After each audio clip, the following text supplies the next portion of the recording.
In the year 2016, a remarkably powerful system emerges, one that is capable of upgrades, lotteries, and exhilarating thrills.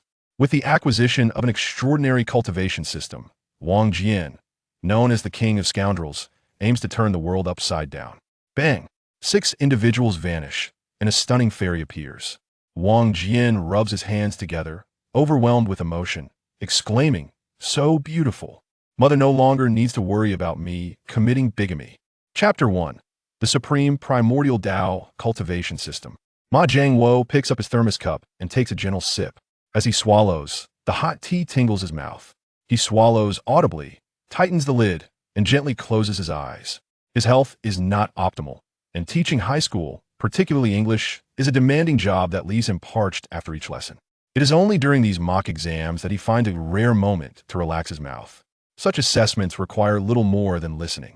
The sound of dozens of pens scratching across papers fills the air, punctuated by the occasional rustle of students flipping their exam sheets. Suddenly, Ma Jiangwo's eyes snap open, narrowing fiercely at the last row of the classroom. A boy rests his head on the exam paper, sprawled awkwardly across the desk in a most unseemly manner. Wang Jian, with a sharp clap, Ma Jiangwo slams the eraser onto the podium. Every student, whether diligently answering questions or brazenly cheating, is startled by the thunderous name, their gazes instinctively darting towards the boy. Wang Jian jolts awake, his dream of a handsome Taoist fading into oblivion. His deskmate, Li Dapeng, nudges him with his elbow. Confused, Wang Jian surveys the room, noticing not only the mocking and hostile stares, but also the intense scrutiny of Ma Jiangwo, whose nostrils flare like a furious beast. Shaking his head to dispel the remnants of his vivid dream, Wang Jian struggles to regain focus. What was the Supreme Primordial Tao Cultivation System? Why does he dream of that dashing Taoist every birthday? Had he read too many novels? If so, shouldn't he dream of fairies instead? Could it be a matter of sexual orientation? The thought sends shivers down his spine. Sitting up straight, Wang Jian disregards the drool threatening to spill from his lips, his keen gaze fixating on a point in the right front quadrant of the room. Ma Jiangwo and dozens of students follow his line of sight, drawn by his intense focus. "Wang Jian, you are detestable." Ma Ping, a classmate, raises her exam paper to shield her ample bosom, her voice sharp with indignation. "Achoo!" Ma Jiangwo sneezes, his face flushing crimson in an instant. Wang Jian, the shameless rogue, had brazenly led the class's gaze to the very attributes Ma Jiangwo cherished in his daughter. This was intolerable. Waving away the chalk dust, Ma Jiangwo pointed an accusatory finger at Wang Jian, bellowing, "What are you doing?" Wang Jian sighed deeply, realizing his earlier worries were unfounded. In the face of Ma Jiangwo's wrath, he regained his composure. Rising, he wiped the drool from his mouth and rubbed his damp palm on the Dapeng school uniform, replying, "Report, teacher, I was merely resting." How refreshingly honest. Ma Jiangwo's jaw clenched in anger. Do you have no regard for classroom discipline? Do you possess any sense of shame? In comparison, the ire directed towards Wang Jian for his gaze landing on Ma Jiangwo's daughter was far greater than for merely dozing in class. Yet, burdened by guilt, Ma Jiangwo clung to the latter.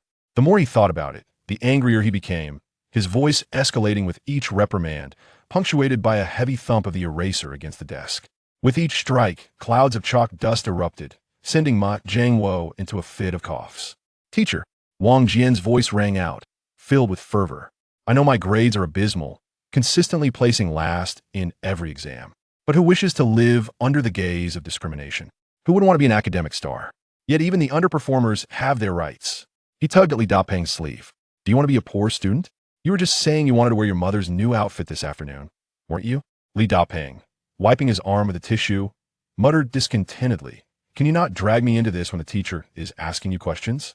See, Dapeng consistently outperforms me by the narrowest of margins. As a secondalast, he is aware of this shame. What about me?" Wang Jian waved his fist passionately. As the saying goes, one must know shame before they can strive for improvement. For the past few days, I have been burning the midnight oil, studying diligently until late into the night. Yet, ironically, my relentless effort has led me to doze off in class today. Ding! System initialization complete, countdown initiated. What system? Who is speaking? Just as Wang Jian was caught up in his speech, a distinctive male voice echoed in his mind, pure as the clouds, soft as cotton, reminiscent of sheep grazing on a hillside, imbued with a gentle fragrance. Insufficient vital energy, the supreme primordial Tao cultivation system activation failed. Analyzing installation environment. The 5 aggregates and 6 senses render 1 blind to the 5 colors. The eyes consume vital energy, the most closing visual perception. That voice sounded familiar. Could it be the Taoist in white? Am I still dreaming? Boom. Suddenly, darkness enveloped him, as if the divine had extinguished the light. Wang Jian's heart raced, confirming his predicament. Unable to contain himself, he exclaimed, "What the heck? This feels so real, it turns out I'm still dreaming." No sooner had he spoken than a fierce wind struck, and a square object collided violently with his face. Pain exploded across his features as the acrid taste of chalk filled his mouth, followed by the panicked shouts of students. Ma Jiangwo's furious voice thundered, "Wang Jian, you have severely disrupted classroom, order get out." Wang Jian clutched his throbbing nose, feeling warm blood gushing forth. In agony, he was unable to defend himself as the voice of the Taoist returned. Insufficient vital energy, the supreme primordial Tao cultivation system activation failed. Analyzing installation environment. The mouth is the vessel of breath, closing language perception. Wang Jian opened his mouth, only to find himself utterly mute, gripped by terror. Li Dapeng's familiar voice exclaimed, "Wow, that eraser throw was spot on." Wang Jian's nostrils are bleeding, he's completely stunned. What in the world is happening? Why can't I see or speak? Is this a dream? If it is, why can't I wake up from this painful nightmare? Insufficient vital energy, the supreme, primordial, Tao cultivation system activation failed. Analyzing installation environment. The ears are the gateways to the essence of the kidneys, closing auditory perception. Damn it! First blind, then mute, and now deaf. Wang Jian seethed with fury, shouting at the lingering voice of the Taoist.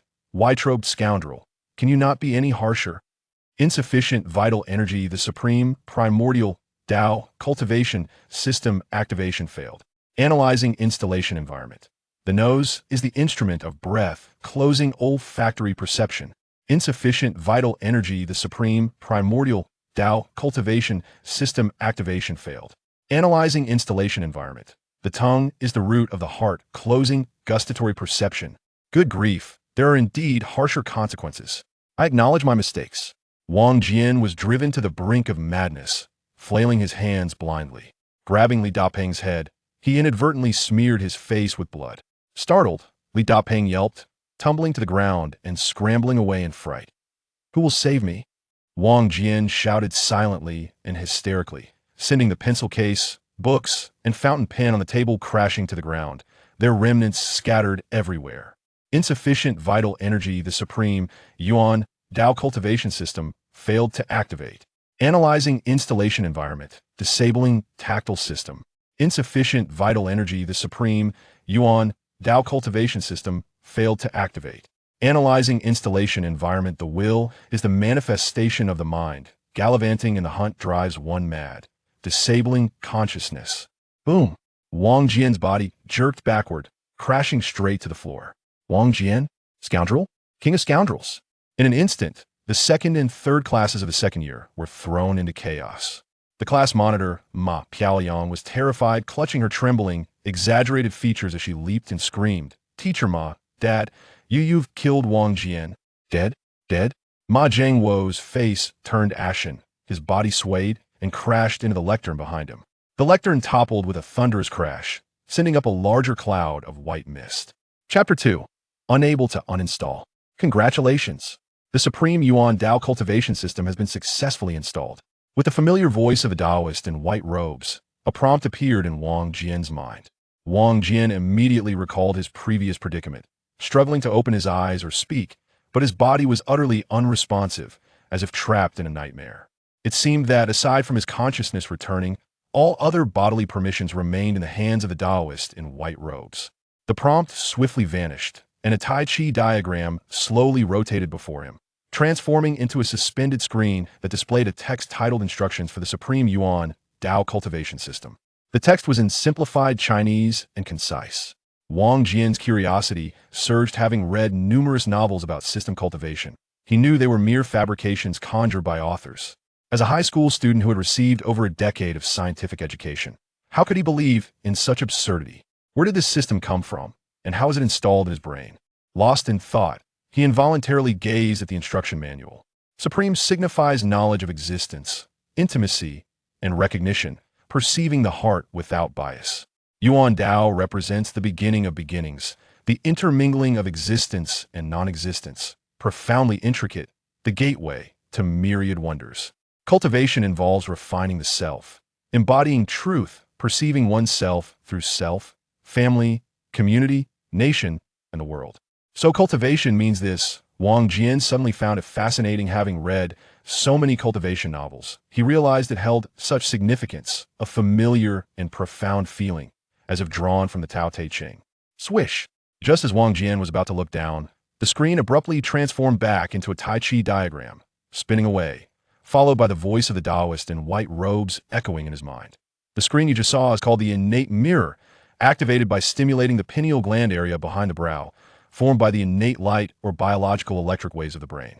The average person's brain is developed to less than 10%, yet consumes a staggering 30% of their total life energy. In contrast, the body only requires 10%. This means that excessive brain development will inevitably deplete one's life. Without life energy, or innate qi, it is impossible to develop the brain. To see the innate mirror, one must first enter the innate. To manifest the innate mirror in consciousness, one must realize the true nature of the mind, ignite the innate light at the crossroads, and then slowly cultivate it as if polishing a mirror. This, Wang Jian's heart trembled. The Taoist spoke with such clarity that it was both impressive and bewildering. Was it possible that he was a natural talent for cultivation, inherently possessing the innate mirror? Thinking of this, he couldn't help but grin. No wonder you chose me to install this system. It turns out I'm so impressive, with innate qi within me vast as the sea, overflowing. Not quite. The voice of the Taoist in white robes carried a hint of disdain, or perhaps helplessness. Your brain is no different from that of an ordinary person. The ability to install the supreme Yuan Dao cultivation system and display the innate mirror relies not only on the innate energy gifted by the system, but also on the depletion of your life energy otherwise. There would be no need to disable your 5 senses. Deplete life energy? Wang Jian's heart skipped a beat. No way. Does that mean he'll become a short-lived ghost? If you do not pursue cultivation and enlightenment, the system will exhaust your life energy in 3 years. Damn it, Wang Jian cursed. I've said it before, I just want to quietly be a wealthy and handsome man, marrying a beautiful lady. Forget your cultivation nonsense. Uninstall it immediately. Unable to uninstall. You're ridiculous.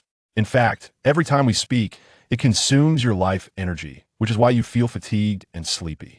If you don't mind, I'm willing to continue talking with you. The Taoist's voice paused slightly before adding, until you die. The world fell into silence. Wang Jian was utterly dumbfounded. What are you thinking? After an unknown period, the Taoist in white murmured, his warm voice filled with human concern. 2 questions. First, why was I chosen? Your selection has other reasons, which you will understand in due time. The second question, Wang Jian interrupted the Taoist coldly. What should I do? I sense you have changed. You have become simple and direct, shedding the innocence of youth, and I am somewhat unaccustomed. The Taoist's voice was light and cheerful, as if in good spirits. Wang Jian remained silent. All right, the first thing you must do is establish your heart for the Tao. A heart inclined toward the Tao is the foundation of cultivation. I cannot assist you with this. It depends on your fate or personal effort. Now, let me explain the operation of the system. Press your left thumb against the ear root, your index finger against the temple, your middle finger against the brow, and your ring finger against the bridge of the nose. A Tai Chi icon will appear in your mind. Intentionally click the icon, and it will transform into the innate realm, akin to powering on a computer. Once the innate mirror manifests, you can release your left hand and move your right hand on your forehead to check the system's content. Must I perform this action every time? Although speaking would deplete life energy, Wang Jian had to ask. Otherwise, constantly pointing at his head might lead others to think he was foolish. Once you are skilled, you will only need to use your intention. Can you silence your voice? Yes. The Taoist tone shifted to seriousness. In the future, if you have any questions, you can check within the system, and the prompt sound will change to your consciousness's voice. I can only help you to this point. I must take my leave now. I hope you will think of me. I probably won't. All right. I wish you an early establishment of your heart for the Tao. Otherwise, you will have to refer to the system instructions. Ha ha ha. The Taoist laughed 3 times, filled with a sense of reluctance, and faded away. At the same time, Wang Jian regained control over his body. I have no idea how to establish a heart for the Tao. Wang Jian sighed deeply, opened his eyes, and was suddenly startled. The Taoist in white. Once again, he saw the figure clad in white robes and a mask, leaning down towards him, her chest bulging, the gentle exhalation tickling Wang Jian's face. What do you want? Wang Jian shouted sharply, as the woman in white held a gleaming razor in her hand. I'm here to shave your head otherwise. How can I apply the conductive gel and attach the electrodes? Just lie still if I accidentally cut your head. Don't blame me. Why, you're a doctor? Wang Jian suddenly came to his senses. Although this woman wore white, she was not in a Taoist robe instead. She wore a nurse's cap and carried a faint scent of disinfectant. Why have you shaved my head? Wang Jian suddenly sat up, poised to flee. You were unconscious for several hours, and the fMRI scan revealed no abnormalities. We need to conduct an ERP synchronization test. The nurse suddenly jolted, momentarily taken aback, then exclaimed, "You're awake." Without regard for the doctor's composure, she called out to the door, "Family. Wang Jian's family. Please come in quickly." As soon as she finished speaking, the door to the medical room burst open with a loud bang. The English teacher from the second and third year classes, Ma Zhangwo, the class representative Ma Piaoyang, Wang Jian's deskmate Li Dapeng, and a throng of concerned classmates rushed in. Gazing into the anxious eyes surrounding him, a warm wave surged within Wang Jian, and he sincerely declared, "Thank you all for coming. I am truly touched by your concern. I am fine." Wang Jian, Ma Piaoyang dashed forward, her chest heaving with urgency. Her trembling fingers pointed accusingly at Wang Jian's nose as she scolded, "I knew you were just pretending to be unconscious. You shameless scoundrel." Chapter 3. I feel you are deceiving me, master. Turn right ahead. After a bend, you will see a large stone tablet that bears the name Wang Jian. Which is our village? Wang Jian, with a roll of tissue paper stuck in his nose, gestured to the taxi driver and then shifted his gaze back to the most prominent feature of Ma Beautiful, smiling as he asked, "Do you know why our village is named Wang Jian?" Ma Beautiful shot a glance at Wang Jian, adjusted her slightly open collar, and retorted coldly, "I truly cannot stand you. Can you at least look into someone's eyes when you speak? I wish to gaze into your eyes," he replied, his smile curving like a crescent moon. Wang Jian's focused gaze lifted from the gently rippling waves of her hair as he lamented, "But every time I speak, you turn away, leaving me staring at the back of your head. Although your ponytail is quite lovely and carries a subtle fragrance, anyone who stares at a curvy black object for an hour would surely experience aesthetic fatigue. Then don't speak." Ma Beautiful huffed in anger, her chest swelling with irritation as she muttered, truly deserving of the title King of Despicables, sleeping through exams and making excuses about fatigue, feigning fainting spells, and still expecting someone to travel over 100 miles to deliver you lies so creatively woven. Your tricks have reached a new low. My dear Ma Beautiful, I initially thought you would be different, yet you are just like everyone else. I am not despicable. I simply speak candidly. After all, you are the cherished daughter of Teacher Ma.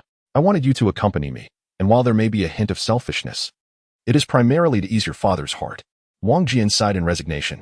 That cursed Taoist in a white robe, I wonder what debts he owes from a previous life, has ensnared me in this ridiculous supreme primordial Tao cultivation system, which has now transformed into a little Tai Chi icon, shamelessly hiding in my mind. Now, not only am I infamous throughout the school for my disgraceful reputation, but if I cannot establish a so-called Tao heart within 3 years, I will face dire consequences. All right. I concede. Your candidness deserves a nod of approval. Ma Beautiful turned her head, glared at Wang Jian, and quickly averted her gaze as if he were engaged in an act that would provoke an eye twitch, unwilling to linger for even a second. Observing Ma Beautiful's stubborn profile, Wang Jian smiled helplessly. The secret of the supreme primordial Tao cultivation system must remain undisclosed, otherwise, it would not merely be a matter of being the king of despicables, but would surely lead to being labeled a lunatic, or worse, a despicable lunatic, scorned even by fellow patients in an asylum. As for how to establish a Tao heart, after much contemplation, he felt that perhaps only his grandfather could provide him with some guidance. His grandfather was a renowned traditional Chinese medicine practitioner, donning a long robe and wielding a purple clay teapot, often serenading with his 5-stringed guqin after consultations, presenting an imposing presence. Regrettably, the family clinic was run by his father, who specialized in Western medicine. This is understandable, as modern life is fast-paced. Who has the time to brew herbal concoctions when a glass of water and a few pills can suffice? Nowadays, those who brew traditional medicine are either treating difficult ailments or infertility issues. As for Wang Jian, to suggest he was only interested in gaming would be an understatement. He was far more captivated by beautiful things. From a young age, he enjoyed befriending pretty girls, even if they did not reciprocate his feelings, scolding or shooing him away. He would still stand afar with a smile, quietly observing their every move with bright, clear eyes. However, this dedication often drew the ire of the children's parents. Wang Jian's gaze trailed along the neckline of Ma Beautiful's attire, probing inwardly. Although she was turned away from him, his efforts to see her heart would be in vain.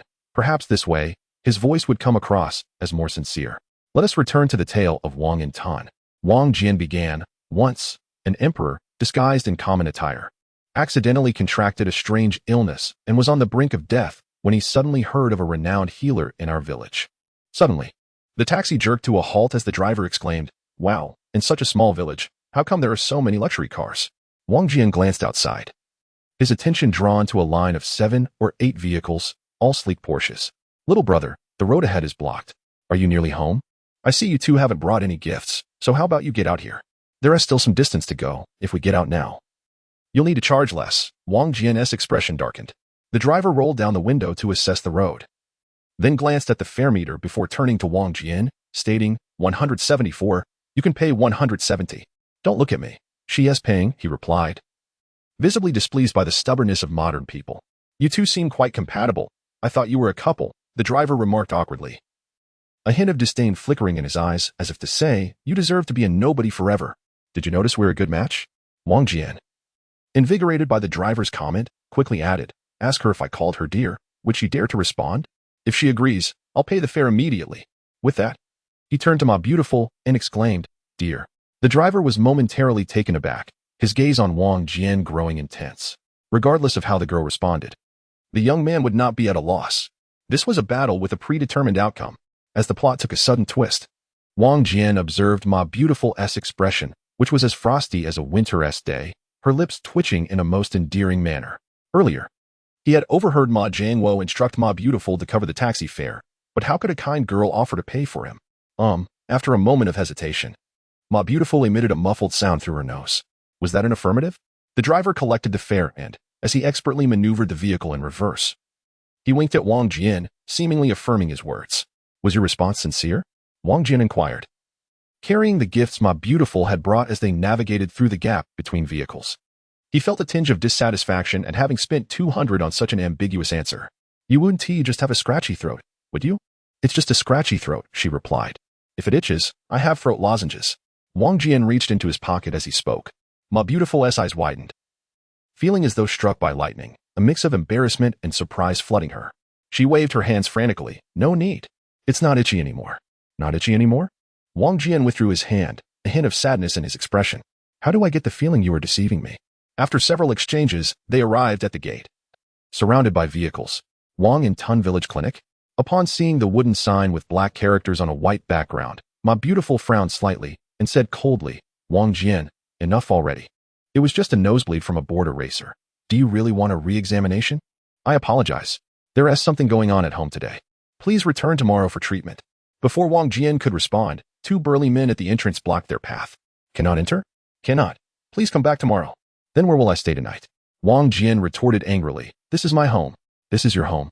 The 2 men and Ma Beautiful echoed in disbelief. "Should I show you my ID?" Wang Jian shot the men a glance. Having just received his ID 2 months prior, he was now a person of identity. "Isn't that right?" Ma Beautiful surveyed Wang Jian with suspicion. "We just got out of the car. Didn't you say there was still some distance left?" "Negotiation. You know how it works, right?" Wang Jian pointed at the departing taxi. "They drove us this far. If we don't come up with a reason, it's not just a few bucks off. Even a tip would be a blessing." With that, he pushed past the man blocking his way and walked into the courtyard. Ma Beautiful closely followed behind, secretly astonished. She never expected that Wang Jian's family was involved in medicine. Typically, doctors are composed, generous, and refined. How could he be so disgraceful? The courtyard had 2 entrances. The front was cleared out specifically for a village clinic, while the back served as the family's living quarters. Upon entering the second gate, Wang Jian noticed his uncle Wang Zijiang pacing back and forth in the courtyard. At the same time, a few men dressed in black and wearing sunglasses stood at the entrance, resembling bodyguards. "Little Jian, why are you back? What happened to your nose?" "I accidentally tripped over a stool while handing in my exam papers and broke my nose." Wang Jian was aware that his uncle Ma Jianguo had not yet informed the family about his fainting episode. He did not wait for further questioning from Wang Zijiang and added, "What is going on today? So many nice cars. Xiao Ling has returned. Sister Ling.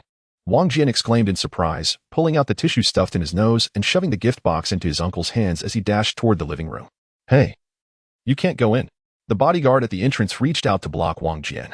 Wang Jian pushed forcefully, but the bodyguard's arm felt like iron, unmoving. Is that Xiao Jian? Let him in. An elderly yet resonant voice came from within. Grandpa. Wang Jian jumped into the room, calling out as his eyes scanned eagerly. In the living room, an antique Nama sofa occupied the center, where his grandfather Wang Fengda sat, flanked by his father Wang Ziwen. In the central guest seat was an elderly man dressed in a Tang suit, his features revealing a foreign descent with a hooked nose and deep-set eyes. To his left sat an oriental woman in a qipao, her hair styled in a rare ancient double-loop bun, with delicate eyebrows, long lashes, rosy lips, and skin so smooth that it seemed impossible for a fly to land upon it. Half of her face was breathtakingly beautiful. Sister Ling, you have finally returned. Wang Jian shouted excitedly. The qipao beauty turned her head, a cold yet beautiful smile gracing her face, akin to a red plum blossoming amidst falling snowflakes. Ma Beautiful and Wang Zijiang stood outside the living room, glaring at Wang Jian with a hint of jealousy, muttering under their breath, this shameless boy. Losing his wits at the sight of a beauty, leaving everyone behind.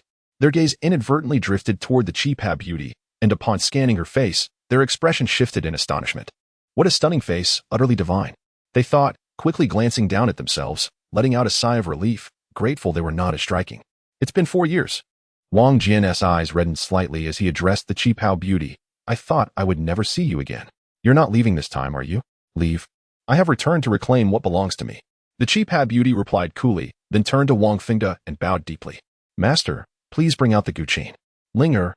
Wang Fengda's eyes sparkled with enthusiasm, his voice trembling slightly. Grandfather is inept. The Taoist medicine school under my stewardship is declining, and the only doctor in the family, Ziwen, relies on Western medicine. If you can play the Tianji score, it would indeed be a blessing for our school. I will pass down the teachings of the Taoist medicine school to you, and in due time, the Zhao Hua Ziren Qin will also belong to you. Sister Ling, Grandpa. What are you talking about? Grandpa is the master of the Taoist medicine school? Wang Jian felt a bit bewildered, originally overwhelmed by the supreme Yuan Dao cultivation system. Now his grandfather had transformed into the master of this Taoist medicine school. Isn't Grandpa just a decent traditional Chinese doctor, treating the villagers? How could he possibly become a master? Moreover, what on earth is this Taoist medicine school? I have never heard of it. Yuan Ling had come to their home at the age of 10, learning traditional Chinese medicine from Grandpa alone for 9 years. The Wang family had few children.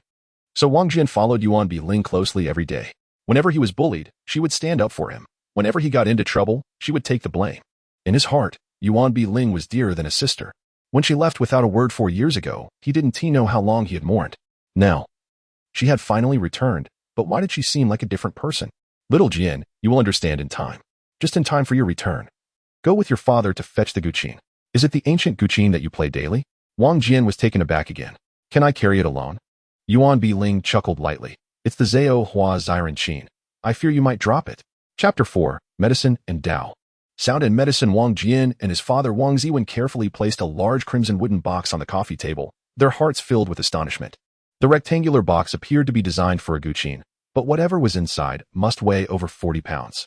What kind of guqin could be so heavy? Could it be made of steel? Confused by the inexplicably added supreme Yuan Dao cultivation system in his mind, Wang Jian was utterly flustered by his grandfather's unexpected transformation into the master of the Taoist medicine school. With a creaking sound, Wang Fengda opened the wooden box. Everyone in the room, including Ma Beautiful and Wang Zijiang, held their breath, their eyes glued to the box's interior. Since Ma Beautiful had accompanied Wang Jian, no one stopped her from entering to witness the spectacle. Inside lay a long object, heavily draped in yellow silk. Even before the silk was lifted, Wang Jian could sense an indescribable ancient aura emanating from it. Wang Fengda cautiously peeled back the yellow silk, and Wang Jian peered inside, momentarily stunned. Beneath the silk was a completely black stone, shaped like a human figure. Although its facial features were indistinct, the characteristics of a human body were unmistakable. The surface of the black stone was glossy and smooth, as if it had endured the scrutiny of many hands. Come, please come out. Wang Fengda's eyes sparkled as he commanded, not waiting for anyone else to act, and he reached in to grasp the head.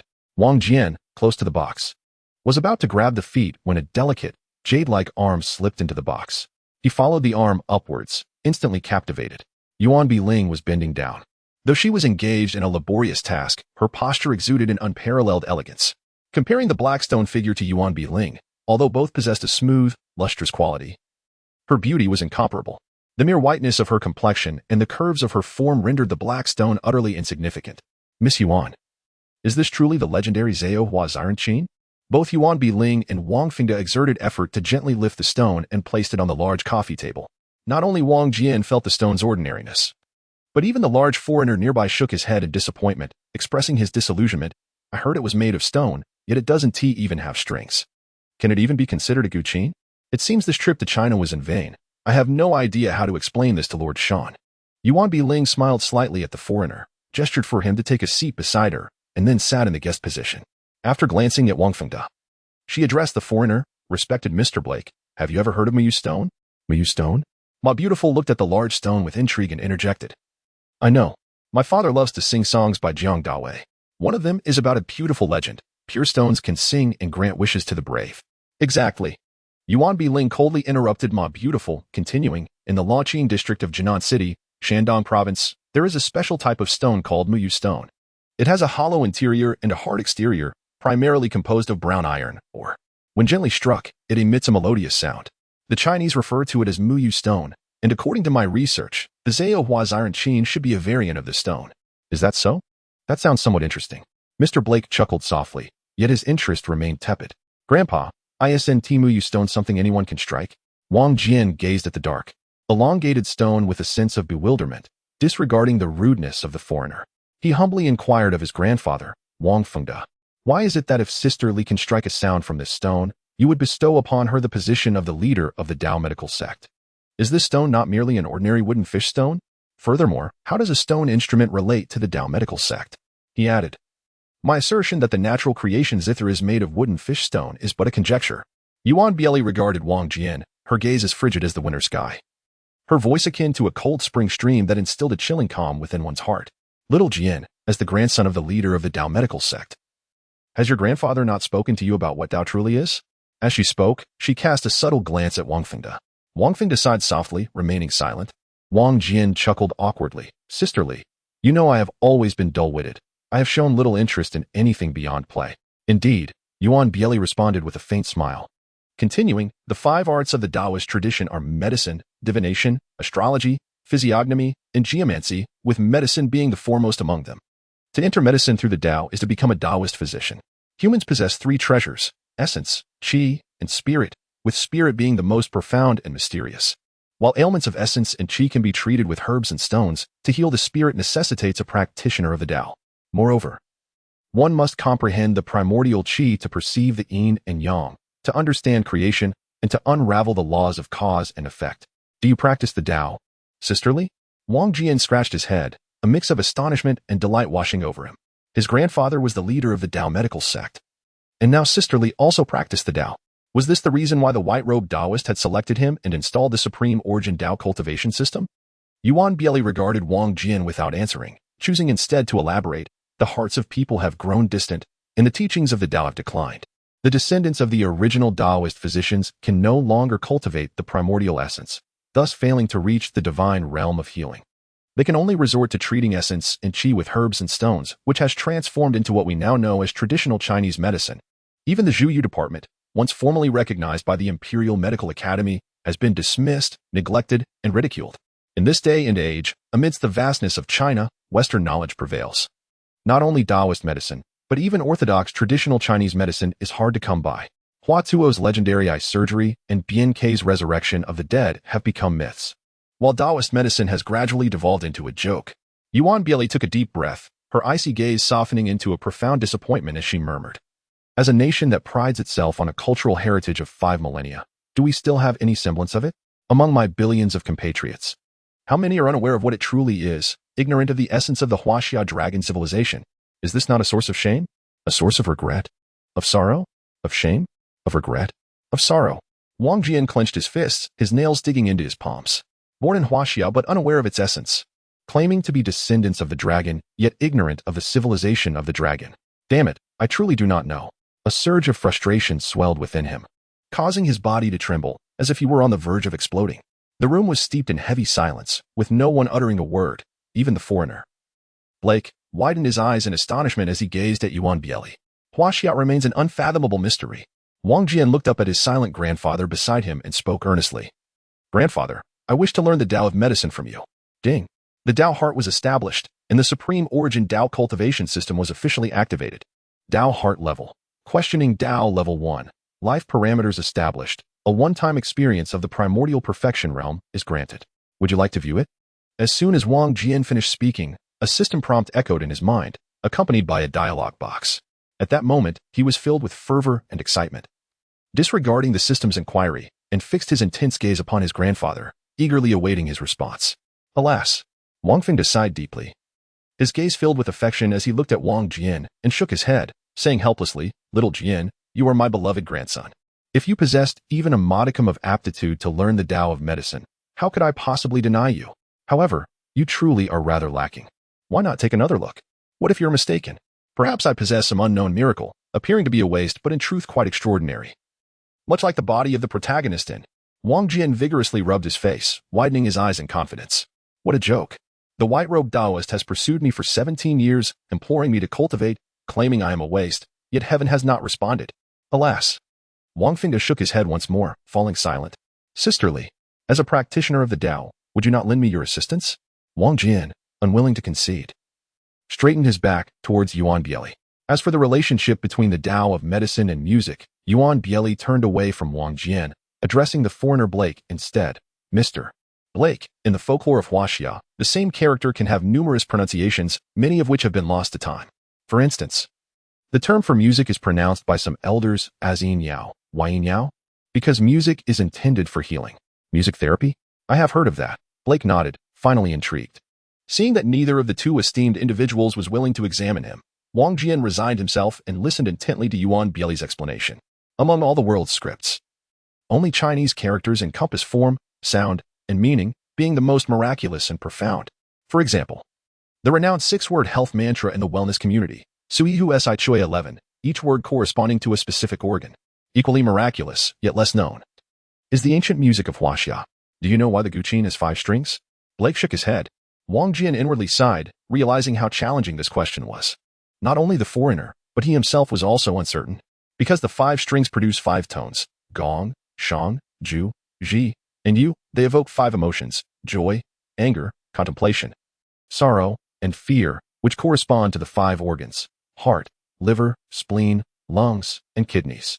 If there exists a stone, Yuan Bieli indicated the natural creation zither on the table. It has emerged from deep mountains, having endured eons, and its 5 tones resonate perfectly with the human body. A gentle strike can cause one's body to vibrate in harmony. A single piece played can cleanse the 5 organs, heal chronic ailments, and even elevate the soul. Can it not be considered a rare treasure? Are you implying? Blake suddenly sat upright, his gaze igniting with fervor. You mean to say that the sound produced by this stone can resonate with the human body? It can heal? Chapter 5. A position of idle existence is better given to the worthy. Yuan Bieli smiled faintly, her expression suddenly solemn, her countenance as beautiful as an ice sculpture. Imbued with a sense of reverence. Taking a deep breath, she raised her hand slowly, her fingers as light as goose feathers, yet her palms bore an extraordinary weight, as if suspended with a 1,000-pound burden. The audience collectively held their breath, all aware that Yuan Bieli was about to perform something extraordinary upon the stone. Could it truly be as miraculous as she claimed? Boom. Wang Jian was still entranced by her ethereal grace when Yuan Bieli struck the abdomen of the natural creation zither. A simple note emerged, reminiscent of a spring breeze, of tender grass breaking through the earth, or of a rooster crowing at dawn. Wang Jian opened his eyes in astonishment, feeling a distinct tremor in his liver region, accompanied by an acidic taste in his mouth, and his vision suddenly brightened considerably. Bang, bang, bang, bang, with arms like whips and hands like hammers. As Yuan Bieli's palms descended, the black stone on the table emitted 5 distinct sounds, some clear, some passionate, some muffled, some lingering, and some prolonged.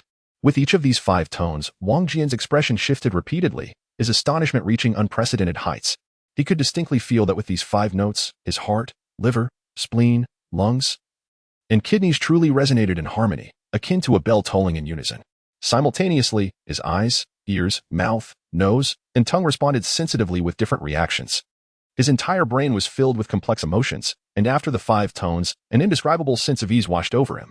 What astonished Wang Jian even more was how familiar Yuan Bieli's technique of striking the natural creation zither seemed to him. His hands instinctively moved to the rhythm, and his eyes suddenly brightened. Wasn't this the technique he used as a child while playing in the mud? Yuan Bieli was 5 years older than Wang Jian, who had followed her everywhere during their childhood. Wherever Yuan Bieli went, he would follow. Whatever she did, he would imitate. Yuan Bieli particularly enjoyed striking various objects, tree trunks, damp sand piles, even hard stones. Yet, her actions were not mere random hits. They followed a specific technique that evolved from simple to complex, ultimately becoming exceedingly intricate. Wang Jian, unknowingly mimicking her, had also mastered this art. Unbeknownst to him, he had hoped to use this skill to become a drummer in the dance troupe when he went to university. After all, the girls in the dance group, regardless of their facial features, undoubtedly possessed remarkable figures. The mere thought of them in tight-fitting dance attire made Wang Jian salivate. He simply craved the beauty of art. Now, he finally understood that Yuan Bieli's seemingly playful strikes were, in fact, a practice for playing the Zhaohuan nature qin using the Tai Tianing hand. The word qin is a homophone for emotion, adding 2 more variations to the 5 intentions and 7 emotions. Thus, following the 5-stringed gu qin, ancient Huaxia invented the 7-stringed qin. The 7 strings corresponded to the 7 emotions of humanity: joy, anger, worry, thought, sorrow, fear, and surprise. As Yuan Bieli spoke, her snow-like hand struck the dark stone once more. However, this time, it was not a mere series of beats but an ancient melody. The sound of the qin flowed like wind, densely woven like brocade, swift as an arrow, and powerful like a cascading waterfall, rushing down from the heavens. In an instant, the entire room seemed to warp, transporting them to another realm. What is this?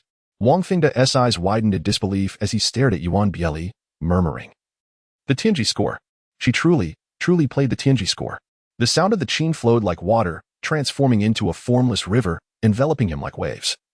Penetrating deep into his heart and soul, Wang Jian felt his insides churn with the music, his chest constricting in rhythm, caught in a dreamlike trance. As a myriad of life's experiences, joy, anger, worry, thought, sorrow, fear, and surprise flooded his mind all at once. Then, these emotions and worries dissipated like illusions, leaving him feeling refined and ethereal, as if a celestial being had descended upon the earth, surrounded by an aura of infinite charm, and with a gentle smile, stirred up 1,000 piles of snowy waves. This was a feast for the soul, an indescribable indulgence.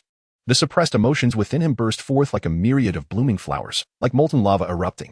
Occasionally, Wang Jian would sing a pop song, feeling quite satisfied with himself. But never had a song so poignantly reached his heart. Thud. Yuan Bieli raised both hands, slowly placing them on the qin's surface, and the music abruptly ceased. Wang Jian awakened in a daze, his eyes glistening with tears. He hurriedly wiped his tears away, casting a furtive glance around, feeling somewhat reassured.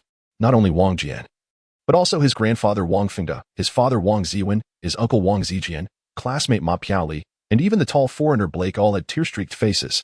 Blake, covering his large nose with a handkerchief, blew his nose loudly and gave Yuan Bieli a thumbs up, exclaiming, "Miss Yuan, you must be an angel. Otherwise, how could I possibly see God?" Mom.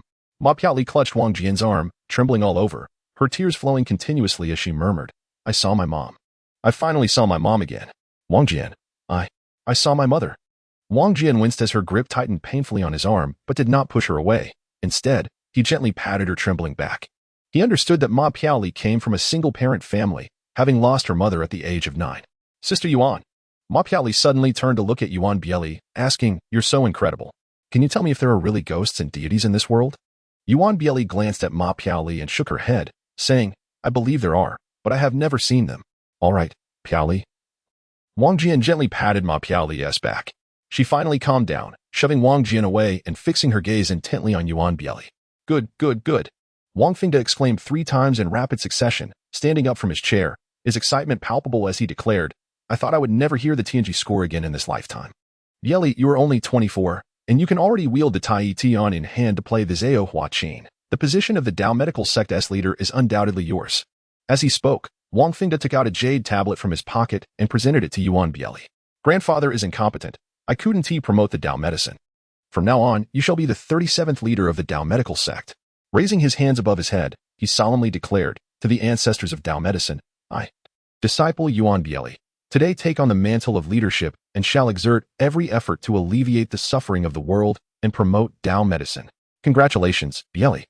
Wang Jian clapped vigorously. "To alleviate the suffering of the world," he exclaimed, "that's beautifully said." Ma Piaoli, her tear-streaked face still glistening, joined in the applause. "Little Bieli, grandfather is genuinely overjoyed today." Wang Fengda brushed off his clothes, his eyes moist with joy. "You learned from me at the age of 7. You are the most talented child I have ever seen. You have no idea how worried I was during the 4 years you were away. Now that you are assuming the role of leader, I can finally put my mind at ease. I will have someone prepare invitations right away, gathering a few old friends to choose an auspicious date for a formal ceremony of succession. No need. Yuan Bieli shook her head, stating, I do not care for such formalities. I want to take the Zhao Huan Nature Qin and return to America immediately. You want to take the Zhao Huan Nature Qin abroad? Wang Fingda was momentarily taken aback and said, Little Bieli, what is wrong with staying in the country? With your abilities, you can achieve great things anywhere. Moreover, the Zhao Huan Nature Qin is a treasure passed down from our ancestors. How can it be taken abroad? Yuan Bieli lowered her head, chuckling softly, then raised it proudly, saying, The reason I returned to claim the position of leader is to partner with Mr. Blake in a legitimate manner as a disciple of Tao medicine to explore the ultimate secrets of the human body. For instance, the relationship between acupuncture and brainwaves. Can we use the response points in the brain to artificially program it? But Tao medicine is ours. Wang Jian was astonished, wondering how the foreigner's research seemed to parallel his current situation. What connection was there? Why would Yuan Bieli choose to pass such crucial knowledge abroad instead of collaborating with her own people? Indeed, it belongs to you, but it is also for the world. Blake laughed heartily, looking at Wang Jian. Little friend, don't be closed-minded. We are at the forefront of research in neurobiology. Mr. Blake, Wang Jian's expression turned serious. Do you have a mother? Of course. Although my father passed away long ago, my mother is still in good health. Your mother is yours, but also belongs to the whole world. Why not bring your beautiful mother here? We have many wonderful elderly people in Huaxia. Well, Blake pondered for a moment, then smiled. That is not impossible. Love knows no borders. As long as she is willing, I have no objections. Wang Jian's eyes widened in disbelief, taken aback by the foreigner's enlightened perspective. Fool. Ma Piaoli jabbed Wang Jian in the side. Their way of thinking is different from ours. Saying that will only make him feel you're complimenting his mother, which will make him even prouder. Damn. Upon hearing this explanation, Wang Jian nearly turned red with frustration. Little Bieli, Wang Fingda called out sternly, slowly approaching Yuan Bieli, his face flushed, and enunciated each word. Our cultivation of virtue is an internal civilization, seeking wisdom from within. Science and technology is an external civilization, seeking knowledge from without. The two cannot be merged. Moreover, I will not permit you to take the Tao medical secta's teachings abroad. The yin and yang are the essence of the Tao. Who says that cultivation cannot integrate with science? The reason Taoism has not developed is that you all remain idle and unproductive. Rather than allowing the Taoist physician to fade into obscurity, it would be more prudent to entrust the responsibility to others. Furthermore, I am now the leader of the sect. Yuan Bieli's eyes glinted with cold determination as she raised the token high above her head. I, Yuan Bieli, the 37th master of the Taoist sect, hereby announce the expulsion of disciple Wang Fingda for his lack of skill and disregard for human life. He is to be banished from the sect and may never return. What? Wang Jian's mind erupted in disbelief, hardly able to fathom what he had just heard. Chapter 6. I suspect there is foolishness between a sisterling. How can you jest more than I do? Wang Jian coughed twice and stepped forward to grasp Yuan Bieli's elevated hand. Hello, Tom. Yuan Bieli shook off Wang Jian's hand, stowed away the jade token, and paid no heed to the astonished expressions around her. She took out her phone, pressed it to her ear, and coldly announced, Yes. My affairs are in order. I have secured what I desired. Let the legal proceedings commence. Do not worry. Although 19 years have passed, we possess ample evidence. Even in the case of medical malpractice, Wang Fingda shall bear significant responsibility. Sister Ling, Wang Jian exclaimed. What do you mean, you intend to sue grandfather? The atmosphere in the room instantly froze, and all eyes turned to Yuan Bieli, arriving at the Wang family at the age of 7 to study Taoist medicine under Wang Fingda. Her first action upon becoming the master of the Taoist sect was to expel her mentor and reopen an old case from 19 years ago. What kind of hatred could provoke such actions? I understand now. Wang Fingda gazed intently at Yuan Bieli, shaking his head. You were the daughter of Chang Tianji. I never imagined you would still remember his name. Yuan Bieli smiled faintly, a hint of near-mad joy flickering in her eyes. You came to my home at the age of 7 to study Taoist medicine solely to avenge your father? Indeed. Little Ling. Wang Fingda looked at his only and most prized disciple, his voice trembling with excitement. The events of that time were not as you perceive them. That is a possibility. Yuan Bieli interjected coldly, interrupting Wang Fingda. Hence, I did not, as you might have expected, sever your heart meridian with the sound of the natural melody zither. Sever the heart meridian with music? The six-fingered zither demon in reality? Wang Jian's eyes widened in astonishment as he regarded Yuan Bieli, although he had no understanding of what the heart meridian entailed. Yet, based on his recent experiences, he sensed a faint possibility. Most importantly, Yuan Bieli was the most favored and only disciple of his brother, the best sister to him. Why would she say such things and act in such a manner? Wang Jian abruptly turned to Wang Fengde. Grandfather, what enmity exists between Sister Ling and us? Little Ling's father, Chang Tianji, was a renowned master of Longhu Mountain. Wang Fengde swallowed hard and replied somberly. He was especially adept at the art of soul binding. Soul binding. Wang Jian, Ma Piaoyang, Wang Ziwen. And Wang Zijian exclaimed in unison. So, there are truly ghosts? Ma Piaoyang's eyes blazed with urgency. Not exactly. Soul binding is an ancient term, in modern parlance. It is akin to advanced hypnosis. Wang Fengde introduced a contemporary term for clarity and continued, in the realm of cultivation. The natural melody zither of the Taoist sect is highly esteemed. There is a saying within the community, Tai has attained the Tao, and the natural melody subdues demons. This signifies that the natural melody zither possesses the power to awaken a person's consciousness, effectively countering the soul binding of Chang Daolong, which is, in essence, hypnosis. Therefore, upon learning that I am the master of the Taoist sect, Chang Daolong was eager to challenge me. He persistently pursued me, and ultimately, I acquiesced. Gulp. Wang Jian swallowed hard. Every profession is a unique world, and the mystical art of Taoism evokes vivid imagery of martial arts films. Chang Daolong's skills were profound. I had to exert all my strength, and neither party could relent. Wang Fengde's words were succinct as he unveiled the conclusion, in the final strike. My vital energy was depleted, my dantian damaged, rendering me incapable of playing the natural melody zither, again, while Chang Daolong sustained a hard injury, ultimately leading to his demise. My father was indeed injured, but with your medical expertise, it was absolutely possible for you to save him at that time. Before anyone could express their astonishment, Yuan Bieli coldly retorted, I have examined your prescriptions. The medications you provided for my father were fundamentally incorrect, and some of the herbs were exceedingly rare. No, that's impossible. Wang Jian's astonished gaze darted rapidly between Yuan Bieli and his grandfather, finally settling on Yuan Bieli as he earnestly proclaimed, Sister Ling, I would stake my life on it. Grandfather would never commit such an act. You? Yuan Bieli regarded Wang Jian with a scornful glance, coldly stating, throughout your life, you have been a foolish, despicable, lustful imbecile, oblivious to the fact that your grandfather is the master of the Taoist sect, and ignorant of why I came to your Wang family and why I treated you with such kindness. What gives you the right to make such guarantees? Wang Jian took a step back, his heart shaken like tumultuous waves, murmuring, Sister Ling, is that truly how you perceive me? In our childhood, in pursuit of learning Taoist medicine, I indulged you in countless tedious and childish games. During my absence over the years, you continued to leave messages on my QQ account. Though I never read them, I could guess their content. They must have been even more tiresome and disgusting. Yuan Bieli laughed derisively, her frosty, celestial beauty displaying a hint of disdain, seeking the great Tao while straying from the path. How could a true gentleman betray a talented individual? I aspire to cultivate and realize the Tao. How could I develop affection for the grandson of my enemy? Moreover, you are a worthless good-for-nothing, with no dreams, merely awaiting death through indulgence. Grandson of an enemy. Worthless, scum. Her words struck like daggers, each syllable laced with blood, piercing the heart. Enough, Ma Piaoyang suddenly shouted, exclaiming, even if Wang Jian is lacking, he still remembers familial bonds. Despite your egregious actions, he still calls you sister. You speak of cultivation. Is it to become a soulless corpse devoid of emotions? No, it is not the absence of feelings, but rather the selfishness and despicable acts of repaying kindness with enmity. Who are you? Yuan Bieli glared at Ma Piaoyang, scoffing. Do you think you have the right to speak? I am Ma Piaoyang, hands on my hips. Furious and ready to retort, when my gaze met Yuan Bieli's, my face instantly paled, and my body swayed, slowly collapsing. Ma Piaoyang.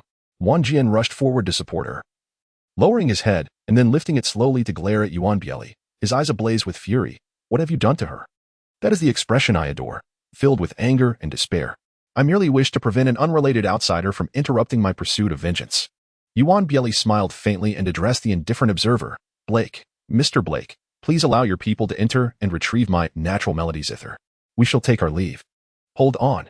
Wang Fengde bellowed. Little Ling, I confess that it was I who prescribed that medication. However, at the time, Chang Daolong was not merely suffering from a heart injury. I suspect he was poisoned before our contest. Hence, I had to include those herbs. If you do not believe me, it is no longer a matter of belief. It is whether the judge will believe. Yuan Bieli replied coldly. Any further words should be directed to the judge and my attorney in court. With that, Yuan Bieli's long, snowy white dress swayed as she gracefully moved towards the exit, showing no reaction to the secrets Wang Fengde had just revealed. You shall not leave. Wang Jian's uncle, Wang Zijian, suddenly blocked Yuan Bieli's path, shouting fiercely. If you wish to depart, you may.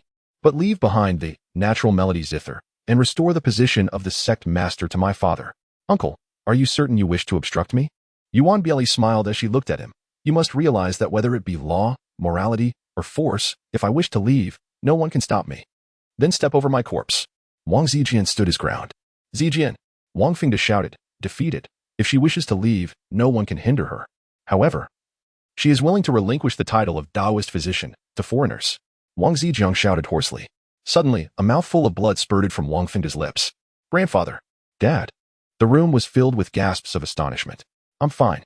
Wang Fengda wiped the blood from the corner of his mouth, gesturing dismissively as he forced a bitter smile. Now, she is the master of Taoist physician sect. But what does that matter? Ma Beautiful, who had merely fainted, gradually regained consciousness. After Wang Jian helped her settle on the sofa, he sprang up and positioned himself in front of Yuan Biling. Speaking sternly, the rise and fall of a nation is the responsibility of every individual. Our Grand China has already suffered enough theft of its treasures. Yuan Biling. Unless you kill me, you shall not take the natural melody zither out of China. In truth, I have already mastered the entire inheritance of the Taoist physician sect. The title of master holds no significance for me. Yuan Biling looked at Wang Zijiang and suddenly burst into laughter. To take away the master token of the Taoist physician sect and the natural melody zither is merely to inflict more sorrow upon that old thief, Wang Fengda, and to ruin your Wang family's reputation. If there is anyone in China capable of playing the natural melody zither, like I can, I will not only leave the zither behind, but will also willingly hand over the position of master. Is that truly the case? Wang Jian's eyes narrowed as he stared intensely into Yuan Biling's eyes. Of course. When have I ever deceived you, my foolish brother? Yuan Biling's gaze fixed on Wang Jian, her voice turning sharp. 3 days. I will wait for you by the shores of Ingwe Lake for 3 days. If someone can play the natural melody zither, I, Yuan Biling, will not eat. Yuan Biling swallowed hard, her lips twitching as frustration surged within her. Before she could finish her sentence, Wang Jian turned and departed, waving his hand as if to dismiss the clouds. This is not how the narrative should unfold. Yuan Biling felt a surge of frustration, wishing she could seize Wang Jian by the collar and shout in his face, "Come back. I haven't even had the chance to scold you properly yet." The young man, Blake, observed his teammate's predicament and could not help but interject. "What you did was hardly gentlemanly. Mr. Blake, I suspect there is a fool among us," Wang Jian remarked as he settled beside the tea table, absent-mindedly stroking the natural melody stone, without turning back. Oh. Blake's face flushed crimson. As a gentleman, he prided himself on winning others over with virtue. He never expected his earnest advice would be met with such crude remarks, a blatant affront to the dignity of a gentleman's ears. Blake's fingers trembled with indignation as he pointed at Wang Jian. You are insulting me." Wang Jian's gaze remained fixed on the natural melody zither, his tone cold. "I merely speak the truth. Expecting someone to show politeness to thieves and traitors, is that not a sign of madness?" Yuan Biling glanced at Blake, a flicker of sympathy rising within her. In terms of verbal prowess, Blake, with his combat prowess of merely 5, was utterly lacking. Only strength holds true value. Yuan Biling, gritting her teeth, coldly addressed Wang Jian. "Enough with the empty words. Have you seen enough? If you have, I shall take my leave. I've seen enough. But I would like to try playing it. If I can make it sound, it would spare me the trouble of retrieving it from you in 3 days." Wang Jian said with a calm demeanor, raising his right hand high, folding it in midair like a leaf in the breeze, before striking the natural melody zither. Chapter 7. The zither summons the Phoenix Jianer? Have you lost your mind? Wang Fingda, Wang Zijiang, and Wang Ziwing exclaimed almost in unison. Ma Beautiful, seated on the sofa, looked at Wang Jian with hidden concern, wondering if he had truly been rendered foolish by that blow. Everyone stared in astonishment at Wang Jian. Even Blake's eyes widened in disbelief. In the current state of the Wang family, not only was there no successor to the Taoist tradition, but even traditional Chinese medicine had no heir. To attempt to play that natural melody zither was nothing short of self-deprecation. As Wang Jian's palm met the surface of the zither, his arm vibrated with an intensity akin to an electric shock, oscillating at an imperceptible speed. A faint, dark red aura surged from the human form at the center of the zither, ascending towards the head, producing a sound reminiscent of clashing metal and a bird's call. The cry pierced through the clouds, soaring high into the sky. Each individual felt a jolt, as if the sealed gates above had reopened, their souls following an invisible phoenix into the heavens. With horizontal and vertical strokes, broken and empty palms, whether slapping, slicing, grinding, throwing, or swirling, every motion was executed with grace. Fingers, 3 fingers, sword fingers, tiger fingers, whether puncturing, prodding, pinching, scooping, or drilling. Fists, fist bodies, fist eyes, fist backs, whether crashing, pressing, colliding, striking, or carving. As the first note transformed into a colorful phoenix, leading the souls of the crowd into the void, Wang Jian's fingers danced like flowers, his arms whirling, creating a vivid illusion above the natural melody zither. The vigorous motion caused beads of sweat to form on his arms. Those droplets, before they could fall upon the zither, were shattered by his palm. Shatter, shatter again. An increasing number of droplets coalesced into a misty white fog, enveloping Wang Jian. Like a dream, like an illusion, like an angler by the creek, like a hermit in the mountains. Simultaneously, within the spiritual realm of the crowd, the azure sky, the clear sun, colorful phoenixes soaring through the clouds, and a gentle breeze brought forth an exhilarating sensation, lifting their souls higher and higher, lighter and lighter. Gazing into the distance, it seemed as if an infinitely great figure beckoned from the ninth heaven, reminiscent of hope, happiness, the mother from childhood dreams, or the Avalokiteshvara of compassion from Mount Putua. Ding ding, clang clang. The colorful phoenix collided with the red sun, igniting a brilliance that illuminated the skies, showering the world with vibrant clouds and sweet dew. The barren souls absorbed the essence of the clouds and dew, allowing seeds of happiness to take root and sprout. Suddenly, a long cry resonated as the earth sounded the call of return. Everyone slowly opened their eyes, their bodies and minds still immersed in an indescribable bliss, reluctant to detach themselves. "This is," Wang Fingda exclaimed, his eyes wide open as he suddenly cried out, "The great perfection of the innate realm summons the phoenix." The great perfection of the innate realm? Summoning the phoenix? The crowd was momentarily stunned by Wang Fingda's exclamation, quickly recovering as curiosity ignited in their eyes. Turning to Wang Jian with fervent gazes, simultaneously inquiring, "What does the great perfection of the innate realm mean? What does summoning the phoenix entail?" Looking at the calm and composed Wang Jian, who sat there with closed eyes and an air of superiority, Wang Fengda excitedly recited. The realms of cultivators are generally divided into 6 stages: clearing the foundation, refining essence into qi, refining qi into spirit, returning spirit to void, merging with the Tao, and breaking through the void. Among these 6 stages, the refining of qi into spirit marks the beginning of the innate realm. The key to success lies in entering the innate. The great perfection of the innate realm signifies that one's innate energy has reached the physical limit. Was what Wang Jian played just now also part of the heavenly mechanism score? What does summoning the phoenix mean? To cultivate the body is to cultivate virtue. The distinction between Taoist and Buddhist practices lies in that Buddhism regards the physical body as a mere shell, focusing on nature rather than fate, while Taoism emphasizes the cultivation of both life and nature. In terms of cultivating the physical body, the initial stage of knocking bamboo to call the turtle mobilizes the scattered primordial energy. The intermediate stage of subduing dragons and tigers sees male cultivators severing the essence of the green dragon and female cultivators cutting off the blood of the white tiger. And the next step is the refining of qi through summoning the phoenix. "I truly saw a phoenix. How could this happen?" Ma Beautiful's eyes gleamed with excitement as she eagerly inquired. Earlier, Xiaoli mentioned that the zither represents emotions, corresponding to the 5 internal organs.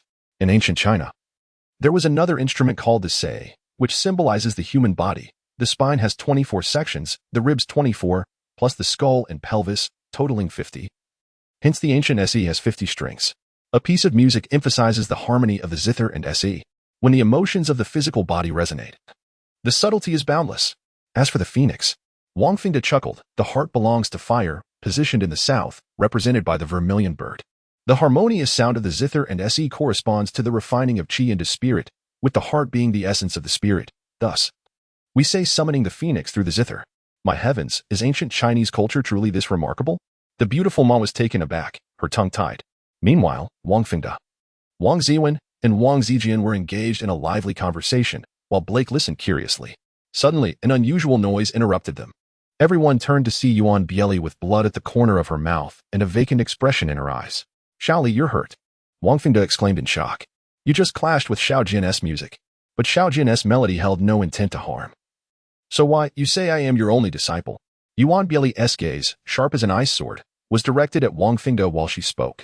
I didn't Wang Fingda swallowed hard, glancing between Yuan Bieli and his grandson, unable to articulate his thoughts. Given the current circumstances, anyone would suspect that Wang Fingda had secretly favored his own grandson Wang Jian, teaching him all the formidable techniques.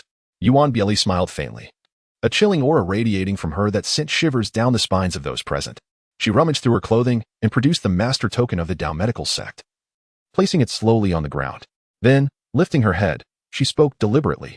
No need for explanations. Perhaps from the day I arrived 9 years ago, you had already orchestrated today as spectacle. Shaoli, Wang Fengde called sharply, things aren't as you think. I also remember your mother's surname is Yuan. And you've grown 3 years. Yuan Bieli suddenly stood up, looking at Wang Jian. In 3 years, I will challenge you using the techniques of Longhu Mountain. Just like my father. At that time, it will be a fight to the death between us. With that, she turned and left. Her silhouette resembling a blue lotus amidst a snowy mountain. Me see Yuan. Seeing Yuan Bieli walk away, Blake hurriedly departed with several men in black. Alas, this child Shaoli. Wang Zuan sighed, picking up the Dao medical sect's token from the ground and handing it to his father, Wang Fengde. His eyes glanced at Wang Jian, who remained seated, his expression revealing palpable delight.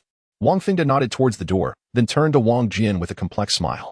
I once believed that the art of the Dao medical sect would become extinct in our Wang family. I never imagined that Xiao Jian would reach the pinnacle of innate perfection. The technique of strumming the zither to call the phoenix, I've only heard my master play it once, and I never achieved such mastery in my prime. Xiao Jian. Who would have thought you hid your talents so deeply? Xiao Jian, rise. Do not linger seated, Wang Ziwen urged as he approached Wang Jian and nudged him. Your grandfather is speaking to you. Wang Jian, pushed off balance, fell back into his chair. What's wrong? Wang Fengde gasped, striding to Wang Jian's side and grasping his arm. Dad, Xiao Jian, what is happening? Wang Ziwen asked anxiously. Ma Pingliang and Wang Zijian also looked at Wang Fengde with concern. It's merely exhaustion and fainting, nothing serious, Wang Fengde released Wang Jian's pulse. A puzzled expression on his face. He was clearly at the pinnacle of innate perfection just moments ago. Why does his pulse seem so weak? Chapter 8. The successful show-off and its serious consequences. As the first red petal fell, it softened the majesty of the strings. In the deep valley, under the hazy moonlight, the 3-foot jade zither chimed, playing a melody reminiscent of flowing water against azure peaks. From a distance, the inky sky loomed, as if the intoxication washed away countless waves. The flute sounded, soaring high, resonating with the heavens, wishing the stars would meet the sun and moon. After traversing 1,000 snowy miles, the monument bore no words. Yet the blossoms of youth seemed to have faded away. A handful of Kunlun spring water washed away how much azure blood and sharpened blades. Having passed through decay and prosperity, the mundane world turned to dust, allowing frost and snow to morph into a long wind between the brows. Amidst the green mountains and blue valleys, with long hair and a black robe, the beautiful maiden held an umbrella beside the zither. Wang Jian opened his eyes to find that the enchanting scene had vanished. He lay in bed, with his mother and Ma Pingliang by his side. A wave of melancholy washed over him, and after a few minutes, he turned to Ma Pingliang and asked, How did I end up in bed? Ah, you're awake. You fainted again, Ma Pingliang said, her eyes red. It seems I truly misunderstood you. You might actually have a problem with your head. Just now. Your grandfather mentioned a brain specialist friend in Yanjing, suggesting you visit him in a few days. Do you still think I have a problem? Wang Jian sat up, rubbing his head. My head is perfectly fine. Xiao Jian, are you really not uncomfortable anywhere? His mother, Hua Hongtiao, asked anxiously. Your classmates have told me everything. You must not hide anything. Mom, don't worry.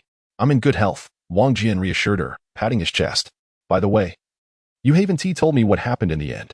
I remember playing a piece on the zither of natural creation, and after finishing, I felt incredibly tired yet comfortable. Then unexpectedly fell asleep. What about Yuan Bieli? She didn't take the zither, did she? No. Ma Pingliang shook her head repeatedly, looking at Wang Jian with admiration. You have no idea how well you played the zither. Everyone was astonished. That girl, whose surname is Yuan, was so furious she spat blood and left after putting down the zither. Your grandfather said you are a rare talent, and that you have reached innate perfection. Who would have thought you were so cunning and capable yet kept it hidden? Yuan Bieli spat blood? Wang Jian's heart sank. Yes. Ma Pingliang nodded, tapping her forehead as if recalling something. But before she left you a few words. She said to wait for her.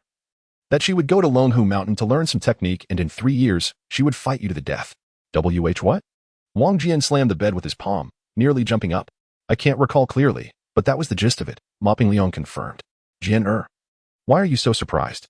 His grandfather had stated that he was now at innate perfection, far stronger than Yuan Bieli, so why fear her? Your grandfather mentioned that once you wake up, you should go to his room. When I heard your classmates, I thought he intended to pass the leadership of the Dao medical sect to you. The masters in those martial arts shows are quite impressive. If you become the leader of the Dao medical sect, you will surely have many patients in your father's clinic. Wait, Mom, don't say any more. Wang Jian interrupted his mother's visions of the future, murmuring, this isn't about taking the leadership. It's about Yuan Bieli seeking revenge. In other words, she has shifted her vendetta onto me? Exactly. Both Ma Pingliang and Wang Jian nodded in agreement. Damn it. Wang Jian internally lamented. Fate had conspired against him.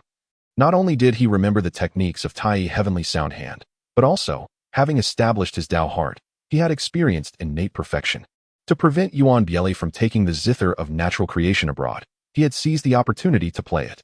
Even achieving the realm of strumming the zither to call the phoenix. Having shown off successfully, the consequences were severe. Wang Jian's eyelids twitched with annoyance as he thought, though I regained a zither of natural creation with Yuan Bieli's temperament.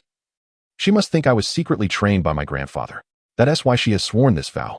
My grandfather said that for an ordinary practitioner to reach the innate realm, it typically requires decades of cultivation. Yuan Bieli, a prodigy, reached the innate realm at just 23. Originally, my qualifications were akin to a waste. Now, to escape from Yuan Bieli's clutches in 3 years, I can only rely on the supreme origin Tao cultivation system in my mind. Jian, what are you thinking about? Wang Jian noticed Wang Jian's silence and his eyes darting around, prompting her to ask. Haha. Wang Jian feigned nonchalance as he got out of bed. Mom, where is my phone? What time is it? Ma Pingliang and I didn't eat much when she brought me here. Have you cooked yet? It's 4:10 now. I almost forgot about that. Wang Jian laughed heartily, turning to Ma Pingliang. What would you like to eat? Do you like fish? Andy's braised fish is your specialty. Andy, no need. Now that Wang Jian has awoken, there seems to be no pressing matters at hand. Taking advantage of the early hour, I must return home soon, said Ma Piaoli. Oh, that simply won't do. Wang Jian interjected, pulling at Ma Piaoli's sleeve, her eyes gleaming with delight as she appraised Ma Piaoli's figure. You've traveled quite a distance. How can you leave without so much as a meal? You should stay the night at our home. If Wang Jian's grandfather and father, one a traditional Chinese medicine practitioner and the other a Western doctor, confirm he is well, you two can head back to school together tomorrow. With the impending senior year, your studies cannot be neglected. Well, perhaps I should heed Auntie's advice, Ma Piaoli conceded. All right, later on, you should call your father. If he has any concerns, I can speak with him. That won't be necessary, she replied. All right then, you two can chat about your studies while I prepare dinner. Auntie, Wang Jian will still be visiting his grandfather, so I'll help you with the cooking. Ma Piaoli offered, eager to assist. Hua Hongtiao, gripping Ma Piaoli's hand, let her out with a joyful expression, as if she had discovered a hidden treasure. Wang Jian let out a sigh, secured the door, and returned to his bed. Before seeking out his grandfather, he needed to organize the thoughts swirling in his mind regarding the Taishang Yuan Tao cultivation system. Moments ago, while playing the piano, several prompts had flashed in his mind, which he had no chance to examine until now. With the system fully activated, his ability to manage the challenges posed by Yuan Biling in 3 years would heavily rely on it.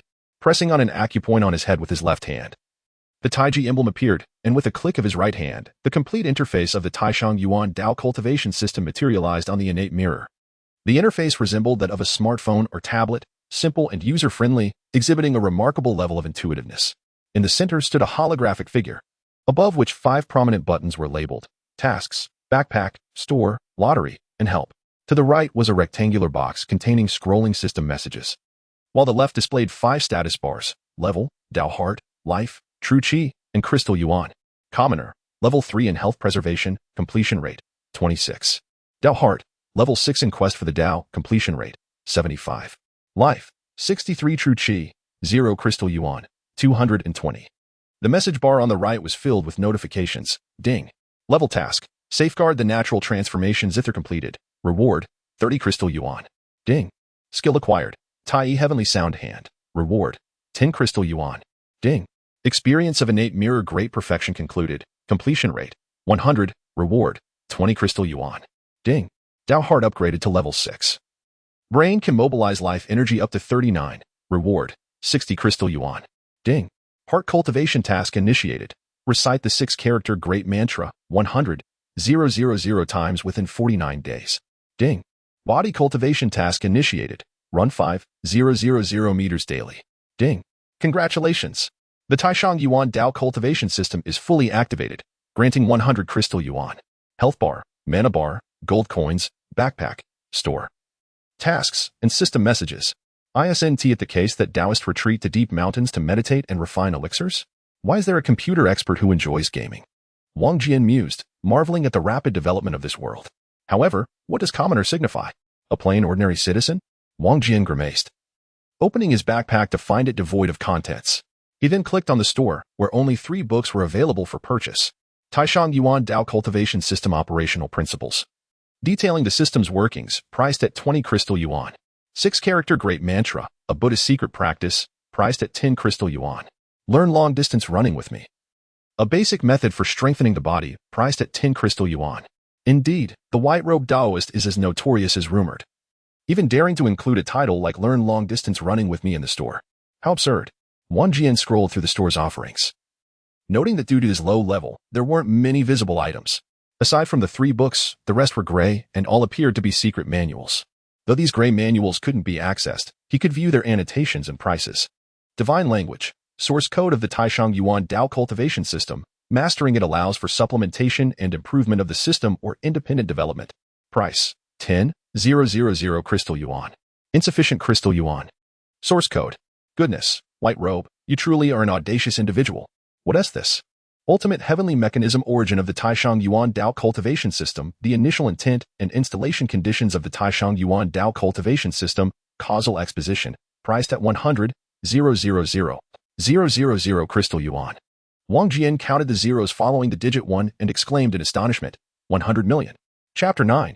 This is truly exhilarating. A single book costs 100 million crystal yuan. What does that even mean?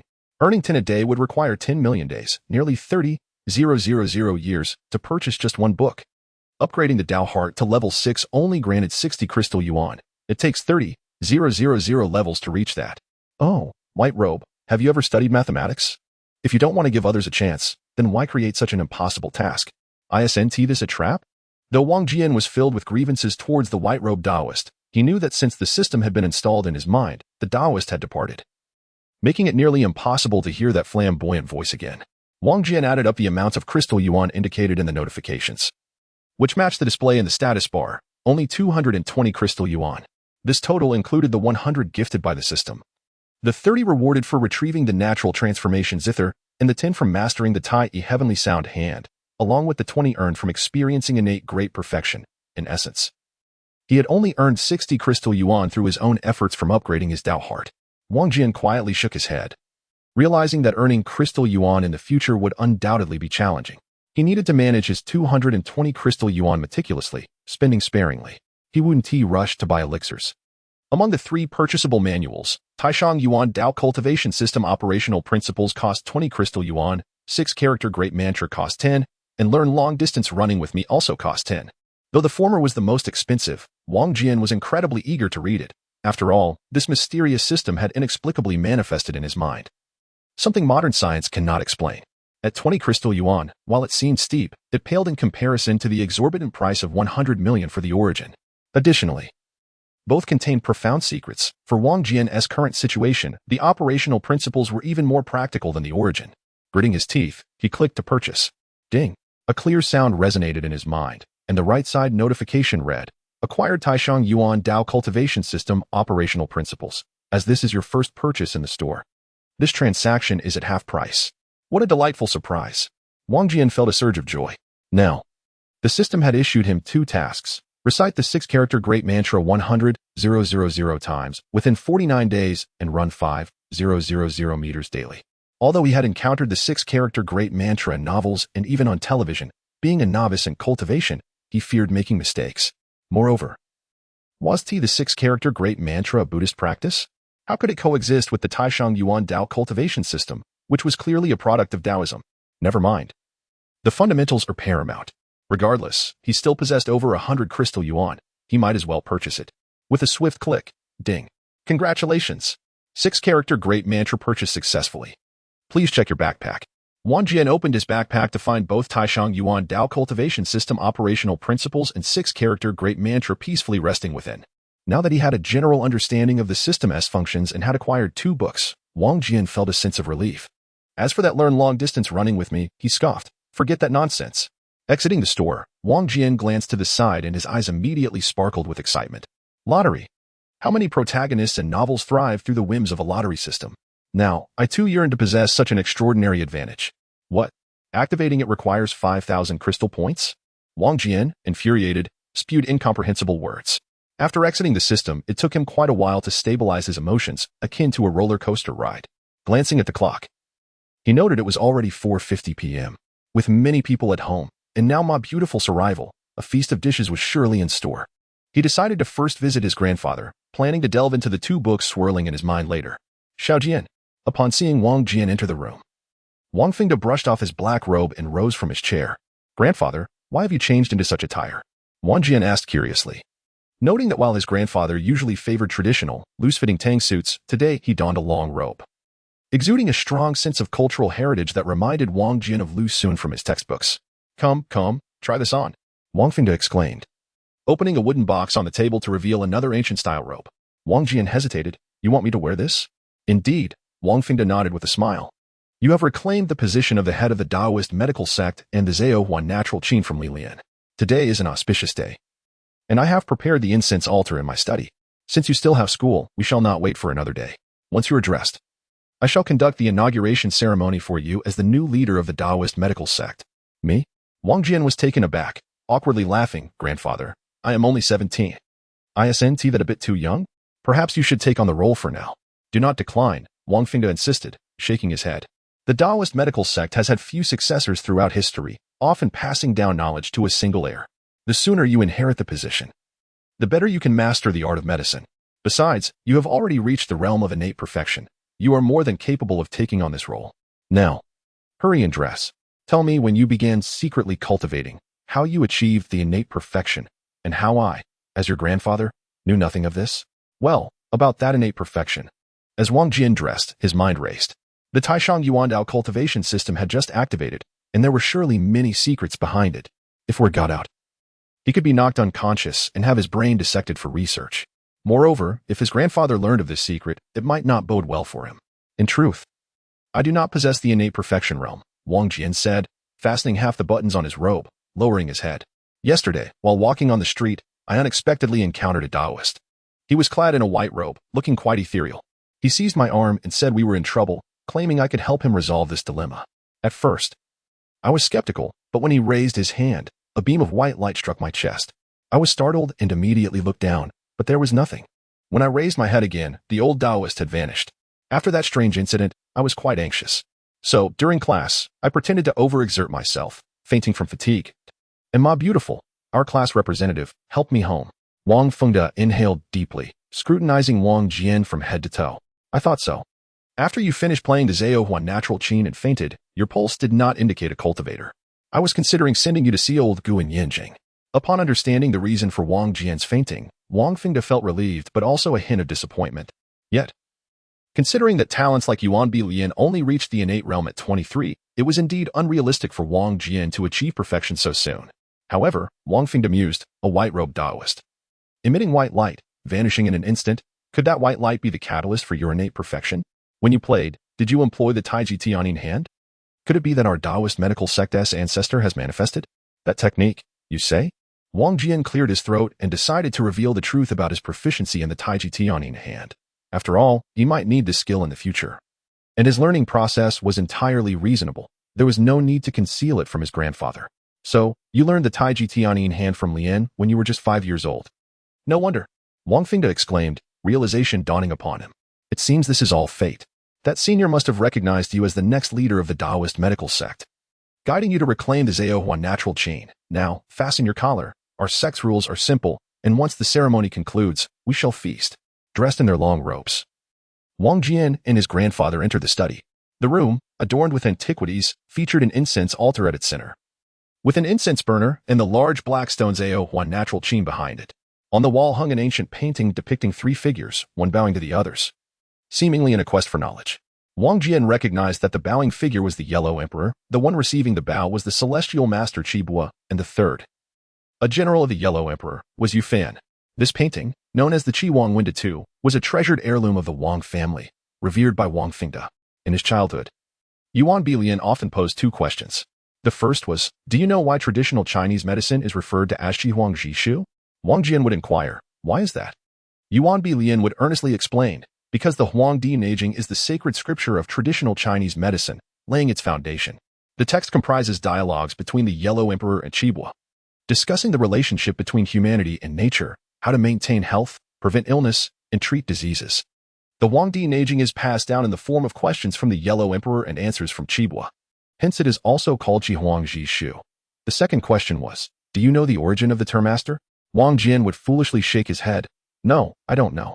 Yuan Bi Lian would glare at him disdainfully, then continue earnestly.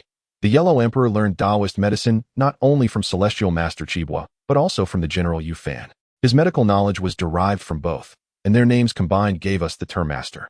Wang Fengde instructed Wang Jian to bow 9 times toward the Qihuang Winda Tu and recite, Virtue.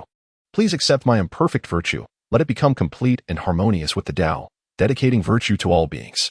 Virtue, please accept my flawed disposition. Let it merge with you, illuminating the path of virtue for all beings. Virtue, please accept my shadowed body. Let it serve the Tao and exist for the revival of our nation's virtue. After reciting, Wang Fengde handed Wang Jian the token representing the leader of the Taoist medical sect. Ding. The moment Wang Jian received the token, a prompt echoed in his mind. Congratulations. You have become the leader of the Taoist medical sect, completing a primary mission. Reward, 5,000 crystal points. What the heck? Wang Jian silently screamed, not 5,000 soft currency, but 5,000 crystal points. Just moments ago, he had fretted over not having 5,000 crystal points to activate the lottery system, spewing incoherent words. And now he had completed a primary mission. His skills were at his fingertips. Life's fluctuations were too rapid and exhilarating. Chapter 10. I am the master of my sect. Ding. Wang Jian, clutching the jade token and grinning foolishly, received another system notification in his mind. Acquired unknown magical artifact, jade token. Would you like to place it in your backpack? Place it? Backpack? Magical artifact? Wang Jian's lips twitched as he nearly leapt with joy. The leader's token of the Taoist medical sect was, in fact, a magical artifact that could be stored in the System's backpack. Grandfather. Before his grandfather. Wang Jian did not directly stow the jade tablet into his backpack. Instead, he remained transfixed, gazing at the Zhao Hua Ziran chain on the table. If this, jade tablet, is indeed a magical artifact, then what of the Zhao Hua Ziran chain? Weighing several tens of pounds. Such a sizable object would be cumbersome to carry. If it could also be placed in the backpack, how marvelous that would be. Do not question why I do not contemplate how these items could be stored in the backpack. Is this a matter within my comprehension? Is the Zhao Hua Ziran chain also mine? Wang Jian's eyes sparkled. Wang Fengde nodded, smiling, of course it is. However, as you were still in school, the Zhao Hua Ziran chain must first be kept at home. Rest assured, your grandfather will safeguard it for you. May I touch it? Wang Jian exclaimed, akin to a man who had languished in prison for 8 years, eagerly lunging toward the Zhao Hua Ziran chain. The texture was so smooth, akin to that of a beautiful maiden. Wait, why does the system not indicate the detection of a magical artifact? Wang Jian pressed his hands firmly against the Zhao Hua Ziran chain, frantically exploring, yet the system remained silent. Xiaojian? Observing his grandson's peculiar expression, Wang Fengde cautiously inquired, do you have new insights regarding this chain? Wang Jian shook his head, reluctantly withdrawing his hands from the instrument. Haha. Wang Fengde laughed heartily. Do not be overly anxious. Great accomplishments are built upon small beginnings. In matters of cultivation, one must avoid impatience. It is already remarkable that you, having just assumed the position of sect master, can sense the subtle bond between your own body and the sect's token. Wang Jian smiled sheepishly, pondering whether a sect master could indeed have such a connection with the token. It sounded quite mystical. Dad, dinner is ready. Big sister is calling you to eat. Came the voice of Wang Zijong from outside. All right, we shall be there shortly. With a beaming smile, Wang Fengde replied, then turned to Wang Jian, let us go eat. This is illogical. How could the Zhao Hua Ziran chain, being so extraordinary, not be a magical artifact?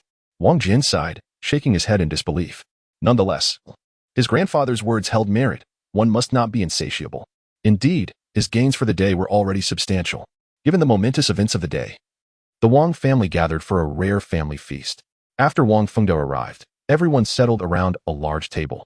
Among the adults of Wang Jian's generation, only Uncle Wang Ziliang, who conducted business outside, and his second uncle, Wang Zishu, had returned.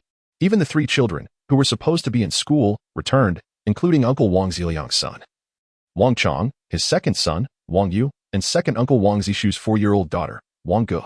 Ma Piaoyang sat beside Wang Jian amidst the crowd. A stark contrast to her usual boisterous self, her demeanor now shy and timid, resembling a quail startled by a sudden fright. You all know. Wang Fengde began with a smile. Today, Xiaojian has preserved the Zhao Hua Ziran chain for our Wang family, and he is now the master of the Daoi men. Let us raise a glass to Xiaojian. The men raised their glasses of liquor, while the women and children held drinks, and everyone joined in a toast. Wang Fengde set his glass down, straightened his back, And despite having recently coughed up blood and appearing considerably aged, his gaze remained vibrant. After downing his drink, he wiped his mouth and said solemnly, "Now that all 4 children are present, aside from Ziliang, everyone is here. After these events, I have come to realize that times have changed. Some matters cannot remain as they once were. Is there anyone among you who wishes to learn the art of Dao medicine alongside Xiao Jian?"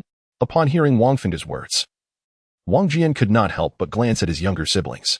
Currently, he was the sole master of the Dao Min, a solitary figure without a cadre. If they were willing to learn with him, it would be splendid. Although he was slightly older, they were still family, and companionship would be welcome. Wang Chang and Wang Yu remained silent, while little Wang Gu climbed up from the floor, her mouth filled with a lollipop as she ran to her grandfather's side. Leaping into his embrace, she looked up at him with her big, watery eyes and asked, "Grandpa, what is Daoi?" "Good child, Grandpa wishes to know. Do you want to be a doctor? A traditional Chinese doctor?" "No." Little Wang Gu shook her head, pulling the lollipop from her mouth, and declared earnestly, "When I grow up, I want to be a star. That way, I can have many pretty clothes like a princess." Wang Fengde nodded, affectionately patting his granddaughter's head adorned with a floral butterfly, then turned his gaze to the 2 brothers, Wang Chang and Wang Yu, who were kneeling before him. "And what about you two?" "I want to study sports and play basketball." Wang Chang, only 13 yet towering over his peers, said in a deep voice. "With Yao Daming retired, only Yi Shuai remains. I want to play basketball and bring glory in the future." "Very well." Wang Fengde nodded approvingly, shifting his attention to 11-year-old Wang Yu. All eyes in the Wang family turned toward Wang Yu. Despite his youth, he was exceptionally bright, albeit somewhat reticent, excelling academically. It was well understood that if anyone were to inherit Wang Fengde's medical skills, it would be Wang Yu. "Wang Yu, speak up. Grandpa is waiting for your answer." Wang Yu's mother urged, anxiously watching her son. "Grandpa." Wang Yu lifted his head, glancing at his mother before lowering it again, resolutely stating, "I want to learn business from my father. His company is thriving. In the future, I want to make it even better so that everyone in our Wang family can live well." Upon hearing this, Wang Yu's mother chuckled softly, her previously anxious heart now at ease. What a joke. No matter how skilled a doctor might be, can they earn as much as a company owner? However, upon catching a glimpse of Wang Fengde's solemn expression, she quickly fell silent. "How about you, Ma Piaoyang?" she asked, nervously fiddling with her chopsticks under the table. Her face flushed. "May I give it a try?" "You?" All eyes turned to Ma Piaoyang, and after a few moments of contemplation, Wang Fengde cleared his throat and said, "Though Dao Yi differs from ordinary Chinese medicine and requires cultivation, learning even a bit of traditional Chinese medicine is commendable. Xiao Jian, wouldn't you agree?" Wang Fengde's gaze turned to Wang Jian, his meaning clear. The study of Dao Yi should begin at a young age. Ma Piaoyang seemed a bit older, and without proper cultivation, she could only aspire to become a traditional Chinese doctor. However, while he was Wang Jian's grandfather, Wang Jian was the master of Dao Yi Min, and the final decision rested with him. Wang Jian scrutinized Ma Piaoyang beside him, pondering her thoughts. With the system in his mind and having inexplicably become the master of Dao Yi Min, his cultivation was understandable. But did Ma Piaoyang, the star pupil and cherished daughter of Ma Jiangwo, truly need to learn this? "Ever since I read Lu Shishir's female physician Tang Fei's biography, I have decided to become a doctor in the future," she declared. Before Wang Jian could respond, his mother, Hua Hongtao, interjected, "How wonderful Ma Piaoyang is.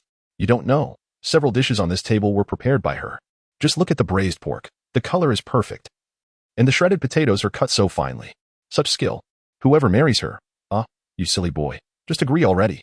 As soon as Hua Hongtao's words fell, Wang Zijian beside her spat out a mouthful of juice. This was not merely about selecting disciples. It was akin to choosing a daughter-in-law. "Goodness. What you say indeed puts immense pressure on me." Wang Jian chuckled as he glanced at Ma Piaoyang. "Although we aspire to promote Dao medicine, the truth is, in our class, she consistently ranks among the top 3 in every examination, while my own results are well known to all. If my classmates learn that she is my apprentice, it would tarnish the reputation of our Dao medicine. You need not worry about that." Ma Piaoyang pouted. "Aside from the college entrance examination, I can submit blank papers during regular assessments, thus allowing your ranking to rise by 1 place. You are quite ruthless." Wang Jian exclaimed, shaking his head in alarm. "If your father finds out, he would certainly wipe out the Dao medicine sect." Ma Piaoyang widened her eyes in surprise, then swallowed her words, smiling gently. "If my father were to understand the marvels of Dao medicine and the crisis facing the inheritance of Huaxia culture, he would surely not oppose it. Then, how about tutoring me in the future? Your humble disciple is at your service." Ma Piaoyang rejoiced, imitating a character from a film, and held her fists in salute to Wang Jian. "However, I request that the sect leader be more straightforward in his speech next time, without beating around the bush. Very well. Since you are the only one under my tutelage, I shall accommodate your request, Wang Jian replied with a grin, picking up his chopsticks. Everyone, let us eat. Do not merely listen to our conversation. Xiao Jian. Just as everyone lifted their chopsticks, Wang Fingda suddenly called out to Wang Jian, his face slightly flushed. I was expelled from the sect by that little girl, and I wish. By heavens. Wang Jian slapped his forehead in realization, having forgotten about his grandfather's predicament. He quickly added, Grandfather, Yuan Bi Ling's words do not count. I will reinstate you into the sect right now and expel her. What position would you prefer? How about elder? No. Wang Jian shook his head before finishing his sentence. I am the sect leader, and elders are of the same generation as I. You should be the supreme elder. Supreme elder? Wang Fingda held his wine cup, his face red with a hint of embarrassment. Isn't that a bit of a farce? Farce? You were the previous sect leader. Wang Jian laughed heartily, thinking to himself that since the sect consisted of just the three of them, he had the final say. This truly sounds like a game, with various team formations. Wang Chang chuckled while gnawing on a chicken leg. Such nonchalance. Wang Jian shot a disapproving glance at Wang Chang. Feeling quite displeased, how could a child comprehend the matters of cultivators? Chapter 11. Despicable. You are my only one after the meal. Wang Jian excused himself, claiming fatigue, and returned to his room. Meanwhile, Ma Piaoyang was being pulled by Hua Hongtiao, inundated with questions, unable to escape. Hua Hongtiao had already arranged for Ma Piaoyang to share a bed with her that night, indicating that a late-night heart-to-heart was inevitable. Wang Jian securely locked the doors and windows, activating the system in his mind. Would you like to activate the lottery function? Activating this function requires 5,000 crystal coins. Gritting his teeth, Wang Jian clicked the confirm button. With 5,220 crystal coins in hand, and nothing worthwhile available in the shop, he felt that the 5,000 crystal coins were practically free. Ding. The lottery function has been successfully activated, granting one advanced lottery opportunity. A subtle change appeared on the system interface of the innate mirror, with an additional lottery function bar beside the shop.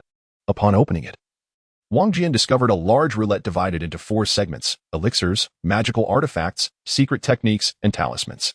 Below the roulette were 3 selection buttons: basic lottery, intermediate lottery, and advanced lottery. Basic lottery, each attempt costs 10 crystal coins, with a 10 chance of winning. Intermediate lottery, each attempt costs 100 crystal coins, with a 30 chance of winning. Advanced lottery, each attempt costs 1,000 crystal coins, with a 50 chance of winning. To his surprise, he received a complimentary advanced lottery worth 1,000 crystal coins. How considerate of the system. Remaining calm, he decided to set the advanced lottery aside and try his luck with the basic one. With 220 crystal coins left, he could attempt the intermediate lottery 2 times or the basic lottery 2 times. Wang Jian waved his hand and decisively clicked on the basic lottery. Whoosh! The pointer on the roulette began to spin rapidly. What treasures might he obtain? X-ray vision? Invisibility? Wall-passing technique? At the very least, an iron sand palm would suffice, after all. Who would dare bully him then? From this point onward, it would be his turn to intimidate others.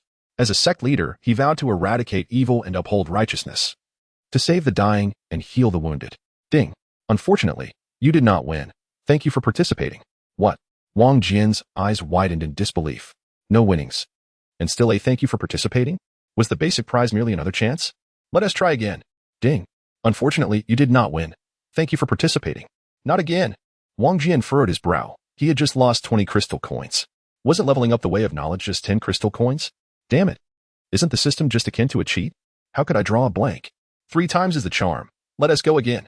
Ding. Congratulations. You have won a book titled Records of the Past and Present, Spirit and Ghost Chambers worth 30 crystal coins. I knew it. Spending 30 crystal coins to win a book valued at 30 crystal coins. Shouldn't a lottery offer surprises? Where was his surprise? Wang Jian rubbed his hands together and clicked the button again. I'll draw. Ding. Unfortunately, you did not win. Thank you for participating. Ding. Unfortunately, you did not win. Thank you for participating. Ding. Congratulations, you have won a returning essence pill worth 10 crystal coins. The returning essence pill. 10 crystal coins. I bought a watch last year. He clicked 6 times in a row, spending 60 crystal coins, only to receive a basic demon-subduing talisman worth 30 crystal coins and a returning essence pill worth a mere 10 crystal coins, a substantial loss indeed. Should he try the advanced lottery? No. The thought crossed his mind, but he shook his head vigorously. Given his current luck, it would be disastrous to end up with nothing from the advanced lottery, leaving him utterly despondent. After all, the advanced lottery had a 50 chance of yielding nothing. Wang Jian adjusted his mood and opened his backpack. Besides the operating principles of the Supreme Yuan Dao Cultivation System and the six-character Great Bright Mantra, he had now added records of the past and present, spirit and ghost chambers. While learning the six-character Great Bright Mantra was undoubtedly important, it was equally essential to comprehend the workings of this peculiar system that had inexplicably manifested within him. However, what on earth was this records of the past and present, spirit and ghost chambers?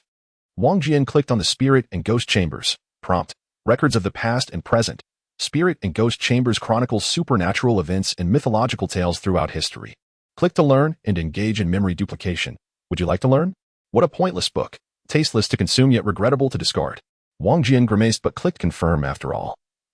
It was worth 30 crystal coins and not something to be hoarded. In an instant, the book transformed into a beam of light, entering the brain of the virtual figure in the innate realm. Wang Jian felt a surge in his head, as if he had gained some knowledge, though he could not discern what exactly it was. Damn it, what useless rubbish did I draw?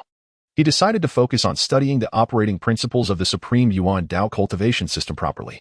Wang Jian shook his head silently and opened the operating principles of the Supreme Yuan Dao Cultivation System. This time, the book did not immediately transform into light and enter his mind. Instead, it opened on the innate mirror like a document. Yin and Yang constitute the Tao. Human life and all things in the universe possess two systems of Yin and Yang. These two systems are spirit and body, referred to by ancient xianxia as nature and destiny.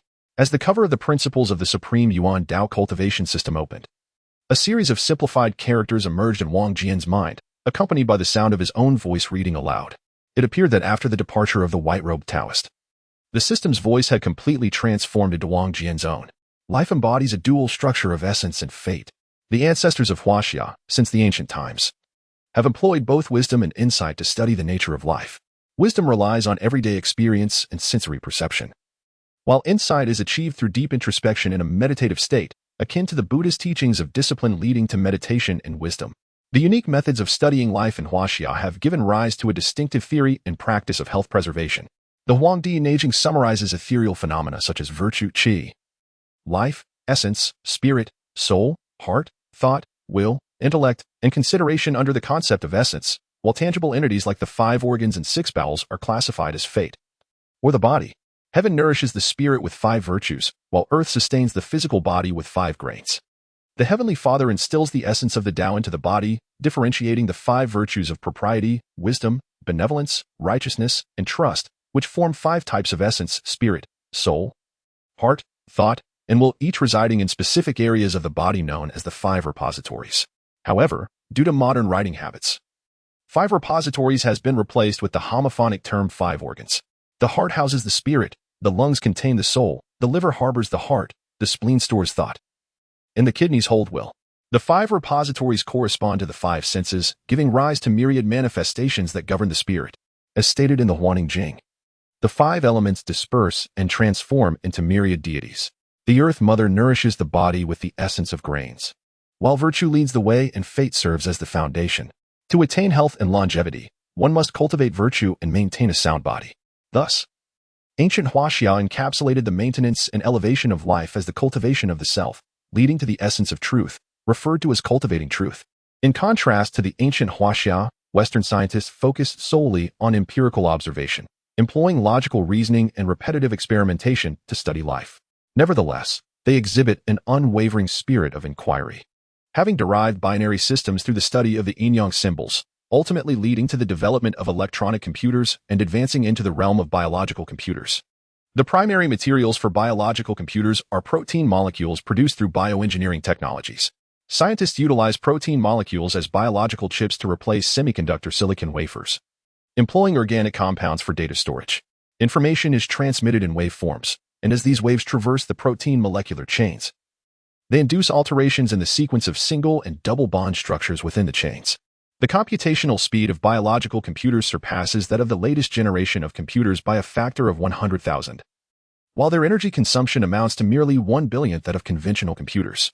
Furthermore, biological computers possess vast storage capabilities and exhibit characteristics inherent to living organisms, enabling them to leverage their own regulatory functions to autonomously repair faults within the chips and mimic the mechanisms of the human brain. The world progresses and technology evolves. With an open embrace, xianxia's Taoist culture is characterized by its inclusivity, capable of assimilating the teachings of Taoism, Buddhism, Confucianism, Christianity, and the latest advancements in technology. Comparatively, the human brain, particularly, stands as the most exquisite biological computer in existence. Fate serves as its hardware, while essence functions as its operating system. With the interplay of essence and fate constituting the system's operational environment, simultaneously acting as the programmer of this biological computer. The singular task remains to develop a programming language comprehensible to the brain, which I term the divine language. Regarding the source code of the divine language, its development, usage, and related content are elaborated upon in the divine language secret texts. Now, let us discuss the Supreme Yuan Dao Cultivation System.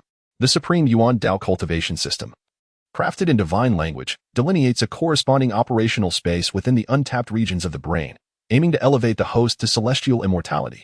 This system not only seals secret texts and elixirs, but also encapsulates primal energy and maintains a designated space capable of accommodating objects with characteristics that can penetrate dimensional spaces.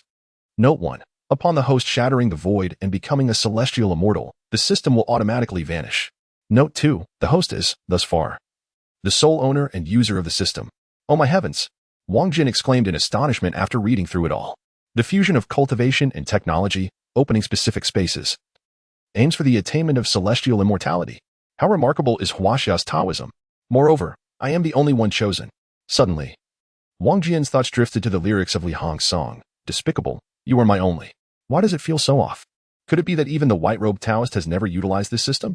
If the system is so extraordinary, why has it chosen me as its host?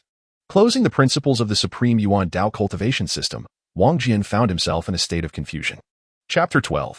A wish worth more than gold. Though the reason the white-robed Taoist chose him remains a mystery, Wang Jian did grasp one thing. Why does the Taoist practice incorporate the Buddhist six-syllable mantra? Why indeed? If even concepts like biological computers and computer programming can be integrated, what else can this amusing cultivator accomplish? With these thoughts in mind, Wang Jian opened the six-syllable mantra. Om, Ma, and I, Be, Me, Hung, the six-syllable mantra. This mantra is the secret incantation of the four-armed white Avalokiteshvara, profound and ultimately unfathomable.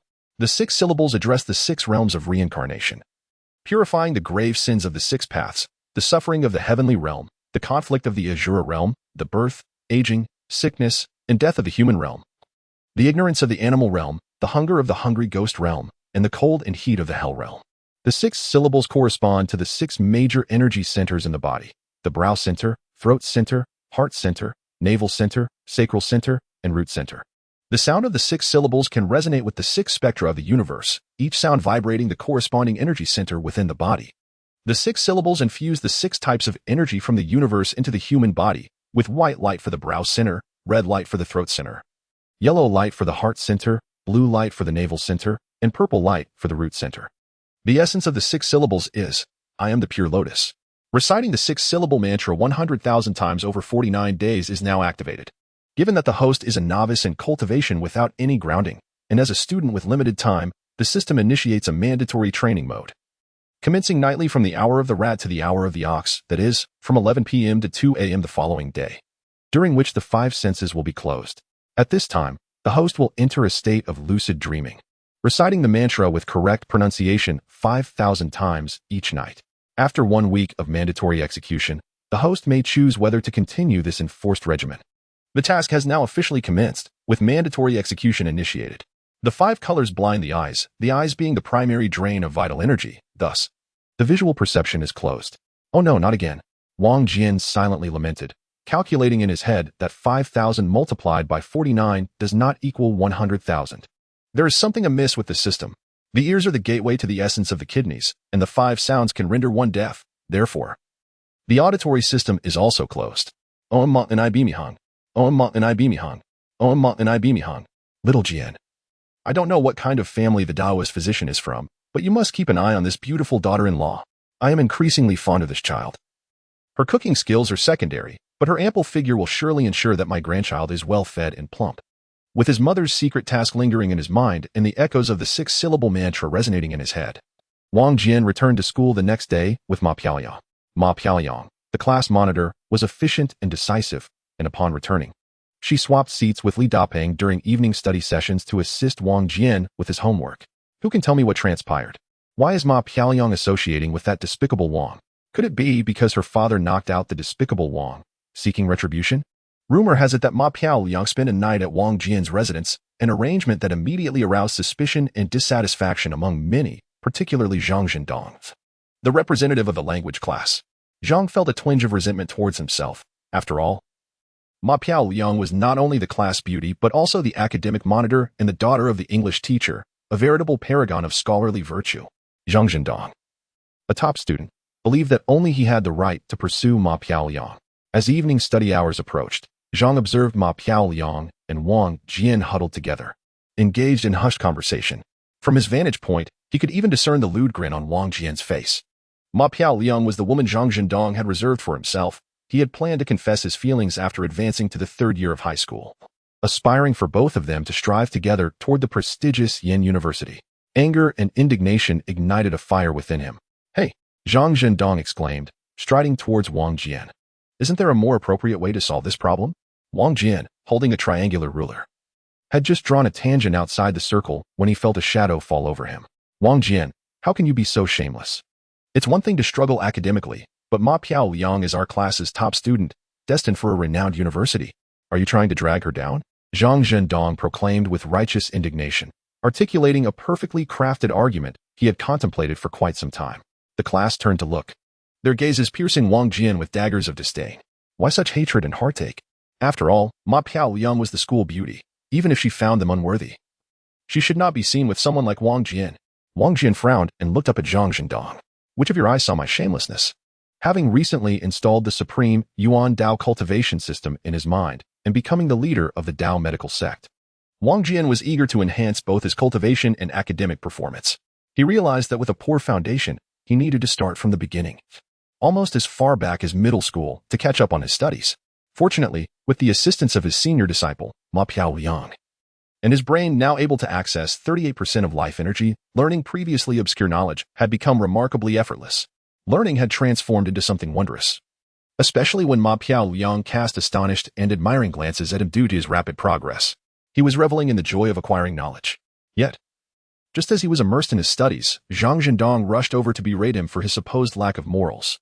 "Do you think I'm a fool? This is nothing but blatant jealousy," Wang Jian retorted. "Is it shameless to want to study seriously? You study your way, but why insist on Ma Piaoliang tutoring you? That has nothing but ulterior motives." Zhang Zhendong, wielding his authority as the representative of the language class, launched a vehement verbal assault on Wang Jian, embodying the very essence of righteousness. Disgracing her, "You have ulterior motives." Wang Jian shot back. "Ma Piaoliang is the academic monitor. If I don't let her tutor me, should I ask Li Depeng instead?" Li Depeng, engrossed in a novel on his phone, suddenly felt a surge of discomfort and turned to glare at Wang Jian. "Could you not involve me when you're chatting? I consider you a friend." Wang Jian glanced at Li Depeng and continued. "Ma Piaoliang's willingness to assist me speaks volumes about her noble character and her selfless spirit akin to that of the great Lei Feng. Do not underestimate her academic prowess. Even if she does not gain admission to a prestigious university, she would still feel pride in her intellectual growth." "You're twisting the facts and speaking nonsense," Zhang Zhendong fumed. A student who barely scraped by, sleeping during lessons and courting the class beauty, could always fabricate a justification for his actions, akin to an old woman sipping thin porridge while checking her watch, ridiculous and shameful. "How am I twisting the facts?" "Ask Ma Piaoliang if she felt the happiness of contribution while tutoring me, if she felt her own brilliance shining." All eyes turned toward Ma Piaoliang as Zhang Zhendong pressed. "Ma Piaoliang, I don't know why you do this. Don't be afraid. Speak the truth. The entire class is here, and I doubt Wang Jian could do anything to you." "Right." Someone chimed in. "Why have you suddenly changed? Did Wang Jian do something to you?" Ma Piaoliang shook her head. In just a few days, under her guidance, Wang Jian's academic performance soared as if propelled by a rocket. Even her father, the esteemed teacher Ma Jian, could not help the academic underachiever. Yet she managed to turn the tide. Couldn't that bring her a sense of accomplishment? "Recently, I visited his home because Wang Jian was ill. After a lengthy discussion with his parents, I realized he genuinely wants to improve academically." Ma Piaoliang surveyed her classmates, her gaze ultimately resting on Zhang Zhendong. "Wang Jian is progressing rapidly, and I am proud of him. You two have issues." Zhang Zhendong stammered, utterly flabbergasted by Ma Piaoliang's defense of Wang Jian. "I refuse to believe that if there were no issues, Ma Piaoliang would help Wang Jian with his studies." It was evident that a man must be mischievous for a woman to take an interest. Had he known earlier, he would have embraced the role of a scoundrel himself. The class erupted into a cacophony of voices, rallying against the perceived misdeeds of the duo. It's not us with issues. It's your thoughts that are too dirty. Wang Jian brandished the triangular ruler, gesturing towards the crowd, then fanned himself theatrically. Do you smell that? A pungent odor wafts through the air. I suspect they conspired to release foul air upon us. Who passed gas? Half the students leapt to their feet, demanding clarity from Wang Jian. Come down. Ma Piao surveyed the commotion before fixing her gaze back on Wang Jian, her lips curling into a slight smirk, her complexion shifting between hues of pale and flushed. It's priceless to be willing. With those words, the room fell silent as students returned to their seats. Is it truly priceless? Wang Jian mused, his expression momentarily faltering as he reached out to Ma Piao, concern etched on his face. You don't seem quite right today. Take your hand away. Ma Piao snapped, observing Wang Jian's obedient demeanor as he sat quietly beside her. She then inquired, why do you think I'm helping you study? Why? Wang Jian replied, his tone dripping with sarcasm. Who would he want to assist a hard-working and determined young man? He tossed his hair back flamboyantly, but wilted under Ma Piao's icy glare, mumbling, even if not a handsome youth, I'm still an ambitious young man. First, you are my disciple. Ma Piao pointed her left index finger at Wang Jian. Second, you are an academic underachiever, she indicated with her right finger. Lastly, she declared, patting her own elevated chest, as the sole disciple of the Tao medical sect, I must help my struggling master. Huh. Wang Jian chuckled awkwardly. Must you put it so formally? Such is the nature of a sect, it is no trivial matter. Tell me, if I, the only disciple of the Tao medical sect, were in trouble, would you, as the sect leader, not come to my aid at all costs? Of course, Wang Jian replied, his expression shifting. Are you joking? What kind of trouble could you possibly face? Have you ever seen this? As Ma Beautiful spoke, she opened her handbag and retrieved a small, entirely black object measuring no more than 2 inches in height. Is this a carpenter's chalk line? Wang Jian inquired with curiosity, taking the small item into his hands. He noticed a small crank on the right side and a piece of cotton in the middle. It was indeed a chalk line used by carpenters for snapping lines. Nowadays, carpenters utilize infrared laser tools, and chalk lines have become plastic. I recalled seeing one during my uncle's home renovation. It's called the soul-binding chalk line. Consider it a gift, Ma Beautiful said, gazing at Wang Jian, her beautiful eyes suddenly shimmering with a mysterious longing. Wait a moment. You say this is called the soul-binding chalk line? Wang Jian's pupils constricted slightly as he recalled something. Chapter 13. I feel we are progressing quite rapidly. Various folk crafts possess specialized tools for capturing demons and pacifying spirits, such as the whip of a coachman, the measuring tool of a tailor, and the scales of a vendor. However, none are as formidable as those of carpenters, thanks to their ancestral figure, Lu Ban, who authored the Book of Lu Ban, a manual for magical spells. Mastering it grants the ability to soar through the skies and summon spirits. But learners must choose one of 3 sacrifices, wealth, body, or life. Thus the Book of Lu Ban is also known as the Door of Deficiency. The essential tools for a carpenter's self-defense against spirits include the chalk line, 9-inch nails, and chisels. The chalk line is used for marking lines on coffins, confining spirits within a designated space. The 9-inch nails serve to seal coffins and can also be used to pin down souls, while chisels are employed for personal defense, preventing spirits from approaching. Shaped like a dragon boat, crafted from black wood, adorned with cotton fabric and thread, the sides inscribed with indistinct scriptures, and the base marked with a peculiar sigil, the object bore a striking resemblance to an ordinary chalk line, yet emanated an oppressive and lethal aura. Holding the chalk line, vivid memories surged in Wang Jian's mind. This was the very item he had drawn in a recent lottery for the book, Ancient and Modern Records of Deities and Ghosts. The entirety of the book was now indelibly etched in his memory, becoming an unforgettable recollection.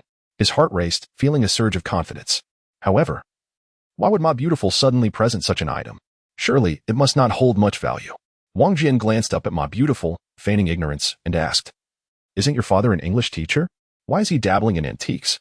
Let's discuss this outside, Ma Beautiful replied, taking the chalk line and stuffing it into her backpack before Wang Jian could react, and she briskly made her way toward the door. Wait a moment, he called, watching her hurried silhouette, his heart racing with anxiety. This girl certainly has a story. During self-study class, they boldly ventured out for a rendezvous, leaving Wang Jian speechless. It can't be so. Some girls mused, speculating that Ma Beautiful, being so remarkable, must have been drawn to Wang Jian for some undisclosed talent. Wang Jian and Ma Beautiful hurriedly exited, causing the classroom to buzz with excitement like a disturbed beehive. Approaching Ma Beautiful, who stood in the shade of a tree, Wang Jian felt apprehensive, his cheeks flushed as he stammered. I feel our development is progressing rather swiftly. Suddenly, Ma Beautiful turned, grasping Wang Jian's shirt, looking up with her beautiful eyes glistening with moisture and reddened. Is she going to kiss me? Wang Jian's heart raced wildly, feeling a heat wash over him. He licked his dry lips, inhaling deeply, pouting like a bewildered gorilla. Oh my, happiness has come too abruptly. Though I am not prepared, I suppose I must surrender my first kiss. With a deep breath, Ma Beautiful pushed Wang Jian back, taking a moment to steady her breathing. Her gaze unfocused as she murmured, "Actually, I need your help to save my father." Save your father? Not a kiss. The abrupt shift left Wang Jian in disbelief. He shook his head in disappointment, noticing the tears welling in Ma Beautiful's eyes. Why are you crying? If there is no kiss, why are you so upset? This girl is so pure. Upon hearing Wang Jian's inquiry, Ma Beautiful's tears flowed even more freely. I have searched for a long time. You're the only one who can save him. Save your father? Mr. Ma? Wang Jian was taken aback, perplexed by the unexpected connection. Since I can remember, my father has often coughed. Recently, he suddenly developed acute pneumonia, which has now worsened into lung cancer. However, he insists on going to the xianxia hospital in Pinggu, Yinjing, claiming it is the best in the country for treating cancer. Mr. Ma has. You mean, this illness has progressed too rapidly? Wang Jian exclaimed, startled. He recalled that Mr. Ma had not attended class for the past few days, and a middle-aged woman named Chin had taken over as the English teacher. When he inquired, Ma Beautiful only mentioned her father's acute pneumonia. Though somewhat stern, Mr. Ma was a decent person. How could he have cancer? Don't misunderstand. Ma Beautiful pouted, continuing, actually, my father is not there to seek treatment willingly. Rather, he is being held captive by a female ghost. Wang Jian's legs trembled at the thought of being haunted. This girl is cursing her own father. Are you out of your mind? Do you really believe in ghosts in this day and age? Even if they do exist, how could I possibly help your father? I'm just a kid like you. You mustn't think that way. I'll be honest with you. The Taoist sect primarily focuses on traditional Chinese medicine, and that innate mirror of great perfection is a sham. You're lying. I saw you strike the strings of the natural creation zither with my own eyes, and I asked you on Ling. She believes in the existence of ghosts. Ma Beautiful interrupted, her big, watery eyes fixed on him. And I, too, am not an ordinary person. Wang Jian's heart skipped a beat, and he blurted out, You're not ordinary? Do you have a condition? You're the one who is delusional. Ma Beautiful retorted, though her mood lightened a bit. She sighed, glancing at the dim streetlights, then looked back at him with her beautiful eyes. Since I was young, I've been able to see things that ordinary people cannot. I can perceive the auras emitted by humans, animals, and nature, and I can also see ghosts. Furthermore, I can discern a person's health and moral character based on their aura. To save my father, I've been meticulously observing in crowded places for years. Then, you've discovered my secret. Wang Jian shielded his chest with one hand and protected his lower body with the other. Ma Beautiful gazed deeply at him. I can't see through you. You appear to be an ordinary person, yet you can resonate with the natural creation zither. Wang Jian sighed in relief, then expressed astonishment. Could it be that you possess yin-yang eyes? The term yin-yang eyes is elaborately explained in the book Ancient and Modern Records of Deities and Ghosts. It is an ancient legend in Chinese folklore. The older generation believes that some individuals possess the ability to see not only the reality of this world, but also the otherworldly realm, the underworld. Medical science interprets yin-yang eyes as a type of visual impairment, where those afflicted lose certain visual capabilities in their retinas, causing their brains to fill in the gaps with clear but non-existent images, which may be objects, animals, or apparitions. Many believe that individuals with yin-yang eyes have unlocked a magnetic frequency inaccessible to ordinary people, akin to a television equipped with a satellite antenna, receiving programs that standard cables cannot. In truth, humans and mammals possess a pineal gland located at the posterior part of the brain, responsible for secreting melatonin, often referred to as the degenerated third eye of mammals. Why do I say this? The esteemed journal Science published a significant paper in April 1999 regarding the pineal gland. Researchers conducted experiments using a cohort of albino mice with a genetic mutation that impaired their retinal photoreceptive capabilities. The results revealed that, despite the absence of photoreceptor genes, the pineal gland's function of secreting melatonin in response to light stimuli remained unaffected.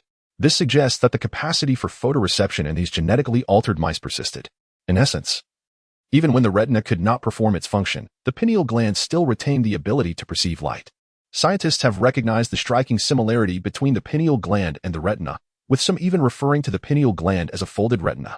Furthermore, the developed pineal gland can detect invisible light, bypassing the pupil, lens, and optic nerve, creating images directly in the mind. The phenomenon often referred to as the yin-yang eye is, in fact, attributed to an activated pineal gland. Abundant evidence suggests that the pineal gland may serve as a direct organ of light perception.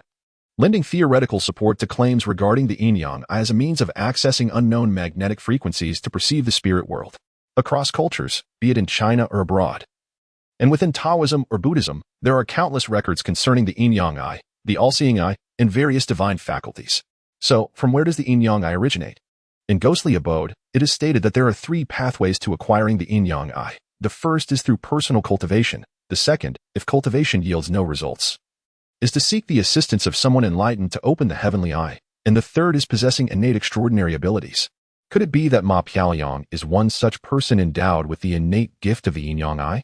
Gazing at Ma Piaoliang, Wang Jian suddenly felt a peculiar sensation. In her eyes, deep and clear like pools of water, there lay an aura of haunting beauty mingled with a mysterious tranquility. Ma Piaoliang nodded and began recounting her past. When I was a child, I often saw a woman in a red dress standing by my father's bedside every night, watching my parents. Her gaze was strange, imbued with an infinite love tinged with profound hatred. At 11, while going to the bathroom at night, I saw that woman again. Standing in the middle of the room, her eyes darkened and blood dripping from the corners of her mouth, staining the floor. I screamed in terror. My parents woke up, alarmed by my cries. I recounted the incident to them. The next morning, my mother, not going to work, went directly to the goddess temple. When she returned, she carried a spirit tablet. She placed it in the main room and affixed yellow paper talismans to each window. That night, the wind howled fiercely, the branches scraping against the windows, and no matter how I lay in bed, I could not sleep. Each time I opened my eyes, I saw that woman in red outside the window, crying against the glass, her blood smearing everything. My mother claimed I had a high fever, babbling nonsensically. Yet I distinctly remember, I was not feverish at all. My mother cried bitterly, and my father wore a grim expression. In the middle of the night, he called Uncle Rin from the company to say he would not be going to work for a few days due to family matters. However, by dawn, my father announced he had to go on a business trip, leaving my mother looking aggrieved but without a word to say. Who could know? At this point, tears streamed down Ma Piaoliang's face. Wang Jian trembled. What happened? Ma Piaoliang wiped her tears, sniffed, and continued. On the first night of my father's business trip, my mother suffered from gas poisoning while taking a bath, leaving us forever. By the time my father returned, it was too late. My mother lay in a cold coffin, her face pale and weary. The police spoke with my father for an extended period, ruling out foul play. Yet, I knew it was not an accident. Wang Jian's heart raced. Was Ma Piaoliang's mother a victim of homicide? Ma Piaoliang clenched her teeth, expressing Wang Jian's unspoken thought. Because the paper talismans on the windows and the spirit tablet in the house had vanished, and since then, the woman in red never appeared again. Wang Jian's heart raced. Could it be that her father harmed her mother? Ma Piaoliang pressed her long brows together and spoke solemnly. I once asked my father, but he merely deflected my inquiries. He believed that with time, the shadows in my heart would fade, yet I kept a vigilant eye on his actions. Until just a few days ago, when that ghostly woman reappeared, I finally uncovered a shocking secret. Chapter 14. Yin-Yang Remarriage? The astonishing secret. Wang Jian shivered. Could it be that he had guessed correctly? Did Ma Jianwo conspire with a ghost to harm his wife? No, that was implausible. Moreover, this matter needed to be reported to the police. What could Ma Piaoliang tell him? What was this astounding secret?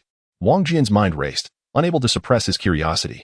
Long before my parents met, my father had a previous lover, Ma Piaoliang revealed.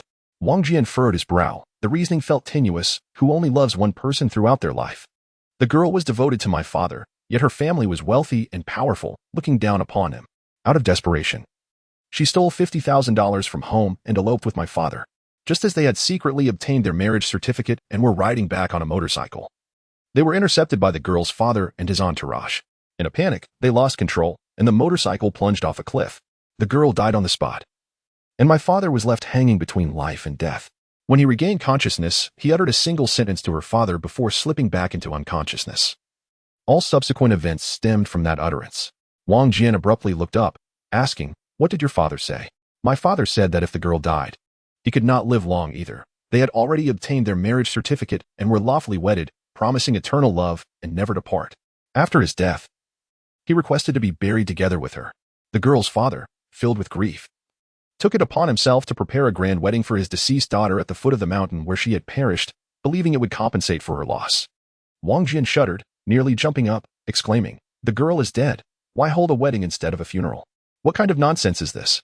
With a cold laugh, Ma Piaoliang continued, "The girl's father lamented that his wife died early and had cherished their only daughter from childhood. He felt that it was his fault for her demise. Now, he sought to compensate for her loss by organizing an extravagant ghost marriage.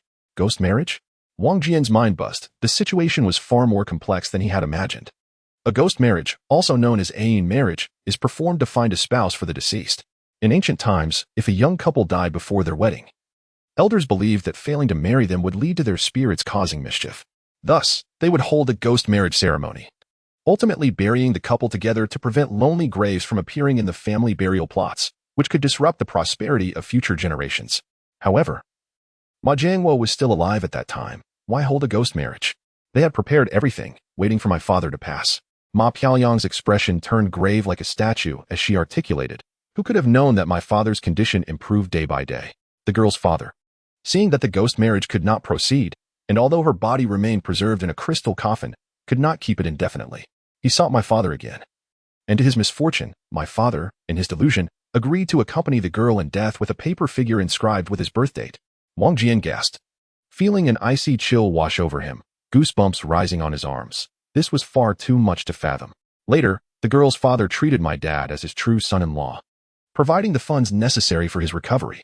Subsequently, my father remarried my mother, leading to the events I previously mentioned. So it was. Wang Jian now fully understood that the red-clad female ghost described by Ma Beautiful must be his father's ghostly wife. No wonder the ghost was causing such a commotion. It turned out that Ma Jianguo had engaged in a form of yin-yang remarriage. However, as I recalled from spirit and ghost study, it had been mentioned that without a powerful magnetic field to sustain them, even the most formidable ghostly magnetic fields could not survive independently for long. Could it be that the girl was buried in a corpse-nurturing ground? Yet, a point remained unclear. According to Ma Beautiful, her mother had been harmed by the female ghost. But how could the ghost possibly remove the spiritual talismans from the windows or relocate the statue of Zhong Kuei within the house? Was it possible that Ma Jianguo colluded with the ghost to kill her mother? This seemed utterly implausible. Who would kill a daughter-in-law for the sake of a deceased person? Especially when the daughter-in-law had no connection to the dead. As long as tomorrow night passed, my father would be safe. You are my master, the head of the Taoist medical school, and I owe you a debt of gratitude. Thus, you must assist me. Upon finishing, Ma Beautiful closed her lips, her eyes fixed intently on Wang Jian, her gaze imbued with both threat and a plea for help. Tomorrow night. Wang Jian's face displayed fear as he scrutinized Ma Beautiful. Are you suggesting that even if Zhang Zhendong does not cause trouble, you would still reveal everything to me? Ma Beautiful nodded vigorously, slowly affirming his question. Wang Jian felt overwhelmed. He had never anticipated that Ma Beautiful, seemingly lacking intelligence, possessed such cunning. However, her actions were understandable in her quest to save her father. I have another question that perplexes me. Wang Jian cleared his throat and inquired, how do you know your father will be fine after tomorrow night? I peeked at my father's diary, and he wrote that tomorrow is the day he would marry that woman. He will not survive past tomorrow night. Wang Jian nodded, biting his fingernail thoughtfully. After observing Ma Beautiful for a moment, she managed a forced smile. Don't worry, you are at the innate completion level, with an aura so powerful that ghosts would not dare approach. Besides, we have the soul-binding ink line. We will travel overnight to the xianxia hospital, where I will take you to my father's ward. You can draw ink lines on the windows and doors, ensuring that the female ghost cannot enter. Is it possible that the deceased girl was not cremated? Before Ma Beautiful could finish her thought, Wang Jian interjected with a sudden question. Ma Beautiful paused, murmuring, perhaps so. Where is the girl buried? As soon as she finished speaking, Wang Jian pressed her for more details. She is buried near the site of the incident, less than 5 miles from xianxia hospital. My father once wrote in his diary that before marrying my mother, he swore at the girl's grave that if they did not become a couple in this life, they would continue their bond in the next. Yet he never realized that what people referred to as a lifetime was actually 30 years. The girl fixated on this detail, determined to bring about my father's demise 30 years later. Ma Beautiful, anxious under Wang Jian's probing gaze, finally released the words she had been holding back. Suddenly, Wang Jian seized Ma Beautiful's arm, pulling her towards the exit, speaking rapidly. To truly save your father, we must excavate that girl's corpse and cremate it. Then relocate the ashes elsewhere. You mentioned she is buried near the hospital, correct? Let us head to her grave and first use the soul-binding ink line to draw 100 or so lines at the grave's head, ensuring your father safely passes tomorrow night. After a couple of days, we can gather more people and open the coffin for cremation, allowing us to release the vengeful spirit. Yes, Ma Beautiful exclaimed, excitedly stamping her foot. How did I not think of this sooner? Let us go to Yanjing. Chapter 15. The Dalpinggu is a renowned tourist destination near Yanjing, featuring attractions such as Laoxiang Peak, Failong Valley, Donghu Lake, Jinhai Lake, Xinyuan Terrace, and the famous Jing'an Grand Canyon and Jing'an Great Cave. Xianxia is located 3 kilometers east of the city center, essentially positioned at the heart of Pinggu. Surrounded by mountains and water with excellent air quality, the Xianxia Hospital, established here, has a strong convalescent atmosphere, catering exclusively to affluent patients. Upon arriving in Beijing, Wang Jian and Ma Beautiful immediately boarded the hospital shuttle. Nevertheless, they reached the hospital entrance only after 2 in the afternoon. It was unavoidable. Their train had arrived at the West Station around 10 in the morning, and Yinjing's traffic was notoriously congested due to its bustling nature. With a crisp salute, the security guard allowed the shuttle to enter the premises. Wang Jian felt a jolt. Such a gesture instantly elevated the hospital's image. Stepping off the vehicle, he was momentarily dazed. This hardly resembled a hospital, but rather a grand garden. Although the mountain air was somewhat chilly and most trees had yet to bud, the landscape was filled with rocks, flowers, and greenery, adorned with pavilions and bridges. After gazing for nearly half a minute, he turned back to inquire at the gate, only to learn that Professor Gu was located in the innermost professor's office on the 3rd floor. In an intriguing twist of fate, the doctor treating Ma Jiangwo was an old friend of Wang Jian's grandfather, Professor Gu. To ensure their visit went smoothly, it was imperative to pay a visit to this esteemed professor. Ma Beautiful mentioned that Ma Jiangwo was indeed a patient at this hospital, having been referred by Wang Jian's grandfather, Wang Fengda. But was the situation truly that straightforward? Why was the deceased girl also buried nearby? Moreover, it seemed Ma Beautiful was quite familiar with this area. The security guard called Professor Gu, who chuckled heartily, saying he was already expecting them. With this assurance, the guard felt comfortable allowing Wang Jian and Ma Beautiful to proceed. Professor Gu stood at an impressive height of over 6 feet. With thinning white hair and a bald head that gleamed under the light, his face adorned with the signature smile of a jolly Buddha. After merely glancing at Wang Jian, he exclaimed, "Ah, at such a young age, you've already become the head of the Taoist medical school. Quite remarkable.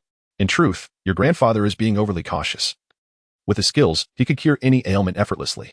Wang Jian understood from Professor Gu's reaction that his grandfather had indeed informed him of his current status. He felt a bit embarrassed. As the head of the Taoist medical school, he was traveling such a distance to seek help from someone else. Professor Gu invited Wang Jian to sit opposite him, placing 3 fingers on Wang Jian's wrist, and, after a brief moment of silence, chuckled softly. "Your health is perfectly normal, even healthier than that of an average person. That's settled. Then, please relay a message to your grandfather for me. My yin-yang mirror has been with him for several months. You should return it promptly, or else we will have unfinished business." Wang Jian was slightly taken aback. Professor Gu's examination was remarkably simplistic, merely glancing at him and taking his pulse without further inquiries about his health. Nonetheless, that was not his purpose for coming. He was eager to conclude matters swiftly. Thus, he stood up and cheerfully replied, "Professor Gu, we won't linger any longer. Rest assured, I will deliver your message." Ma Beautiful, standing beside him, appeared somewhat skeptical, asking, "Professor, is Wang Jian truly all right?" Wang Jian shot her a glance, thinking to himself, "What do you mean? Are you questioning the professor's medical expertise?" Professor Gu, however, was unfazed, laughing heartily. "Certainly, he is fine. I still have several patients waiting. If you are truly worried, you can go for a routine checkup with Western medicine." With those words, they had no choice but to leave. "Shall we check on my father's ward?" Ma Beautiful inquired as they walked. "Tonight is the critical night, and it is nearly 3 in the afternoon. Time is of the essence. We should first visit that woman's grave," Wang Jian decisively stated. The two followed the hospital's main road for less than a mile before veering onto a narrow path to the right. Ma Beautiful appeared to be quite familiar with the route, suggesting that she had been there more than once. She explained that the path to the grave was narrow and treacherous. During the construction of the new road, they had detoured around that section, leaving the small mountain path as the only access. It was early spring, and the sunlit flora was turning a vibrant green, with Xianxia bordering the Jingdong Grand Canyon. Touching the edge of the tourist area, surrounded by deep forests and serene scenery, even the rugged mountain path, a distance of 5 miles, is not deemed far for the young. Following the narrow trail beneath one's feet, after walking 3 miles westward and crossing a small hillock, one encounters the remnants of an abandoned mountain road. The surface is overrun with years of desiccated grass, and amidst the wild undergrowth lie scattered stones that have slipped down the slope. The path has narrowed to little more than a meter, and it appears that in a few years it will merge seamlessly with the mountains once more. Standing atop a large boulder, the spring breeze is brisk, chilling his back, and Wang Jian coughs softly, glancing downwards. Below the steep slope lies a broad riverside, strewn with pebbles of various sizes. 2 small children, barely a meter tall, are hunched by the riverbank, kindling a fire for some unknown purpose, the dark flames curling upward with the rising smoke. Wang Jian is perplexed.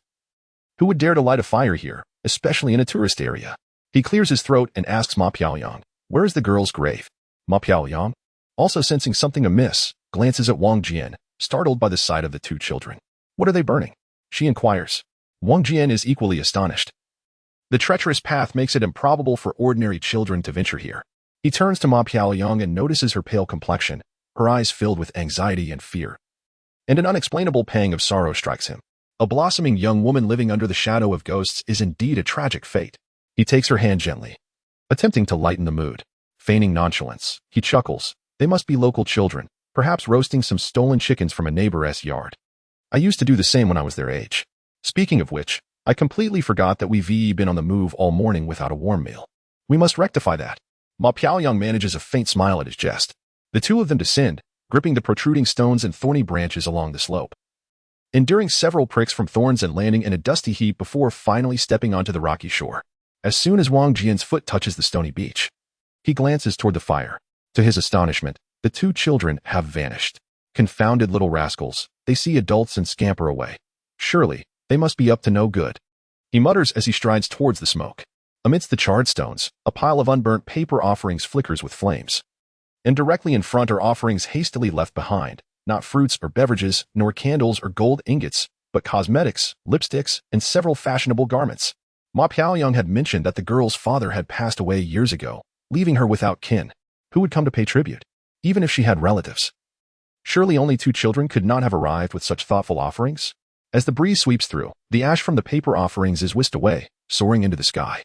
Wang Jian stands transfixed, lost in contemplation, until Ma Piaoyang suddenly interjects, "Did you notice that one of those children was motionless, like a doll?" A doll? Chapter 16. What shall we do? Wang Jian whips around, locking eyes with Ma Piaoyang. Could her spiritual sight have perceived something? When I first saw those children, I experienced a peculiar sensation, an odd feeling, Ma Piaoyang continues. As we descended, I kept my gaze fixed on them. When we were 1/3 of the way down, one turned to glare at us for a long moment before carrying the other away. The one being carried wore a beige chiffon skirt, her eyes unnaturally large, her limbs stiff and unchanging, resembling a rigid doll devoid of any liveliness. Wang Jian wipes his nose, surreptitiously observing Ma Piaoyang's expression, his heart swelling with doubt, conjecture, and a creeping dread. Although he is the leader of the Taoist sect, he wishes he could have a year or more to prepare before confronting such matters. This feels like being thrust into the fray without warning. He must remain composed. Wang Jian silently encourages himself. When faced with the ethereal realm of spirits, maintaining a calm demeanor is paramount. It is akin to a boxing match. If one succumbs to fear before the bout even begins, defeat is inevitable. He harbors aspirations of promoting the Taoist practice, becoming a renowned master of the craft, and cannot afford to falter at the very outset. "Look at you, scaring yourself," he mutters with a smirk. In truth, even if they are spirits, there is nothing to fear. Spirits, like serpents, harbor a deep-seated fear of humans. Ma Piaoyang's gaze remains fixated on the offerings, her complexion growing increasingly pallid. The girl's mental fortitude is clearly lacking. Wang Jian, feeling his heart race, sighs quietly and glances at the offerings. Out of the corner of his eye, he suddenly perceives a flash of crimson. Good heavens! Wang Jian blinks in disbelief. Etched on the stone are two red characters the size of ginkgo leaves. Go back. Though inscribed on stone, the characters exhibit a certain elegance.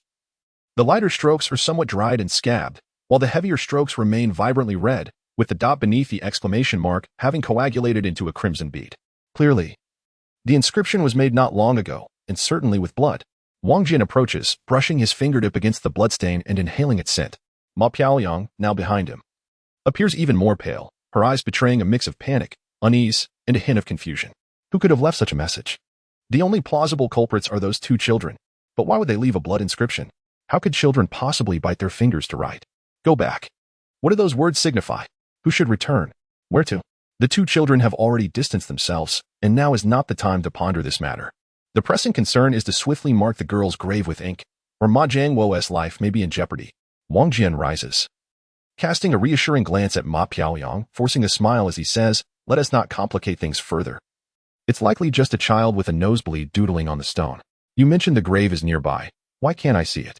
Ma Piaoyang shudders, regaining her composure as she scans the surroundings and exhales deeply. Not far from here lies our old home. I've been following my father's diary and inquiring with the local villagers for quite some time to find this place. But I've never actually seen the specific grave. However, there used to be a stone tablet here. I assume that woman's coffin must be buried nearby. Wang Jian follows Ma Piaoyang's gaze, frowning as he responds, I don't see any stone tablet. Here's the plan. You search for the grave. And I'll dip the ink line in water. We'll aim for precision. If that fails, we'll seal the area thoroughly and mark the entire space with ink. Understood. Ma Piaoyang replies resolutely, her brow furrowing. Wang Jian takes the small ink line and strides toward the riverside, muttering to himself, Come on, Jian Good. You are now the leader of the Taoist sect, armed with the knowledge of the system. Ma Piaoyang is your top disciple, and her character is commendable. She will surely handle this matter with finesse. If worst comes to worst, I'll draw lots for a prize and will not be deterred by the spirits. Indeed. Wang Jian feels a surge of determination. He currently possesses 160 energy points and a chance for a high-level draw. The supreme Taoist cultivation system is formidable. Can it not deal with a mere female ghost? With thoughts of the extraordinary system in his mind, Wang Jian finally feels at ease. As he approaches the water's edge, he finds that the river has already begun to freeze, and the soft, muddy sand proves to be slightly treacherous underfoot. Wang Jian glanced around and discovered that he was beside a depression, where numerous large blue bricks lay scattered on the slope. He reached down to grab two, placing them beneath his feet, and dipped a bit of clear river water onto the cotton thread of his ink line. The ink line was shaped like a dragon boat, crafted from black locust wood, and the cotton thread was meticulously examined.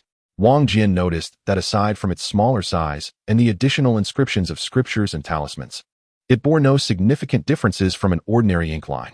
After adjusting the spool a couple of times, the ink line flowed smoothly. Wang Jian stepped onto the square bricks to gaze into the river's center. The water churned with yellow sand, flowing rapidly, resembling boiling mung bean soup.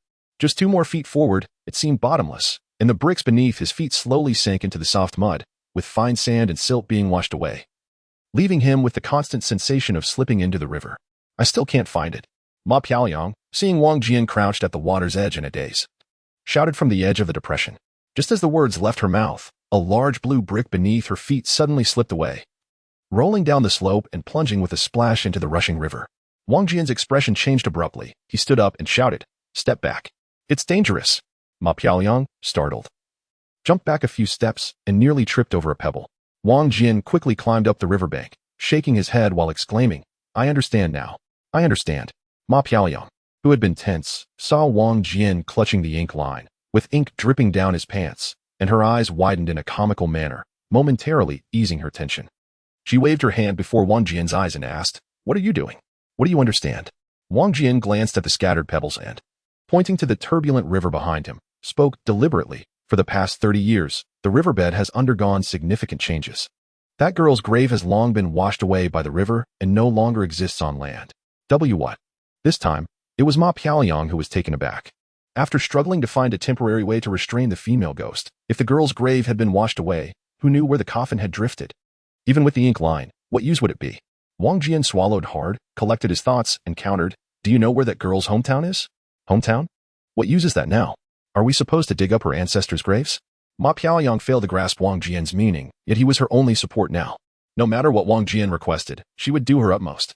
Biting her lip and contemplating, she finally said, It seems to be Sherdong's Dui, Sherdong Jizhou. That is correct. Wang Jian grasped Ma Piaoyang's arm and took a couple of steps toward the riverbank, pointing to the depression and the large blue bricks. These bricks must have formed the girl's burial site. In Sherdong Jizhou, there exists a burial method known as cave burials. This involves digging a vertical pit and then excavating a horizontal chamber at the bottom. During burial, the coffin is suspended into the vertical pit and then pushed into the horizontal chamber, finally sealing the entrance with stone slabs and piling earth on top. Do you see? This depression resembles a horse's mane, perfectly matching the shape of a cave burial. Those blue bricks were likely used to construct the burial chamber's roof. The girl's father must have followed the customs from their hometown in Jinan to build her grave, hence the rare large burial mound. What Wang Jian described echoed the principles of geomancy mentioned in Divine Ghost Chamber. Ma Piaoyang's expression turned grave again, shaking her head as she said, I don't understand anything about large burial mounds, but if the girl's coffin has been swept away by the river, with such a strong current and plenty of fish and shrimp in the water, the body should have long since disappeared, right? Not at all. Wang Jian's face tightened, his tone resolute. If the body has decayed, the ghost's resentment would not linger for 30 years without a host, nor would it invade your home to cause harm. The only possibility is that the coffin floated to a constant temperature environment that preserves the body, a place undoubtedly imbued with a unique magnetic field of extreme E. What should we do then? The evening glow painted the sky golden as the surging river carried fragmented sunlight forward. Ma Piaoyang checked her phone, It was 5:10 p.m. and the sun was about to set. I'll make a call to ask my grandfather, Wang Jian said as he took Ma Piaoyang's phone. The Taoist, apart from traditional Chinese medicine, primarily practiced the Zhu Yu technique. Although the Zhu Yu technique had officially been lost, it had persisted in folk traditions, encompassing various remedies for unusual ailments. Wang Jian's grandfather, Wang Fengde, had been the head of the Taoist sect for decades and was well-versed in supernatural matters. Beep. The number you dialed is temporarily unavailable. The user has activated the voicemail function. Unreachable. Wang Jian returned the phone to Ma Piaoyang, his voice low. It seems seeking external help is not an option. Let's proceed as you initially suggested. We'll seal the window of the hospital room with ink lines. And I'll keep watch with you in Teacher Ma's room. Not a single ghost, nor even a fly, shall enter. Right, let us go all out. Ma Piaoyang nodded firmly. We won't open the door when the nurses come to check. Upon returning to the hospital, Wang Jian and Ma Piaoyang headed to Ma Jiangwo's room. Xianxia Hospital primarily catered to recuperation, serving a middle to upper-class clientele. Hence it had limited rooms but high standards, mostly consisting of standard rooms. Ma Jiangwo was in a room on the 4th floor, well-equipped with a sofa, television, coffee table, wardrobe, and bathroom, giving it the feel of a 3-star hotel upon entering. Wang Jian stood by the bed, inhaling the faint scent of disinfectant while scrutinizing Ma Jiangwo. To his surprise, he found Ma Jiangwo quite handsome, though weary. He exuded an air of melancholy, combining charm with a touch of age, creating an impression of profound depth. It was no wonder the deceased girl clung to him. Being attractive could indeed be a burden. Wang Jian, what brings you here? Ma Jiangwo exclaimed in surprise upon seeing him. He had taken leave from school. And even the school leaders had not informed him of the reason. Moreover, if they knew he was ill and hospitalized, it should have been the school leaders or outstanding student representatives visiting, yet here was Wang Jian. Teacher Ma, I heard from Ma Piaoyang that you were hospitalized. Nowadays, connections are essential. Coincidentally, a friend of my grandfather's is at this hospital, so I came to see you and see if I could be of assistance. Oh, I see. It's quite a distance from Liyuan to Yanjing. You've gone through a lot. Ma Jiangwo felt warmth in his heart and turned to Ma Piaoyang, letting out a long sigh. For so many years, it's just been the two of us, Piaoyang and I. My time is limited. And there are some things I must express before it's too late. Wang Jian's heart sank, his gaze towards Ma Jiangwo turning serious. It seemed Ma Jiangwo had resigned himself to his fate. In my life, while I haven't achieved full enlightenment, many things have become trivial. I'm not worried about anything else. Ma Jiangwo coughed deeply, a sickly flush coloring his face, his eyes moistening. Piaoyang is my only concern in this world. Wang Jian, if I pass away, will you take care of her for me? Dad. Ma Piaoyang's face turned crimson as she interrupted, exclaiming, What nonsense are you talking about? You will surely recover. I brought Wang Jian here to help. In her anxiety, Ma Piaoyang unintentionally revealed the truth and quickly shut her mouth. Help? Ma Jiangwo paused, asking, Help with what? Ma Piaoyang panicked, unsure of how to respond. To uncover the truth behind her mother's death, she had peeked at Ma Jiangwo's diary. And tonight she needed to subdue her father's late wife's ghost. This secret was not something her father could know. Teacher, here's the thing, Wang Jian interjected, originally. Ma Piaoyang wouldn't have mentioned your illness to me. She returned home with me, knowing my grandfather is an old Chinese doctor and a friend of Professor Gu at this hospital. They both will consult on your case, and surely your health will improve. However, my grandfather couldn't make it here due to some matters, so he sent me in his stead. Oh, Ma Jiangwo nodded slightly, a look of bewilderment crossing his face. Indeed, Dad, otherwise, how could I have told Wang Jian if we had agreed to keep it a secret? I insisted he stay here with you tonight, for that very reason, and he even pressured me to treat him to a lavish meal. Ma Piaoyang glanced at Wang Jian, her admiration for him growing like an unending river. Wang Jian truly was the king of scoundrels, spinning tall tales with such finesse, it was utterly infuriating. Is that so? Ma Jiangwo chuckled at his daughter's jest, nodding in agreement. That does seem rather characteristic of Wang Jian. You haven't had dinner yet? Then you should hurry along. Wang Jian cast a lingering glance at the two, thinking to himself that in order to assist you both, his heart was nearly shattered with worry. And now he was merely a glutton. Though he felt dejected, Wang Jian's words remained sweet. Mr. Ma, have you eaten? Is there anything you desire? We can bring you something shortly. Regardless of the situation, Ma Jiangwo had entrusted his daughter to him, and this rare opportunity must be seized with utmost care. Although Wang Jian shyly refrained from giving a direct answer to his mother's stringent command to win over Ma Piaoyang, he was, in truth, playing hard to get. Why would he refuse?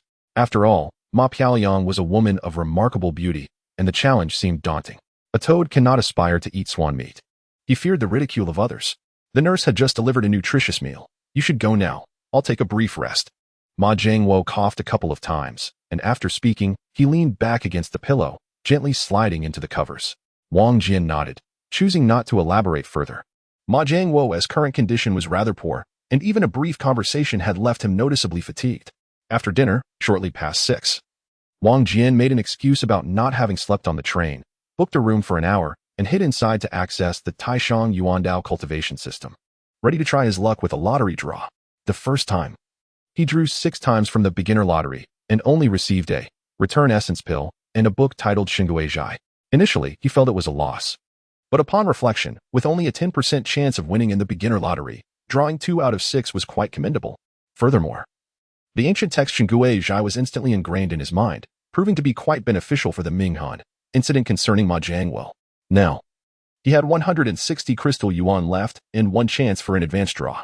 It would be prudent to first utilize the beginner lottery and test his fortune. With a firm resolve, Wang Jian rubbed his hands together and concentrated on the beginner lottery button, eagerly pressing it. Whoosh! The lottery wheel spun rapidly, circling several times before gradually slowing down. Ding! The pointer finally came to rest on a blank area. Regrettably, you did not win. Thank you for your patronage. What the heck? Not again. 10 crystal yuan wasted just like that. Wang Jian couldn't help but curse. The odds of winning in the beginner lottery were truly dismal. Exiting the system, he scratched his head and glanced at his large hands. Had he drawn a blank because he hadn't washed his hands after devouring the chicken leg? Indeed, when seeking fortune, one must burn incense and bow. Therefore, to attract the goddess of luck, he certainly needed to have clean, fragrant hands. Wang Jian beamed with joy and hurried to the restroom, washing his face and brushing his teeth, squeezing the 2 small pimples on his forehead clean, and meticulously washing his hands several times, ensuring even the crevices of his nails were spotless. Only then did he reopen the system, resolute in his choice to directly select the intermediate lottery valued at 100 crystal yuan. Taishang Laojun, Buddha Tathagata, and all the celestial deities, including the white-robed Taoist, bless me to draw a splendid prize. Only by saving my father-in-law and marrying Ma Piaoyong can I truly devote myself to cultivation. Wang Jian muttered a few incantations, his intention firmly pressing the button for the intermediate lottery. I draw. The pointer on the lottery wheel whirled rapidly once more. Whoosh ding. Congratulations. You have drawn the opportunity for a double lottery valued at 300 crystal yuan. Note, utilizing this feature allows you to receive double rewards in the lottery.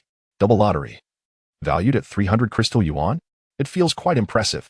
However, considering the 2 prizes obtained from the beginner lottery, one was worth 10 crystal yuan and the other 30 crystal yuan. It was nearly certain that the prizes from the beginner lottery would not exceed 30 or perhaps 100 crystal yuan. Thus, the double betting opportunity from this intermediate lottery should also be a commendable prize. In that case, I must engage in the advanced lottery to break even. A double advanced lottery? Wang Jian furrowed his brow, his teeth clenched tightly. Last year I bought a watch, and I drew. He forcefully pressed on the advanced lottery. Ding. Notification. You have selected the advanced lottery. Would you like to use the double lottery opportunity? Yes. Whoosh. The pointer on the lottery will spun elegantly once more. Chapter 18. The Taiji Golden Light Incantation. Ding. Congratulations, you have obtained the Taiji Golden Light Incantation Inheritance. Ding. Double lottery successfully activated. The Taiji Golden Light Incantation reaches the 5th step of the incantation's 5-word formula spirit level. At last, I have drawn a grand prize. Wang Jian hurriedly opened his backpack, and a scripture resembling a peerless treasure lay there, shining with golden brilliance. The Taiji Golden Light Incantation? Spirit level Taiji Golden Light Incantation. What is this? His consciousness swept over the scripture, and a line of prompts surged forth from the innate mirror. The Golden Light Incantation is one of the 8 great spells of Taoism, primarily focusing on cultivating the heart of the Tao body, advocating the inner refinement of the golden light primordial spirit for protection, subduing demons and safeguarding the path. This incantation is renowned for its extensive applications and formidable power. The Taiji Golden Light Incantation differs from the more common Golden Light Incantation. Taiji, also written as Tai, is an alternate name for Tao or Qi. Tai signifies the most ancient and supreme, while E or air denotes the primordial beginning. In Lzu's Taiji Golden Light Doctrine, the principles of Taiji, Golden Light, and primordial spirit are precisely the foundational concepts of this Taiji Golden Light Incantation. Gold signifies the manifestation of the Tao, the divine light of the spirit. Gold represents strength and resilience. For those who seek the Tao, their profound skills radiate outwardly, sufficient to repel spirits, vanquish demons, and command divine generals. Just as gold artifacts are robust and unyielding, they shine brilliantly, thus earning the title of golden light. Gulp. Wang Jian swallowed hard, the sight appearing remarkably impressive, truly incomprehensibly profound. An option floated in his mind. Would he like to learn it? The items acquired from the advanced double lottery are worth at least 4,000 to 5,000 crystal yuan. How could he not learn it? I will learn. Whoosh. As Wang Jian focused his intention, the Taiji golden light incantation transformed into a beam of golden light and merged into his mind. The golden light illuminated the room, and auspicious energy filled the space. The Taiji Daoqi flowed through the ages. Nectar drenched the crown, bathing him in light. The 3 karmas purified, the 5 organs enlightened. Clarity within and without, revealing my primordial spirit. Connecting heaven and earth, auspicious light blesses the multitude. The universe and all within it are my true essence. The 3 purities. Responding to sincere devotion. Reciting it 10,000 times, light descends upon me. Once she evolves, obscured and mysterious. Wang Jian formed hand seals. And as a segment of the incantation silently surged within him, a circle of shimmering golden radiance emanated from his heart, expanding outward. Seal the technique. After a full 3 minutes, the faint golden light in his eyes gradually dispersed. Wow, what a sensation! Wang Jian marveled, feeling as if his heart had been cleansed. Every fiber of his being refreshed, more invigorating than an extravagant spa. It's no wonder practitioners say there exists true yin and yang within. This sensation truly surpasses the essence of both male and female, indescribable unless framed in such terms. Thump, thump, thump. Just as Wang Jian completed his cultivation, Ma Piaoyang was anxiously knocking at the door. Wang Jian, are you awake? It's past 7. We should hurry to the hospital. All right, I slept beautifully. Wang Jian leapt from the bed, brimming with confidence as he followed Ma Piaoyang toward the hospital. The patient ward of Xianxia Hospital was only 4 stories tall. Thus there was only a medical elevator, devoid of a passenger lift. I don't believe your father's condition is as dire as you've suggested. This evening, you must heed my every word to ensure his cooperation. What are you doing? The astonishment brought by the Tai Jingguang divine spell still lingered in the air. Wang Jian's confidence surged, but he suddenly noticed Ma Piaoyang tremble, as if colliding with an immovable wall, her body stiffening on the staircase. This girl, why is she always so jumpy? Wang Jian turned to glance at Ma Piaoyang, only to see her face as pale as a ghost, her expression frozen in terror, her dark pupils seemingly expanding endlessly. Could it be that the female ghost has already arrived? A chill ran down Wang Jian's spine as he quickly followed Ma Piaoyang's gaze upward. This girl indeed possesses yin-yang eyes. They were currently standing on the 3rd floor landing, a few steps above, and looking up in the direction Ma Piaoyang was staring. He could just make out a segment of the 4th floor corridor, where a resting bench had been set up for the families of patients. On the bench sat a little girl clad in a yellow chrysanthemum-patterned dress, her eyes fixated on the innermost room where Ma Jiangwo was hospitalized, sitting silently. Beside her lay a doll of similar size, dressed in a beige gauze skirt. Wang Jian's mind exploded with thoughts. A jolt of electricity racing from his heels up his spine to the crown of his head, causing his scalp to tighten, as if his hair was about to stand on end. Wasn't this the strange child who had burned paper on the rocky shore earlier that afternoon? No wonder Ma Piaoyang mentioned that one of them was a doll. It truly was a large stuffed toy. But why was this little girl burning paper by the riverside? Who were those peculiar offerings intended for? Did she write those 2 characters? What did they mean? Why was she now appearing in the hospital? Was she a patient here? Even if she were a patient, what could she possibly want, sitting alone in the corridor at such a late hour, staring at Ma Piaoyang's father's room? The little girl had her hair tied back, and with bangs obscuring half her face, from Wang Jian's vantage point, he could only see her petite nose, slightly upturned lips, and a cherubic face glistening with tears, with 1 or 2 small droplets of sorrow. She was still crying. Why on earth? Wang Jian's thoughts were in disarray, and he quickly steeled himself, quietly reciting the Tai Jingguang divine spell, and turned to look at Ma Piaoyang. At that moment, Ma Piaoyang's gaze met his. The extraordinary calmness in Wang Jian's dark eyes immediately eased Ma Piaoyang's tense nerves. He signaled her with a glance to remain silent. They both pretended as if nothing was amiss, stealing glances at the little girl as they continued to ascend the stairs. Wang Jian strode forward, determined to confront the little girl. With the protection of the Tai Jingguang divine spell, could he really be intimidated by a mere child? The little girl remained seated, seemingly unperturbed by Wang Jian's approaching footsteps. Little sister, why are you here all alone at this late hour? Wang Jian asked, bending slightly as he approached her, his lips curling into a cunning smile, resembling a sly wolf. Upon hearing his question, the little girl's long eyelashes fluttered slightly. She withdrew her gaze from the hospital room and glanced at Wang Jian without uttering a word, then slowly turned her face toward Ma Piaoyang. Wang Jian observed the little girl's expression closely and, in an instant, He saw her tear-filled eyes overwhelmed by a complex blend of pain, sorrow, and yearning, an expression that could never belong to a young child, let alone one of 7 or 8 years. Ah! Ma Piaoyang gasped as if stung by a scorpion.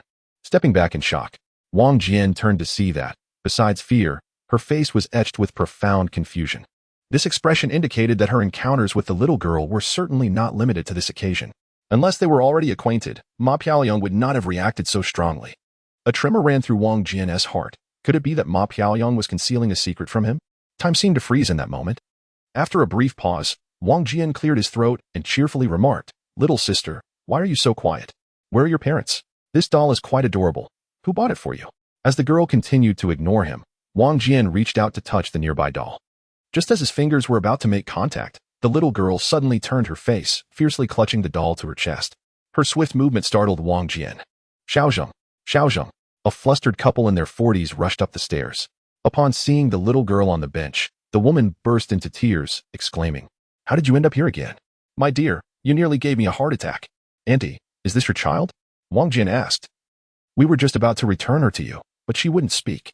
The little girl struggled to hold onto the doll as she jumped off the bench, silently making her way down the stairs, while her mother rushed after her, ignoring Wang Jian's attempts to converse. "Thank you so much," the child's father said to Wang Jian, offering a few perfunctory words. "This child has never been talkative. Her mother has been so focused on her. Please don't mind. How old is your child? And what is her name?" Ma Piaoyang inquired eagerly. 7 years old. Her mother was 34 when she had her, so they dote on her, naming her Yangzhang. The father, who seemed somewhat scholarly, pushed up his thick glasses, feeling a bit embarrassed to linger when Ma Piaoyang was asking questions. 7? Ma Piaoyang trembled again, tears welling in her eyes. As time grew late, despite the child's peculiar behavior, it was crucial to prepare for the impending intrusion of the female ghost. Leaving no room to delve deeper into this matter, Wang Jian pursed his lips and smiled at the father, saying, "Then you should go check on your child quickly. You're in that room. We'll visit when we have time. My sister has a special bond with your daughter." "Sure. You're welcome to visit us anytime. We're in room 203. I'll head down now," the father responded with an awkward smile, hurrying away. Wang Jian tugged at Ma Piaoyang's sleeve. "You seem dazed. Like a lovesick fool. We have important matters to attend to. Other things can wait until tomorrow." Ma Piaoyang regained her composure and nodded. "Right. You need to find a way to convince my father to cooperate. We will surely succeed." Chapter 19. Crossing over, pushing open the hospital room door. Ma Jiangwo was resting against the headboard with his eyes closed. "Mr. Ma, when I arrived, Grandpa gave me a precious ancestral pill, Huiyuan pill. Your health is not looking good, and we must act swiftly. You need to take this medicine now." With that, Wang Jian opened his palm to reveal a pill the size of a broad bean, a translucent, crimson capsule. A faint medicinal aroma quickly filled the air. "Huh? This pill?" Ma Piaoyang sniffed the air, instantly invigorated by the fragrant scent, her face displaying astonishment. "When did you get this?" "I had no idea." Wang Jian smiled mysteriously. "Did you forget I am the head of the Taoist medical sect? Our sect has a history spanning thousands of years. We possess a few hidden treasures." Though Ma Jiangwo's ailment was caused by the female ghost, the illness was all too real. Merely capturing ghosts without addressing the illness would not suffice. This Huiyuan pill, while worth only 10 crystal coins, was the only medicinal treasure produced by the Taishang Yuandao cultivation system. No ordinary medicine could compare. In any case, Wang Jian had no use for it at present. It was most fitting to use this to prolong the life of his future father-in-law. The Taoist medical sect?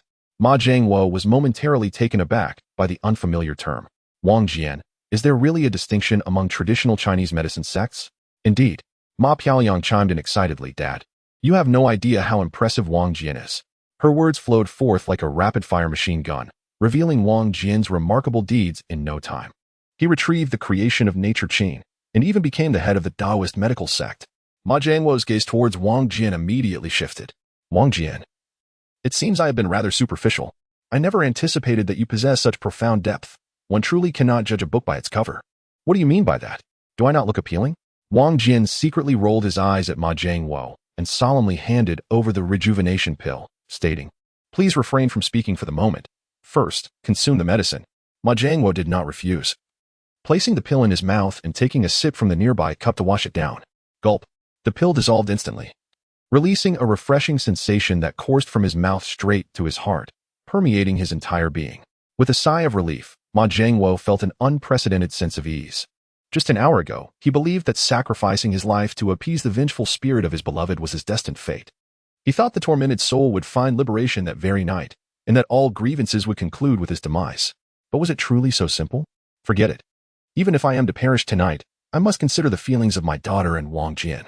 Let fate take its course. Mr. Ma, after taking the rejuvenation pill, you must lie still for 2 hours. During this time, you cannot open your eyes or speak. I will remain here with you throughout the night to observe the medicine's effects.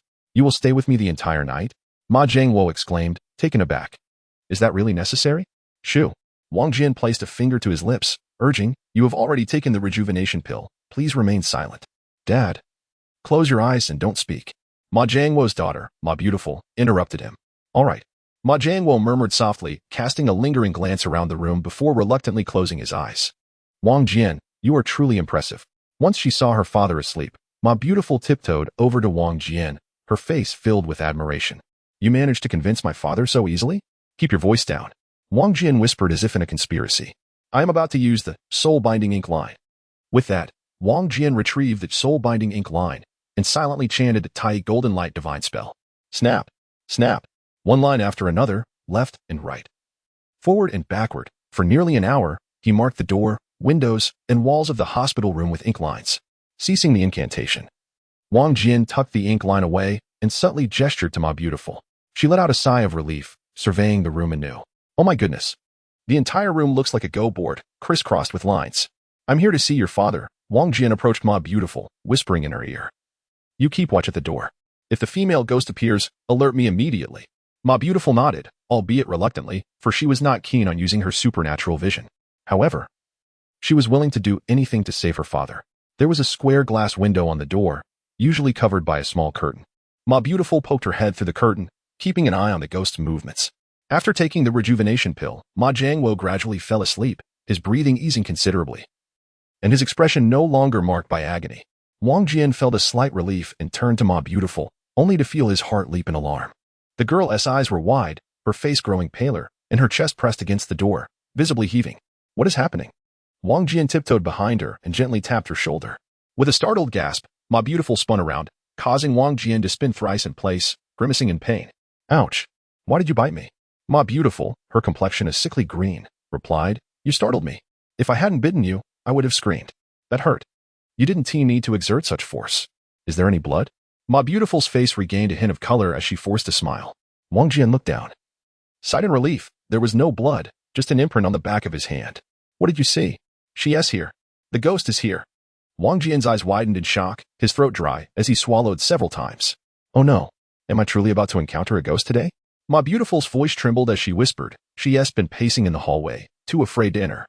The ink lines you created glow faintly gold when viewed through supernatural eyes. Their power is formidable, preventing her from coming in. She must despise you outside. Is that so? Wang Jian smiled with pride, realizing the combined strength of the Tai Golden Light divine spell and the soul-binding ink line was formidable. Didn't Ma Beautiful say she would gift it to me? It will surely serve as a protective charm in my future endeavors. While contemplating, Wang Jian lifted the curtain. Peering through the glass, tiptoeing as he quietly said, Let me take a look. Stop fooling around, Ma Beautiful swallowed hard. You can't see anything without supernatural vision. As they spoke, Wang Jian suddenly trembled, his shoulders shaking. Alarmed, Ma Beautiful thought, could he actually see? She quickly leaned in closer to follow his gaze. At that moment, around 9 o'clock, the corridor was eerily quiet, stretching long before them, leading to a corner staircase. A girl with disheveled hair slowly ascended the staircase, her pale face visible with each step she took.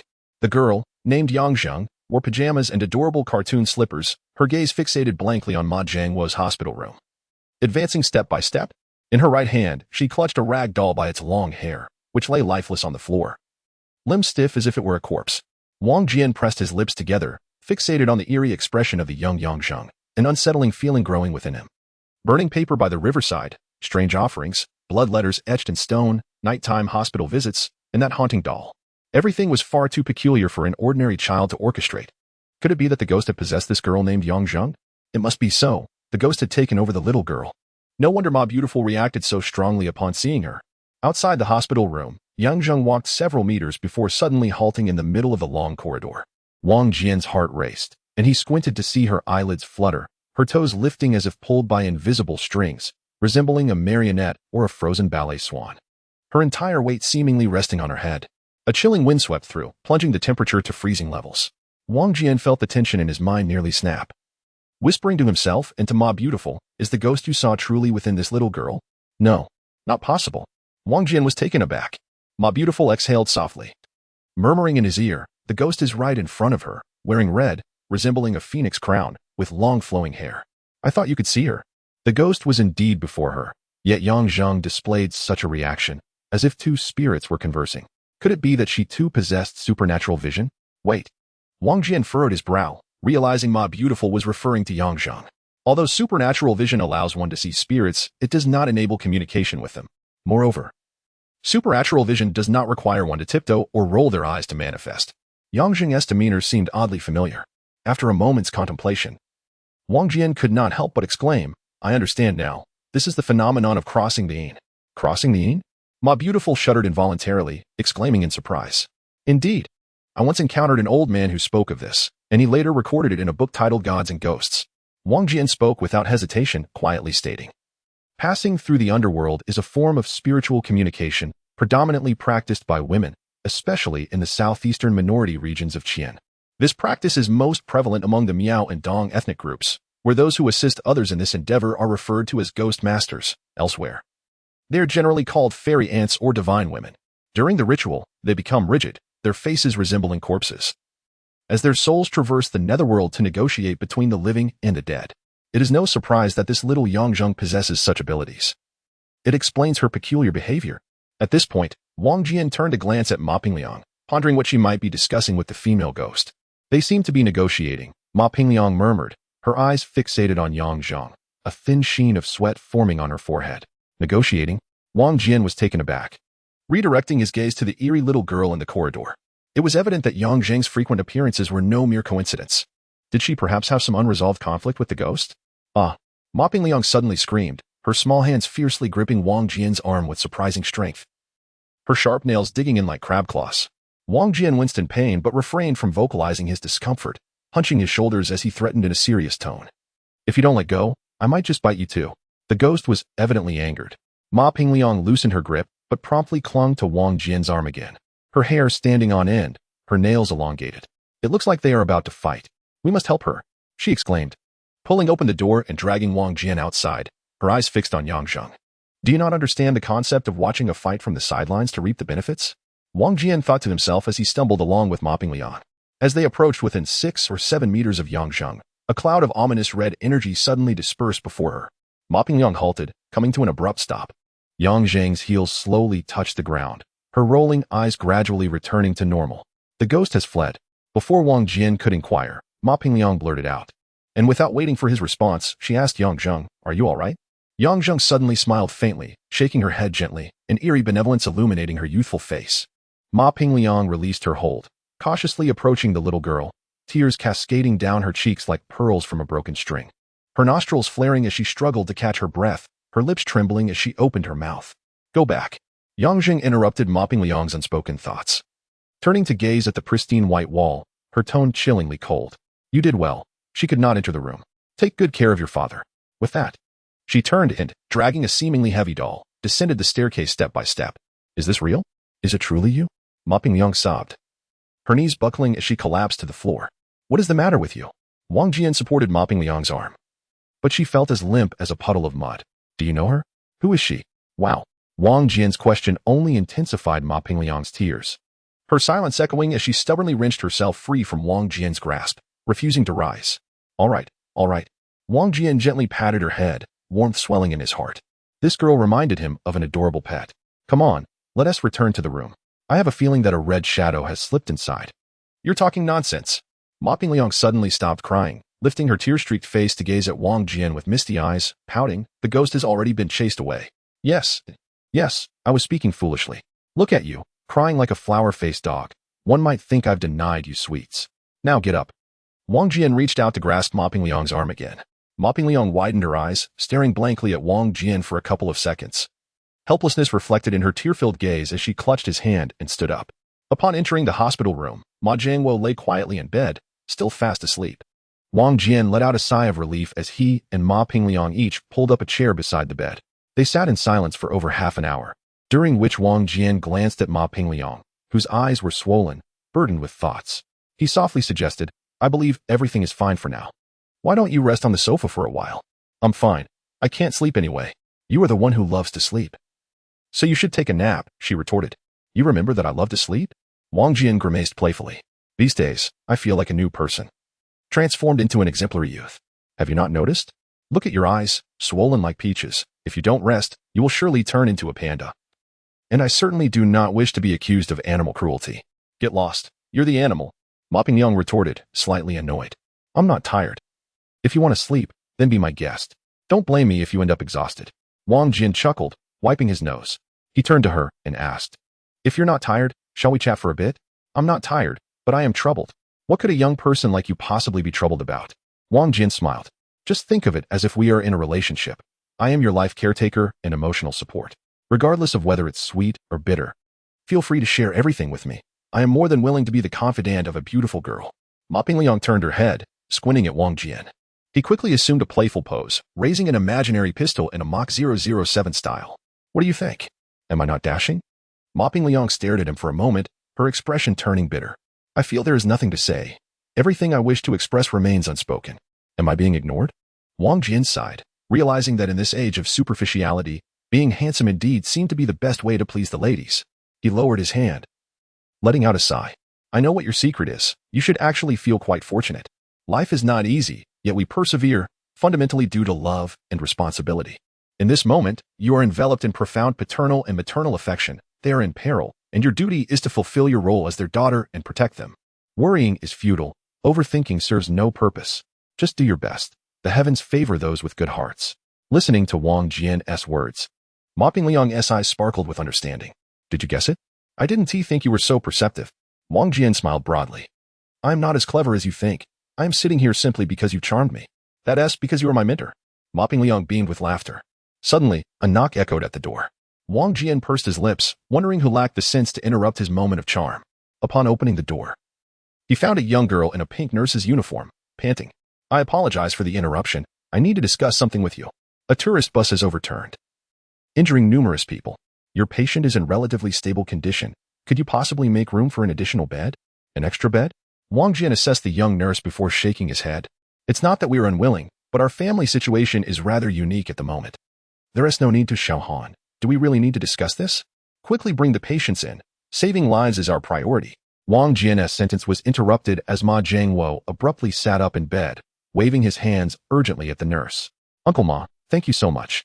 It appeared the nurse recognized Ma Jiangwo, expressing her gratitude before hastily rushing downstairs. Wang Jian and Ma Pingliang exchanged glances, and a hint of helplessness flickered across Ma Pingliang's face as she murmured, My dad is such a soft-hearted person.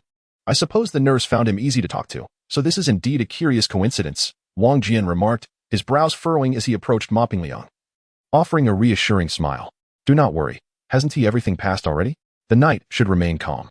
Ma Pingliang nodded in agreement. Before long, the corridor grew increasingly chaotic as several nurses wheeled in a stretcher. A hefty man, weighing around 200 pounds, lay on a stretcher. The pant leg of his right leg was completely severed, revealing a bandaged, hairy limb, partially exposed to the air, while the pristine white bedsheet below was stained crimson with blood. The rotund figure was haphazardly draped in a black woolen robe. Gripping the four-stand beside him with clenched teeth, his face drenched in cold sweat, resembling a woman in labor. Nurse, am I going to die? He inquired, his small eyes wide with anticipation as he gazed at the anxious young nurse, Xiaohan, just 20 years old.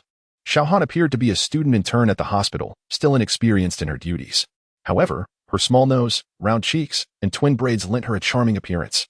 She shook her head vigorously, like a bobblehead doll, and reassured him, It's all right. Dr. Feng said your leg is broken, but it's not as severe as others. Then I can relax. The man exhaled a long sigh of relief. But by weight, you're heavier than two people combined, Xiaohan quipped playfully. What do you mean by that? Remarked an older nurse nearby, her expression stern before she suddenly broke into laughter. When he was brought in, he was clearly heavier than three people. Ha. Her words elicited laughter from everyone present.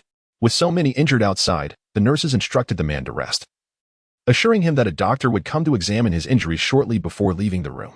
The hefty man lay adjacent to the bed of Ma Jiangwo. Ma, a warm-hearted individual, inquired about the man's injuries before asking how the accident had transpired. The man replied, It's all that wretched bus and that incompetent driver. The bus was supposed to arrive at Ji-Hai apartment by 6 in the evening. Who could have known that the brakes failed halfway? Nowadays, effective brakes are crucial. Thankfully, they discovered it in time, and everyone awaited the replacement brake pads. But who would have guessed that after the new pads were installed, the tire would blow out again? After replacing the tire and moving on, a pale figure suddenly dashed out in front of the bus. The driver thought it was a suicide attempt and swerved desperately, causing the bus to tumble down the mountain. The man paused mid-sentence, sniffing the air with his bulbous nose. What is that smell in here? It's so damp. Wang Jian was taken aback and glanced at Ma Piaoyang, who shook her head, claiming she couldn't detect anything. Ma Jiangwo also inhaled deeply and nodded in agreement. Indeed. There's a musty odor, like a dead rat. I suddenly feel dizzy. My head is spinning too, and I feel weak all over. But my leg doesn't hurt as much now, the hefty man confirmed. Wang Jian felt a chill run down his spine. Why were they all feeling dizzy all of a sudden? How come I can't smell anything? Ma Piaoyang murmured, moving toward her father's bed. As she took a few steps, she halted abruptly, exclaiming, I can smell it too. It seems to be coming from under the stretcher. She pointed toward the hefty man's bed. Following her gesture, Wang Jian's gaze fell beneath the stretcher, where a mushroom, the size of a teacup, rolled out. Its cap was a vibrant crimson, and the stem a deep green, with a net-like pattern that made it look extraordinarily vivid, akin to a character from an animated film. Without a second thought, Ma Piaoyang reached down to pick it up, muttering, How strange. Where did this big mushroom come from? It's so cute. Don't touch it. Wang Jian shouted urgently. Chapter 21. Never encountered such a thing in the zoo. It was evident that the mushroom was toxic. How could she be so reckless?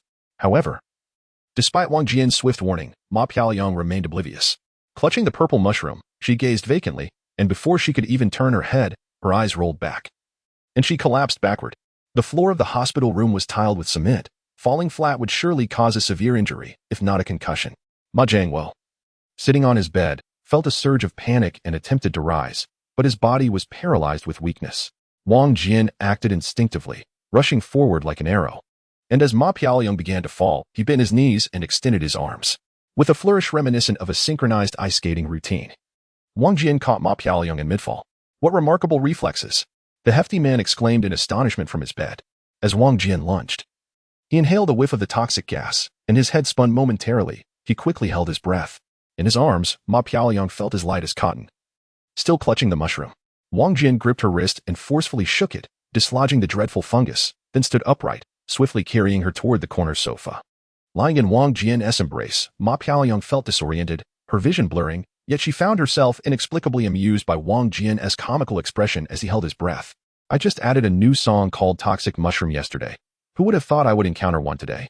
You knew that mushroom was poisonous, yet you rushed over. How foolish. It was only when they reached the sofa that Wang Jian dared to speak, initially believing they had moved far enough away from the toxic gas. However, he soon realized that the mushroom's toxins dissipated rapidly, filling the air with a foul stench. After uttering just a few words, a wave of nauseating odor choked his throat, causing his head to spin and his legs to weaken. Goodness, this mushroom is highly toxic. Wang Jian's body weakened. And just before collapsing, he hurled Ma Piaoyang onto the sofa, where she landed awkwardly, her face contorted in shock. What now? Wang Jian thought desperately as he lay on the ground, trying to turn over. His body felt as limp as melted candy, completely immobilized. Even his tongue felt too heavy to lift. He strained his eyes open, his mind flooded with questions. How could there be such a potent poisonous mushroom? Where did it come from? Why hadn't the nurses detected anything earlier? Suddenly, the entire hospital room fell into a suffocating silence. Ma Piaoyang, Ma Jiangwo, and the hefty man were undoubtedly unable to speak, while Wang Jian's face pressed against the cold floor, his eyelids battling to stay open as if he hadn't slept in 100 days. In his agony, he forced his eyes wide open, and to his horror, he spotted a ghastly face peering from beneath the stretcher. This grotesque visage, with pallid cheeks and bared teeth, featured a nose that gleamed crimson as if scorched, and eyes that blazed with an eerie light, resembling two fiery orbs. At first glance, it appeared to be a mask, but closer inspection revealed it to be a grotesque sculpture, definitely not human. With wild, unkempt green hair and clutching a black vine, it resembled a monstrous creature from the depths of nightmares. The creature lifted the bedsheet that concealed the stretcher and crawled out, rising to its full height and surveying the room with a swift glance.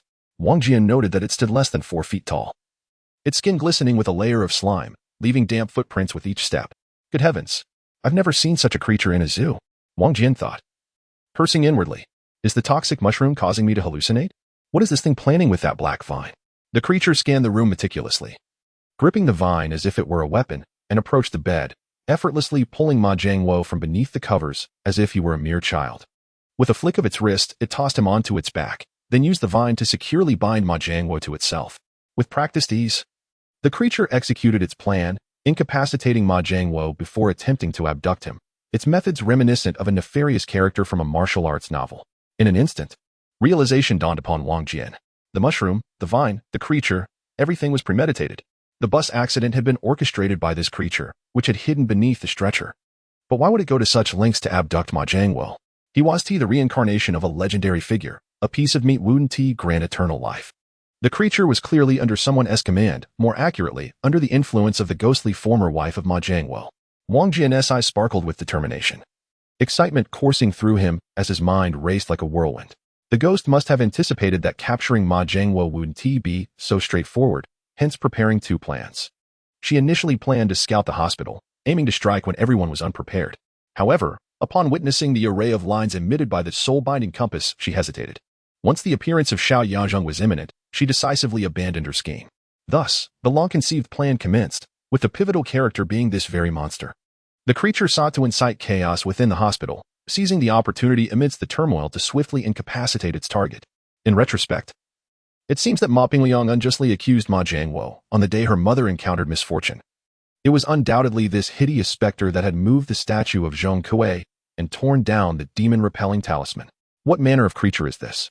How can it communicate with spirits and willingly heed their commands? Wasn't the ghost's objective to ensure Ma Jianguo's demise? Why then capture him alive?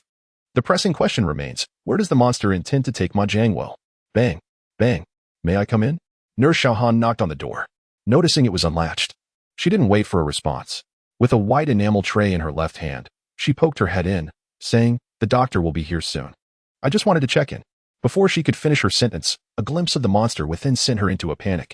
She screamed, dropping the tray, scattering alcohol, cotton swabs, and forceps across the floor. The monster, having tightly bound Ma Jianguo, was startled by Xiaohan's scream. Forgetting to tidy up the scene of the incident, it leaped over the fat man's gurney and lunged directly towards the side window. Standing at under a meter tall and carrying a hefty living human, it exhibited remarkable agility, leaping an impressive meter and a half high. However, Ma Jianguo, slung over its back, was taller, and his head collided with the fluorescent light fixture above. With a resounding crash, the light bulb shattered, sending sparks flying. The room's illumination dimmed as one of the two lights failed. Wang Jian's eyes strained to adjust, tears welling up as he struggled to find an angle to glimpse the monster. Nurse Xiaohan, positioned at the door, had a clear view. After vaulting over the gurney, the monster propelled itself off the ground, swung its right hand midair, and with a shattering sound, broke the glass window, continuing its escape without pause. Wang Jian, piecing together the sounds, realized the gravity of the situation, but the ground below was the fourth floor. Was this creature intent on perishing alongside Ma Jianguo? The shattered light flickered ominously, yet the ward fell once more into an oppressive silence. Both Ma Pingliang and the fat man had succumbed to unconsciousness, while Wang Jian could only move his eyes, unable to utter a word, and Nurse Xiaohan was rendered speechless by fear. Chapter 22. The seal. After a full 10 seconds, Nurse Xiaohan regained her composure and, with a voice higher than a dolphin's, shrieked, "Help! Someone please!" By the end of her cry, her voice trembled, covering her mouth as she burst into tears. Combat is the domain of men. Calling for help is the instinct of women. Utilizing her innate talent, Xiaohan's voice resonated, shaking the heavens and striking terror into the hearts of all. It echoed throughout the entire hospital ward. Moments later, a flurry of doctors and nurses rushed in, many of whom were soon overwhelmed by the toxic fumes of the mushrooms. It wasn't until Professor Gu arrived that the poisonous mushrooms were finally cleared away. As inquiries regarding the situation poured in from the staff, efforts to revive the afflicted commenced. Currently, medicine lacks a specific antidote for mushroom poisoning, but fortunately, the toxin from this particular mushroom only affects the nervous system, causing anesthesia without significant harm. On the recommendation of a young doctor, Professor Gu opted to administer naloxone, also known as allohydroxymorphinone. Naloxone is an opioid receptor antagonist used to counteract acute poisoning from narcotic analgesics, taking effect within 1 to 2 minutes post-injection. With the protection of the Tai Golden Light mantra for the brain, combined with the rapid action of naloxone, Wang Jian felt his tongue, neck, and fingers regain their control almost immediately after the needle was withdrawn. It took Professor Gu some time to grasp Xiaohan's account. He approached the window through which the monster had escaped and peered outside. The nearest large locust tree stood over 20 meters away from the window. If the creature was indeed burdened with a living human, it would be impossible to survive such a fall unless it could fly. The old professor turned back to see that Wang Jian's complexion had significantly improved. He returned to the window and asked. Xiaohan was so frightened she nearly lost her mind. She claimed a ghostly face snatched the patient away. Did you see anything unusual? Wang Jian briefly recounted the events, unsteadily rising from the sofa to join him at the window. Just as Professor Gu observed, the closest large locust tree was indeed over 20 meters away from the window. Even if the monster had leaped from a height, it could not glide that distance in the air. Given that the creature had come prepared and dared to leap from this height, it must possess a means of escape. Where did it go? Wang Jian leaned out, surveying the rooftop above. Their fourth floor was the top level. Could the monster have climbed to the rooftop through the window? His heart raced as he deduced that the only possible escape route was indeed upwards, and it was likely still lurking on the rooftop, waiting for the opportune moment to flee when no one was paying attention. Perhaps that fiend was still up there. Wang Jian, filled with urgency, spoke in a low voice. Quickly, summon someone to the rooftop. It may still be there. Everyone stood momentarily stunned, then collectively gazed upwards, their faces paling. No one moved. Wang Jian's heart sank, aflame with anxiety, and he shouted to Professor Gu, "Old man, please call the hospital security and instruct them to head to the rooftop immediately." With that, he turned and hurried away. Having carefully observed the fourth floor surroundings, he knew there was a vent leading to the rooftop at the corner of the stairs. With a makeshift ladder fashioned from steel bolts embedded in the wall, navigating through the lengthy corridor, he arrived at the base of the ladder, leapt up, and grasped a steel rod, agilely climbing. Cautiously peeking out from the vent, Wang Jian swiftly scanned his surroundings. The rooftop was covered with thick insulation and waterproofing layers, with a parabolic satellite dish not far off. The cold stars twinkled faintly in the night sky, and the distant rooftops appeared hazy and indistinct. Was the monster truly up there? If it was, with its agility and strength, one individual would be no match for it. Wang Jian's thoughts shifted as he clung to the steel rod and began to ascend quietly. In such a life-and-death situation, he had no time to hesitate, after all. No matter how formidable the monster, it must still fear humanity. When humans unleash their potential, they can obliterate any species. Wang Jian swallowed hard, his heart racing, daring not to exhale loudly. After climbing just 2 rungs of the ladder, he suddenly felt a tight grip on his ankle. A large hand had seized him. At that critical moment, with his ankle firmly held, Wang Jian nearly cried out. He turned to see Professor Gu, his bald head glistening with sweat, shaking his head vigorously, signaling him to remain silent. Wang Jian retreated 2 rungs down, whispering, "What's going on? Don't alarm the beast. Security is on their way. We also called 110. And armed police can arrive in 5 minutes. Just wait a moment." Armed police nearby? That was incredibly impressive. Wang Jian felt a surge of relief, nodding eagerly as he carefully descended the ladder and jumped to the ground. Professor Gu glanced at the square vent above, quietly inquiring, "Did you see that creature?" Wang Jian shook his head. It was too dark. A black void obscured his vision. "All right," Professor Gu nodded. Xiaohan is in shock, describing it as a ghostly face. "Did you manage to discern what it looked like?" Wang Jian leaned against the wall, taking a couple of breaths. Having just received an antidote injection, the anxiety had left him feeling utterly drained. Apart from its red hair and nose, this creature was entirely pale, resembling the color of birch bark, with a slimy layer covering its body. Standing approximately 1.2 meters tall, it was particularly robust, especially its bright eyes, which shone like small light bulbs. Professor Gu stroked his chin, contemplating Wang Jian's words, when suddenly he exclaimed, "This bears some characteristics of a mandrill." Mandrills have that ghostly face, which is also the scientific name for the baboon. An adult mandrill typically weighs over 100 pounds, possesses immense strength, and is exceedingly fierce. Not just other monkeys, but even lions and tigers fear it. Wang Jian abruptly raised his head, swiftly recalling what he had heard. Although he had never seen one, he had heard classmates mention the peculiar mandrills at the zoo, known for their ghostly faces. Could it be that a monkey was responsible for Old Wen's disappearance? No. He shook his head. There had never been wild mandrills in Beijing, and adult mandrills usually stand around 1 meter tall, rarely reaching 1.2 meters. Furthermore, mandrills are covered in thick black fur, and their skin could not possibly be exposed, let alone covered in slime. Professor Gu nodded thoughtfully at Wang Jian's analysis, his gaze towards Wang shifting. "You are quite knowledgeable for your age." Just then, the sound of footsteps echoed up the stairs as 2 security guards in their 20s, armed with batons and wielding flashlights, rushed in. Professor Gu glanced at them and inquired, "Is it just the 2 of you? Where's Xiao Chen?" Chen Kaizheng was waiting for his brother, Chen Kaoyong, at the entrance and would be along shortly. Where's the monster? Asked a young man with a buzz cut, wedging his flashlight under his armpit while unfastening his baton, clearly excited about the prospect of a monster at the hospital. Professor Gu explained to Wang Jian, "We have a security guard named Xiaochen. His brother is an official police officer at the Xianxia station. Let's wait a moment. There is no rush." Wang Jian nodded. "Old man, are you belittling us? Why wait for the police? We are not helpless. Just tell me where the monster is, and let us see what we can do." After saying this, the buzzcut guard glanced at his slightly slimmer partner, who straightened up, trying to appear brave and ready for battle. Professor Gu smiled faintly and pointed above. The creature flew to the rooftop carrying a patient. "If you can capture it, I will ensure the hospital grants you each a bonus of 1,000 yuan. Carrying a person and flying to the rooftop? The buzzcut guard was taken aback. No way. Before long, Chen Kaijing returned with 2 on-duty police officers, Chen Kaiyang and Liang Jianxin. With everyone gathered, they asked Professor Gu to wait at the bottom while the 6 of them, 2 officers, 3 security guards, and Wang Jian ascended the stairs in a line, beginning a thorough search of the rooftop from the ventilation shaft. The rooftop was small, and within 3 minutes, they had reached the edge without finding any sign of the creature, not even a feather. It was a false alarm, and everyone wiped the cold sweat from their brows. Liang Jianxin expressed his discontent to the security guards. "It is our duty to protect the safety of the public, but let us not be misled. Where exactly is this monster?" His words left Chen Kaiyang feeling uncomfortable, and he spat. "Liang, they came to report something. There must be an issue. A patient wouldn't just disappear without a reason. Come on." Liang Jianxin replied, tucking his 92-style pistol into its holster and lighting a cigarette. "By protocol, we only start investigating after 24 hours of disappearance. If it weren't for your brother, I wouldn't bother moving." "Fine. Let us go down and check the scene instead of standing around." Wang Jian stepped forward, snatching the large flashlight from the thin security guard, moving to the rooftop's edge to shine it down below. He knew he wouldn't be mistaken, and the broken windows and shattered light tubes were still visible in the ward. The creature's appearance could not possibly be an illusion caused by poisonous mushrooms. Carrying a living person, it had jumped from the 4th-floor window without a trace. Could it really fly?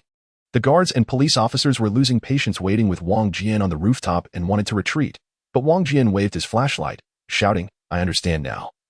It must have descended from here." Everyone paused and hurried over. Professor Gu, who had been peering through the ventilation shaft, climbed up upon hearing that there had been a discovery. Following the direction of Wang Jian's flashlight beam, they saw a black rubber cable suspended in midair, 3 meters away from the side wall of the 3rd-floor ward. The cable was thick as a duck egg and appeared to be suspended by a steel wire rope, suggesting it was exceptionally sturdy. Wang Jian tilted his chin slightly, saying, "If I am not mistaken, the creature escaped along this cable." Police officer Liang Jianxin scoffed at the cable dismissively. The buzzcut guard could no longer contain himself, glaring at Wang Jian. "You think it escaped with a person along the cable? Do you believe it's performing acrobatics?" Wang Jian extinguished the flashlight, realizing that discussing further was futile. "If you don't believe me, you can come and see for yourselves." With that, he dashed down the stairs without returning the flashlight. Professor Gu smiled at the police and security guards left behind. "You young people are quite something. Now, saving lives is paramount. Let us all follow and take a look." The nearest utility pole was located in an abandoned garden, blocked by a large wooden gate. The garden was not in ruins, but the crumbling bricks were uneven and covered with long-dried grass, creating a rather eerie atmosphere. Wang Jian traced the cable to this garden and felt a surge of hope. This seemed like the perfect hideout for the creature. It was highly likely it had ventured in here. He illuminated the gate with the flashlight. The door was dilapidated, the wood rotting at the edges, with a sizable gap that a person could slip through. A climbing plant known as La Bayang had pushed through the crevice, its leaves and branches tangling chaotically. Within seconds, the others caught up. To rescue Ma Piaoyang's parents, Wang Jian thought, not even a rundown garden would deter him. He'd venture into any perilous place, especially with so many people following him. Taking a deep breath, he shone the flashlight through the gap, brushed aside the climbing plant, and was about to crawl through when he suddenly froze, his eyes fixated on the door. The others gathered, and the buzzcut guard trembled, nearly dropping the flashlight as he noticed what lay obscured beneath the climbing plant. A vivid crimson handprint. The handprint, the size of a teacup, seemed to belong to a child around 8 or 9 years old. The impression still wet and clearly made not long ago. Wang Jian cleared his throat softly and said, "This door was originally red, covered in dust, and the creature, being wet, must have wiped off some of the dust while pushing the door open. The flashlight's beam reveals its oddity. It must have been here in the garden." After speaking, he lifted his foot and kicked the door open with a loud bang. Wang Jian slipped into the garden, illuminated by the bright flashlight, revealing an abandoned garden long left to neglect. the remnants of crumbling walls. A dark mound overgrown with wild grasses and half-grown weeds sprawled everywhere, along with carnivorous plants the size of graves and thorny fruits. The dense undergrowth, intertwined with dogtail grass and barnyard grass, made it difficult to tread, and the only way out was through the unkempt holly hedge. Wang Jian's heart sank. In such a sinister place, the creature could easily hide for the entire night without being found. Police officer Liang Jianxin and Qin Kaoyang were the first to arrive, followed by 3 security guards, and finally, Ma Piaoyang accompanied by Professor Gu. Seeing so many people reassured Wang Jian somewhat. What is the situation? Ma Piaoyang asked Wang Jian, panting, her complexion pale, indicating she had not fully recovered. Let us all search together. We should be able to scour this little garden in about half an hour.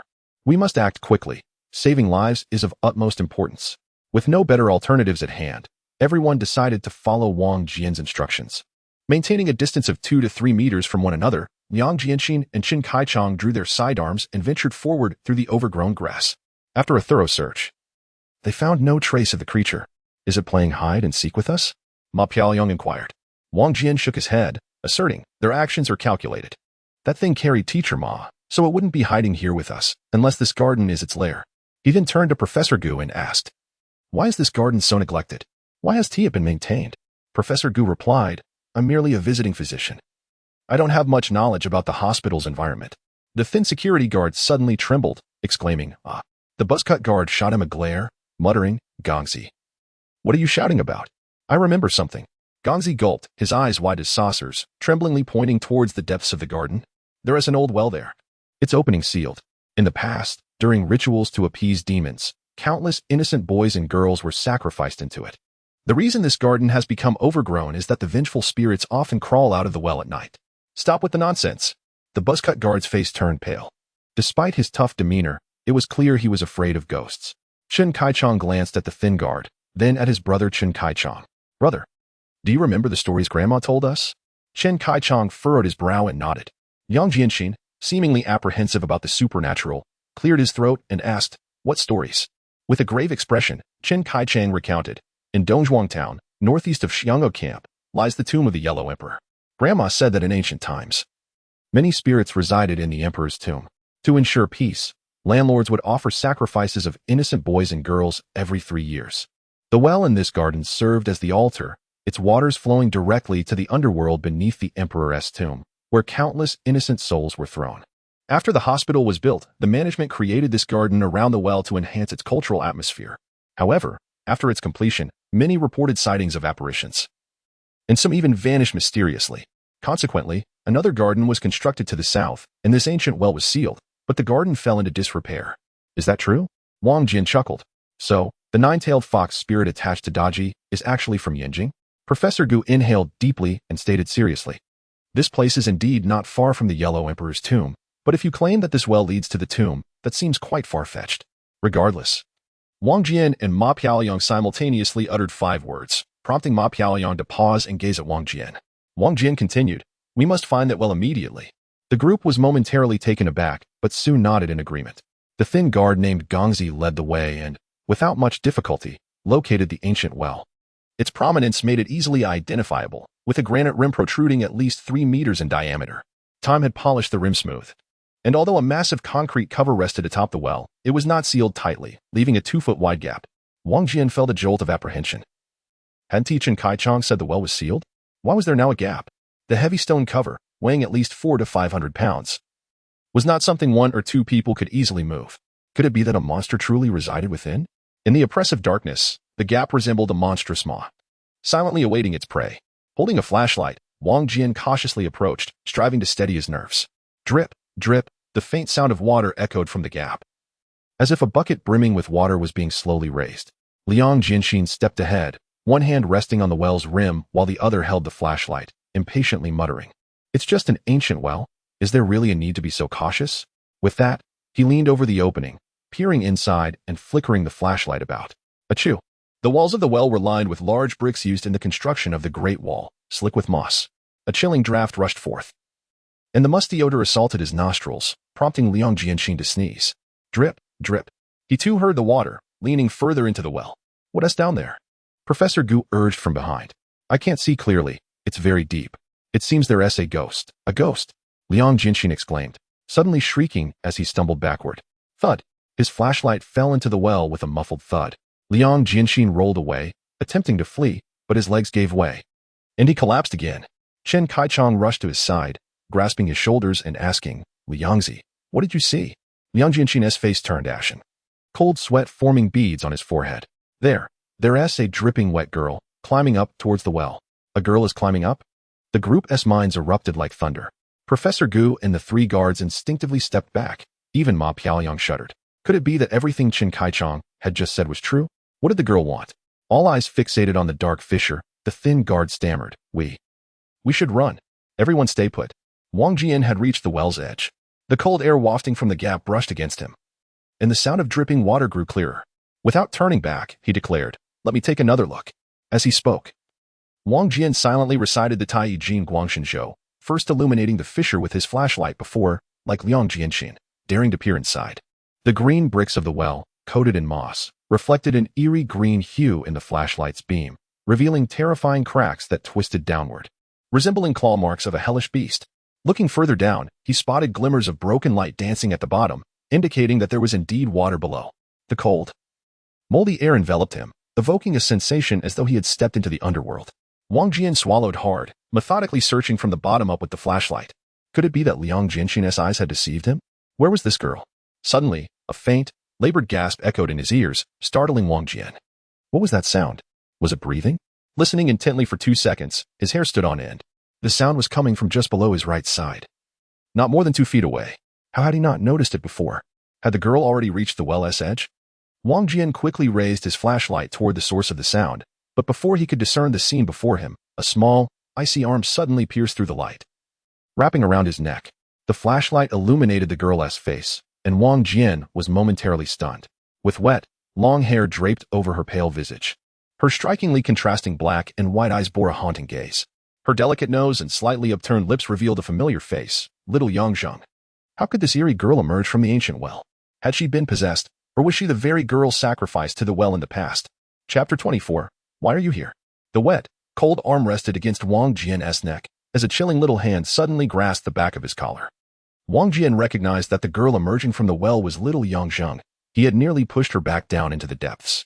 A wave of cold surged from his feet to the top of his head. Why are you here? Pull me up, Yangzheng commanded, her lips a shade of blue. Wang Jian wrapped his arms around her waist, straining to lift her from the well. Outside, the others shone their flashlights, eagerly watching Wang Jian. Suddenly, a small arm draped over his neck, and without uttering a word, Wang Jian lifted a drenched little girl from the well. Everyone was momentarily stunned. The short-haired security guard and the slender one gasped, dropping their flashlights and fleeing. Chen Kai and Liang Jianxin simultaneously drew their firearms, while Professor Gu and Chen Kaijing retreated repeatedly. Ma Liangxiong stepped forward, her eyes shimmering with tears as she gazed at Xiaoyangzheng. You, how come? Wang Jian set Xiaoyangzheng on the edge of the well and removed his coat to drape it over her. Do not be afraid, he reassured, observing her shivering from the cold. Xiaoyangzheng, her teeth chattering, glanced at Ma Liangxiong and addressed the group. A few days ago, I noticed something was amiss with this well. I just tracked them down and discovered a vertical ladder embedded in the well wall that leads straight to the bottom. But I'm too small to crawl into that opening. Who will fetch me a piece of clothing?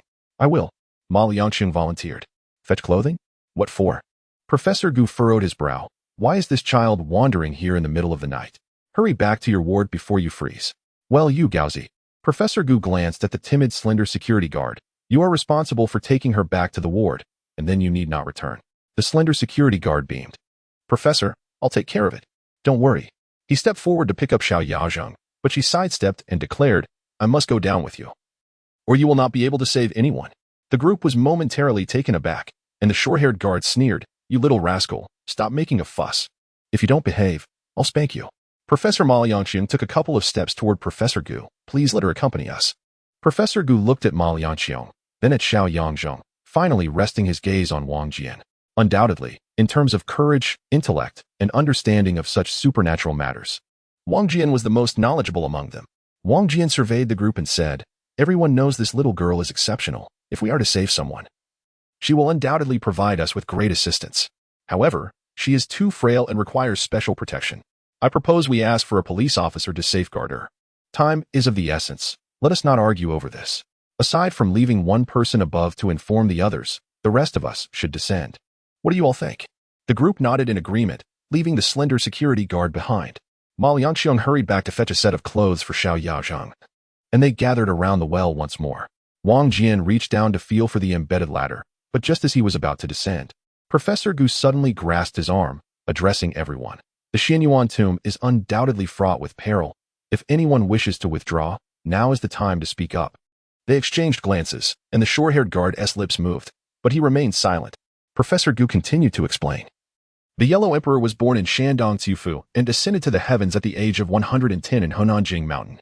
The records of the Grand Historian states that the Yellow Emperor was buried at Xiaoshan, which is now in Shaanxi Hualing County. However, Shaanxi Qiushan is merely a burial mound containing clothing. Additionally, there are tombs of the Yellow Emperor in Hunan, Hebei, and Gansu. In October 1992, experts conducted an on-site investigation and confirmed that the Qiaoshan mentioned in records of the Grand Historian actually refers to Hebei Qiaoshan, and deemed the Xianyuan tomb in Shandong Zhuang Village to be the tomb of the ancestor of the Huaxia people. The Xianyuan platform in Zhuang Village was established during the Warring States to Western Han period, enduring the passage of time and undergoing several renovations, primarily styled after Han architecture. The main hall, besides the Yellow Emperor Xianyuan, also enshrines Fuxi and Shinnom, making it one of the renowned tourist attractions in Pinggu district. However, all tourism occurs above ground. I have never heard of anyone entering the interior of the Xianyuan tomb. Wang Jian was astonished that while he had disregarded his patients, Professor Gu could speak at length about this subject. Finally suppressing his impatience, he hurriedly descended the ladder. The ladder was barely 2 feet wide, embedded in the well wall by about a foot, appearing as though it had been hewn from the wall itself, with each rung meticulously crafted.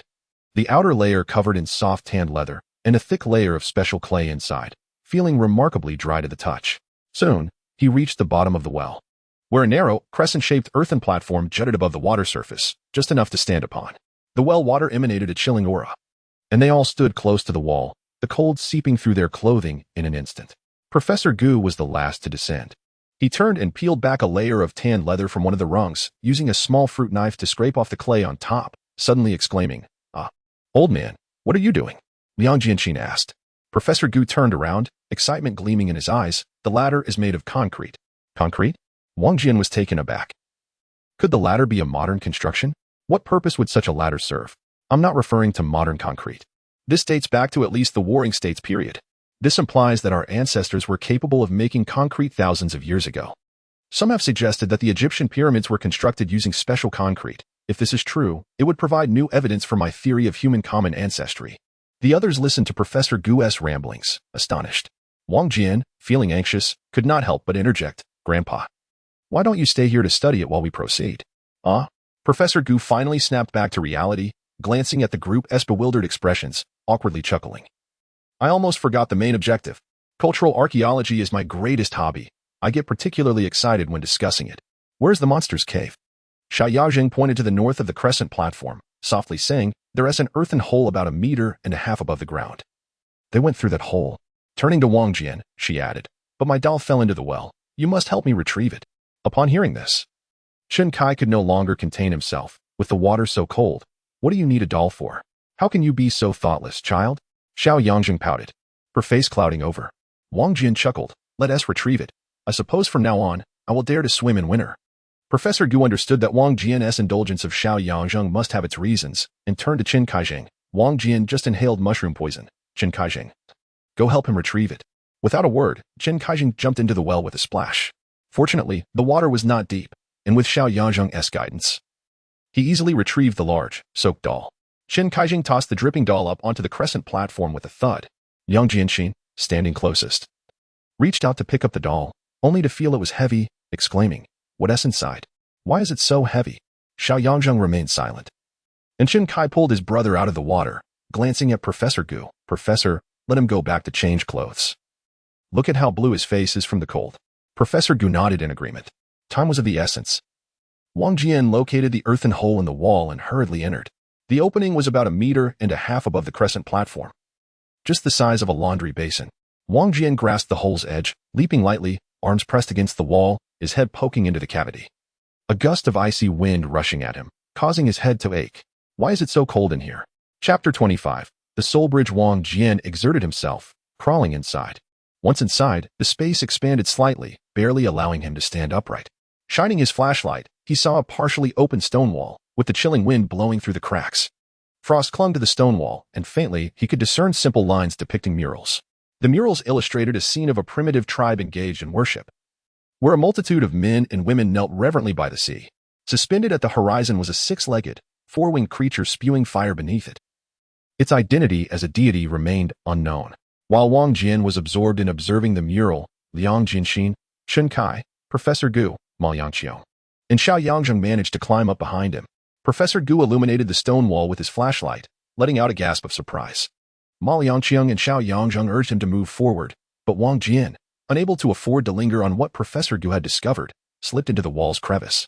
As the flashlight illuminated the interior, Wang Jian was astonished to discover a glimmering cavern, aglow with a soft green luminescence. The cave stretched endlessly, and the deeper the light penetrated, the dimmer it became, as if a monstrous entity were swallowing the rays into its gullet. Stalactites and stalagmites, resembling sharp spears and arrows, loomed overhead and rose beneath his feet like jagged fangs, ready to crush those within the cavern into dust at any moment. What lay within? Before Wang Jian could respond, Professor Gu squeezed in, his eyes sparkling with surprise.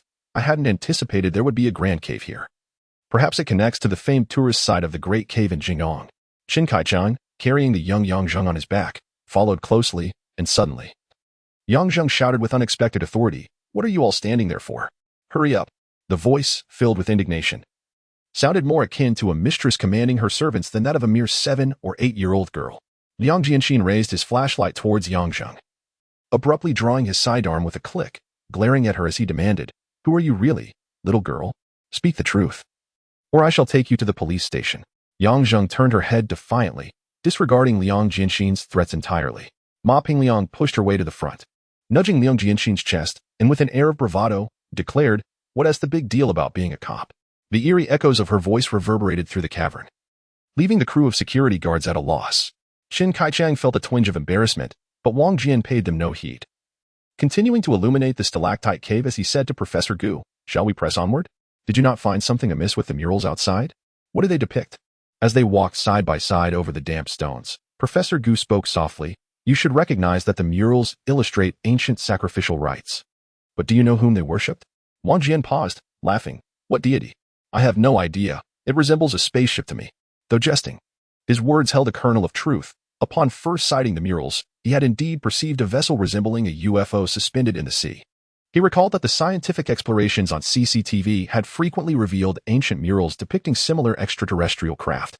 Professor Gu halted, clearing his throat. "If even you can see it, the matter is more apparent." "What?" Wang Jian exclaimed, then chuckled. "You cannot possibly be suggesting that the mural depicts a spaceship? This is the tomb of the Yellow Emperor, and the deity portrayed in the mural should be the Yellow Emperor himself." Wang Jian's heart raced. It was indeed possible that the depiction was of the Yellow Emperor. Could Professor Gu be implying that the Yellow Emperor was an extraterrestrial? With a grave expression, Professor Gu continued, "Why is he called the Yellow Emperor?" The ancients revered the color yellow as it symbolizes the sun. In ancient texts, yellow signifies light. Thus, the Yellow Emperor is the Emperor of Light. The area states that Huang refers to the yellow bird. Clearly, the origin of the Yellow Emperor's name is either due to his own radiance or because his steed is a luminous creature. Records in the records of the Grand Historian mention that the Yellow Emperor frequently roamed the 5 sacred mountains, Huashan, Shirshan, Taibao, Mount Tai, and Donglai, which are spread across several provinces, thousands of kilometers apart. If the Yellow Emperor were merely a prehistoric ordinary man, how could he traverse such distances without roads, fording rivers, and scaling mountains at will? The records also recount how he extracted copper from Shirshan to cast cauldrons beneath Jing Mountain, with dragons greeting him, while over 70 of his ministers and concubines accompanied him. One must ask, if the Yellow Emperor was not aboard a spaceship, then what was he? The classic of Mountains and Seas describes the appearance of the Flame Emperor as akin to a yellow pouch, emitting radiance akin to flames in an alchemical furnace, capable of song and dance, gracefully swirling in the air. Is this not characteristic of a spacecraft? Furthermore, the Han Dynasty brick mural unearthed in Sichuan, titled The Yellow Emperor's Celestial Tour, explicitly illustrates how the Yellow Emperor traversed the starry skies. Coincidentally, over 3,000 years ago, the Ceylonese people circulated a legend remarkably similar to that of a solar deity, and their unearthed bronze artifacts from 2,500 years ago bear similar imagery, suggesting a connection. As Professor Gu spoke passionately, The group, entranced, walked on, when suddenly, a long, eerie roar echoed, followed by a series of strange wails.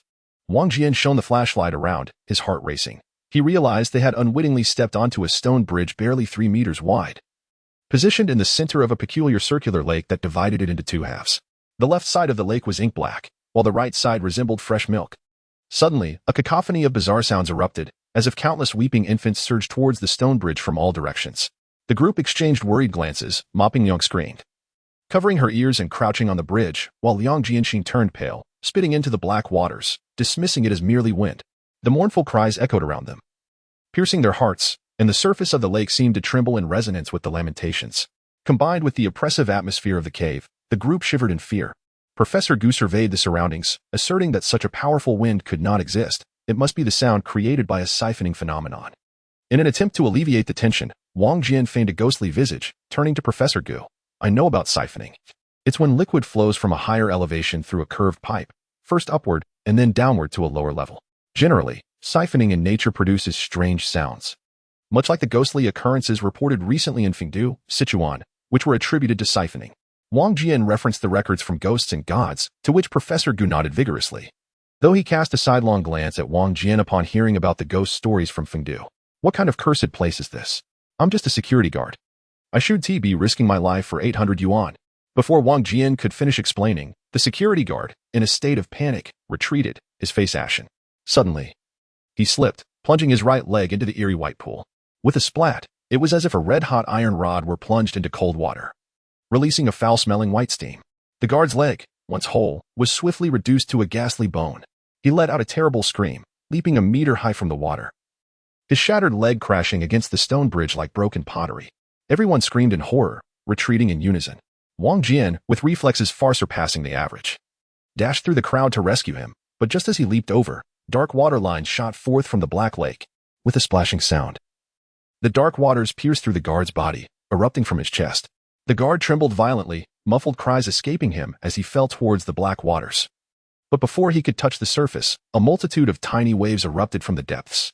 Wang Jian focused intently, and beneath the twinkling stalactite light, a school of dark fish, each over 2 feet long and as thick as rolling pins, surged from the depths, converging upon the guard's corpse like a swarm of enraged hornets.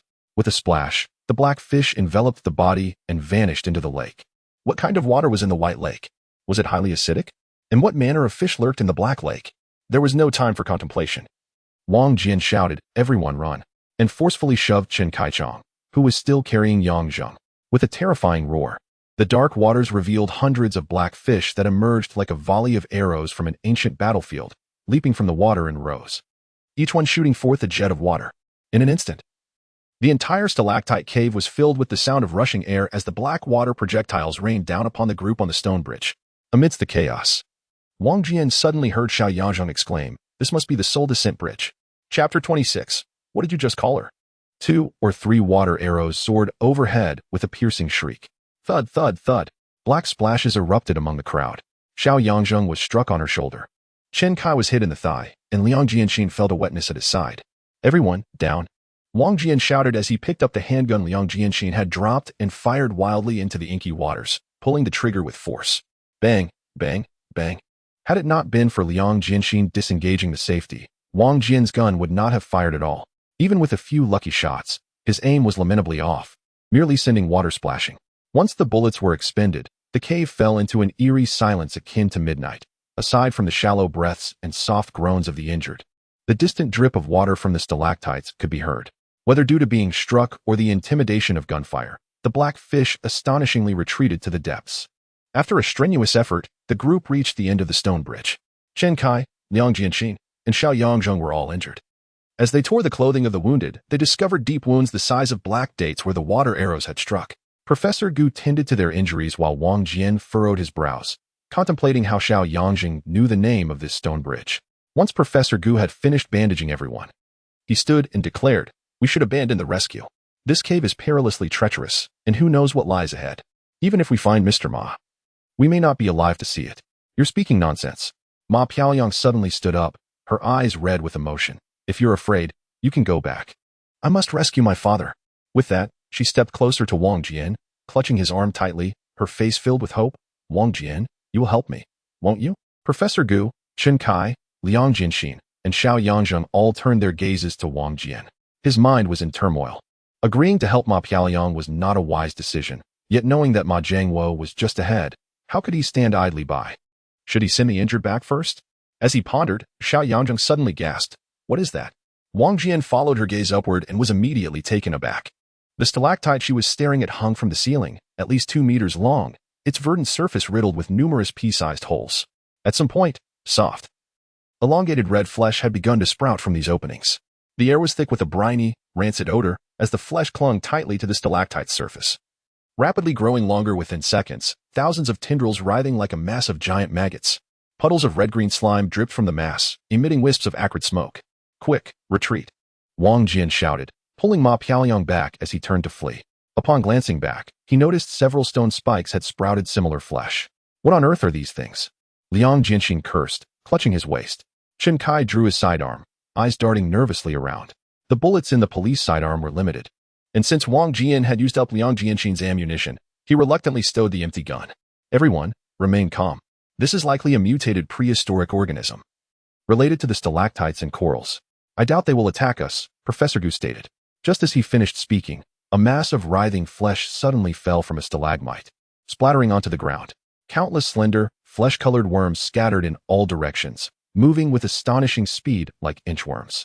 In the blink of an eye, a swarm of these worms crawled up the nearest stalagmites, their sharp, glistening heads piercing into the stalactites as effortlessly as if they were drilling through tofu. Who would believe they wouldn't harm us? Get away from those worms. Wang Jian felt a chill run down his spine. He shoved Ma Piaoliang aside and lifted Xiao Yangjung in his arms. Just as he turned to run, he caught a glimpse of something red and bulky plummeting from above. Watch out! Ma Piaoliang cried out, realizing Xiao Yangjung was in imminent danger. Chen Kai, nearest to Xiao Yangjung, swung his hand and slapped the mass, causing it to splatter like a bowl of noodles. At that moment, Wang Jian dashed to Xiao Yangjung's side, pulling her away, and gave Chen Kai a thumbs up. Grateful for his timely intervention, Professor Gu looked at Ma Piaoliang in astonishment. What did you just call her? Ma Piaoliang's face flushed crimson, momentarily at a loss for words. Are you all right? As everyone turned to Ma Piaoliang, Xiao Yangjung clutched her doll, gazing blankly at Chen Kai. Chen Kai's face turned pale as he slowly extended his right hand. The group noticed something was amiss as they focused on his palm. In an instant, all their breaths caught in their throats. Stuck to his palm, smeared with red slime, were several blood-colored worms, half of them writhing as they burrowed into his flesh. Intestines! Liang Jianxin shouted, using Chen Kai's nickname, and lunged forward. With a thud, Chen Kai collapsed to the ground, gripping his right arm as beads of sweat cascaded down his forehead, his veins bulging. In a blink, the worms disappeared into his palm. Liang Jianxin's eyes widened in panic as he shouted to Professor Gu, "What do we do? Professor, please tell us what to do." Professor Gu clapped his hands together, spinning in place. I don't know. Wang Jian hurriedly squeezed beside Chen Kai, seeing him clenching his teeth. His right arm tense as flesh began to bulge with the worms. A cold dread washed over him. They needed to sever the arm. It might save his life. Yes. Cut off the arm. Quick, find a knife. Liang Jianxin frantically rifled through his clothes until he finally produced a police dagger, gripping Chen Kai's arm. Where are they burrowing? Where? Come on, it's too late. Chen Kai managed to squeeze out 2 words. With a few grunts, blood sprayed from his face as 3 long. Blood-colored worms wriggled out from beneath his skin. Ma Piaoliang screamed, falling back in shock. Wang Jian reached out to grab the worms, but before he could touch them, another worm burst through Chen Kai's eyeball, emerging from his eye socket. Chen Kai screamed in agony, suddenly leaping to his feet. Grasping at the wriggling worm in his eye socket, a mixture of murky eye fluid and blood spraying forth as he pulled the blood-colored worm from his eye. Piece by piece. Chapter 27. How mysterious. Quick, save him. You must save him. Liang Jianxin shouted, brandishing the police dagger, his foot stamping wildly, nearly losing his mind. Ma Piaoliang, terrified, continued to retreat, while Professor Gu retched, losing his dinner. With a sudden thud, another blood-red flesh worm fell onto Chen Kai-chang's shoulder, and countless nematodes burrowed into his body, while countless others crawled out. His entire body was enveloped by these writhing crimson creatures, and in a moment of agony, he collapsed with a resounding thud. Intestines! Liang Jianxin shouted, brandishing his police dagger, ready to rush forward. Wang Jian swiftly grasped Liang Jianxin's waist, forcefully pulling him back. With Chen Kai-chang in such a state, anyone who approached would be courting death. The cave was filled with the sound of countless insects crawling, and Chen Kai-chang's body rapidly shriveled, soon becoming entirely covered by the long worms. Lying on the ground, Wang Jian gripped Liang Jianxin's waist like an iron clamp. And in the shimmering light of the stones, he suddenly noticed 2 tears rolling down Liang Jianxin's face. Qin Kaichang had spent 8 years saving for a loan to buy a new home, and was to be married on May Day. Upon realizing this, Liang Jianxin let out a gut-wrenching cry. Wang Jian released his grip, feeling a wave of sorrow wash over him. They had lost 2 people already in their search for Ma Jiangwo, and if he had known this would happen, he never would have brought them down here. Yet now, surrounded by terrifying blood-red flesh worms, turning back was no easy feat. He rose from the ground, seemingly speaking to himself. Teacher Ma is ahead, uncertain of his fate. I promised you, beautiful, that I would move forward. Brother Liang, Professor Gu, and Yang Zheng, please wait here. In a few hours, someone will surely come down to assist us. No, Yang Zheng declared, her voice clear and resolute. I want to go with you. Professor Gu glanced at Yang Zheng and then at Ma Beautiful, about to speak, when Liang Jianxin wiped his face and sat up. I will go too. As a People's police officer, it is my duty to protect lives. Qin Kaichang cannot die in vain. I must see what that monster truly is. Professor Gu tightened his grip on the flashlight, letting out a soft sigh. Then I shall join as well. A surge of determination welled up in Wang Jian. Without further ado, he crouched down and said to Yang Zheng, come, I will carry you. Wang Jian hoisted Yang Zheng onto his back, while Ma Beautiful clutched the doll. After some commotion, only 2 flashlights remained among them. Professor Gu and Liang Jianxin each took one, and they hadn't gone far when a series of loud crashes erupted, shaking the ground as if several iron balls were rolling chaotically. Wang Jian, carrying Yang Zheng, turned to look and was instantly dumbfounded. Under the shimmering green light of the stalactites, 7 or 8 hedgehog-sized creatures rolled frantically into the mass of blood-red worms, scattering flesh and entrails in their wake, turning the worms into a mushy pile. How could there be such enormous hedgehogs? And why were they in an underground cave? The group hastily hid behind a large stone pillar, and Liang Jianxin cursed vehemently. Damn, how can there be hedgehogs of this size?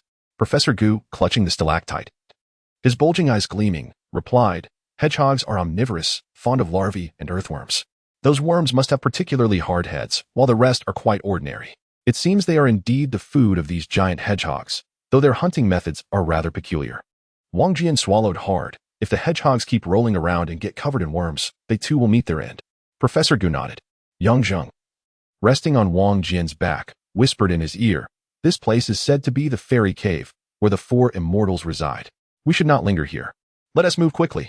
Wang Jian felt a chill run down his spine at her words. According to folklore, the 4 immortals consisted of the hedgehog, the weasel, the snake, and the fox. How could these creatures exist so deep underground? Before he could voice his thoughts, Professor Gu, with a stern expression, asked, little girl, where did you hear such tales? Yang Zheng lowered her eyelids, responding coldly, I have perused all ancient texts regarding Xuanyuan's tomb. The group was taken aback. How could a 7 or 8-year-old child have read through such vast tomes and ventured alone into an ancient well? She had even named the Bridge of Lost Souls.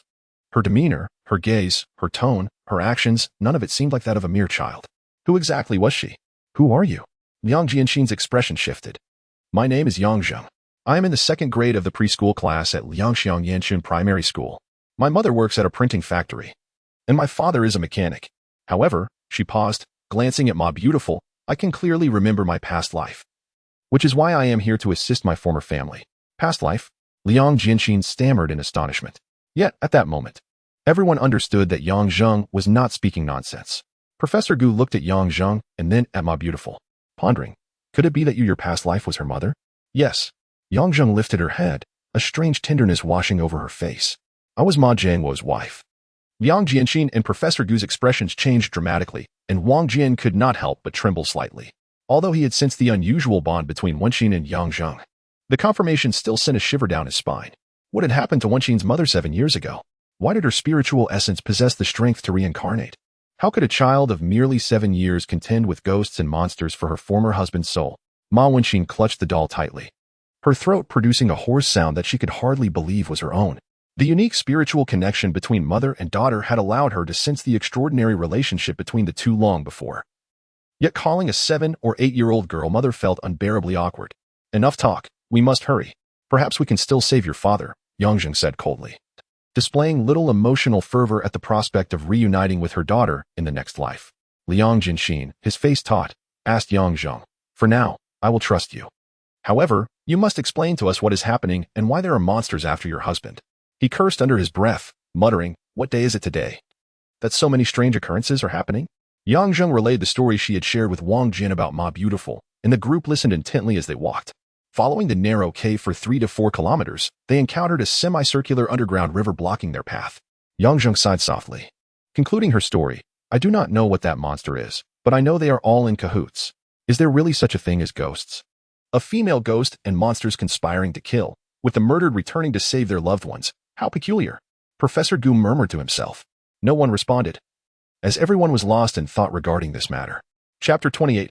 Almost there. There was no path ahead. A river lay before them. Wang Jian set Yang Zheng down and walked a few steps toward the riverbank. The water was a pale blue, somewhat murky, and emitted a faint fishy odor.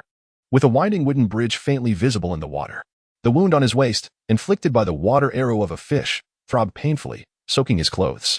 Liang Jianxin struggled to reach Wang Jian's side, first shining the flashlight on the river, murmuring, "The water has a strange smell. I wonder if it's poisonous?" He then directed the light toward the wooden bridge. The bridge was narrow at the front and wider at the back, nearly collapsed and lacking a proper structure, with its exposed parts appearing dark green and mostly decayed, suggesting it could hardly support the weight of an adult. Standing on a rock, Yang Zheng squinted into the distance, illuminated by the flashlight, and murmured, "This river should be the xiaxia." Ancient texts record that the underground of the Yellow Emperor's tomb resembles a shape, surrounded by the Jiaxi, with xiaxia to the north, and in order are Chaos Han, Nanshan, Anshan, Yintai Mountain, and xiaxia, guarded by Zhuke. The western bottom corner is the old city of Xiaoming. The eastern corner is Xianyuan Temple, with the inner point leading north to Bridge Mountain, Huangdi's tomb, Haosan, and Zushan, with Xuanwu guarding the north. The west side is Masan, guarded by Baihu, and the east side is Mingjiawen, guarded by Qi Long. If one were to write this character, it would start from the west, with the dot called the Tianmen, and the end at the east called the Dihu. Let us cross the bridge. Ma Pingliang grew impatient as she waited, walking to the riverbank and preparing to leap onto the dilapidated wooden bridge. Wang Jian swiftly pulled her back, declaring, "I will go first." "Wait a moment." Xianxia, gazing at the river, suddenly exclaimed, "There could be dangers in the water. The monster might have emerged from here." Everyone froze and turned to Xianxia. "The foul stench of the monster is identical to that of the river," she elucidated. Wang Jian had witnessed the creature's appearance. Its body bore a bluish-white hue, coated in a layer of slime.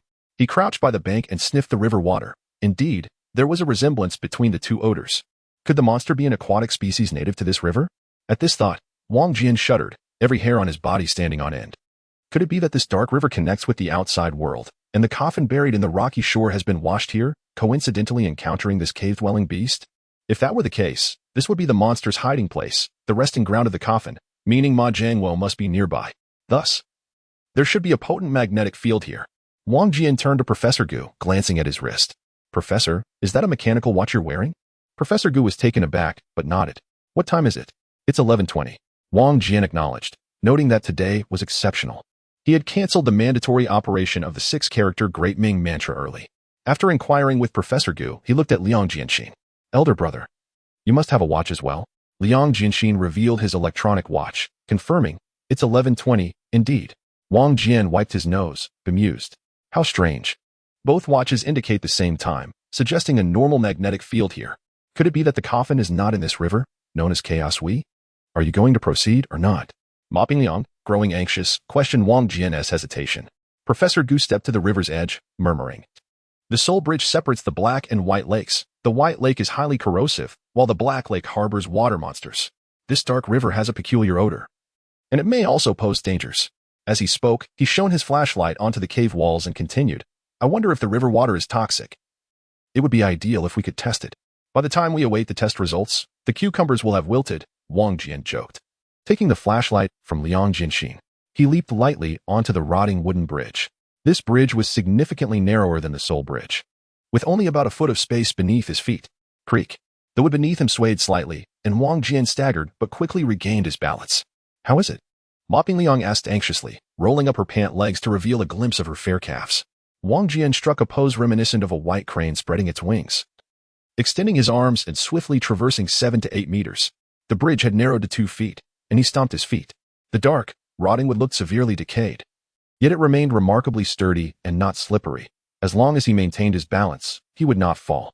Ma Pingliang followed onto the bridge, followed by Liang Jianxin, Xianxia, and Professor Gu, forming a line 3 meters apart, advancing like a long serpent. As Wang Jian continued, he inadvertently slipped, with a crack, stepping into the river. The frigid water soaked his shoes and socks, and fear gripped his heart. If the water was toxic, he was doomed. He tugged at his foot. But his shoe was lodged in the gap between the wooden planks, causing him to sway dangerously towards the river. Oh no, I'm not ready to die yet. Be careful. Mopping Liang firmly grasped Wang Jian's shirt from behind. Wang Jian swayed twice but managed to steady himself on the bridge, turning back to smile nervously. Thank you. It seems sometimes women can be of help. Still joking at a time like this. Mopping Liang huffed, her expression shifting from annoyance to concern. Do you dare to push me down? Please don't. Wang Jian exerted force to free his foot from the shoe's grasp, then crouched down to retrieve the smelly shoe from the water. Mopping Liang's face turned serious, her attitude shifting dramatically as she worriedly asked. The river water shouldn't be toxic, right? Wang Jian slipped the shoe back on, forcing a smile. It should be fine, at least not acutely poisonous. However, this bridge seems problematic. Mopping Liang's expression changed, just as the others caught up. Professor Gu, maintaining a serious demeanor, inquired, how did you fall into the water? Wang Jian disregarded the question, countering, don't you think this bridge resembles the bones of an animal? Huh? Liang Jianxin was taken aback. Are you suggesting this bridge is constructed from animal bones? It does seem somewhat similar.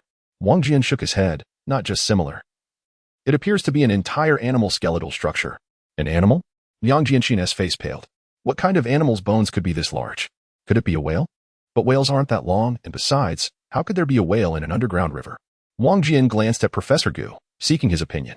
Professor Gu shone his flashlight forward and backward, murmuring, perhaps long ago, this area was part of the ocean, but due to volcanic activity and earthquakes, this body of water became stranded. However, thanks to the freshwater supply from the Dark River, some marine life did not go extinct but rather evolved into different species, like the water monsters and strange creatures we see. Thus, it's not surprising to find whale bones here.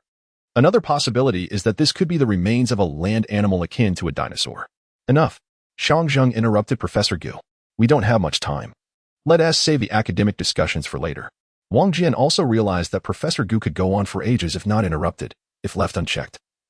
He would likely speak for half an hour. Turning around, he continued along the bone bridge.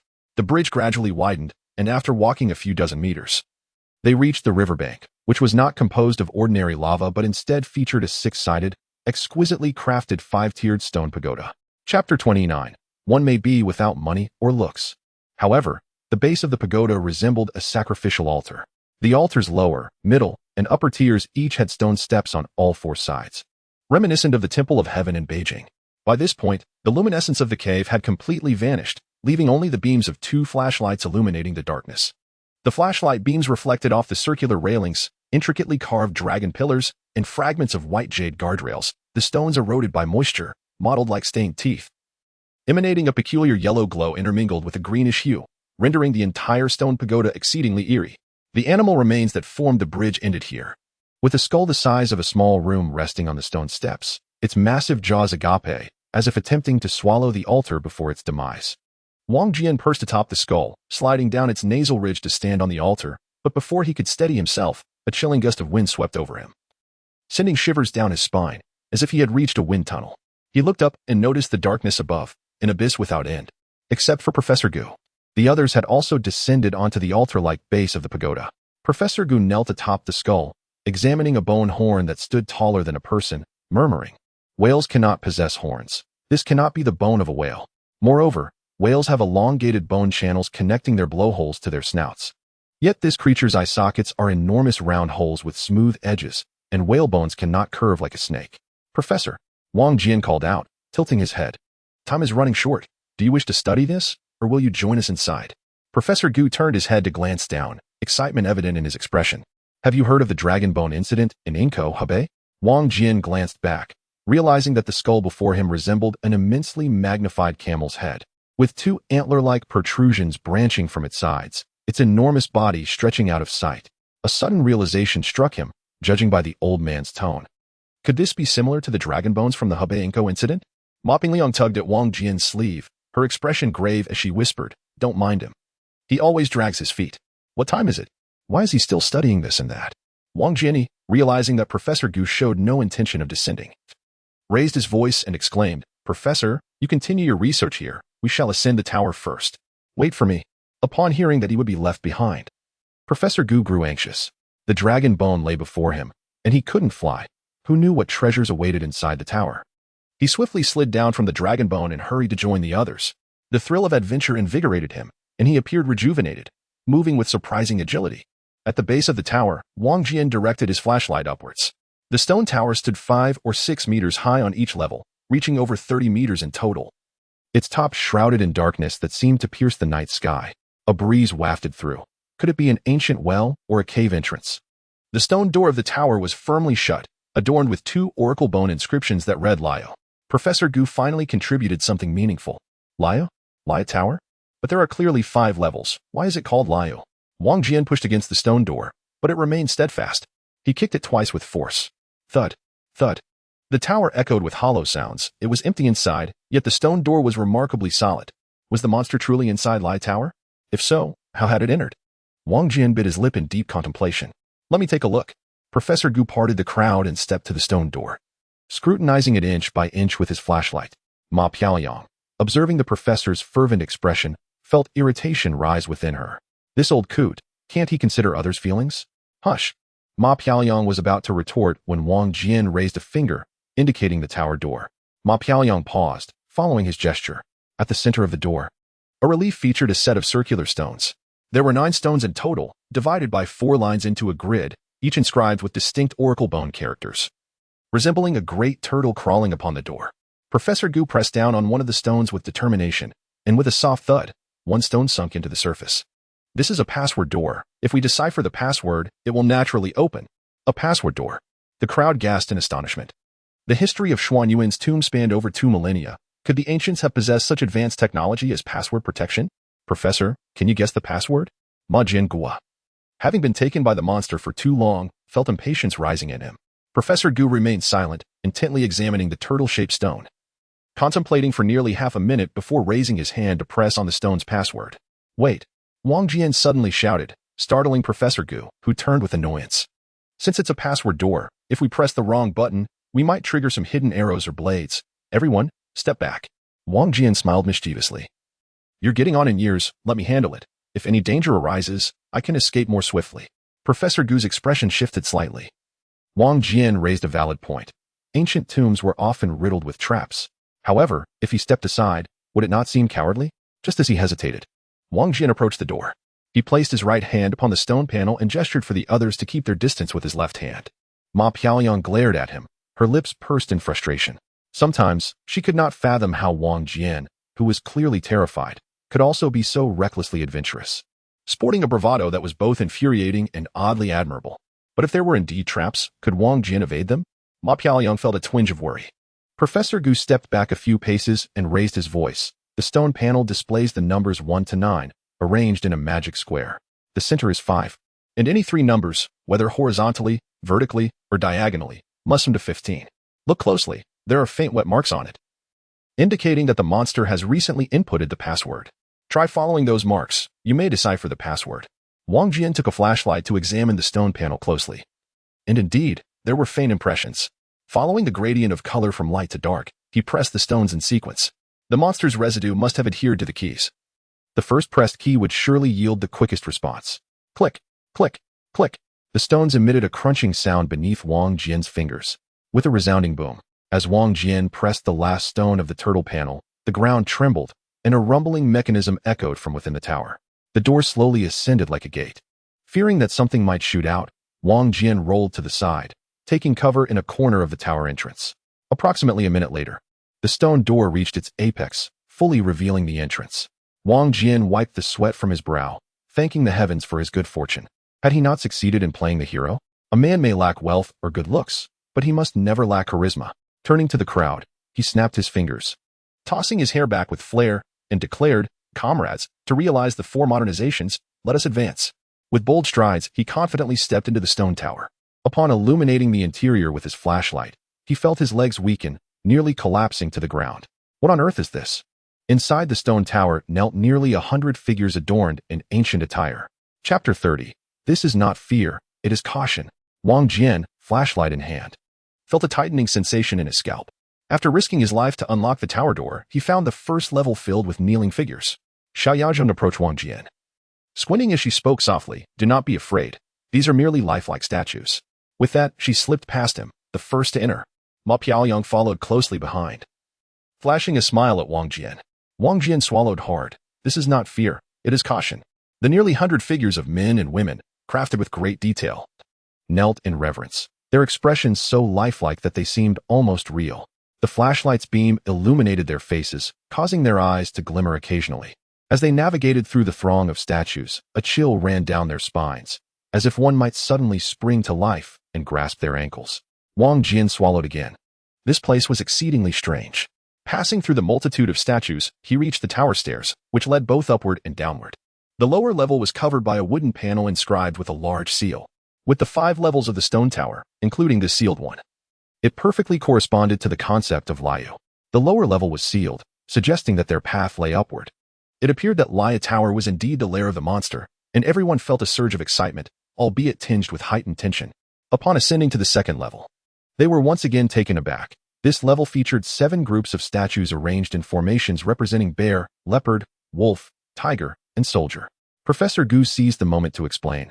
During the Battle of Banquan between the Yellow Emperor and Qi Yu, the Yellow Emperor not only commanded human soldiers, but also utilized bears, leopards, wolves, and tigers to combat Qi Yu's forces. This tower likely commemorates the warriors of the Battle of Zhuolu, if my assumptions are correct. The third level should depict the commanding generals in battle. As expected, the third level was populated by an array of uniquely shaped warriors. Professor Gu gazed at the clay figures with sparkling eyes, introducing each to the group as if they were relatives. However, Wang Jian was already familiar with these figures. The records of past and present, the spirit and ghost chamber clearly stated that the figure associated with the strange chariot was Qi Jiangziyu, who was responsible for creating the guiding chariot. This one was Yi, who crafted the drum chariot for transporting Kuei drums and Jili drums. This was Xiao Hao, who made bows, with his descendants bearing the surname Zhang. This one was Yimu, the arrow maker. These two were Taishan Ji, an old dragon called, tasked with refining copper in Kunwu Mountain to provide the Yellow Emperor with weaponry materials. This one was Tian Shi Qibua, who manufactured various musical instruments. This one was He. Wait for me.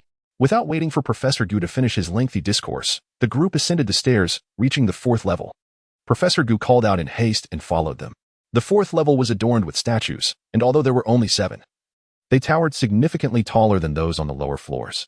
Wang Jian estimated each statue to be around 4 meters in height. In the center stood a figure adorned with a square crown, floating 5-colored clouds above, draped in fox fur, and standing upon a grand chariot. This was the Yellow Emperor, Xianyuan Huangdi. To the left, the first statue wore a robe of 9 colors, riding a red phoenix, holding a talisman, with a petite figure no taller than 3 feet. A blue-clad woman with white hair adorning her head, neck, hands, and feet. This was the 9 heavens Xian Nu, sent to aid in battle. The figure with a single eye on her face, but another eye atop her head, was her subordinate, the drought demon. The first statue on the right was clad in white, with a beautiful visage, holding fox fur. This was the waiting maid of the West Queen Mother, the Su Nu, who had descended to the mortal realm. Beside the 9 heavens, Xian Nu stood 2 figures, Ing Long and the General Li Mu, who wielded a bronze spear. And beside Su Nu stood the General Feng Ho and the divine General Shen Huangji, with Feng Ho carrying a bronze sword and Shen Huangji bearing a bow and arrows. The group gazed upward. The statues and their weapons were immaculate, as if polished daily, particularly the gleaming bronze spear in Li Mu's grasp, which shone with a cold luster, resembling authentic bronze. Before the statues was a nearly 10-meter-long altar embellished with a dragon motif, upon which rested an intricately carved the size of a watermelon, with a pearl the size of an egg suspended above it, crystalline and radiant. Before the 9 bronze tripods were arranged in a crescent shape, each over 3.5 feet tall and 2.5 feet in diameter, painted with various shapes of mountains and rivers. Professor Gu exclaimed, extending his arms as he took 2 steps forward, kneeling on the ground, his eyes fixed on the pearl atop that, nearly popping out of their sockets. Heavens! Is this the mysterious dust pearl obtained by the Yellow Emperor during his heavenly sacrifice? And the images on these tripods, could they be the lost Shanhai Tu from the spring and autumn period? As he spoke, tears streamed down his face. Liang Jinxin could not help but approach the altar. Xiao Yangzheng and Ma Piaoli stood on either side of Wang Jian, and the 3 gazed up at the tower's staircase, finding no trace of monsters on levels 1 to 4. Wang Jian felt puzzled, if there were none here. Could the monsters have taken Ma Jiangwo to the 5th level? However, when he shone his flashlight at the top of the staircase, he was taken aback. The stones were smooth, just like in other places, and there was no exit. Was it yet another secret stone door? How could this stone door be opened? Were the monsters and Ma Jiangwo truly in the 5th level? Wang Jian glanced at Ma Piaoli and said, "You two wait for me below. I will check it out." Without waiting for their response, he took his flashlight and ascended the staircase. In the blink of an eye, Wang Jian reached the top. And indeed, it was just as he had seen below. The stone slab above and the surrounding stones were tightly fitted together, utterly impenetrable. Wang Jian reached up to knock on it. Bang! Bang! The stone slab emitted a dull sound. Although it was thick, there was indeed space above it. It seemed he would have to consult Professor Gu to solve this mystery. Wang Jian sighed inwardly and turned to call out when, suddenly, he noticed the statue holding the bow and arrows had begun to move. First, it lifted its 3-meter-long bronze bow in its left hand, then drew out a nearly 2-meter-long copper-tipped arrow from the quiver on its back. The statue moved with such grace that it made hardly any sound, and its gaze was fixed on Professor Gu and Liang Jianxin before the altar. Unbeknownst to them, Professor Gu had taken the mysterious dust pearl from the while Liang Jianxin leaned in curiously to observe.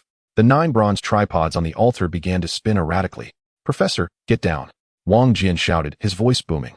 Both the professor and Liang Jianxin were startled, looking up to see the divine general Shen Huangshi drawing his bow to the fullest, the arrow aimed directly at them. Liang Jianxin, being a police officer, instinctively wrapped his arms around Professor Gu and rolled to the ground. Whoosh! Bang! The arrow, over 2 meters long, whizzed past their heads and embedded itself half a foot into the stone floor. The force of the arrow left it trembling violently. Before they had time to rise, a second arrow shot through the air, prompting them to roll again. However, this time, Professor Gu was not so fortunate. With a thud, the sharp arrowhead pierced through his thigh, pinning him to the ground. "Ah!" Professor Gu cried out in agony, just as a third arrow was launched. Yet this one was aimed at Liang Jianxin. At this moment, he could not think of saving anyone. He rolled and swiftly dodged behind the General Feng Ho. But before he could regain his footing, he heard Wang Jian shout again, "Watch out!" Liang Jianxin quickly ducked, feeling a fierce wind rush past his head, unaware that Feng Ho had drawn the bronze sword from her back. The sword, cutting through the air, aimed for his neck. Good heavens, how can these statues be alive? Liang Jianxin's face turned pale with fear as he had no time to contemplate further. He turned and fled. Feng Ho swung her sword down. Clang! Sparks flew as the stone floor was deeply gashed. Seeing Feng Ho move, Shen Huangji disregarded Liang Jianxin and drew a third arrow, taking aim at Professor Gu. With one leg pinned to the ground, the professor struggled to pull the arrow out, blood streaming down the shaft. But it was as futile as trying to shake a dragon from a pillar. Fear gripped the old man as he clutched the mysterious dust pearl, crying out in distress. The pearl's radiance illuminated the stone tower, and Wang Jian, observing the chaos within, felt a surge of anxiety. Professor Gu was now a living target, and Shen Huangji's arrow would surely pierce him through. What on earth were these statues? Robots? Chapter 31. The brain-dead clay figures? Wang Jian, standing on the staircase, was about 4 to 5 meters away from Shen Huangji's head. Cursing under his breath, he had no time to think and leapt into the air, managing to grab hold of Shen Huangji's left arm. The weight of Wang Jian caused the bowstring to snap, sending the arrow flying sideways and embedding itself in the stone floor next to Professor Gu, who fainted from shock.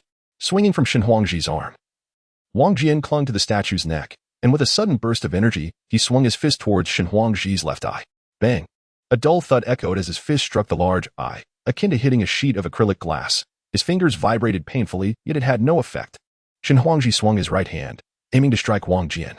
There is a saying in Stephen Chow's Kung Fu. Are you afraid of a fist the size of a sandbag? Shen Huangji's hand, with just the pinky finger measuring nearly a foot in length, was akin to a massive dustpan. Would one fear such a colossal hand? A strike would surely leave one unrecognizable. Wang Jian flipped over Shen Huangji's back, grabbing onto the collar at the back of his neck.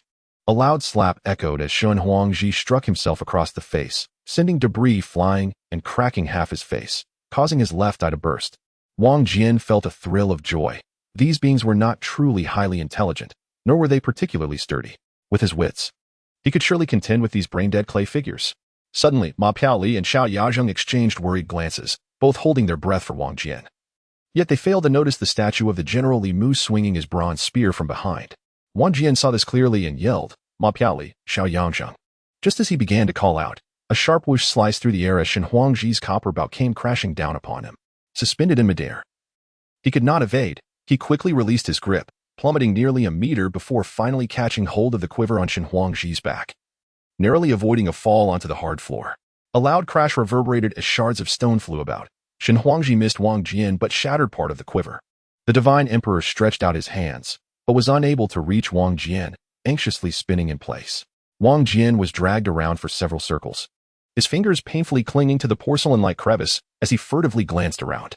Feng Ho had cornered Liang Jianxin, while Li Mu had driven Ma Piaoyang and Xiao Yangzheng into the eastern and western corners respectively.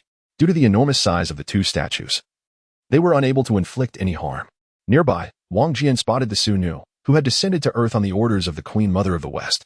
Wang Jian calculated the angle and suddenly released his grip. With a swift whoosh, it was as if an octopus with 8 tentacles lunged at the Su Nu. He noticed that the statues of the Yellow Emperor, the 9 Heaven Xian Nu, and the Su Nu, unlike the other 4, were adorned in gauzy robes and skins, resembling real people. With a resounding thud, Wang Jian grasped the Su Nu's garment, only to be violently jolted back. A buzzing sensation overwhelmed his mind, leaving him devoid of logical thought, focused solely on the fabric he held tightly. With a ripping sound, he tore a significant strip from the Su Nu's clothing, exposing her form. Wang Jian crashed to the ground like a sack of potatoes. The Divine Emperor, upon witnessing Wang Jian's fall, swiftly drew an arrow, aiming it with precision. Wang Jian, run! Ma Piaoyang shouted as she pulled Xiao Yangzheng from between Li Mu's legs. While fleeing, she remained vigilant of Wang Jian's predicament. Wang Jian struggled to rise, but remained on the ground, without regard for the danger from Li Mu and the Divine Emperor's long arrows pursuing her. Ma Piaoyang leaped over to grasp Wang Jian's leg, dragging him backward like a lifeless dog. Li Mu raised his 4-meter-long bronze spear to strike Ma Piaoyang, while at the same moment, the Divine Emperor's arrow flew through the air, aimed at Wang Jian's chest. In a split second, the Divine Emperor's arrow collided with Li Mu's spear, creating sparks as both weapons recoiled. In that brief moment, Wang Jian regained his breath. He rolled over, rubbed the back of his head, and threw a flirtatious glance at Ma Piaoyang. Then, with a leap, he sprang onto Li Mu's leg, followed by another bound. Seizing the porcelain silk cord from Li Mu's chest, he tossed the fabric he had ripped from the Su Nu upwards, swiftly wrapping it around Li Mu's neck, while stepping onto Li Mu's chest to climb higher. Seeing Wang Jian ascend onto him, Li Mu immediately ceased his assault on Ma Piaoyang and Xiao Yangzheng, swinging his fist down onto his own chest. With a resounding crash, Li Mu's powerful chest was indented, creating a pumpkin-sized crater. Ma Piaoyang looked up to see countless gears whirring within the gaping hole in Li Mu's chest. Suddenly, an arrow from the Divine Emperor struck the opening, accompanied by a series of strange sounds, shattering the arrow and causing Li Mu to slow down. Wang Jian successfully climbed onto Li Mu's shoulder, wrapping the white cloth around his eyes, then stomped hard on Li Mu's right shoulder, sliding down his back. At that very moment, another arrow from the Divine Emperor was shot, and as Li Mu was struck on the right shoulder, he involuntarily turned his head, only to be hit in the forehead by the incoming arrow.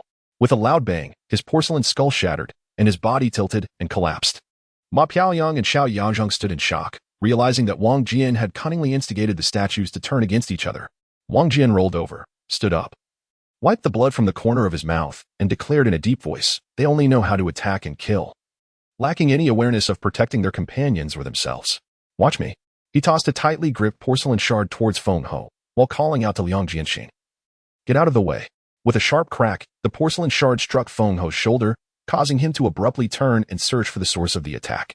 After throwing the shard, Wang Jian quickly turned back, focusing intently on the Divine Emperor, who was preparing to draw his bow again. From his vantage point, he could see the quiver behind the Divine Emperor, who was now clutching the very last arrow. Just then, Feng Ho's bronze sword slashed from behind. Wang Jian deftly sidestepped, charging towards the Divine Emperor. Having shattered his left eye, the Divine Emperor moved much slower than before, which allowed Wang Jian to take advantage of the situation. As he ran, his eyes were fixed on the Divine Emperor's right hand. Upon seeing it draw the bowstring taut, he immediately rolled to the ground. The arrow whizzed past his ear, embedding itself in Feng Ho's hip. Feng Ho missed Wang Jian, but inadvertently severed the arrow that had pinned Professor Gu. Wang Jian sprang up and dashed forward, slipping beneath the Divine Emperor's legs. Feng Ho followed closely, raising his sword to strike but missing Wang Jian, instead cleaving off half of the Divine Emperor's right leg. The Divine Emperor swayed, resembling a mountain about to topple, and then crashed to the ground. At that moment, Wang Jian climbed atop the offering table behind the Divine Emperor. With a loud bang, Feng Ho's sword sliced the offering table in half, causing Wang Jian to lose his footing and tumble to the ground, rolling into the great chariot beneath the Yellow Emperor. As Feng Ho raised his sword to strike the chariot, the entire stone tower suddenly vibrated, and a faintly visible spherical energy field radiated from the Yellow Emperor, causing everyone to feel as if struck by an ultrasonic weapon, their hearts racing and heads pounding.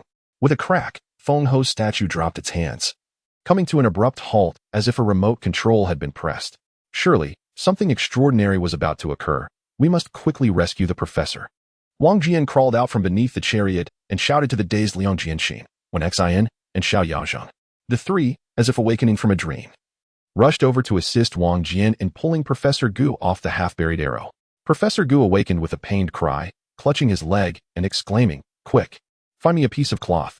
Ma Piaoyang grabbed the strip of fabric that Wang Jian had torn from the Su Nu and hastily bound Professor Gu's leg. His face pale, Professor Gu reassured himself, It's fine. I didn't hit an artery. I wouldn't die that easily." As he spoke, he reached for the fallen Miaochen pearl. Look at that statue." Liang Jianxin suddenly screamed, pointing shakily at the Ying Long beside the nine heaven Xian Nu. Among the four divine statues, Feng Ho, Li Mu, and the divine emperor. Feng Ho, Li Mu, and the divine emperor stood like fierce guardians, powerful and solemn, instilling fear. While the Ying Long statue, with its nine-colored brows, star-like eyes, and jade-like face, exuded elegance and grace akin to Pan and or Song Yu. However, now the glaze on the Ying Long statue was quietly cracking, revealing glimmering golden scales beneath. Suddenly, with a pop, the cracked right eye shed its surface, unveiling a large, watery eyeball. Chapter 32. What on earth is Ying Long? Wang Jian's heart skipped a beat. Could there be a living being encased within the statue? No, that is impossible. No one has scales. It must be a monster. What had Professor Gu said earlier? Although Ying Long was a divine general alongside Feng Ho, Li Mu, and the divine emperor, it was not human. So, what exactly is it? As he pondered, Ying Long's right eye turned toward them, a deep blue-black pupil fiercely locking onto the group. Ma Piaoyang, support Brother Liang. I'll carry the professor. Yangzheng, grab your things and don't forget the flashlight. Everyone, let us get out of the tower. The staircase leading to the 5th level was sealed off, and Wang Jian made a split-second decision, shouting as he seized one of Professor Gu's arms, just as he heard a loud crash behind him. Turning around, he saw Ying Long sprouting a pair of wings from its back, followed by its arms bursting apart to reveal a pair of glimmering dragon claws. With a mighty roar, Ying Long unleashed a dragon's cry, and with a resounding crash, the porcelain glaze on its head shattered, revealing the dragon's head. Its two sparkling eyes fixated intently on the Miaochen pearl in Professor Gu's left hand. The glaze below its chest rapidly cracked, and a winged Ying Long was about to emerge from its shell. What on earth is this? It is not merely a robot. It is unmistakably a genuine dragon. Do dragons truly exist in this world? Even if they do the dragons of Huaxiao possess wings? What exactly is the Ying Long? A sudden insight flashed through Wang Jian's mind. According to the records in the chronicles of ancient and modern affairs, the divine and ghost chamber, during Yu's endeavor to tame the floods, a Ying Long used its tail to draw the land, forming rivers that guided water to the sea. The classic of mountains and seas, the Eastern classic of the Great Wilderness, mentions that in the northeastern corner of the Great Wilderness, there lies a mountain named the Malevolent Plow Soil Hill. The Ying Long resides at the South Pole, having vanquished Qiyu and Quafu, but could not ascend again, thus leading to numerous droughts. It is said that the appearance of the Ying Long heralds great rain. Regardless, the goal of the Ying Long before them was unmistakable. It was the mysterious dust pearl in Professor Gu's hand. Wang Jian turned back and seized the mysterious dust pearl from Professor Gu, hurling it towards the Ying Long. Bang! The Ying Long extended its claw, firmly catching the mysterious dust pearl. Examining it closely, and its violent aura seemed to subside slightly. Professor Gu, furious at Wang Jian for throwing away his treasure, shouted, "What are you doing, you little rascal?" Wang Jian had no time to explain. He hoisted Professor Gu onto his back and bellowed, "Everyone, run." He was the first to dash towards the tower staircase. Just as they reached the staircase, a tremendous roar erupted behind them. Ma Piaoyang and Liang Jianxin screamed in unison, and then the air seemed to freeze. A massive pressure descending upon them from behind. "We must run. Its size prevents it from descending," Wang Jian shouted, cursing inwardly. This Ying Long was still pursuing them relentlessly. Wang Jian dashed down the staircase with Professor Gu on his back. After a few steps, Liang Jianxin yelped as he stepped into thin air. Ma Piaoyang tried to grab him but failed, and Liang Jianxin tumbled down like a rolling hedgehog. Wang Jian and Professor Gu were knocked over by Liang Jianxin's fall, turning into two rolling balls themselves, tumbling down. Boom! The Ying Long's head wedged itself through the staircase entrance, reaching out its claw. Xiao Yangzheng, running at the back, desperately lunged forward to evade the deadly strike, but her beloved doll was not so fortunate. With a piercing sound, the doll was shredded under the sharp dragon claw, its fabric scattering like butterflies in flight.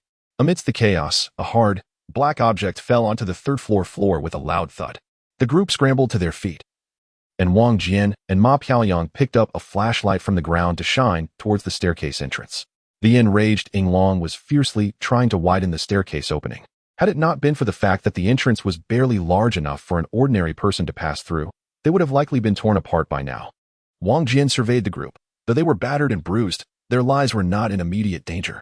He hoisted Professor Gu onto his back once more and continued downward, saying, "This is no place to linger. We must exit quickly. The staircase leading to the 5th floor has been sealed. That monster cannot be within the tower. The Yinglong was likely the guardian of this stone tower. Once they escaped, it would be powerless against them." As he spoke, the stones at the staircase entrance were flung aside, and the Yinglong emitted a deep, rumbling growl as most of its body squeezed through. The group felt a surge of terror. With no other option, they followed Wang Jian deeper down. They reached the 1st floor, but the Yinglong had already broken through to the 2nd floor. Nonetheless, Wang Jian felt a sense of relief. He had a premonition that the Yinglong would not pursue them outside the stone tower. As long as they could escape the 6 Harmonies tower, they would be safe. Ma Piaoyang shone the flashlight towards the tower door, and Wang Jian followed the beam, only to be struck with dread as he realized that the heavy tower door had fallen shut, sealing them within the airtight confines of the stone tower. What to do? Ma Piaoyang, Liang Jianxin, Xianxia, and Professor Gu all spoke in unison, looking to Wang Jian for guidance. At that moment, Wang Jian found himself grappling with the same question. What now? With the tower door blocked, the Yinglong would soon descend again. It seemed it would not relent until it had eliminated those disrupting the stone tower. If chaos ensued now, they would undoubtedly face annihilation. Wang Jian set Professor Gu down gently, slightly channeling the Tai Golden Light Divine spell. In an instant, his mind became as clear as a mirror, his turbulent emotions settling.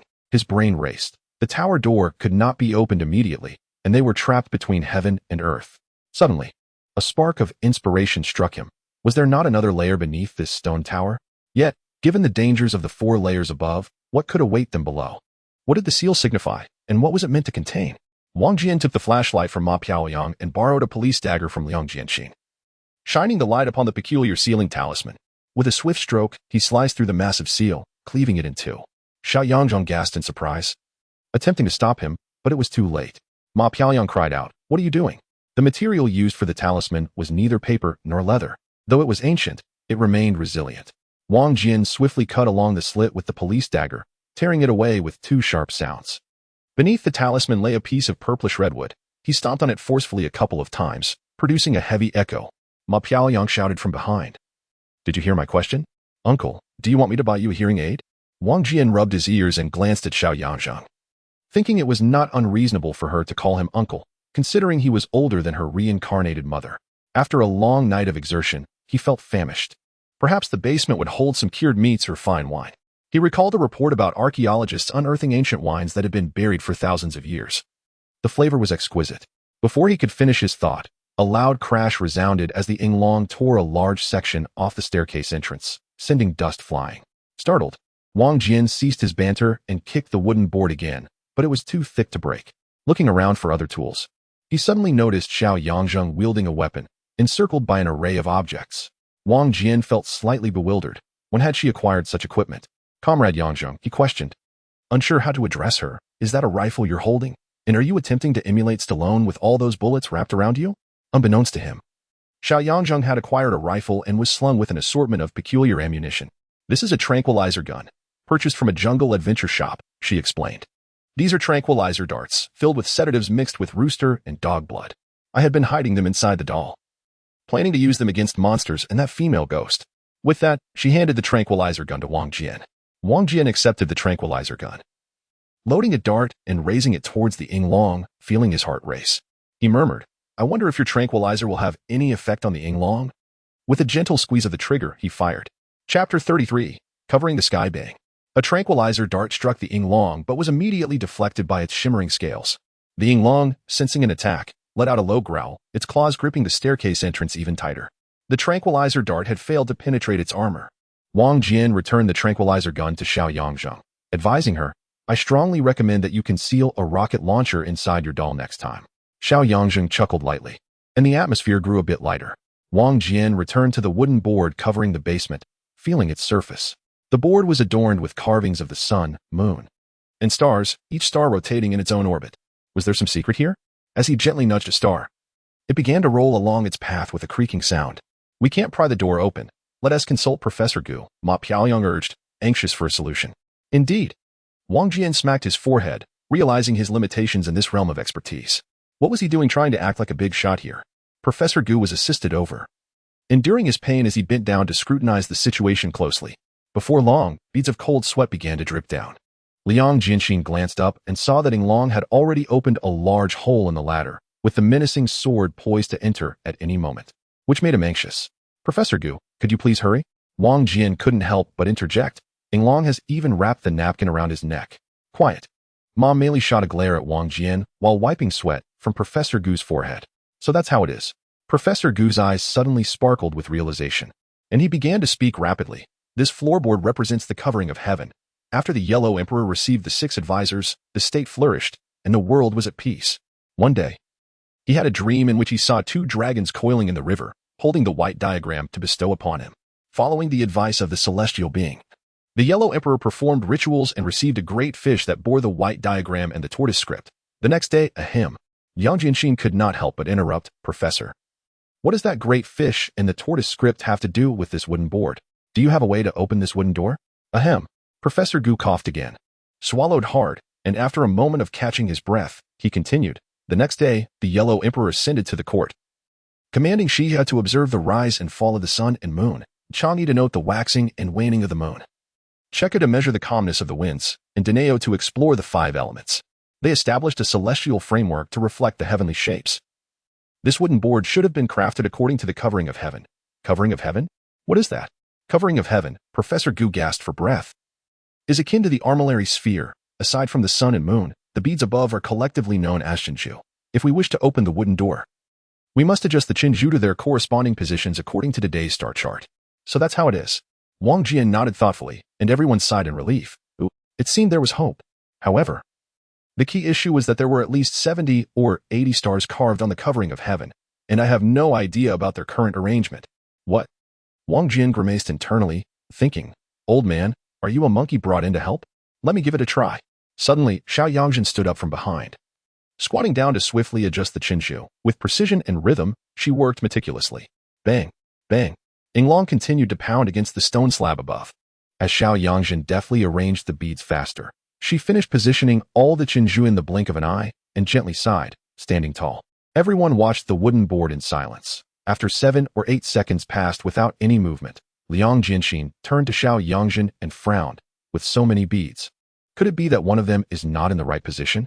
Ma Meili, anxious, wrinkled her nose, while Professor Gu shone his flashlight onto the covering of heaven, crouching down to observe closely. Bang! Yinglong suddenly squeezed down from the top of the ladder, and due to the force, he stumbled and rolled into a heap of colorful statues kneeling on the ground. His massive body crashed down, scattering porcelain and dust, transforming his once formidable form into a disheveled mess. Wang Jian, quick on his feet, snatched the multi-shot tranquilizer gun from Xianxia and, without waiting for Yinglong to rise, aimed at its left eye and fired. Bang! The tranquilizer dart shot out, but in a panic, Yinglong raised its claw to block. And with a thud, the dart embedded itself between its toes, a soft area unprotected by scales.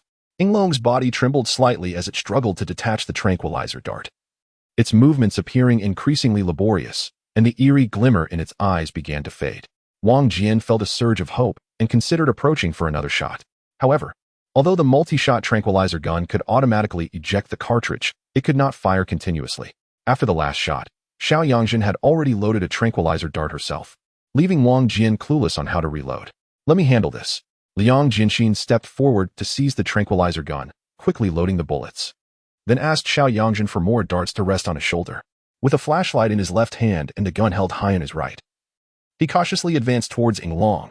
The beam of light illuminated Yinglong's face as it strained to keep its heavy eyelids open, its eyes burning with rage. Boom. Under Professor Gu's adjustments, the covering of heaven board suddenly trembled. Following that, like a 3-dimensional cube from a sci-fi movie, it began to assemble itself automatically. Finally, it split in the middle, retracting into the stone floor, revealing a 2-foot square hole. So that's how it is, Professor Gu declared triumphantly. We must align it with the shape of the crescent moon. Also, did you see the flowing mercury column in the dark groove? I suspect that once the mercury column closes, this mechanism will also seal itself.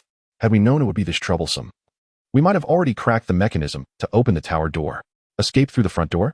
The mercury column rapidly contracted, indicating that the builders had likely set the time to open the covering of heaven mechanism at around 1 minute.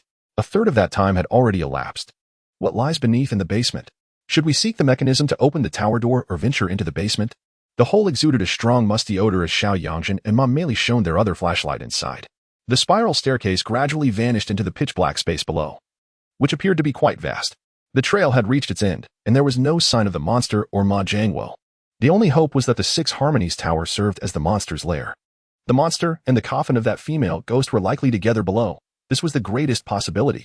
With Yinglong above, the stone door tightly shut, and the mercury column on the covering of heaven rapidly contracting. Descending into the underground was urgent.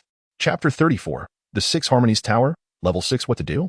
Wang Jian turned to Liang Jianxin, while Professor Gu incessantly murmured in his ear, "This is a true dragon. It holds an unparalleled persuasive power compared to any photographs of dragons in the Tibetan mountains or the dragon bone incident in Inko, Hebei. For a long time, most scientists have denied the existence of dragons, yet why do we have the dragon among the 12 zodiac signs, and why are there so many historical records about dragons? Furthermore, many claim they have seen dragons. Now, a true dragon stands before us, and it is an Yinglong. Historical records state that dragons grow horns in 500 years and wings in 1,000. What a monumental discovery this would be." Bang! Liang Jianxin shot at Yinglong's bulging belly. But the tranquilizer dart was deflected. Damn it, it seems the tranquilizer can only hit its claws. Liang Jianxin raised his voice to inform everyone while attempting to kick at Yinglong's claw. Suddenly, Yinglong opened its eyes, its gaze blazing with intensity. Wang Jian and Professor Gu exclaimed in unison as Liang Jianxin attempted to turn to flee, but his left foot was firmly grasped by Yinglong. The tranquilizer was ineffective. Was the drug's effect wearing off? Wang Jian had no time to ponder, shouting, "Shoot it in the eyes."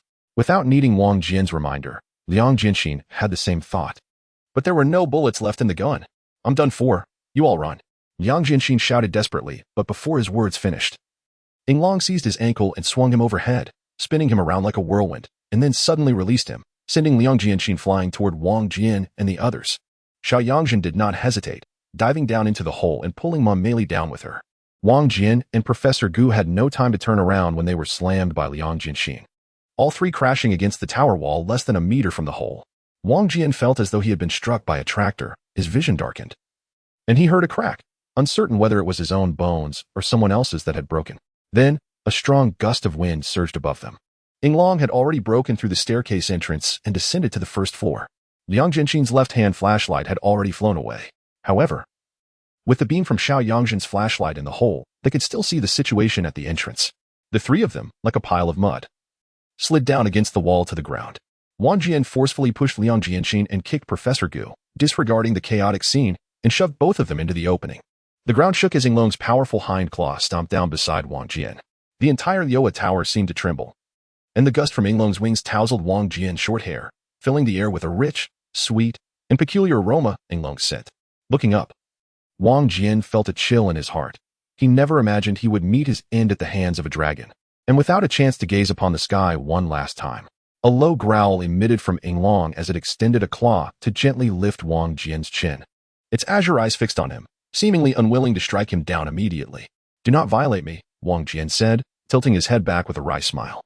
"Though I am born in the year of the dragon, we are not of the same kind." Yinglong shuddered, an unusual glimmer appearing in its eyes. Wang Jian felt goosebumps rise as he was captivated by those large blue orbs. Surely, I cannot be mistaken. Lost in his thoughts, a sudden thud echoed as Yinglong's body slumped to one side. The beam of light from the opening illuminated the scene, revealing a tranquilizer dart lodged in its right foot. "Come down quickly. The opening is about to close." Ma Piaoyang's head briefly appeared at the entrance. Wang Jian immediately realized that Ma Piaoyang had struck Yinglong's foot with a tranquilizer dart. Without a moment to lose, he scrambled towards the opening and jumped down. With a loud crash, Wang Jian landed in the basement just as the ceiling above sealed shut. He collided with Ma Piaoyang, and they tumbled together, crashing against the hard tower steps and rolling a considerable distance. "Are you hurt?" After a moment, Ma Piaoyang, pinned beneath him, groaned, her bones feeling as though they might shatter. Wang Jian, lowering his head, murmured, "I cannot tell. It feels as if I am lying on cotton. If this is death, I would prefer to perish in such unusual softness." "You're not dead. Hurry and get moving." Wang Jian rolled off Ma Piaoyang, a fleeting sense of reluctance crossing his face. She had matured splendidly. He turned to survey the surroundings, finding the basement shrouded in darkness, akin to an inkwell, with only the flashlight's beam radiating a tangible column of light in the distance. Now we should be safe, right? Taking a deep breath, Wang Jian noted the damp, chilly air, reminiscent of a frost-laden refrigerator. The beam of light shifted as someone retrieved the flashlight. It was Xianxia. Is everyone all right? Wang Jian inquired, propping himself up. Xianxia illuminated the area, revealing Liang Jianxin and Professor Gu lying on the ground, groaning in evident pain. Wang Jian, catching a glimpse of Ma Piaoyang in the flashlight's glow, couldn't help but chuckle. Her face was bruised and swollen, her hair a disheveled mess. You still have the energy to laugh. What now? Ma Piaoyang asked, struggling to her feet. Having entered the basement, we are temporarily safe, Wang Jian replied, rubbing his leg and adopting a serious expression. However, if we do not find a way to subdue Ying Long, and with no secret passage to the outside world, we are doomed. As he spoke, he surveyed the environment illuminated by Xianxia's flashlight. The basement was of similar dimensions to the upper floor, dominated by a towering statue and an enormous skeleton kneeling skyward. The skeleton, with a bull's head and a human body, boasted horns as thick as ancient trees and ribs the size of teacups. The entire skeleton was a pale gray, with cobwebs filling its hollow chest cavity, where numerous pumpkin-sized cocoons dangled among the dense webs. This must be the remains of Qiyu, Professor Gu gasped. Historical records describe him as having the head of an ox and the body of a human, with 8 arms and 8 toes, hands like tiger claws, and a monstrous visage unseen in the mortal realm. Qiyu had 81 brothers. During the Battle of Zhuolu, 45 were slain. The people, filled with hatred, severed the shoulders of the deceased and buried them in separate locations, which later became known as the shoulder tomb. The 36 who escaped mostly fled to Jizhou. I suspect this is one of them. Old man, take a good rest and refrain from speaking too much. If we manage to escape, there will still be a long journey ahead. Wang Jian stood and joined Xianxia and Ma Piaoyang, carefully examining the situation in their vicinity. After some time, the three were left disheartened. The tower walls were solid, without a hint of hollow echoes, indicating they had reached the bottommost level of the stone tower. Have you found an exit? Professor Gu inquired from the ground. Is there a mechanism to solve? Ma Piaoyang shook her head, murmuring, it would be better if there were a mechanism. Professor Gu sighed heavily. The trio gathered around him, and Xiaoxiang, her face serious, addressed everyone. It's all our fault. If we hadn't insisted on coming, we wouldn't be in this predicament, and I sincerely apologize for dragging you all into this. Ma Piaoyang, upon hearing this, pouted in silence. Cough, cough. Professor Gu cleared his throat. You need not be overly self-reproachful. We all descended voluntarily. Death is inevitable for everyone. The key lies in how one meets their end. To witness such ancient relics and marvelous natural wonders before passing is a privilege I do not regret. Damn it. Liang Jianxin cursed from a distance, having not ceased his moaning since falling into the basement. My left leg is broken by Ying Long. I suspect several ribs are fractured as well. If we cannot escape, you might as well end my suffering. Wang Jian's heart sank upon hearing Liang Jianxin's voice. If everyone lost hope, escape would be impossible. Taking the flashlight from Xiaoxiang, he approached Liang Jianxin and shone the light on him. Just kill me, I beg you. End my misery. Liang Jianxin lay there, bloodied and battered, unable to identify his wounds. Wang Jian stood beside him, closing his eyes and taking a deep breath. Please. Just do it. Liang Jianxin's desperate wails pierced the air, and Wang Jian's expression hardened. He opened his eyes, crouched beside him, and extracted a tranquilizer dart from his body, swinging his arm to stab it into Liang Jianxin.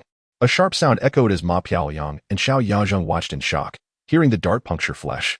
Liang Jianxin's body went limp, and his cries ceased. Wang Jian stood and dusted off his hands, glancing at the two women, who were taken aback by his sudden action. Ma Piaoyang's face turned pale as she stepped back, tears streaming down her cheeks. What? What have you done? Wang Jian spat, feeling like a murderer. His pain was unbearable, so I used a tranquilizer to help him rest. He raised the flashlight again, scanning the surroundings. Ah, I see. After hearing Wang Jian's explanation, everyone sighed in relief and silently commended his quick thinking. They had reached the lowest level of Liuhe Tower, or rather, the concealed 6th layer. The keypad at the tower's entrance bore monster fingerprints, indicating that a creature had indeed entered the stone tower. Where did it go? Perhaps to the 5th level? Suddenly, 2 loud thuds resonated overhead, sending dust cascading down as Ying Long's effects wore off, and it began to rampage once more.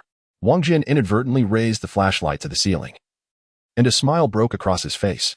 Near the entrance, on a large stone slab about 2 feet square, were unmistakably faint palm prints, reminiscent of the size of poplar leaves.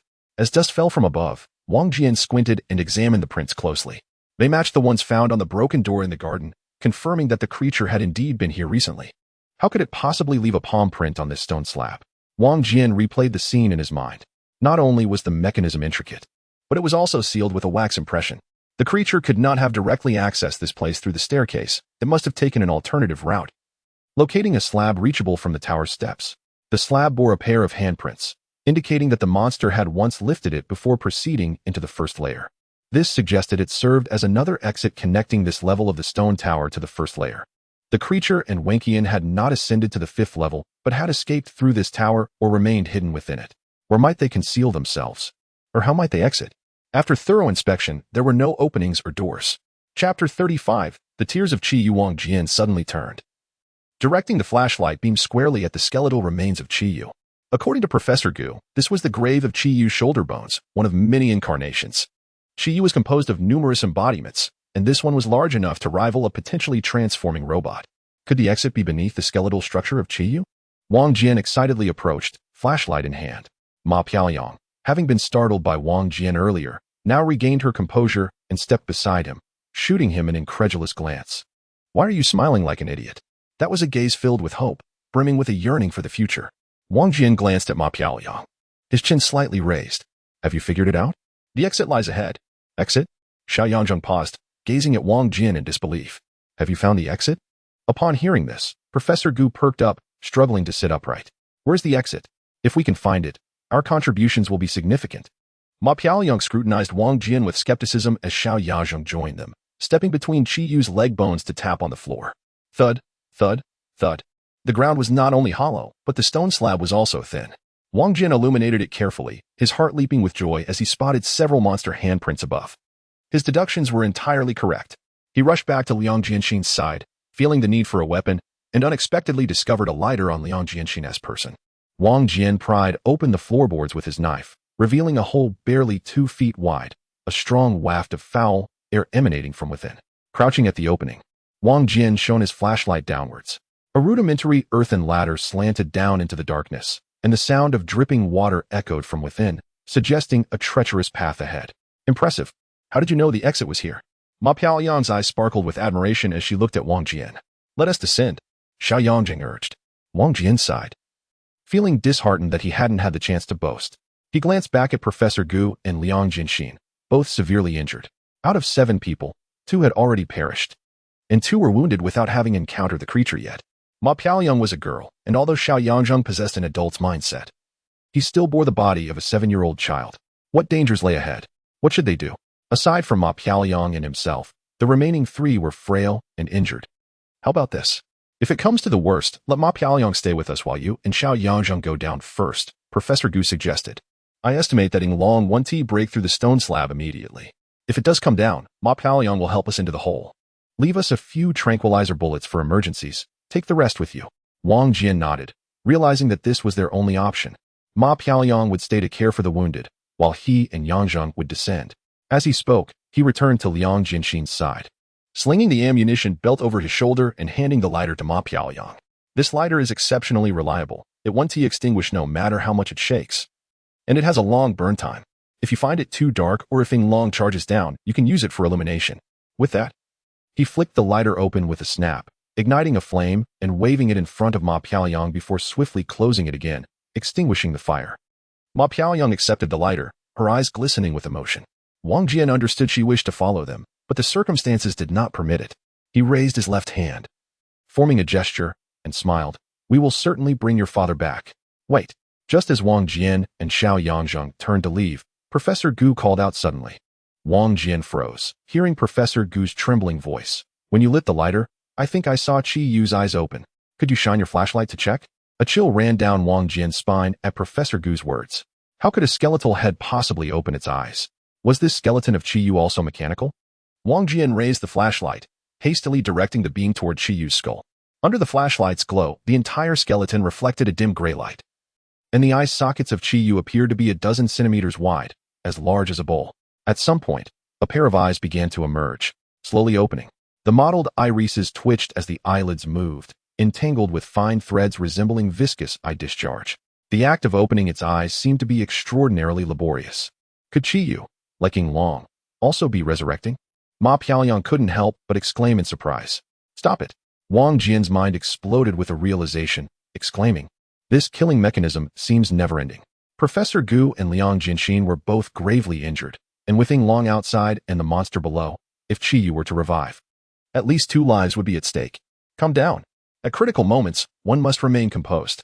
Wang Jian slightly closed his eyes, secretly invoking the Tai Golden Light divine mantra, immersing his mind and body in a state of transcendent forgetfulness, before suddenly opening his eyes again. In the blink of an eye, Qiyu's eyelids fully opened, and the dark pupils, resembling small watermelons, slowly emerged from their sockets. 2 streams of dark tears trickling down its cheekbones. Despite Wang Jian being absorbed in the Tai Golden Light divine mantra, his heart felt a wave of chill. Why was this fool crying? With a soft sound, the eyeball, covered in viscous dark liquid, suddenly sprouted a pair of wing-like appendages. The wings, affixed to the spindle-shaped pupil, trembled gently, expanding wider and wider until they reached over 2 feet in length. Simultaneously, the spindle-shaped pupil began to writhe, sprouting 2 rows of fine legs below. These were not eyes. They were clearly the wings of a large butterfly. I understand. Wang Jian exclaimed loudly, enunciating each word. These are not Qiyu's eyes at all, but a type of butterfly. What we witnessed earlier was the pupa breaking free. Before he could finish, the other eyeball also successfully transformed, its length exceeding 1 meter as the pure black wings fluttered in the light of the flashlight, reflecting a lustrous metallic sheen.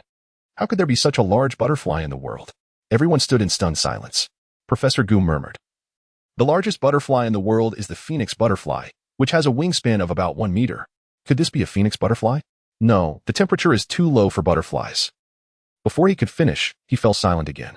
With a series of soft sounds, the large cocoons within Qiyu's abdomen began to crack open like pods drying in the autumn sun. And 7 or 8 giant black butterflies emerged from Qiyu's skeletal remains. It's the light, Xianxia suddenly exclaimed. Here, it's incredibly dark. And these cocoons must have been dormant for countless years. They surely hatched due to the illumination from the flashlight and lighter. What should we do now? Ma Piaoying asked, her gaze fixed on the gigantic butterflies. If these creatures prove to be aggressive, we are all finished. Wang Jian bit his fist, suddenly raising his head and declaring, it seems this is fate. Let us descend into the cave together. Ma Piaoyang's eyes brightened. This was precisely what she had been waiting for.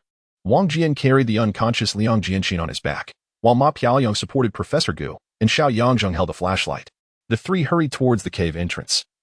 But after barely taking 5 steps, they froze in place, their faces pale as if coated in a layer of flour, utterly terrified. Crack, crack. It sounded as if something was crushing dry wood, the snapping echo reminiscent of the sound of bones breaking in a violent film. From the dark cave emerged the head of a young woman. Why was she described as young? Because her hair was drenched. Her face was obscured. Or perhaps it simply lacked a face. Chapter 36, The Ghost Butterfly Ghost, Ghost Woman. Professor Gu screamed in horror, his legs giving way, causing him and Ma Piaoyang to tumble. The ghostly figure clawed at the cave entrance with pale hands, crawling up like an arthropod, clad in a strange grayish-white dress. Her entire body dripped with water. How could a ghost emerge from the cave? Was this the ghostly wife of Ma Jianguo? Wang Jian gently placed Liang Jianxin on the ground and took a few steps toward Xiaoyang, whispering, is she the woman? Xiaoyang, breathing heavily, shook her head and gazed up at the enormous skeleton of Qiyu, exclaiming, I remember. The ancient sutras record the existence of a giant black butterfly in the garden of Ksitigarbha Bodhisattva, known for its malevolent nature and ability to attract spirits, called the ghost butterfly. Wang Jian's heart trembled as he recalled that indeed, the records of spirits and ghosts mentioned such a butterfly. However, had it not been declared extinct a millennium ago? With a cold snort, he snatched the flashlight from Xiaoyang and took a tranquilizer dart from his chest. He invoked the Tai Golden Light mantra, enveloping himself in a gentle golden glow. What was happening? Wang Jian, Professor Gu, Xiaoyang, and Ma Piaoyang were all stunned, as if their tongues were stuck. Especially Ma Piaoyang. She had already been awestruck by Wang Jian's earlier performance with the natural harmony zither, and now she could hardly fathom that he could emit light. Incredibly, he was glowing again. Wang Jian stepped forward toward the ghost. The tranquilizer dart contained not only anesthetic, but also black dog blood and rooster blood, combined with the Tai Golden Light mantra. It was a concoction that seemed destined to succeed against the ghost. Crack, crack. The ghost approached Wang Jian, pausing momentarily before slowly lifting her head, her face obscured by wet hair. Dare you confront me? Wang Jian bellowed, crouching down and thrusting the tranquilizer dart into the ghost's back. The dart pierced as if sinking into flesh. The ghost's body slackened, collapsing to the ground. How could this be? Wang Jian was taken aback. If the ghost was merely an illusion, his strike would have rendered it to ashes. Yet here it lay, as tangible as reality. Was it truly a woman? Wang Jian clenched his jaw, crouching down and cautiously parting the ghost's hair. Beneath it lay a remarkably beautiful face, round cheeks, a high nose, and slightly closed eyes with fluttering eyelashes resembling crescent moons. She was undeniably charming and strikingly familiar. It was Ma Piaoyang. The ghost was Ma Piaoyang? Wang Jian shuddered, his heart nearly leaping from his throat. He quickly turned, shining the flashlight at Ma Piaoyang beside him. There, a rigid white-clad female corpse lay alongside Professor Gu, her long hair cascading over her face, surrounded by a pool of water. Turning back, the ghost's hair retracted. Her attire transformed, and she lay still on the floor, fully resembling Ma Piaoyang. An explosion of confusion erupted in Wang Jian's mind. How could this be? Crack, crack. Another ghost emerged from the cave, identical to the first. Wang Jian swallowed hard. Was this a hallucination? It had to be. He drew another tranquilizer dart, advancing to subdue the ghost, stabbing wildly at its back. Stop. Professor Gu's voice pierced through the chaos. Stop. Wang Jian smirked. Rest assured, old man. These tricks of specters cannot deceive me. Everything you see is an illusion. Before he could finish, a sound akin to wild dogs gnawing on bones echoed in his ears. He turned, witnessing Xianxia's figure elongating, her clothing changing, her features flattening, her pale skin sprouting fine black hair. Yangjung. Professor Gu cried in despair. Instinctively, Wang Jian rolled aside as the flashlight beam illuminated the figure he had just stabbed, now motionless on the ground, transformed into Xianxia. Had Professor Gu called out to him because he was stabbing Xianxia? The ghost had become Xianxia, and Xianxia had become the ghost? How could they proceed? It was a deadlock. Crack, crack. Yet another ghost crawled from the cave, and Wang Jian felt faint from the confusion. What was happening? Could the ghost possess the legendary ability to swap identities at the moment he struck with the tranquilizer dart? Impossible. Such occurrences were confined to supernatural tales. A mere ghost could not wield such power. It had to be an illusion. Wang Jian summoned the Tai golden light mantra to its zenith, glowing brilliantly. With a decisive motion, he brandished a handful of tranquilizer darts. No matter how many times they swapped, he would confront each one. With a flurry of darts, Liang Jinxin, Professor Gu, Ma Piaoyang, and Xianxia all lay on the floor, while their original positions had transformed into female corpses. Wang Jian gasped, feeling a chill wash over him as he witnessed his companions fall. Whether real or illusory, it was a near collapse of his sanity. Crack, crack. The sound of bones snapping echoed again. Wang Jian clutched 3 tranquilizer darts, advancing toward the cave entrance, sternly proclaiming, regardless of whether you are human or monster, you have conjured this illusion. Now that my companions lie down, what more can you do? With that, he stomped on the ghost that had just emerged, heedless of the consequences, and thrust the darts into its back. Once again, he felt the sensation of piercing flesh. I will uncover who you can transform into this time. Wang Jian raised the ghost by its collar, illuminating its face with the flashlight, revealing an ordinary-looking youth. Unremarkable features, yet an air of insufferable arrogance. Who are you? Wang Jian exclaimed, pushing the youth away. Bang! The youth crashed to the ground with a thud. Wang Jian cast a cold glance, reaching for another tranquilizer dart, only to find his hand grasping at air. Looking down, he realized he had donned a bizarre white gown. His right hand turned pale, its nails darkening.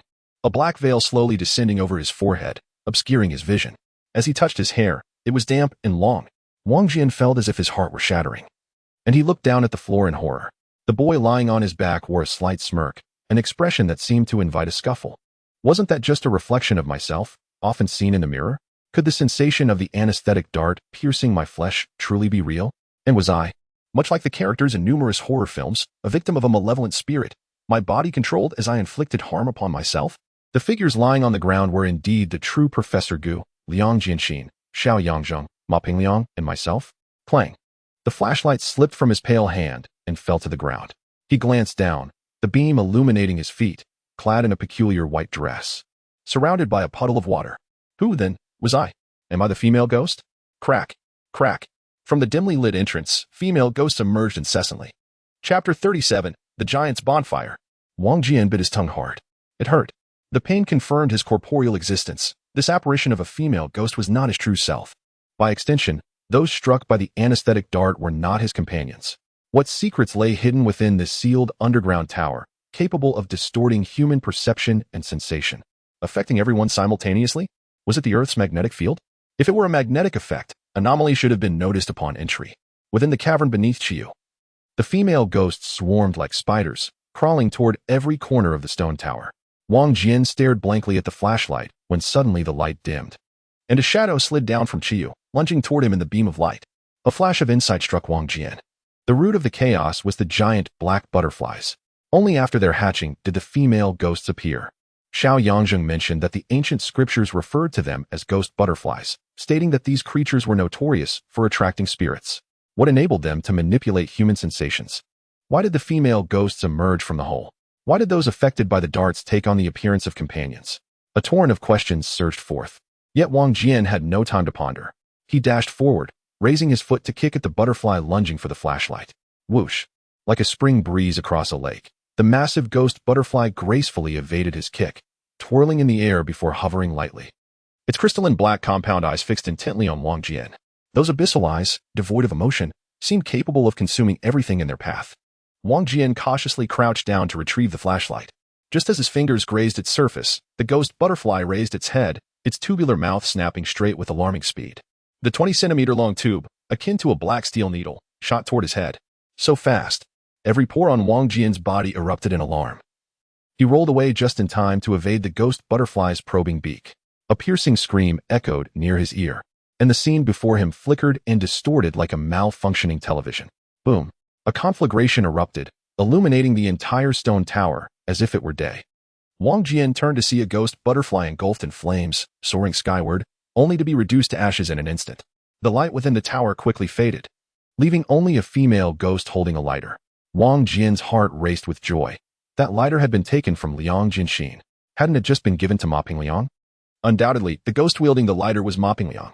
It appeared that the freshly hatched ghost butterflies possessed a viscous substance akin to gasoline, highly flammable.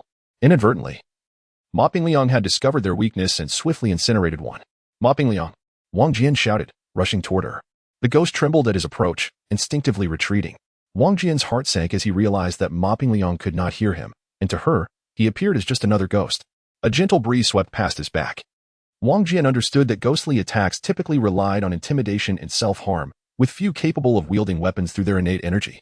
Therefore, the presence behind him was likely a ghost butterfly. Thud! Wang Jian leaped forward, tackling the female ghost to the ground. Seizing the lighter from her grasp and tossing it behind him. Whoosh!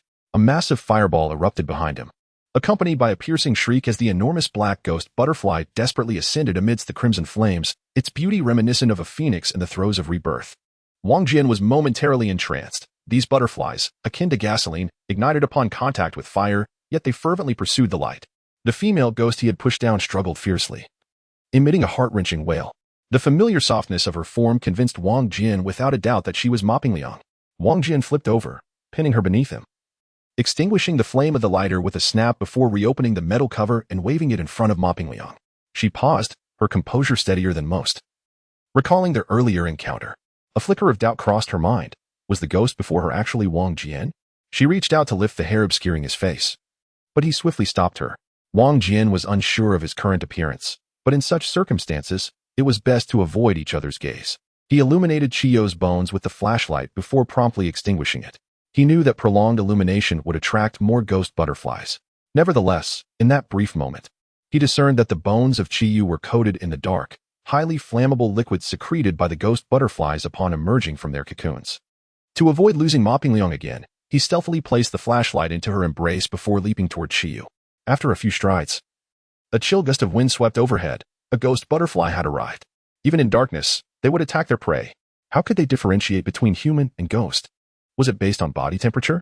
Suddenly, Wang Jian felt a sharp pain as a ghost butterfly, like a phantom from the night, pierced his right shoulder with its steel-like siphon. The agony was excruciating as if a red-hot iron rod had been thrust through him. I bought a watch last year. Wang Jian bit down hard, running faster than ever, driven by madness. Instead of slowing, he accelerated under the onslaught of the ghost butterflies, reaching back to grasp one by its furry head, flipping it over onto the ground. With a crunch, he twisted its neck, but the long beak remained embedded in his shoulder. Roar! A wail erupted from behind him. Wang Jian knew that the ghost butterflies had hardened their wings and were now launching a concerted attack on their prey. Seizing the moment, he rolled on the ground, igniting the lighter and hurling it toward Qiyou's bones, now drenched in ghost butterfly slime. Boom! The dark liquid ignited like gasoline, flames racing from Qiyou's feet to his skull. Dozens of gigantic ghost butterflies erupted from the bones, soaring skyward like immense fireballs. The flames entwined with the skeleton, a passionate dance of destruction. as the inferno soared like a jubilant giant, igniting a towering bonfire. The air thickened with the acrid scent of gasoline explosions as Wang Jian lay on the ground, gasping for breath. As he looked up, the entire scene within the stone tower twisted and deformed, the anguished female ghost struggling like ink paintings dissolving in water, fading into nothingness. Chapter 38. I'm not done living yet. Picking up the flashlight, Wang Jian noticed the anesthetic dart lying not far away. No wonder I couldn't touch it earlier. It seems to have fallen off at some point. Looking down, my clothes remained intact, and I had freed myself from the spectral grip of the female ghost. Ma Beautiful stood up, clutching her left arm, blood seeping from her fingers. Xianxia also rose, her face ashen, yet she appeared uninjured. But what of Professor Gu? Wang Jian touched the sharp, tubular object embedded in his shoulder, gritting his teeth against the pain as he said, I'm hurt. Let us see if he can tend to it. Don't come near. Don't come near. Suddenly, a heart-wrenching scream erupted from near the tower ladder, belonging to Professor Gu. The three rushed towards the sound, their flashlights illuminating Professor Gu, causing their hair to stand on end. He was curled in a corner of the ladder, his face smeared with blood, his expression vacant, retreating while trembling and waving his hands. No, don't come closer. No. Bang. Professor Gu screamed frantically, kicking a decaying corpse aside. The body had been drained of flesh and blood, its skin a purplish-black hue, the eyes bulging grotesquely from their sockets. Judging by the attire, it was Liang Jianxin. What have you done to him? Ma Beautiful cried out, tears streaming down her face, perhaps in shock. Don't come closer. Don't come. Professor Gu shook his head violently, ignoring Ma Beautiful's pleas. Has he lost his mind? Wang Jian felt a pang of anxiety. Professor Gu, overwhelmed by the sight of everyone transforming into ghosts and the multitude of ghostly butterflies above, had succumbed to the shock, using the unconscious Liang Jianxin as a shield. Though he spared his own life, Liang Jianxin had been drained of his essence by the ghostly butterflies. Xianxia stepped forward, shouting at Professor Gu. How could you do this? Don't come near. Don't. Professor Gu continued to scream, shaking his head. Wang Jian gently pulled Ma Beautiful aside, reassuring her. Don't blame him. Help me pull this thing out of my shoulder. He leaned to one side and slowly sat down. Why is it so severe? Ma Beautiful examined Wang Jian's shoulder closely, noting the sharp object had penetrated deeply, leaving a gaping wound that was hollow and translucent from the back. The injury was quite dire. The girl, pale-faced, stammered, I can't do it. It's fine. Just grip the protruding part and pull. Wang Jian, his face ashen, forced to smile. Haven't you always thought I was an eyesore, looking for a chance to take me down? This opportunity may not come again. When did I ever say I found you bothersome? Ma Beautiful pouted. My shoulder is pierced. We don't know if this butterfly is venomous.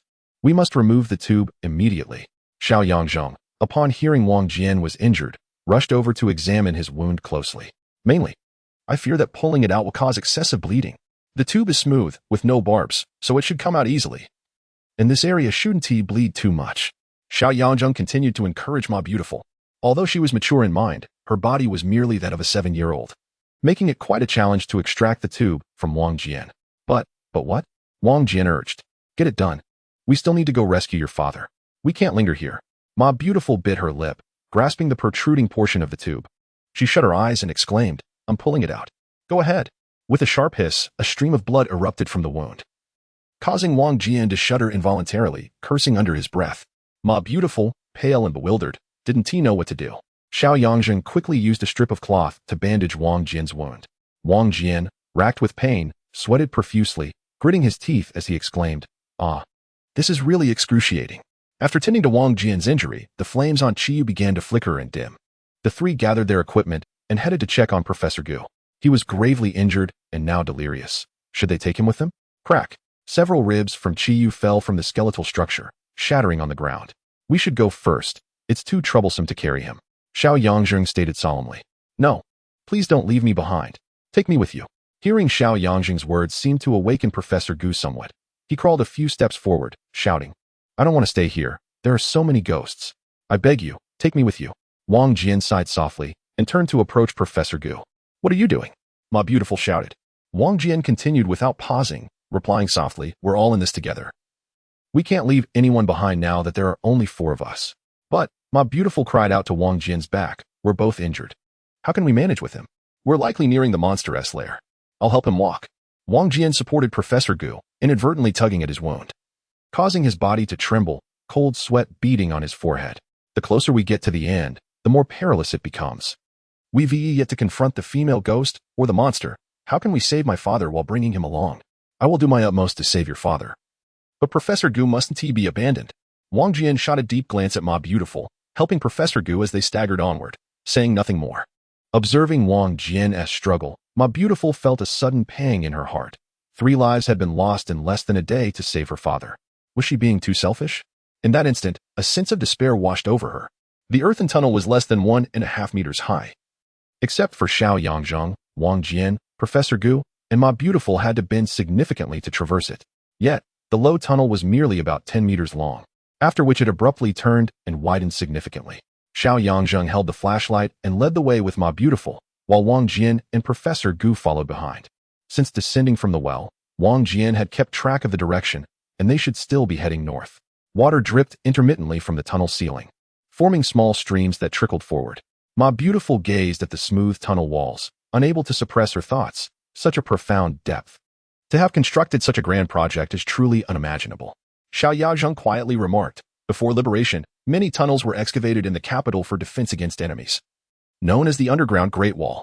However, this one is evidently not from that era. Tunnels back then were typically reinforced with bricks and stones, often adorned with slogans. This place is far too distant from the urban area. This tunnel appears to have been dug with blunt instruments, and the walls are coated with a considerable amount of. She reached out to wipe her hand against the wall, then brought her fingers to her mouth to taste. Ma Beautiful mimicked Xiaoyangzheng, licking her fingers and exclaiming, "It's bitter and salty. What kind of stone is this?" "It's sea salt. It seems this place was once submerged under the ocean or inundated by it, leaving behind so many wondrous creatures." Xiaoyangzheng's expression darkened as she suddenly asked, "Have you noticed any differences between the segment we just traversed and the one we're in now?" "Differences?" Xiaoyangzheng's voice echoed in the tunnel, causing Wang Jian to pause. "What differences? Isn't it just wider, taller, and easier to navigate?" Xiaoyangzheng nodded, affirming, "You're correct. This is because that section was excavated later. If I'm not mistaken, the one who dug these tunnels is likely the monster, aiming to create a shortcut to the hospital. The tunnel we are currently traversing is likely ancient, perhaps far older than we can imagine. It must have been part of its habitat." Ma Beautiful couldn't help but exclaim. Wang Jian was also taken aback. Xiaoyangzheng's analysis was not without merit. The water-shooting fish, blood-colored fleshworms, dragon bones, and the surrounding environment all suggested this place had once been a sea. If the so-called monster evolved from a marine creature, what kind of creature could it be? Why would it assist the female ghost? After walking about a kilometer through the tunnel, the chill intensified. Wang Jian, exhausted and in pain, could barely continue. Seeing him in such a state, Ma Beautiful reluctantly pouted and swapped places with him. The path ahead seemed endless. After walking several hundred meters, crystalline formations resembling ice flowers began to emerge from the cave's ceiling and walls. As Wang Jian walked, he observed the shapes of these crystals. Some resembled snowflakes, while others appeared as overlapping geometric patterns. As he continued, he noticed the footsteps beside him had ceased. Turning back, he saw Ma Piaoyang, her face glistening with sweat, gasping for breath as she looked at him. Wang Jian quickly helped Professor Gu, smiling as he remarked, "Look at our young lady. So pitiful she is on the verge of tears." Ma Piaoyang, leaning against the cold cave wall, released a long sigh, biting her lip, and hoarsely asked, "Do you think we can still find my dad?" Upon hearing this, Xiaoyangzheng, who had been in front, also halted. Wang Jian swallowed hard, realizing that morale was crucial at this moment. He gazed into Ma Piaoyang's eyes and stated emphatically, "If we stop now, we will all perish. Only by moving forward is there hope. I don't know about you all, but I have not yet lived enough. I wish to explore many untraveled places and win the affection of numerous beautiful ladies." "Humph, scoundrel." Ma Piaoyang felt a surge of emotion at Wang Jian's earlier words. But the final remark prompted her to retort, "You all go ahead and leave me behind. I don't want to be a burden to anyone." Suddenly, Professor Gu, who had been barely conscious, opened his eyes. Despite the exhaustion from their long journey, he appeared much improved. "I have already stated this." Wang Jian shrugged, adjusting Professor Gu to a more comfortable position. "We descend together. We cannot abandon anyone. If we must die, let it be together." Just as Wang Jian finished speaking, a mournful cry echoed from ahead. Xiaoyangzheng swiftly extinguished her flashlight. What was that sound? In Chapter 39, devoid of any spirit of sacrifice, they stood at a bend in the dark tunnel, straining to listen. Beyond the curve, the sound of water grew louder. Yet it was evident that the noise they had just heard was neither water, wind, nor the echoes of falling rocks. Another long howl reverberated through the tunnel, filled with an infinite desolation. In the darkness, Ma Piaoyang's eyes widened as she whispered, "That sounds like a tiger." The voice was indeed powerful, resembling a tiger's roar. Wang Jian's heart stirred. If it truly was a tiger, they must be near the outside world, and escape would soon be at hand. Beside him, Xianxia scoffed. It cannot possibly be a tiger. Since we entered through the well, we have been moving northward and downward. We must be at least 23 meters underground. How could a tiger reach this place? Moreover, there are no wild tigers in the Bear Ear Camp area. It must be that creature. The cry abruptly ceased. As if pierced by a hunter's arrow, the four of them shuddered. Had the beast sustained a fatal injury? Were there others in the cave? Who could it be? A rescue team? Even if a rescue team had arrived, they should not be coming from behind. After a moment of silence, Ma Piaoyang had crept closer to Wang Jian. What now? Wang Jian cleared his throat and muttered, Of course, we spy. Rogue. I misspoke. I meant to say reconnaissance. Wang Jian attempted to lighten the mood. I counted. We still have 5 tranquilizer darts. Professor Gu can hold one here, and the 3 of us can each take one. I'll carry the flashlight, and the 2 of you can hold on to my shirt. If we encounter the monster, I will shine the flashlight in its eyes. And whoever is closest should stab it with the dart. If all else fails, stab yourselves instead. It would be less painful than being caught and having your arms and legs gnawed on. Ma Piaoyang, alarmed by Wang Jian's terrifying words, urged. Can you say something more reassuring? This is to boost morale. Do you not understand the victorious cries of the sorrowful? Wang Jian reiterated. When the time comes, I will turn on the flashlight, and as long as it is not human, we must strike with all our might. Do not hesitate. With that, Wang Jian took the flashlight from Xianxia and led the way around the bend in the tunnel. Ma Piaoyang and Xianxia crouched low, cautiously following behind. The 3 moved like mice in a house, forming a line toward the source of the sound. In the darkness, Professor Gu, having regained his senses, silently nodded at Wang Jian's back, thinking, Wang Fengde truly raised a remarkable grandson. After walking a short distance, the sound of water grew louder, now accompanied by a heavy panting from the same direction. Wang Jian halted, speaking in a hushed tone. Plans often change. It seems the creature has shifted its position away from the tunnel. I would like to hear the opinions of my 2 female companions. Shall we investigate or take a detour? Investigate. Xianxia decisively replied before Wang Jian could finish. Upon hearing her response, Wang Jian ceased further discussion, inhaled deeply, and crept forward. After walking about 100 steps, he could faintly hear a heavy breathing amidst the water sounds.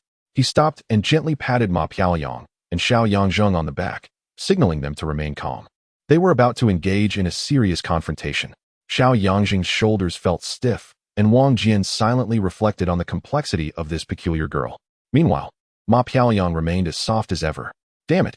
As Ma Piaoyang followed Wang Jian, she regarded him as a guiding beacon in her mental fog, an intellectual giant. But suddenly realized the beacon was inappropriately touching her. In a flash of fury, she twisted his shirt, thinking angrily, You can touch me at any other time, but not now. Oh wait, it shouldn't happen at any time. Wang Jian yelped in pain, feeling as though he might cry out, Though I enjoy this, I am not part of the story. Why is there no spirit of sacrifice? If I shout, we'll all be done for.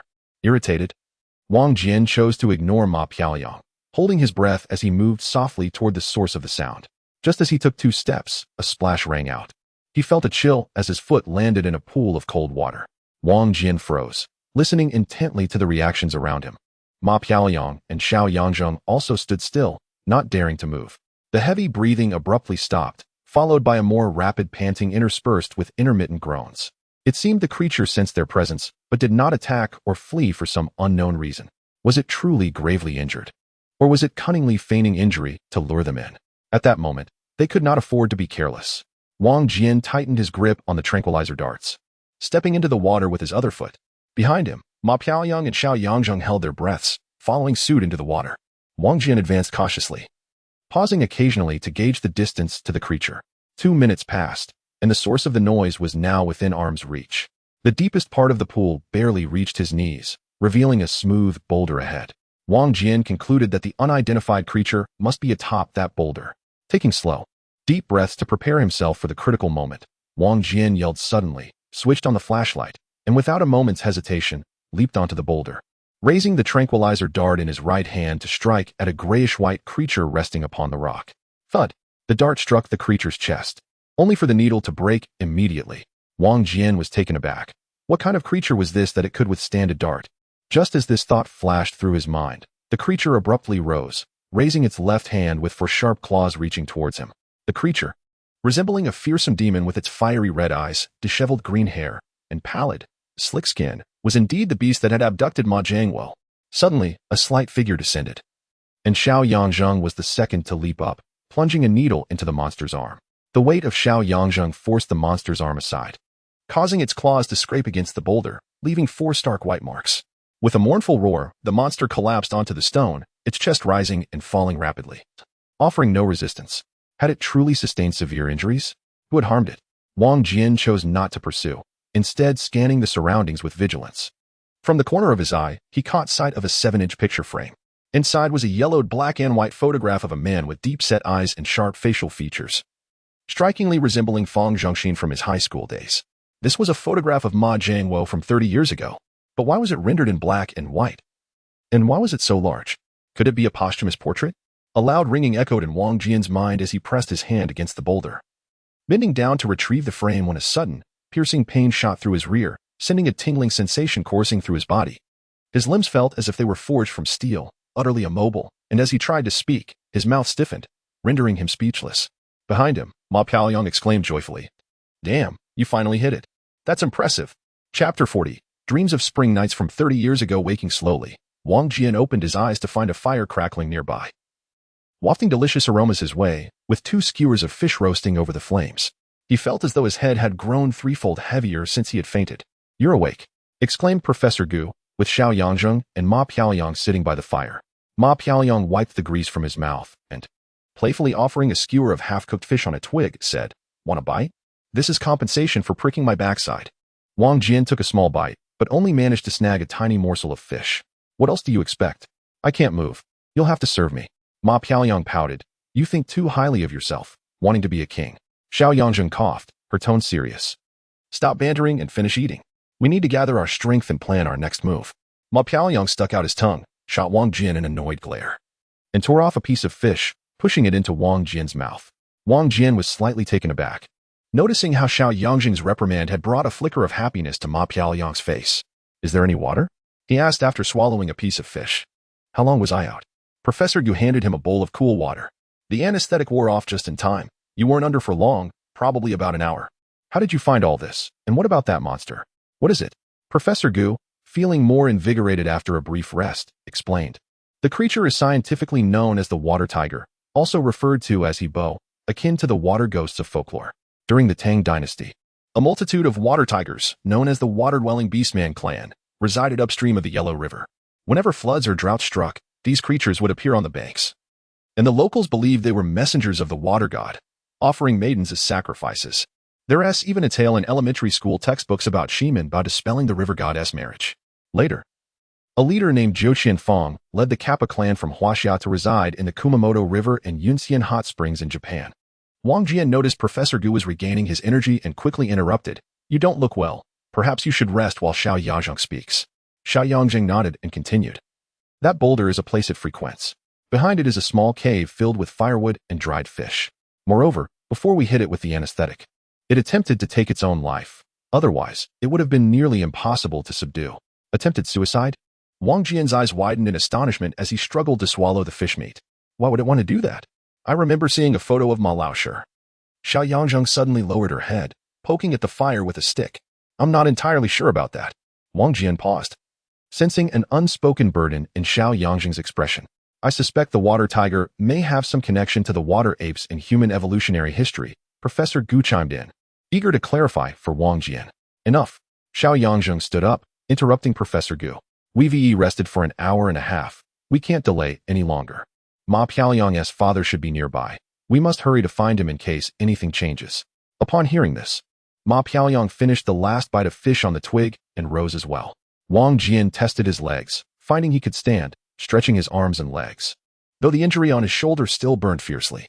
He glanced around and asked, "What about the water tiger?" "It's tied to that large stone," Xiaoyang replied succinctly. "Professor, wait here while the 3 of us move ahead. I want to go too." Professor Gu stood up, using a stick as a cane, almost pleading. "Perhaps I can be of assistance." "You can come." Wang Jian tightened the bandage on his wound, beads of sweat forming on his forehead. "But prepare yourself, this time. We may encounter a true ghost. I've figured it out. Last time was because, enough." Xiaoyang handed the flashlight to Wang Jian, then distributed the remaining 2 anesthetic darts to herself and Professor Gu. "Let us set off." Wang Jian glanced at Professor Gu. holding the flashlight as he turned back to illuminate the path, discovering the large stone not far behind, where a pale shadow lay motionless atop it. Surely, it was the water tiger. Without further comment, he proceeded through the tunnel. Not far along, the four of them suddenly froze in place. With a click, Wang Jian turned off the flashlight. A faint light flickered around the corner ahead, accompanied by a cacophony of voices. Judging by the sound, there were at least 100 people. In such a deep tunnel, at this hour, where could so many people have come from? Wang Jian showed Professor Gu his watch. It was 4:57 a.m. Could it be a ghost market? Wang Jian's mind raced, recalling an account from the Chronicles of Ghosts and Gods regarding ghost markets. The term ghost market has three interpretations. The first refers to a night market, the second to a mirage, and the third to a market for ghosts. The first interpretation is trivial. The second is impossible, as mirages occur due to light refraction, typically seen over oceans or deserts. Here, the visibility was near zero, making such phenomena impossible. Could it be the third? In superstitious lore, ghosts, like the living, also engage in the exchange of goods at ghost markets, where spirits gather for trade. Do ghost markets truly exist? Wang Jian shook his head. The records state that only 1 in 1,000, or even fewer souls, can become a ghost after exiting the body, with a singular purpose. They do not consume smoke or fire and have no need for transactions. Even if they did, it would not result in such a chaotic din. Nor could they light lamps. Who is afraid of whom? Let us go. Wang Jian switched on the flashlight, grinning broadly. Those who live without guilt need not fear ghosts knocking at their doors at midnight. At worst, we'll just weigh over 100 pounds and become their meal. With that, he summoned the Tai Jingguangshan curse to its fullest, and in an instant, a faint golden glow enveloped his body. Xianxia and Professor Gu gasped in unison, their astonishment palpable. Wang Jian had emitted light once before in the Lioha Tower, though reports of human luminescence abound. Witnessing it firsthand is undeniably awe-inspiring. Ma Piaoyang, unfazed, playfully tapped Wang Jian on the back of the head. Quit showing off your little trick. You're just like a fluorescent bulb. Save some energy. Wang Jian was caught off guard by a sudden attack from the beautiful Ma, letting out a soft gasp. Yet his face remained as serene as still water. What time is it? Still causing a ruckus? Don't you wish to graduate from kindergarten? With that, Wang Jian strode forward, feeling quite pleased with his mastery of the Tai Golden Light mantra. Ahead, a cave appeared, from which the sounds of light and a cacophony of voices emanated. Now that he was so close, the contents of the chatter became distinctly audible, blending with joyful songs and the sound of firecrackers. Aside from casual conversations and idle banter, the spirits were engaged in games of chance and drinking. The commotion felt like a festive celebration, rather grand in scale. Yet, with so many ghosts crammed into a cave, it could only be described as a rather cramped situation. The mother and son pair from Ghost Forest Ridge had nearly lost their lives. And with this many spirits in the cave, the danger was palpable. However, with the arrow drawn, there was no choice but to release it. Whether one stretched their neck or retracted it, it would still be a cut.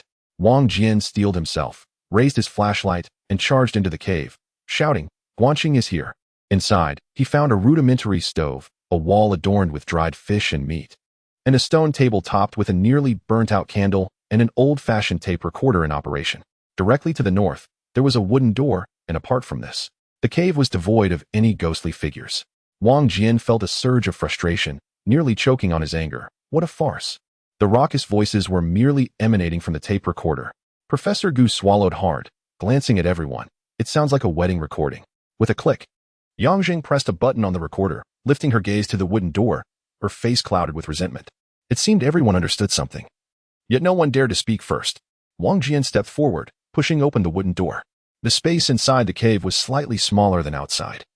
Aside from the stone table and benches, there were 4 old wooden boxes piled on the left and a massive 3-legged bronze cauldron on the right.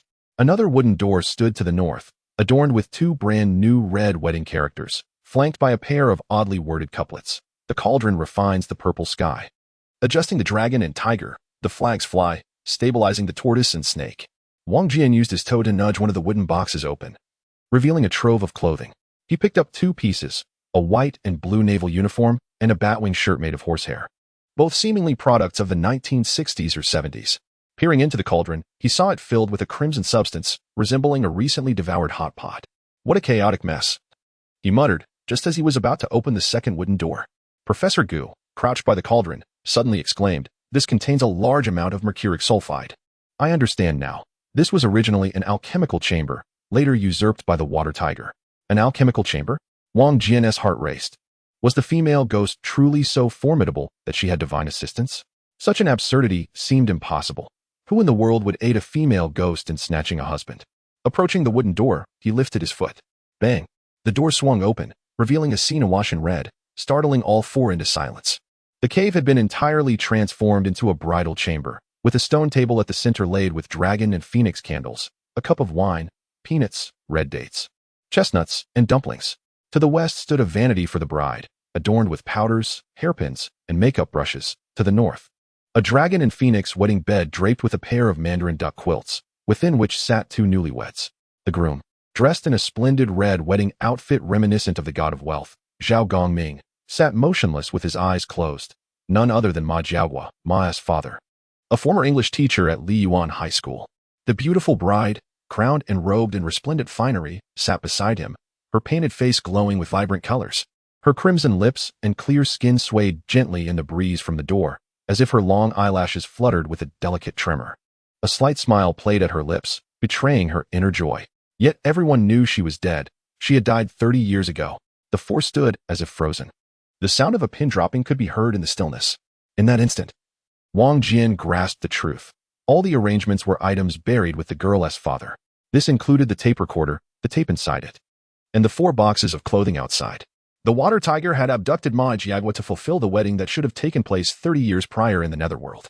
But how was it that a female ghost could orchestrate such meticulous preparations for her bridal chamber? And what method allowed her corpse to remain intact for 30 years? The answer lay with the water tiger. According to the spirit and ghost chamber, an adult water tiger can communicate telepathically with humans. This deceased girl must have been able to converse with the water tiger, which not only aided her in reclaiming Ma Jiagua, but also helped her prepare the bridal chamber and preserve her body, even to the extent of applying makeup. Just then, Professor Gu's words were interrupted by Yang Zhang. Yet the spirit and ghost chamber had clearly stated that water tigers are lustful beings, especially towards virgin brides. Could it be that the water tiger had fallen in love with the corpse? Wang Jian felt a tightening in his chest but reluctantly nodded in acknowledgement. The water tiger was utterly obedient to the female ghost, and when the ghost and Ma Jiagua were wed, it had committed suicide against a boulder while holding a photo of Ma Jiagua, sufficient proof of their extraordinary connection. However, even if the temperature in this cave was relatively low, resembling a natural refrigerator, the air circulation was not as confined as in the heavenly Earth Monument tunnel, making it impossible to completely halt the decay of a corpse. What, then, was the reason behind the girl's body remaining so lifelike after 30 years? Dad, Ma called softly, her tear-filled eyes approaching the bed, gazing at the unmoving bride. Trembling, she reached out her finger to touch Ma Jiagua's cheek. You wretched girl, put your hand down. Chapter 41. You dare speak of love? Put your hand down. The moment Ma's fingertip was about to graze Ma Jiagua's skin, a sharp reprimand echoed from behind. The voice was piercing yet somewhat hoarse, reminiscent of an aged eunuch. Wang Jian turned around, astonished to see Professor Gu's face pale ashen, his gaze sinister, lips twitching incessantly. The ghost had taken possession. That look, that expression, Wang Jian understood instantly. You all are quite capable to have followed me here. Professor Gu erupted into a strange, feminine laugh, touching his injured leg. His expression shifted, revealing surprise at the severity of his wound. He then casually gestured towards a nearby stone bench, softly saying, Please, take a seat. It's rare to have guests to liven up my bridal chamber. Wang Jian, Yang Zheng, and Ma all trembled, none daring to move. Hee. Professor Gu cackled, leaning on his cane as he slowly approached the stone table, pouring himself a drink. What has become of Jiagua? Yang Zheng stepped forward, her voice heavy with urgency. Jiagua? Professor Gu sipped from his cup, his eyes glimmering with the shyness of a newlywed. You should be asking what he has done to me. Tonight, he is the groom, and I am the bride. Shameless, Ma shouted, furious. You killed my mother, and now you seek to harm my father. What do you want from me? Professor Gu suddenly lifted his head, a dark aura enveloping his face, his gaze piercing like a sword directed at Ma. Yet, in an instant, his demeanor softened, and he sighed coldly. Wretched girl, had it not been for the desire to leave a bloodline for him in this world, you would never have been born. The word struck Ma like a thunderclap. Wang Jian glanced at Yang Zheng, puzzled by the implication. Did this mean there had been a fierce conflict between the ghost and Ma before her birth? Yang Zheng maintained her composure, her lips moving as she finally managed to ask, Haven't you caused enough trouble? What more do you seek? Humph. Professor Gu cast a glance at Ma Jiagua, lifting his cup but not drinking. I fell out with my father and ran away from home. In the course of my escape, I died in a car accident. What was it all for? It was for him, for the love between us. But what about him? To marry and bear children is to entirely forsake our love and our vows.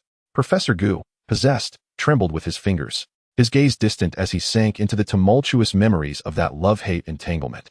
If it were not for Brother Hu, the very one who brought me here, I would have long succumbed to the lies I heard before my demise, my flesh turned to mud, my soul scattered. Fortunately, during that ghostly marriage, Brother Hu watched over me in the river. Thankfully, he transported my body here and kept me submerged in that great bronze cauldron.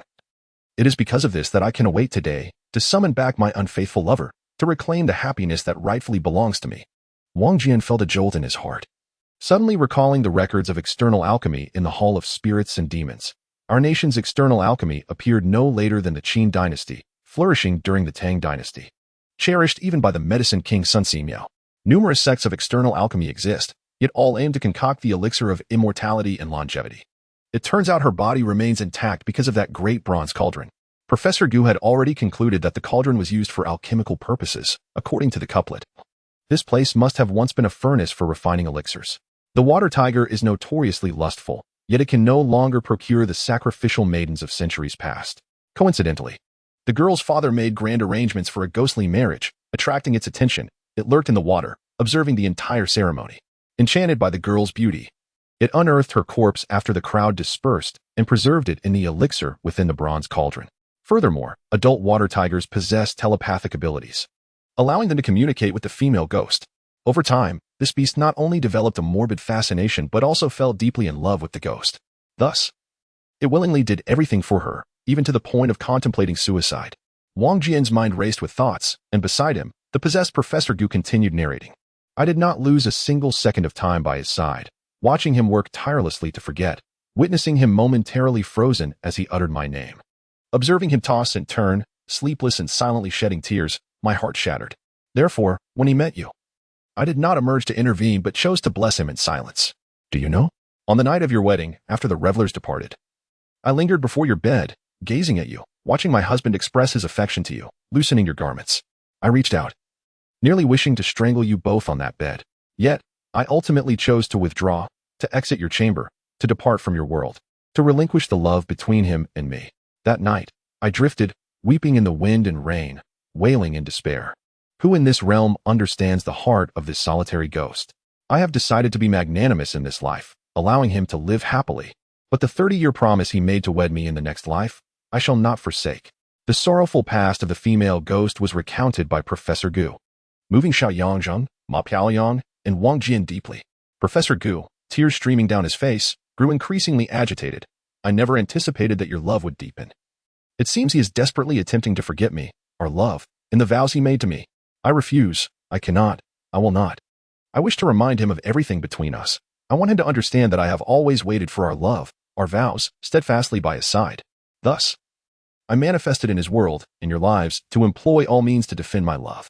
Yet, you disregard my warnings. He came to my grave pleading. While you summoned talismans to exorcise spirits, colluding to conspire against me, seeking to bring about my demise. Haha.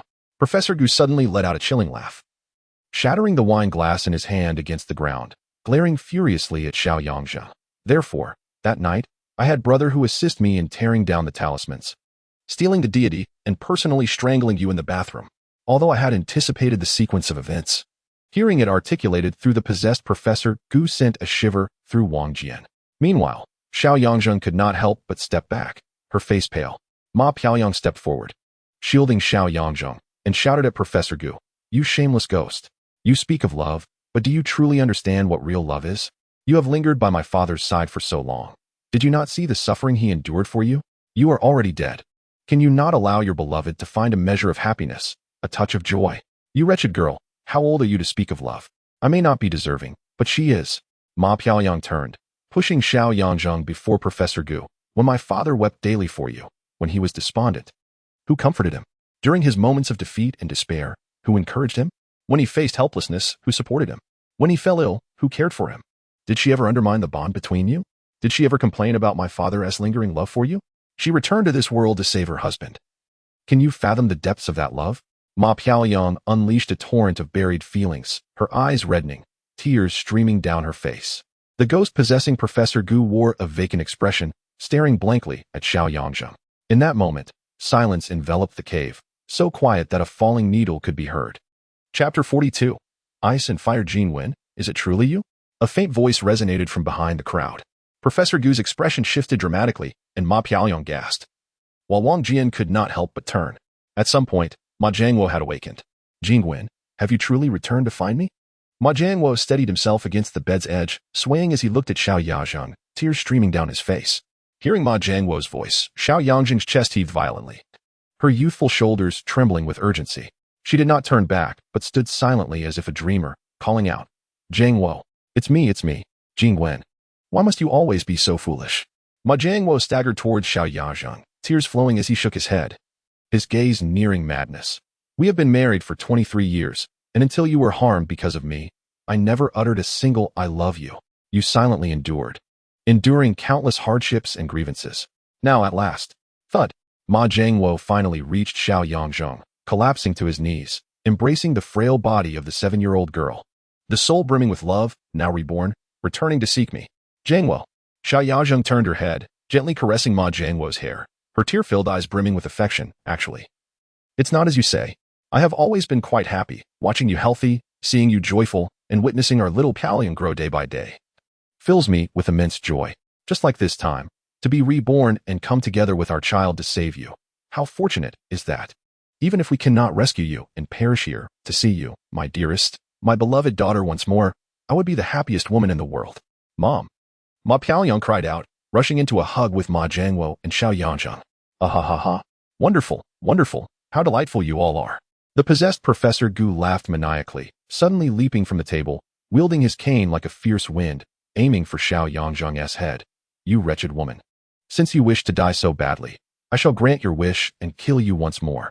When a person is possessed by a ghost, both strength and speed surpass that of an ordinary person. As Ma Piaoyong's family reunited eerily, Wang Jian stood by, astonished by the ghost's abrupt aggression. The cane transformed into a blur at the corner of his eye, akin to a great blade, descending towards Xiaoyangzheng. If this stick were to strike the small head of Yangzheng, merely 7 years of age, the consequences would be unimaginable. However, a momentary lapse in concentration cost Wang Jian the precious time needed to intervene. With a sharp crack, the stick splintered into two. In a desperate situation, Ma Jiangwo swiftly turned, using his back to shield young Yangzheng from this lethal blow. Dad! Ma Pingliang screamed in alarm. Coughing, Ma Jiangwo emitted a low groan, his breath coming in painful gasps. He inhaled deeply, striving to steady his voice as he addressed Professor Gu behind him. Higher, I acknowledge my wrongs toward you. But I have wronged Jinwen even more. I never anticipated that in this lifetime, I would betray 2 women who love me dearly. I stand here with you. Do as you will, but I implore you to spare them, mother and daughter. Spare them? Ha, ha ha. Professor Gu stepped back, his hand resting on the stone table, gazing at the radiant red dragon and phoenix wedding candles, 2 flames burning vividly in his eyes. I understand now. Your love for me has completely vanished. Your heart belongs solely to Jinwen and your daughter. If I were to force you to remain here, you would certainly come to despise me. Wang Jian trembled slightly. If the female ghost could come to this realization and release Ma Pingliang's family, as recorded in the spirit's abode, with her formidable spiritual magnetic field, she could indeed be reborn. I refuse this fate. Professor Gu's tone suddenly shifted, his teeth grinding audibly. I want to kill your Jinwen. To slay you and your daughter, so that you may taste the agony I have endured. With that, he abruptly turned, limping yet moving with alarming speed toward the vanity on the west side of the cave. Still intent on causing havoc, Wang Jian sprang into action, delivering a punch to Professor Gu's side, declaring, let us see if my grandfather can take you down. Whoosh! Professor Gu deftly evaded, Wang Jian's fist narrowly sliding past his clothing, his agility astonishing. He appeared utterly unconcerned with Wang Jian's attack, throwing himself at the vanity, yanking open the second drawer, and retrieving a crystalline object reminiscent of rock candy. Can you escape? Wang Jian's punch missed, and he lunged forward, wrapping his arms tightly around Professor Gu from behind, shouting, Ma Pingliang, quickly find the soul-binding ink line. We must confine the ghost within the professor's body. Okay, Ma Pingliang responded, rushing to Wang Jian's side, her hands searching frantically. What are you doing? Isn't the ink line with you? With me? Ma Pingliang paused, stunned. When did you give it to me? In the hospital. Wang Jian's mind was struck with realization. I forgot to bring it with me after using it. Ah. Before Wang Jian could finish, Professor Gu erupted into maniacal laughter. You think you can subdue me? How dare you laugh? I will be the one to subdue you. Wang Jian tightened his grip on Professor Gu's arms, trying to restrain him, while quietly invoking his heart's mantra, a faint golden glow enveloping him. Golden light illuminates the room. Auspicious energy fills the courtyard. The essence of Tai flows through time. Nectar descends from above, bathing me in light. With pure intentions, my 5 organs shine. What? Professor Gu shrieked, his body trembling violently. You actually know sorcery? Of course. The Tai Golden Light incantation is a divine tool of the Taoist sect for exorcising spirits, and it will reduce you to dust in mere moments. Wang Jian's resolve hardened, his incantation growing more fervent. With inner clarity, I reveal my true essence. Connecting heaven and earth, may auspicious light bless all. The cosmos holds all, and all is my truth. Ah, Wang Jian, let go. Help. Suddenly, Professor Gu's body straightened, his voice shifting back, followed by a heart-wrenching scream. Wang Jian, let go. Ma Pingliang and Xianxia cried out in unison. What is happening? Wang Jian was bewildered by their exclamations. He looked up to see Professor Gu's face reddening, his features contorting, smoke emitting from his nose and mouth, accompanied by the pungent scent of burning flesh. Is the Tai Golden Light incantation this powerful? Has the ghost been reduced to ash? Suddenly, Professor Gu opened his mouth, releasing a stream of pale blue flames. What? Breathing fire. Wang Jian had no time for contemplation as he released his grip and swiftly retreated. Boom. After expelling the blue flames, Professor Gu's clothes and skin ignited in flames, the intense blue fire sizzling as it consumed his flesh. Is this spontaneous combustion? Wang Jian's heart raced. It was indeed spontaneous combustion. Ugh, ugh, ugh. Professor Gu twisted his hands, clawing at his throat, his voice a hoarse scream. Yet the flames only grew fiercer. Finally, unable to endure the excruciating pain any longer, Professor Gu hurled his head against the cave wall. Crack. It was as if a basket of eggs had shattered on the ground, his skull fracturing, brain matter splattering. Professor Gu's body convulsed violently before collapsing to the ground. 2 streams of blue flames erupting from his shattered skull, gradually engulfing his distorted visage. How is this possible? Wang Jian's muscles trembled uncontrollably, his teeth chattering. Spontaneous combustion refers to the phenomenon where a person's body ignites and burns without external ignition sources. This phenomenon is well documented throughout history, yet remains scientifically unexplained. Some victims suffer only minor burns while others are reduced to ashes. Strangely, the furniture or clothing of the victims sometimes remains untouched. Even more peculiarly, some individuals may be entirely charred, yet 1 foot, a leg, or a few fingers remain unscathed. It must be that crystalline object. It must be the one the female ghost retrieved from the vanity. What is it that can cause the human body to ignite instantly? As Wang Jian pondered, he suddenly felt a chill at the back of his head, a gust of wind striking him. He quickly turned his head, but with a loud thud. He was still struck in the back of the head by a stick, plunging him into darkness as he collapsed. Dad. Ma Pingliang stood frozen, her eyes wide in shock at the scene before her. The air was thick with the acrid scent of burning flesh. Ma Jiangwo discarded the broken stick from his grasp and rushed to the vanity, seizing a handful of crystalline objects. Dad, what has happened to you? Ma Jiangwo glanced at Ma Pingliang and Xianxia, then looked down at his body, suddenly grinning eerily at Xianxia. Surprised? This is the fire ice collected by Brother Huzi. It can react chemically with water to produce intense heat. Just now, I made that old man swallow a piece. With that, he tightened his grip on the fire ice, stepping closer to Ma Pingliang and Xianxia, his teeth gritting as he intoned, Ma Jiangwo. I not only intend to kill your wife and daughter, but I want you to do it yourself. Chapter 43. This is love. Dad, what are you planning to do? Facing Ma Jiangwo's advancing steps, Ma Pingliang's eyes brimmed with tears, panic engulfing her. Can't you see? He is no longer your father. Xianxia's expression was grave as she articulated each word. The ghost named Higher has already possessed him. How could this happen? Ma Pingliang trembled, hastily raising her arms to shield Ma Jiangwo. Auntie, I beg you, it's all in the past. You have been dead for 30 years. My father once treated you so well, please do not harm us any further. You little brat. Ma Jiangwo's chilling laugh echoed. Your parents always spoke of happiness and joy. Don't you think dying at your father's hands is also a form of happiness? Come, take this beautiful fire ice, and you will realize that death is the ultimate happiness. You have changed. Ma Pingliang struggled to find words, grappling with the reality that her father's body stood before her, unable to voice the term perverse. Watch out. As Ma Pingliang was lost in thought, Xianxia's urgent shout snapped her back to reality, and she looked up to see Ma Jiangwo's left hand reaching towards her throat with lightning speed. Pai Oliang felt a sudden buzz in her head. Momentarily forgetting that Jingu had been possessed by a female ghost, she stood there, dazed, murmuring, Dad. Bang. Xianxia dashed forward with all her might, crashing into Jian's embrace. The impact caused him to stagger back, and with a swift motion, he used his left hand to grip Xianxia's neck, letting out a fierce roar as he lifted her effortlessly with one hand. Then, his right hand opened, revealing a fiery ice crystal, pressing it forcefully against her lips. "Let us see you perish first. Dad, you can't do this." Liang suddenly regained her senses and rushed forward like a madwoman. Jingu raised his leg, delivering a kick to her chest. Liang, Wang Jian, waking slowly, saw Liang stumble back, uttering a muffled sound before collapsing. Upon turning to look at Jingu, he immediately realized that the female ghost had taken control of him, and it was he who had just struck himself. What should I do? The shhnhu? However, if I activate the incantation, the ghost would force the possessed person to swallow the fiery ice. Wang Jian scanned his surroundings, finding no weapon to subdue Jingu. By chance, he felt at his waist and suddenly discovered the last tranquilizer dart that Xianxia had given him. A thought crossed his mind. Why hadn't Liang noticed it when she was holding Professor G? No matter what, he had to knock Jingu down with the tranquilizer dart. With a flash of inspiration, Wang Jian pressed his hands against the ground and leaped like a fish out of water, seizing the tranquilizer dart and lunging at Jingu.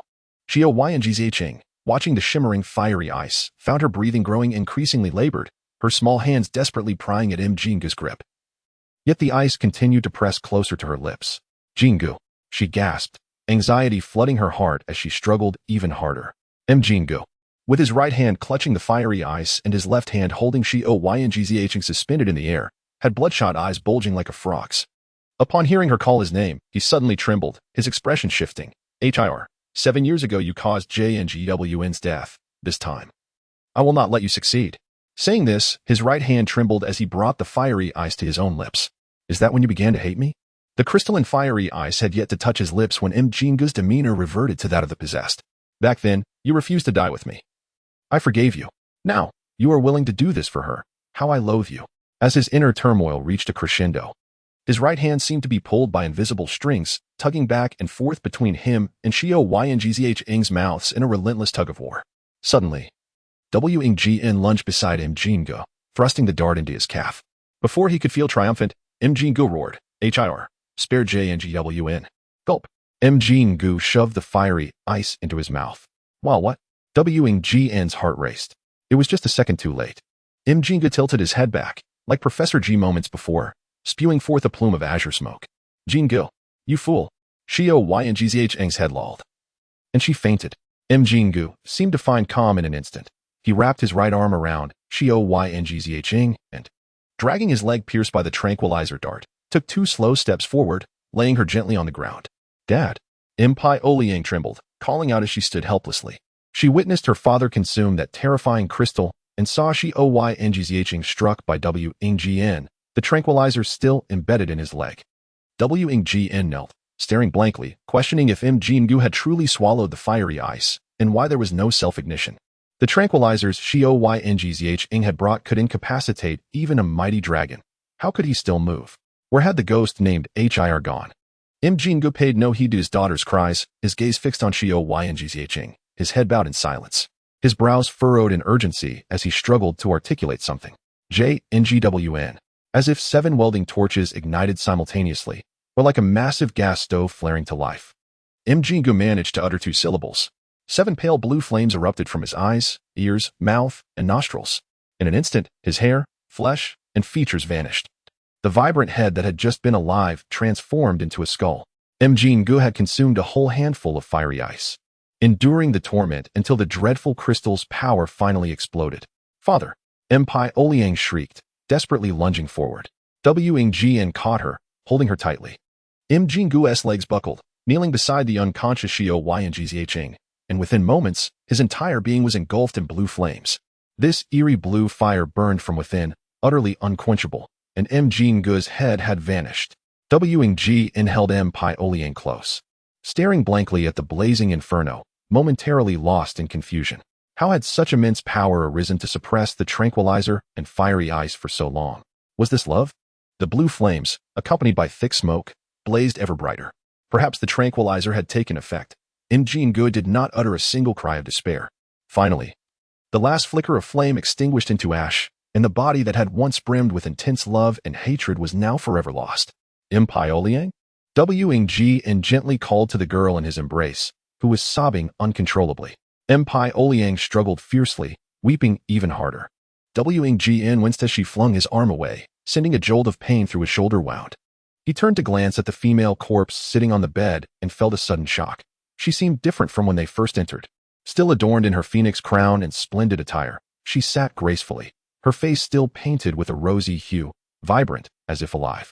However, her previously relaxed brow was now furrowed, and the corners of her mouth, once slightly upturned, had now turned downward, her joyful, bashful expression shrouded in an ominous darkness. The female ghost could not have vanished with Jingo. She had not been subdued. She was still in the room. What the hell? Chapter 44. Upgrading the Heart of Tao. The soul escapes the body. The female ghost remained within the confines of the room. Wang Jian glanced at Liang, urging, quickly use your Yang eye to see what she is doing. Liang seemed jolted awake, as if struck by lightning.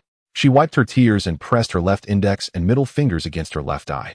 Wang Jian knew that those with the Yang eye typically could only see ghosts with one eye. It appeared that Liang's was her right. He had no time for further contemplation as he followed her gaze, scanning the entire mountain dwelling. The corpse was not there. Nor was it near Xianxia. It was nowhere in sight. Where could it be?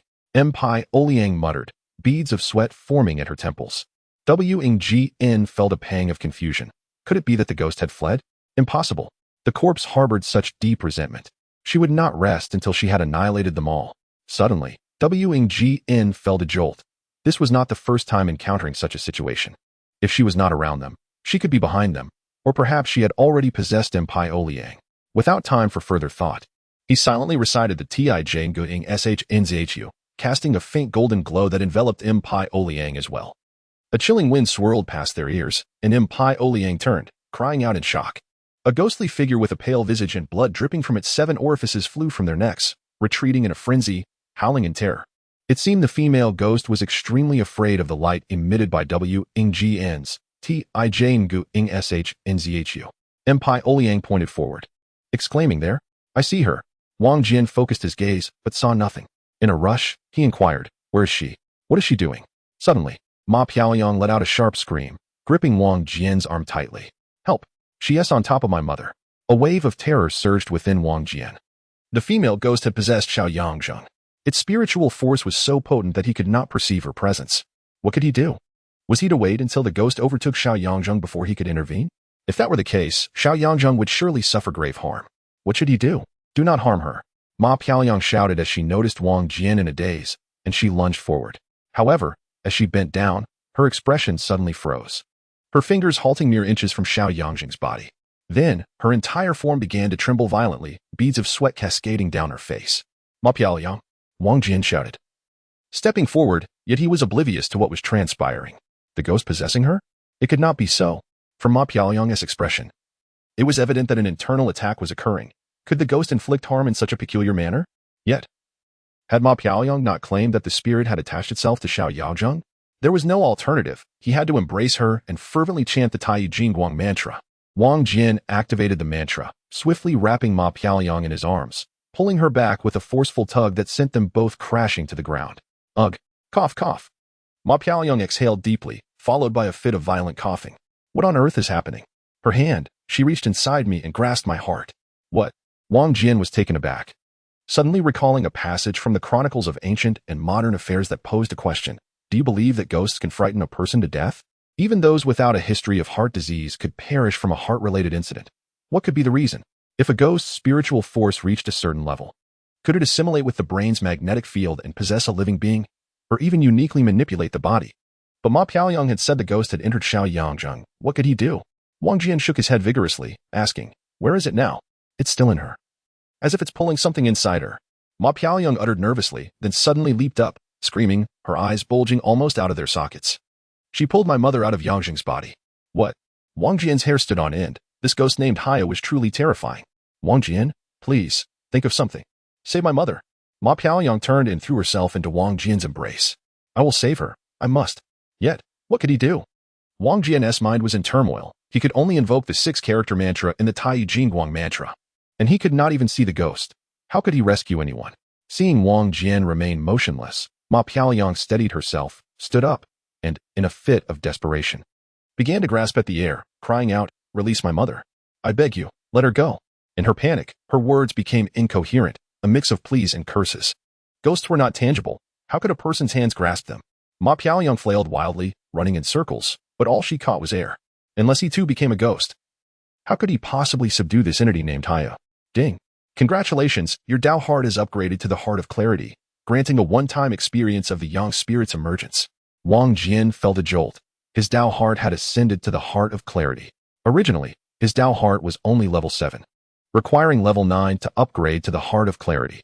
In his effort to save Ma Jiangwo, he had silenced the notifications from the Supreme Yuan Tao Cultivation System. But unexpectedly, in just one night, his Tao heart underwent a qualitative change, and the system broke its limits to provide him with this notification. The experience of the Yang Spirit's emergence. According to the chronicles of ancient and modern affairs, the energy of cultivators undergoes a threefold transformation. The first transformation occurs as plants use photosynthesis to convert inorganic matter into organic matter. The second occurs when the human body converts ingested organic matter into biological energy. And the third, through cultivation, transforms biological energy into biological nuclear energy, or true qi. When the biological nuclei within the human body accumulate to a certain extent, they form a vessel for human consciousness, referred to in Taoism as the golden elixir and in Tibetan Buddhism as the luminous point. Those who are well-versed in cultivation can project their consciousness outside their bodies using this vessel, akin to launching a rocket, achieving reincarnation, or even existing independently in space. This practice, known in Taoism as the emergence of the primordial spirit and in Tibetan Buddhism as the transfer of consciousness, is also referred to as heart relocation. It is said that every living Buddha in Tibetan Buddhism practices this method of consciousness transfer to move their awareness into the body of a newborn, thereby becoming the next incarnation of the living Buddha. Moreover, before reincarnation, the living Buddha records their upcoming birth information and entrusts it to a confidant, so that their disciples can authenticate their reincarnation by following the provided details. In essence, after the Yang Spirit emerges, consciousness can exist independently in the air for a time. Including Ma Jiangwo, 5 individuals had perished within the Xinyuan tomb. The ghost, provoked by Ma Jiangwo, would undoubtedly continue to harm others even if it killed everyone who entered. As the Buddha once said, "If I do not enter hell, who will? Everything is predestined. I shall risk it all today." Experience. Wang Jian pressed the system button with determination and sat down in a double lotus position. He raised his index finger while intertwining the other fingers, forming the immovable root seal. In an instant, a brilliant golden light erupted from his chest. Suddenly, Wang Jian felt a tremor throughout his body, as if he were lifting off the ground. When he opened his eyes, he found himself indeed seated in midair. Moreover, directly beneath him was another figure in the same seated posture. Wang Jian focused and discovered that the features of this figure mirrored his own perfectly. It was his spiritual body. He had truly achieved the emergence of his soul. Wang Jian let out a triumphant roar, releasing his legs and standing firmly on the ground. Chapter 45. Who is my mother-in-law? Wang Jian felt a flicker of joy and looked ahead. Within the mountain's depths, 3 women were entangled. The one crying the loudest was Ma Piaoyang, desperately trying to grasp a girl clad in a vibrant red dress with long, twisted horns. Though she appeared fierce, every attempt she made was futile, akin to a monkey reaching for the moon. The girl in the red dress was enveloped in a dark blue light, blood trickling from the corners of her eyes and mouth. This must be Haya, the ghostly wife of Ma Jiangwo, resembling her appearance at the time of her tragic demise. Upon closer inspection, the woman being assaulted by Haya was not xianxia, but a dignified woman in a moon-white qipao, with short hair and a moon-white hairpin, seemingly in her 30s. With arched eyebrows, large eyes, and full lips, she bore an uncanny resemblance to Ma Piaoyang, though lacking the playfulness and exuding an air of propriety. Was this the mother of Ma Piaoyang, Jingwen, as referred to by Ma Jiangwo?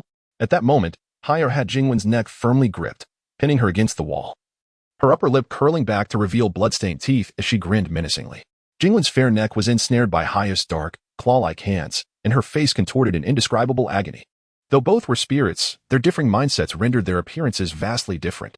Moreover, Haya had been submerged in danshui for years, giving her ghostly form a tangible quality, making her appear nearly indistinguishable from a living person, while Jingwen seemed ethereal.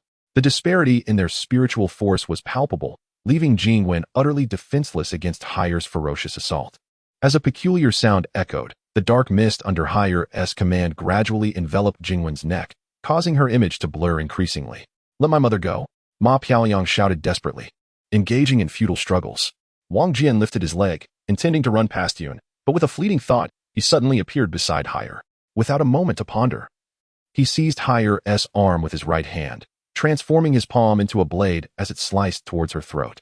A chilling scream pierced the air, and in an instant, Higher's head detached from her body, which dissolved into a cloud of black mist. Wang Jian? Ma Piaoyang glanced back to see Wang Jian seated, motionless like a corpse, while the standing one was enveloped in a radiant sphere of light, 2 meters in diameter. His features exquisite and ethereal, reminiscent of a celestial being under the moonlight. The girl was momentarily stunned. How had Wang Jian transformed so? Was he a deity? With a swift motion, the black mist that Wang Jian had dispersed coalesced once more into Higher's form. It was Wang Jian's first experience of his spirit leaving his body, and unease flooded his heart, feeling as though he might dissolve at any moment. He quickly recited the Tai Jingguang mantra. Golden light intensified around Wang Jian, resembling a burst of fireworks soaring into the sky. How astonishing! How remarkable! The fear etched on Higher's face, combined with the sharpness of his earlier strike, made him realize that the spiritual energy accompanying his disembodied spirit was formidable. Even more so than a ghost submerged in the Danshui for 30 years. Elation coursed through Wang Jian, mingled with an unexplainable tranquility. As he chanted his incantation while stepping closer to Higher, Shen Kai, Liang Jinxin, Professor Gu, Ma Jiangwo, along with the security guard devoured by the water fish. 5 vibrant souls had perished one after another. Anger surged in Wang Jian's chest as he swiftly approached Higher, clenching his fists, and solemnly declared, "You conspired with the water tiger for selfish desires, causing the demise of so many innocent lives. Today, I shall enact justice and eliminate this malevolent spirit." Wait a moment, came Jingwen's voice from behind. Wang Jian paused and turned to see Jingwen leaning weakly against the wall, murmuring, "Wang Jian, spare her. She is pitiable and has suffered greatly." Ma Piaoyang stared blankly at the three. Despite her ability to see spirits, she lacked telepathic understanding and was unaware of their dialogue. However, it was evident that the situation lay firmly in Wang Jian's control. No. Wang Jian's expression hardened as he replied to Jingwen, "If she is not eradicated, she will undoubtedly harm others again. Haven't you suffered enough at her hands? Child, you do not understand," Jingwen murmured softly, standing upright and drifting slowly to Higher's side. Higher glared fiercely at her longtime rival, gradually revealing a bloodied grin. "We have fought for so many years, and now that Jiangwo is dead, do you really think it is worth continuing?" At this, Jingwen glanced at the scorched earth where Ma Jiangwo had perished and closed her beautiful eyes. "You claim to love him, but what does it mean to love someone? It is to give, to bring happiness, which is what I have always done. Yet you, for your own sake, have brought suffering to those you love. Can you find joy in that? Enough of your nonsense." Higher bellowed, "Love is not the same for everyone. I would do anything for love. How could a sentimental woman like you ever understand?" "Very well, even if I do not understand. Jiangwo's spirit would not wish for us to continue this way, especially now that he is passed. We have both become spirits by chance and encountered Wang Jian. A rare opportunity. I once met a wise man who said that under such circumstances, we each have a chance to live again." Higher was momentarily taken aback. Glancing at Wang Jian, Jingwen continued, "After all the suffering in our past lives, do you not wish to live anew?" Higher gritted her teeth fiercely. "Stop with the platitudes. You've summoned such a powerful ally to obliterate me, and yet you act as if you were a benevolent figure." Jingwen shook her head. "I am not pretending. I am expressing compassion. As a woman, I deeply understand your suffering over the years. We both love the same man. That is our bond. Though Kajian's remains are no more, I know he would not want us to continue our feud. Are you saying that you wish to spare me out of love for him?" Higher sneered. "Your words are sweeter than song, but he swallowed the flames for you." With her head held high, Higher shouted. Tears of clarity streamed down her face, shimmering like jewels, dissipating into the air before they hit the ground. "If it were you, he would do the same." Jingwen quickly interjected, her expression suddenly pained. "Do you know how he contracted lung cancer?" Her words stunned both Higher and Wang Jian. Could Ma Jiangwo's illness be connected to this ghost? Higher rolled her eyes dismissively. "He got lung cancer due to his own misdeeds." "You are mistaken." Jingwen firmly refuted Higher. "His illness was entirely your doing. Your incessant haunting subjected him to cold and coughs daily. Are you unaware? He was wealthy and consulted countless doctors, including spiritual ones. Those with any skill could have eliminated you, but upon hearing anything that could harm you, he would turn and flee." Wang Jian glanced at the charred spot where Ma Jiangwo had vanished, contemplating the burdens of love, loss, and conflict that had ensnared him between 2 wives. Perhaps, for him, death was the ultimate release. So that is how it was, Haya murmured, her fierce gaze dimming. He has suffered all this time because of me. He has always loved me. With that, she suddenly clawed at her own hair in despair. In a frantic motion, she yanked clumps of black hair from her head. Shaking violently. Is it possible that I have always been wrong? But what should I do? I do not want you to love another woman. I do not want you to forget me. I love you. Stop. Jingwen cried out, rushing to grasp Haire's hands tightly, startling Ma Piaoyang beside them. Do not hurt yourself any longer. Everything is in the past. With Wang Jian's spiritual power, he can surely dispel your resentment and help us transcend. I am willing to reincarnate with you as twin sisters. Twin sisters? Haire looked up in confusion, her twisted face a mask of bewilderment. Jingwen nodded. For him to love you so deeply, you must be a wonderful person. I cannot inhabit xianxia's body forever. This is the best conclusion I can envision. With that, Jingwen stood slowly, holding Haire's hand, and turned to Wang Jian, saying, Young brother, please assist us in transcending. Transcend. Wang Jian was taken aback, unsure how to go about it. Jingwen smiled gently. With your immense power, how could you not know how to do this? In the presence of a good person. I never speak malicious lies. I truly do not know. Fortunately, the wise man had anticipated this. Jingwen continued, I will now impart the rebirth mantra to you.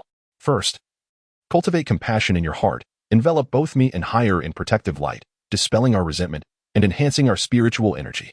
Thus, we shall acquire the energy necessary for reincarnation. Remember, you must harbor no ill will towards Haire, otherwise, our souls will be scattered.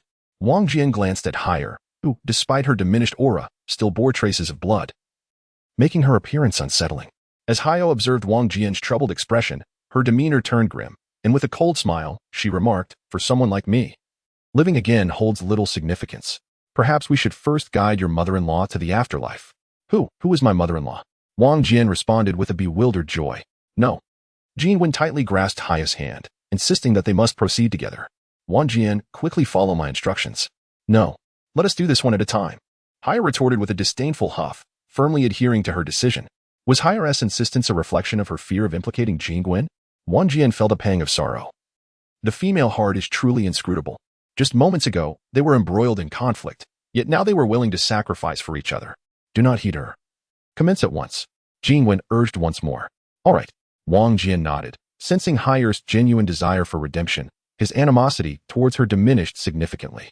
He formed a hand seal and began the moonlight cleansing technique, the lunar halo surrounding him emanating a gentle glow. Jingwen extended a hand into the radiance, as if testing the warmth of bath water. Then, with a graceful sway, she merged into Wang Jian's luminous aura. Chapter 46. Rebirth Come. Do not be afraid. It is quite comfortable here. Jingwen's right hand emerged from Wang Jian's brilliance, gently pulling Haire closer. Haire appeared as a child entering a swimming pool for the first time, her expression a mix of anticipation and trepidation. Indeed, after 30 years as a female spirit, her existence had been confined to the eerie tunnels and grotesque water tigers. She had long grown weary of such a life. With Jingwen's guidance, Haire closed her eyes and melted into Wang Jian's golden radiance. Ma Piaoyang watched the three with a look of bewilderment, unable to comprehend how her mother had suddenly grown so intimate with that female ghost. To sever all karmic ties, one must chant the Pure Land Learning. Jingwen began reciting the rebirth incantation. Namo Amitba, Oem Tathagata, Oem Dithi, Tathagata. With each line Jingwen chanted, Wang Jian echoed her words. The luminous flow enveloped the three, saturating them in light. Jingwen's image gradually crystallized, her expression becoming increasingly serene and tranquil, bathed in the crystalline moonlight, resembling an angel. Haire's transformation was even more pronounced. The dark aura surrounding her began to dissipate, the bloodstains on her face vanished without a trace, and her twisted visage gradually returned to its former beauty, her clothing brightening in color. Wang Jian followed Jingwen's chant of the rebirth incantation repeatedly, his heart swelling with compassion, tears streaming down his cheeks. What is happening? Ma Piaoyang stood transfixed, utterly astonished. Finally, Jingwen's incantation ceased. When Wang Jian opened his eyes, he saw Jingwen and Haire holding hands, beaming with joy before him. Their faces radiated warmth and vitality, a stark contrast to their previous states. Jingwen smiled and declared, It is done. Haire nodded, smiling at Wang Jian. Thank you. Wang Jian, now tranquil as still water, simply smiled faintly and inquired, Are you both leaving? The two nodded in unison. Haire slowly began to ascend, addressing Jingwen. Let us go. Jingwen released Haire's hand, smiling, Good sister, wait for me. With that, she floated out from Wang Jian's moonlight, rushing to Ma Piaoyang's side, her translucent hands cradling Ma Piaoyang's face, planting a gentle kiss on her forehead. Mom. Ma Piaoyang gazed at her mother through tears. Though she could not hear their conversation, she sensed something profound, reaching out to touch her mother's form, only to grasp at emptiness. With her head tilted back, her beautiful face streaked with tears, she beheld the visage that had been absent for 7 years, yet perpetually lingered in her dreams. It was as if she were gazing into the vast night sky. Beautiful, my dear daughter. Tears fell from Jingwen's gentle eyes, dissipating into mist mid-descent. Jingwen understood that Ma Piaoyang could not hear her words, yet she felt compelled to speak. This was their final farewell. If rebirth did not succeed, their souls would scatter. Even if it did, this memory would never be reclaimed. In essence, this was the end, a permanent farewell, the conclusion of their fate. I can no longer care for you. Your future must be forged by your own hands. Mother believes you will thrive and find immense happiness. Farewell, my child, Jingwen whispered, releasing her hands as she began to ascend, intertwining her left hand with Haire's. Haire grasped Jingwen's hand, a soft smile gracing her lips. I suddenly understand so much. Thank you. I too must bid farewell to the memories of this lifetime. Yet, I do not regret any of it. Mom. Ma Piaoyang rushed a few steps, anxiously gazing up at Jingwen, tears flowing like a fountain. Jingwen turned once more, offering a smile to Ma Piaoyang, and said nothing further. The two women's souls resembled a mass of pure white mist, drifting through the ceiling and into the vast expanse above. Suddenly, Wang Jian's spiritual essence surged back into his body, and upon opening his eyes, he beheld xianxia lying quietly on the ground. Haire's corpse still seated on the bed, the only distinction being the faint smiles gracing their faces, while Ma Piaoyang remained on her knees, weeping. In that moment, Wang Jian profoundly understood Ma Piaoyang's sorrow. He stood, intending to offer some comfort, but was abruptly seized by excruciating pain. As if every strand of hair had transformed into steel needles piercing his brain, akin to being struck by lightning. He let out a cry and collapsed to the ground. The agony was a tempest, far surpassing any previous pain he had endured. Wang Jian. Ma Piaoyang trembled, lifting her gaze towards him. Wang Jian waved his hand, forcing a smile. I am fine, just as with his previous experience of innate perfection. Even though the Taishang Yuandao cultivation system granted him the privilege of soul separation, the toll on his life energy was immense. I did not ask you. What have you done with them? Ma Piaoyang shouted sharply as she stood. I helped them transition to rebirth, Wang Jian stammered. Rebirth? Ma Piaoyang froze momentarily, her expression rendering her almost dazed. Mother has been reborn. Suddenly, a fierce blaze erupted from outside the door, causing Ma Piaoyang to stagger back, nearly overwhelmed by the heat wave. Wang Jian, enduring the throbbing in his head, turned to observe a small figure outside, tossing clothing from a wooden box into the flames. It was the water tiger. Had it freed itself from its bindings? Why was it igniting a fire outside? Did it witness me guiding Haire's spirit? Wang Jian struggled to rise and stumbled towards Xiaoyazheng, checking beneath her nose for any sign of breath, relieved to detect a faint trace. He had no time to ponder these matters. With every ounce of strength, Wang Jian lifted Xiaoyazheng, addressing Ma Piaoyang. Did you not see the water tiger preparing to roast us? Stop dawdling and cover me with the quilt from the bed. You must do the same. We need to rush out. Ma Piaoyang hesitated, but upon understanding, she couldn't help but admire Wang Jian's quick thinking. Remembering to use the quilt in such a dire moment, she pivoted and hurried to grab the bedding. But just as she reached the bed, a chilling howl echoed behind her, a blue fireball lunging towards them. Dodge! Before Wang Jian could finish his warning, Ma Piaoyang was struck by the blue fireball, tumbling over. The fireball, having knocked her down, surged directly towards Haire's corpse on the bed. With a whoosh, the blue flames engulfed Haire's body. Accompanied by the horrific sounds of fat igniting, the fireball emitted a mournful wail. Wang Jian stared in horror, realizing that within the flames was none other than the water tiger. The water tiger was enveloped in blue flames, staggering as it clutched the lifeless body of Haire. Kneeling to the ground after barely 2 meters. The temperature of the blue flames was exceedingly high. The water tiger emitted one final, anguished howl before collapsing atop Haire's corpse. The infernal blue fire swiftly spread, consuming them both in an instant. Observing the charred ground, Wang Jian felt perplexed. The phenomenon of spontaneous combustion exhibited by the water tiger bore an uncanny resemblance to that of Professor Gu and Ma Zhengguo. Had it also ingested the flame ice? What compelled it to do so? The atmosphere in D was thick with smoke, reeking of charred remains, causing one to squint in discomfort. Wang Jian shot a glare at Ma Beautiful, bellowing, "What are you still staring at? Hurry, grab a blanket." Ma Beautiful, jolted by Wang Jian's shout, finally regained her senses and hurried to the bed, pulling a blanket over to Wang Jian. He turned, instructing, "You too. Wrap yourself in another blanket and follow closely behind me." Without hesitation, Ma Beautiful dashed back to retrieve another blanket for herself. Wang Jian steadied himself, gazing at the raging inferno at the entrance of D, inhaling deeply before shouting, "Hold your breath and run." Boom. As his voice fell, an explosion erupted outside, causing the flames at the entrance to surge violently. The intense heat forced Wang Jian to stagger back several steps, while Ma Beautiful fell flat onto the floor. A chill gripped Wang Jian's heart. The ferocity of the flames made it nearly impossible to break through. Chapter 47. Desperation. Oh no.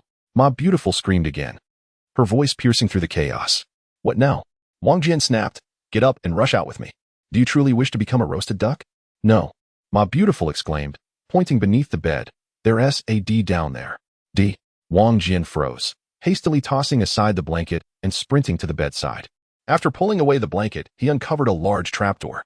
Ma Beautiful's previous collision had inadvertently activated the mechanism, revealing a dark, 2-foot square entrance. Wang Jian felt a surge of excitement. The flammable materials outside were limited. It would be wise to take shelter in this D until the flames died down. Briefly explaining to Ma Beautiful, he placed xianxia beside the bed and retrieved a dragon and phoenix candle from the table. Leaning over the bed, he waved the candle toward the D, noting that the flame size and color remained unchanged. At this point, thick smoke had reached their heads, dark as storm clouds. Wang Jian had no time to meticulously assess the air quality within the D. He quickly dove inside. Inside was a set of smooth stone steps. After securing xianxia, Wang Jian closed the trapdoor tightly once Ma Beautiful joined them. "What lies ahead?" Ma Beautiful hesitated, glancing upward. "Whatever it is, it's better than waiting here.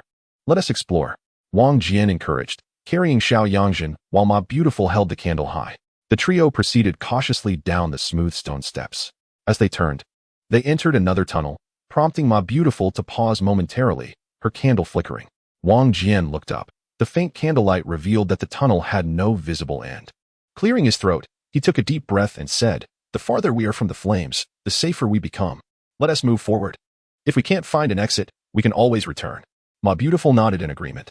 Unbeknownst to them, Wang Jian's headache had significantly eased, and his mental clarity had returned. As he walked, he observed the tunnel's condition. It sloped upward, with the ceiling and walls covered in thick frost, resembling the intricate networks of blood vessels within an animal's organs. The entire tunnel was frigid, but after moving downward, they were finally ascending, providing a sense of reassurance. After traversing 100 meters, they suddenly halted, astonished. They stood on a protruding platform that resembled a staircase leading to a massive egg over 3 meters high.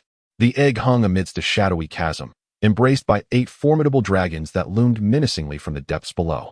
The faint candlelight illuminated the frost encasing the egg, which glimmered with a subtle, cold luminescence, an effect of the heavy metallic sheen reflecting off the 8 dragons.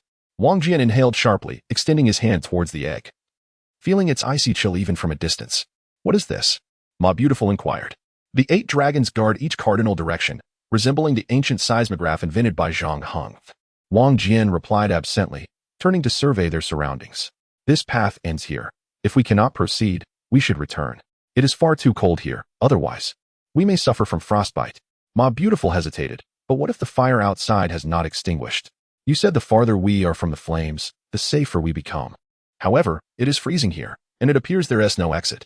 Wang Jian stamped his foot, readjusting xianxia on his back. "Regardless, the water tiger is dead. We can stay beneath the trapdoor for a while. It's much warmer than here."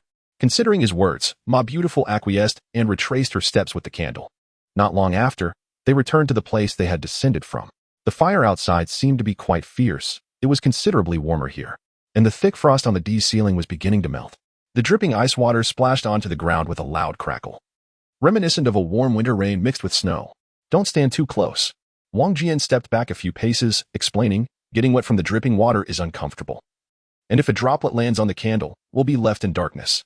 After a pause, he added, "Actually, we should extinguish the candle and wait.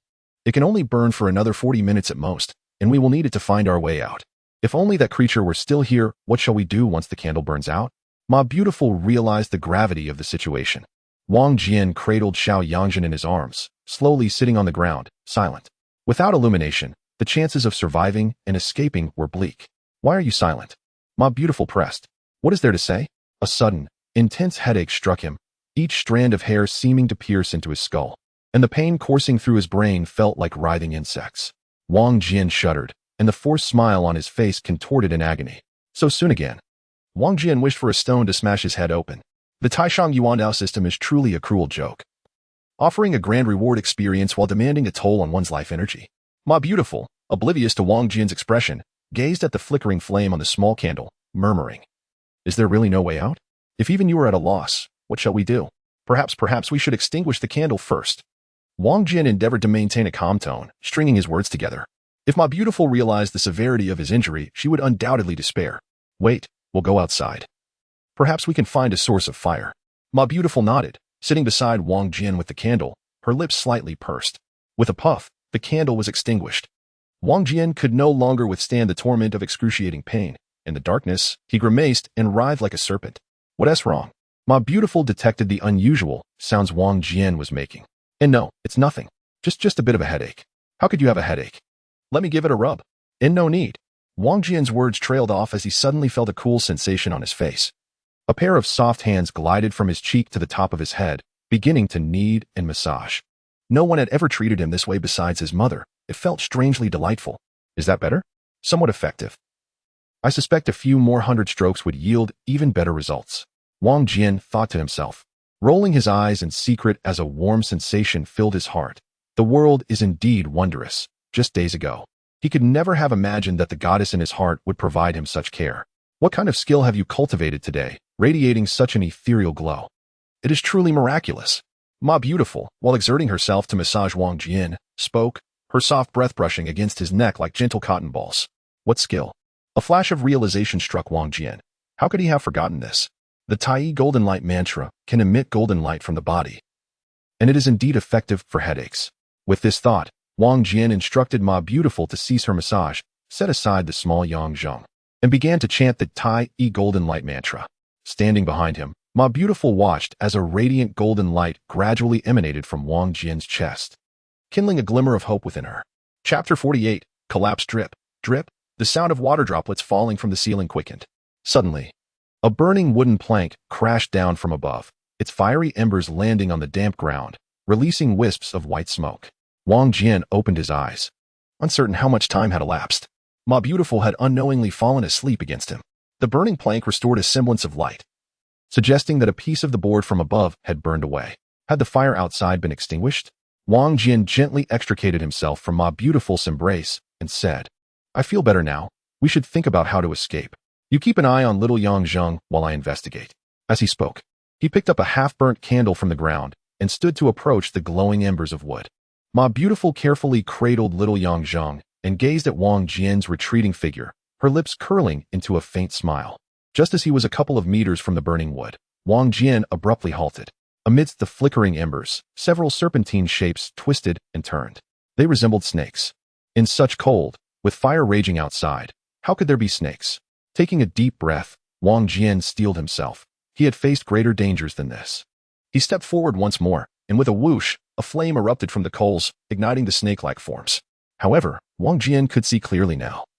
These creatures had rounded heads and pointed tails, their bodies glowing a fiery red. They were indeed snakes. A wall of fire surged before him, and he realized that the tunnel floor was crawling with these red serpents. The moment they encountered flames, they ignited like candles. "Quickly, retreat. We must avoid those wretched creatures," Wang Jian exclaimed, stepping back, but a sudden panicked cry from Ma Beautiful reached his ears. Had they fallen upon him? Startled, Wang Jian looked up, his heart racing in terror. To his horror, he discovered that, having melted away from the oppressive heat, the icy ceiling had revealed the frozen red serpents that had been trapped beneath.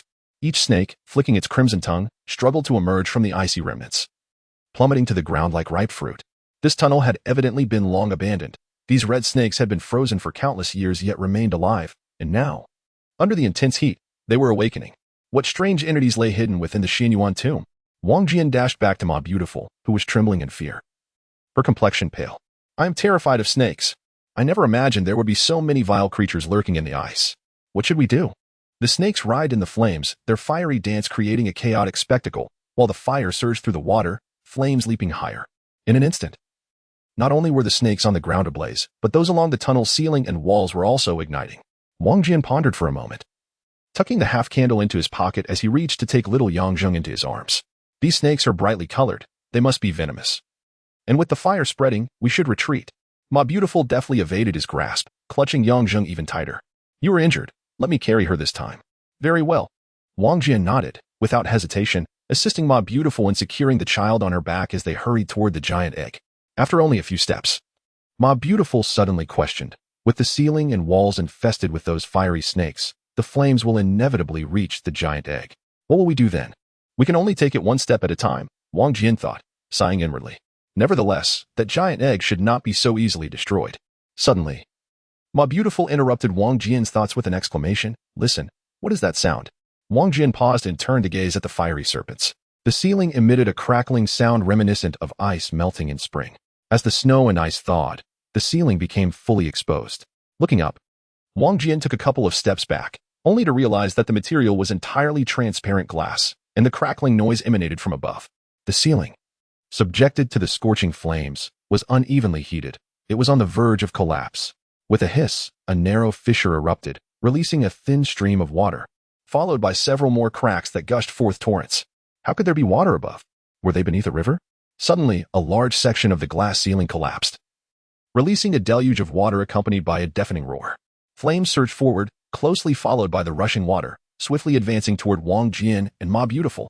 The torrent surged into the narrow tunnel, creating tumultuous waves, as if a monstrous tongue were licking at the surrounding red snakes. Those serpents, caught in the water, floated uncertainly, their flames mysteriously unextinguished. After the ceiling fractured in one spot, it seemed to lose its will to hold up, collapsing in segments, and in the blink of an eye. The tunnel was filled with frigid river water. The raging current, like a wild beast, roared as it bore down on Wang Jian and Ma Beautiful. Wang Jian swiftly snatched little Yang from Ma Beautiful's back, not pausing for words, and sprinted towards the giant egg. No matter what, they had to escape, hoping that the incoming river wouldn't be overwhelming. If that were the case, they might survive, at least for the moment, in the face of nature's might. The insignificance of humanity was painfully apparent. As the flooding waters and the collapsing ceiling raced towards them, the water was the quickest, followed closely by the crashing sound of the ceiling, while human speed lagged behind. Boom. Moments later, Wang Jian, Ma Beautiful, and little Yang were swept away by the torrent. The three of them spun like mice caught in a drain, spiraling through the water. In an instant, Ma Beautiful vanished from sight, leaving Wang Jian clutching Yang tightly as they were carried away by the current. Struggling, every movement was engulfed by the rushing waves. Every cry was silenced by the torrent. After what felt like an eternity, Wang Jian suddenly felt weightless, both he and Yang thrown into a deep pit. The pit was profound, yet the water at its base was shallow. Wang Jian plunged down, colliding with the hard stone bottom. The excruciating pain forced him to gasp for air, but icy river water filled his mouth. Few drownings occur from drinking water, most result from inhaling it. And in that moment, Wang Jian felt a tearing pain in his chest, stars flashing before his eyes, and a resounding thud in his head. Was this his end? With one arm clutching little Yang and the other flailing desperately, he knew that if he let go, the child would surely perish. Even in death, they must remain together. Chapter 49. You won't escape, nor will I bang. Time and again, he was battered and tossed. And just when he was on the brink of surrender, he finally grasped a curved pillar. With the remnants of his strength, he managed to paddle upward, breaking the surface of the frigid water. Gulping in a breath of icy air, he was met with a violent fit of coughing, but Wang Jian gradually regained his composure. Surveying the surroundings with keen eyes, Wang Jian noticed a multitude of blazing fire serpents floating upon the water's surface. The pillar he clutched was, in fact, a dragon resembling a fusion of bronze and iron, while above loomed a colossal egg towering over 3 meters. He had unwittingly been swept into this deep pit. A wave of nausea surged within him as he held onto the pillar with one hand, retching violently, and glanced down at the frail Xianxia nestled in his arms. Beneath the flickering light, she lay icy and pallid, her lips a shade of bluish purple, seemingly frozen in a state between life and death. Ma Piaoling? Where are you? He called out, his body trembling from the cold. The serpents danced upon the water, while 8 dragons submerged beneath its surface embraced the enormous egg. And Wang Jian clung to one of the dragons. The quivering echoes of his voice resonated helplessly within the depths of the abyss, amplifying the surreal nature of their predicament. Ma Piaoling! Ma Piaoling! He shouted again, tucking Xiaoyanzhang under his arm and swimming towards the nearest dragon adjacent to the protruding platform, struggling to scale its neck. At that moment, the torrent above had diminished significantly. If he could reach the dragon's head, escape would be within grasp. Moreover, even if those fiery serpents were highly flammable, the union of water and fire in such a powerful current would prevent them from burning for long. with the flow nearly at a standstill. If the water above was indeed a river, it might have already drained into this vast pit, offering a potential route to the surface through the fractured ceiling. A flicker of hope ignited within Wang Jian as he thought this through. By the heavens, perhaps there is a glimmer of survival. At last. A faint response came from the corner. Wang Jian. I'm over here, still holding xianxia, he exclaimed joyfully. Can you swim over? If you reach this spot, we can escape. Okay. Ma Piaoling mumbled hesitantly before plunging into the water with a splash. After a considerable delay, she emerged slowly from beneath his feet. Fortuitously, the girl could swim. Wang Jian secured xianxia with his left arm while embracing the dragon with his right, extending a leg toward her. Grab my foot and climb up quickly. All right, Ma Piaoling replied, her head soaked and her teeth chattering, as she grasped Wang Jian. After much effort, he managed to hoist her up, and together they clung to the dragon's neck, both trembling in unison. Gazing upward, Wang Jian's voice quivered as he said, we must ascend. Otherwise, we will freeze to death here. The dragon's head was alarmingly close to the platform. I will push you up first. You catch xianxia, and then I will follow. Ma Piaoling nodded in understanding. Without further delay, he supported her legs and lifted her toward the dragon's head. Ma Piaoling clambered onto the bronze dragon's forehead, teetering as she reached out for the platform, realizing that it was still a good 2 meters away. Jump. I can't. Wang Jian stole another glance at the platform. It was a daunting leap, even for him. Swallowing hard, he encouraged her, even if you don't grip it perfectly. The water below will cushion your fall. If we don't jump, we will surely perish here. I understand. Ma Piaoling shouted, closing her eyes and taking a deep breath.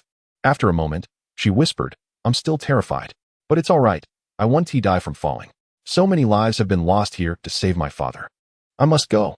With that she leapt, her hands barely grasping the edge of the platform.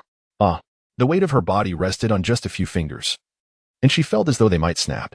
Crying out in despair, she nearly let go when suddenly her foot found solid ground. And she heard Wang Jian's voice beneath her, don't let go. A warmth surged within her, providing newfound strength as she clawed her way up, finally reaching the platform. Ma Piaoling lay on the platform, exhaling deeply before rolling over to peer down. Only then did she realize that Wang Jian had wrapped his legs around the dragon's neck, laying xianxia across his thighs, using his arms to support her.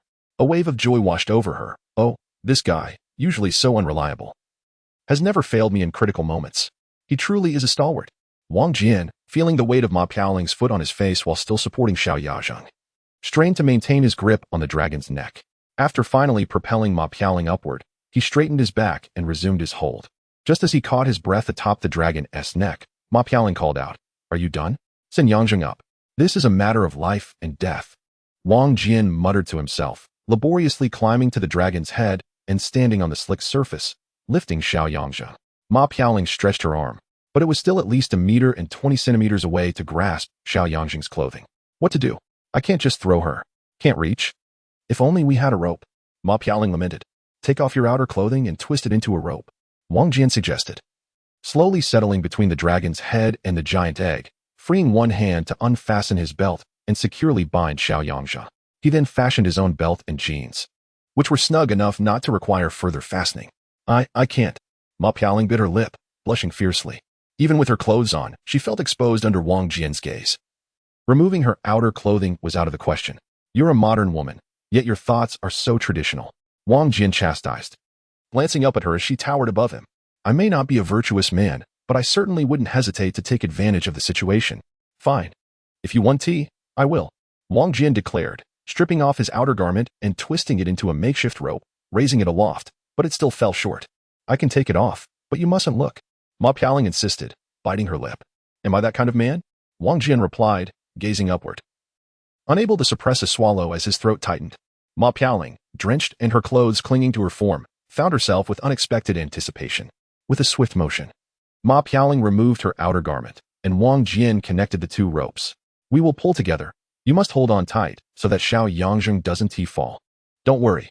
Rope pulling is my specialty, Ma Piaoling assured herself, puffing out her chest for courage. All right. On 3, slowly, ease into it, and pull with all your strength. I will let go. With a sudden jolt, Ma Piaoling's body trembled as xianxia swayed between the giant egg and the platform, slowly ascending. Wang Jian's heart soared with joy as he exclaimed, Incredible! What immense strength! But just as he spoke, a thunderous roar echoed behind him as a brilliant blue flame erupted from the dragon's mouth. Ma Piaoling looked up, her face paling in terror at the sight of the dragon's head and the other 7 dragons spewing forth dazzling blue flames. Fire from the dragon's mouth. Blue flames. Could it be that they possess flame ice? She wondered as she desperately tugged xianxia toward the platform, shouting, "Fool, jump over here. The dragon is breathing fire."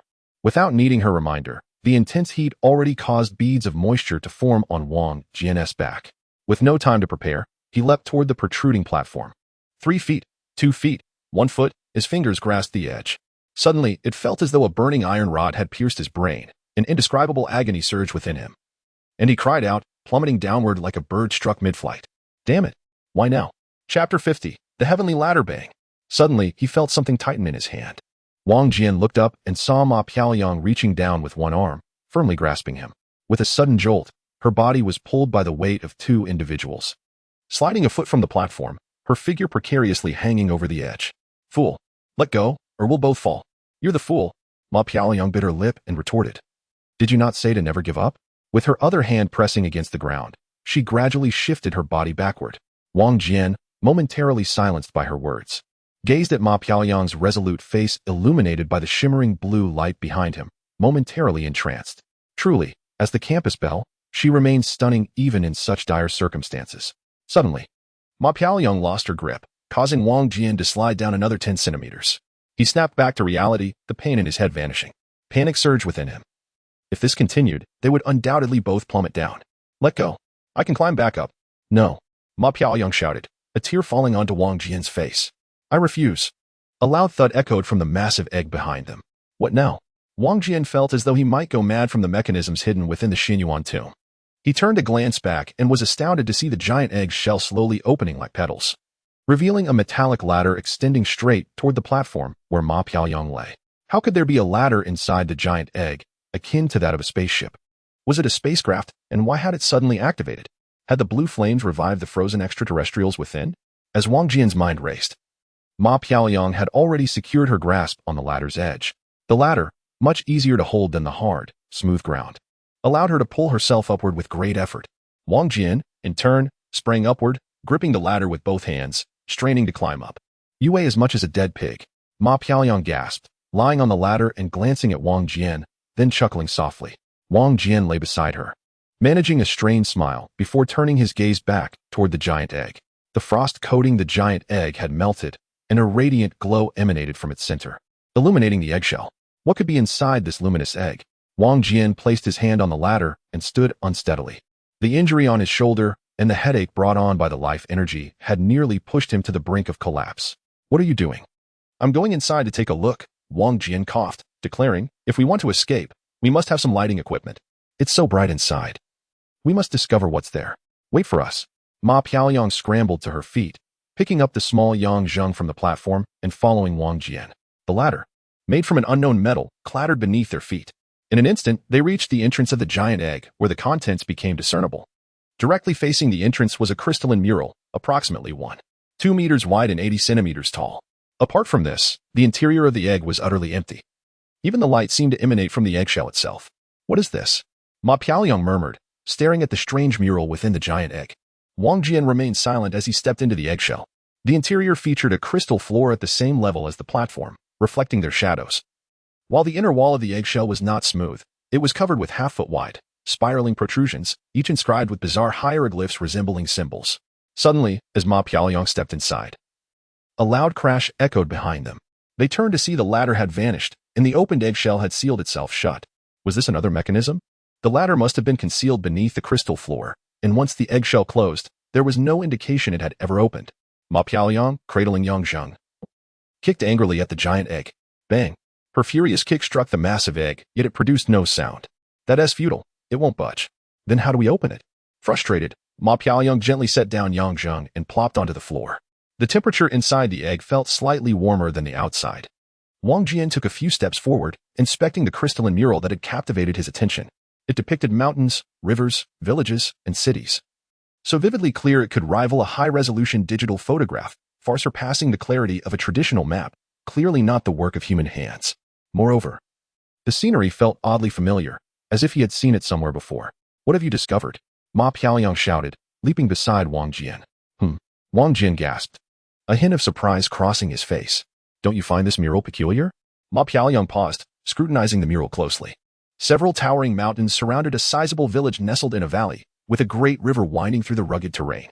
A mountain road traversed the entire image from left to right, culminating in a section of a city wall in the upper right corner. She stepped forward, mouth agape, murmuring, "This looks just like Jing TV.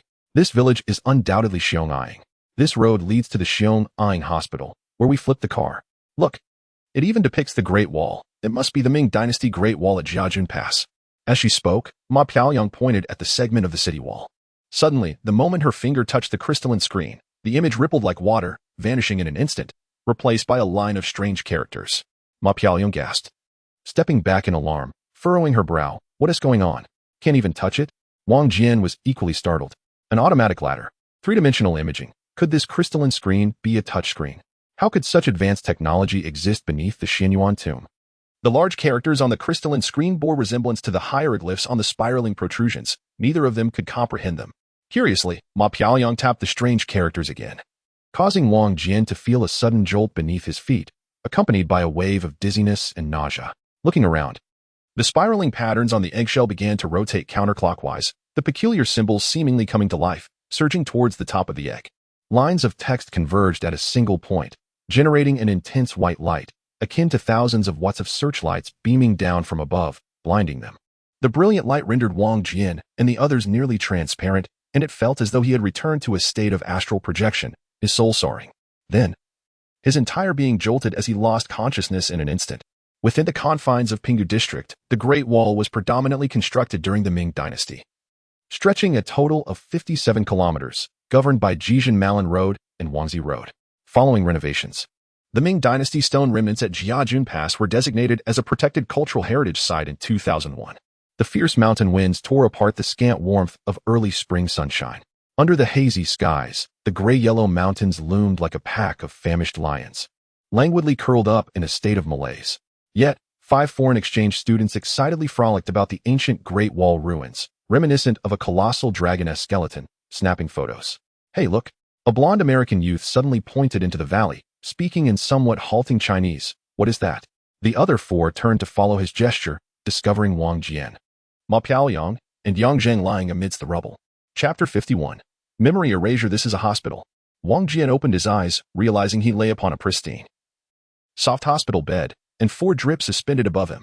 His shoulder injury had been rebandaged, and a small clip was affixed to his left index finger, connected by a data cable to a monitor on the bedside table. How had he gone from the metallic giant egg to the screen, and suddenly found himself back in the hospital? Had the rescue team saved them? If so, he must have been unconscious for quite some time. Oh dear.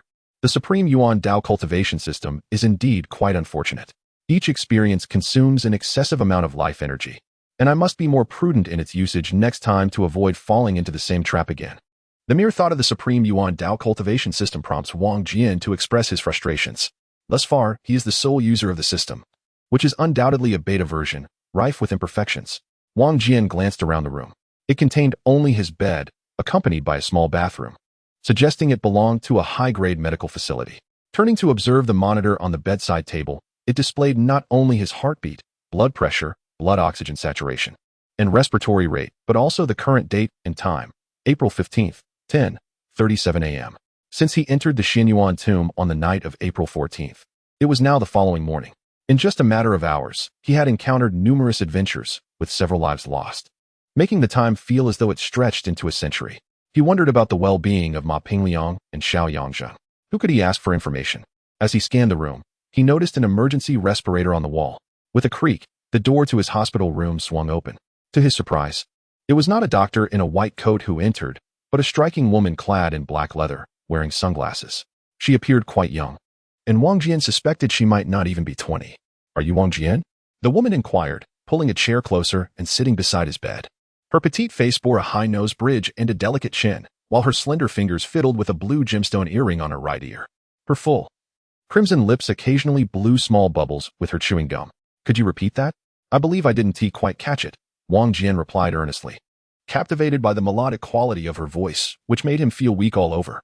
Even with her sunglasses, Wang Jian, with his seasoned experience, could tell she was stunningly beautiful, prompting an uncharacteristic vanity to surface within him. The name was indeed pleasant, but he had never perceived his own name as so appealing. How vulgar, he thought to himself, feeling as though a bucket of ice water had been poured over him, extinguishing the flames of his earlier bravado. He swallowed hard and murmured, "Those who refer to me often do so out of misunderstanding or jealousy. I know your character should not be so superficial. Why must you conceal your true self?" The woman nodded in acknowledgement. "Beauty should indeed possess a heart that is both clear and transparent," Wang Jian remarked with a smile. "It seems you understand me well. I enjoy conversing with those who are aesthetically pleasing." "How shameless," she scoffed. "Now, let us get to the matter at hand. What transpired last night? I am but a simple, sunny youth, pure in body and soul, leading a rather mundane nightlife, typically consisting of meals, sleep, and gaming." Wang Jian attempted to deflect, but she interrupted sharply. "Enough with the nonsense. I demand to know what happened in the Xianyuan tomb last night. Who are you?" "I call for a nurse. Are you a nurse?" Wang Jian retorted, feeling displeased with her abruptness. This queen-like beauty was not his preferred type. "I am a police officer," she declared. "A police officer?" Wang Jian's heart raced, and his expression turned serious. Given the multitude of deaths, the arrival of the police was hardly surprising, yet this woman, with her impressive figure and striking beauty, hardly resembled a typical officer.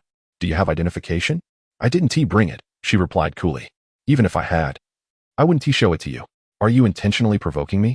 Wang Jian's anger flared. "Don't presume upon your looks to treat me as you wish. I am a patient in need of a nurse. If you wish to arrange a meeting, leave your phone number, and I may add you on WeChat when I am lonely. Your injuries are not life-threatening. Why do you need a nurse?" "What you need now is to answer my questions." "Of course I need a nurse." Wang Jian fumed. "I can't move my hands.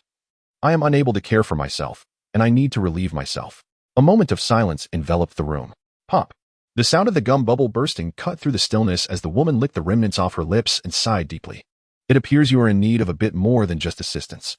To be frank, I belong to the Dragon Group. Even without your words, I can discern your thoughts." "The Dragon Group?" Wang Jian shuddered, struggling to sit upright. Was this the fabled organization of extraordinary individuals? Does the Dragon Group truly exist in Huaxia? Do you think otherwise? She retorted, her gaze dripping with disdain. Wang Jian inhaled sharply. This incident had managed to attract the attention of the legendary Dragon Group. "How can you claim to know my thoughts even without me speaking?" "Because I possess the ability known as telepathy." "Telepathy?" Wang Jian's heart raced. The full term being the ability to discern the thoughts of others. A power deeply rooted in Taoist and Buddhist philosophies. This extraordinary ability allows one to glean information from the universe without any specialized knowledge. If this woman possesses telepathy, then the secrets of the supreme Yuan Dao cultivation system would be laid bare before her. "Why waste words with me? Just read my mind," Wang Jian suggested cautiously. "Doing so would drain my energy." "What if you were to lie?" she retorted, her expression unyielding. Wang Jian forced a smile, testing once more. "If you didn't use telepathy, you still wouldn't know whether I speak the truth or not. I have already inquired with Ma Pingliang. Your responses should align. You called for a nurse to inquire about Ma Pingliang and Xianxia, correct? Xianxia has suffered complete amnesia and, upon waking, is indistinguishable from an ordinary girl, while Ma Pingliang is doing well." "Goodness, you even know that? Surely you didn't guess?" "Of course not. My name is Wu Pailan, but within the group, I am affectionately referred to as Little Fish. You may call me Sister Fish." Wang Jian's eyes narrowed. She disclosed his thoughts before he even voiced them. Even knowing he wished to ask her name, this woman truly possessed telepathy. "Now, will you confess?" she pressed. "Very well." Wang Jian relented, surrendering any resistance. He proceeded to recount the events, omitting any mention of the supreme Yuan Dao cultivation system. After all, he was no fool to reveal everything. "I care not for your telepathy. Even if you can read minds, do you possess any evidence?" Little Fish nodded thoughtfully as Wang Jian finished his account. She then removed her sunglasses. Wow. Gazing into her eyes, he was momentarily captivated. They were mesmerizing and vividly striking. Such beauty, concealed behind sunglasses, was truly a waste.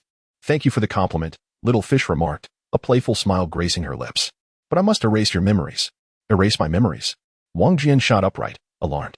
"Indeed," she replied with a scoff. "However, as the leader of the Taoist medical sect, we will document your case. Should you ever gain the opportunity to enter the Dragon Group, I may restore your memories. You even know I am the leader of the Taoist medical sect? In addition, do you harbor any other secrets?" Xiao Yuer chuckled, pondering how someone of your age and temperament could achieve the innate mirror's great perfection and even possess the ability to separate one's soul from the body. "You are clearly just a useless individual. Damn it." Wang Jian swallowed hard, his heart racing, murmuring, "I feel utterly exposed before you. It is quite embarrassing." "Embarrassing indeed." Xiao Yu shot Wang Jian a glare, closed her eyes, and adjusted her sunglasses on her forehead. With swift movements, she formed several hand seals and suddenly opened her eyes. Soul capture. Boom. Wang Jian felt an intense pressure in his mind as an invisible force surged toward his consciousness. Warning. Fundamental consciousness under attack. Memory erasure initiated. Threat level. Intermediate. Interception protocol activated. What? Wang Jian's heart raced as the Taiji symbol of the Supreme Yuan Dao cultivation system began to rotate slowly in his mind, crushing a dark wave into fragments. Forget everything from last night. Sleep now. Xiaoyue murmured, retracting her hand seals, casting a fleeting glance at Wang Jian, and softly stated, "What are innate mirrors' great perfection and soul separation compared to my heart reading and soul capture? They are insignificant." Clack, clack, bang. Wang Jian listened to the sound of high heels gradually fading as they exited the infirmary, cautiously opening his eyes. His memories remained intact. The secrets of the Supreme Yuan Dao cultivation system also seemed undiscovered.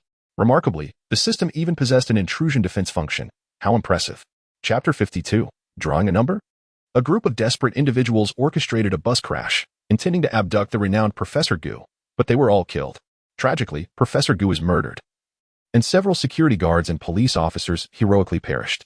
In the struggle against the criminals, high school student Wang Jian displayed fearless bravery, valiantly fighting and sustaining injuries, earning accolades from the police and school authorities, and returned home in triumph to recuperate. Ma Jiangwo succumbed to his illness, and Ma Piaoli independently brought his ashes home, interring them alongside her mother. After treatment, Xiao Yangzheng recovered from her peculiar ailment, returning to the innocence of an ordinary 7-year-old girl, though she appeared somewhat dazed. For her and her family, this was an undesired blessing. The matter was handled quite impeccably. Over a month had passed.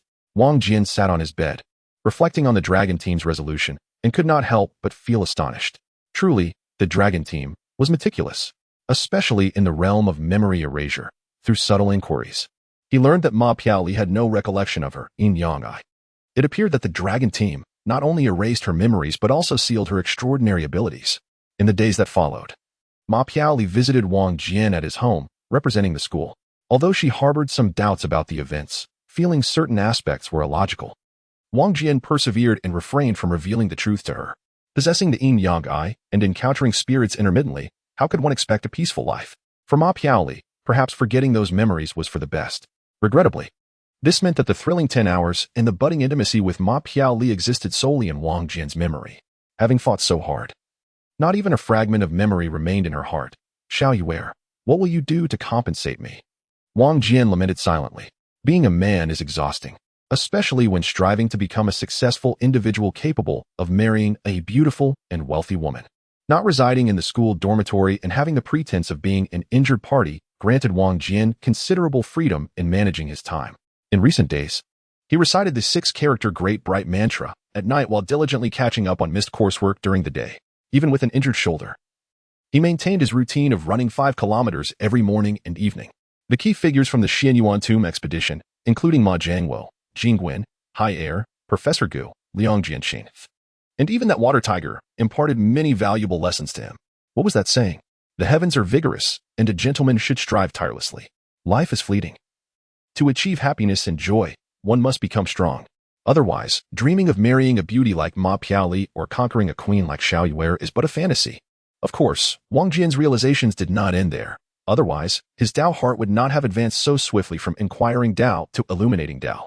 He had acquired 120 crystal points and an opportunity to experience soul separation. Why was the crystal count 120?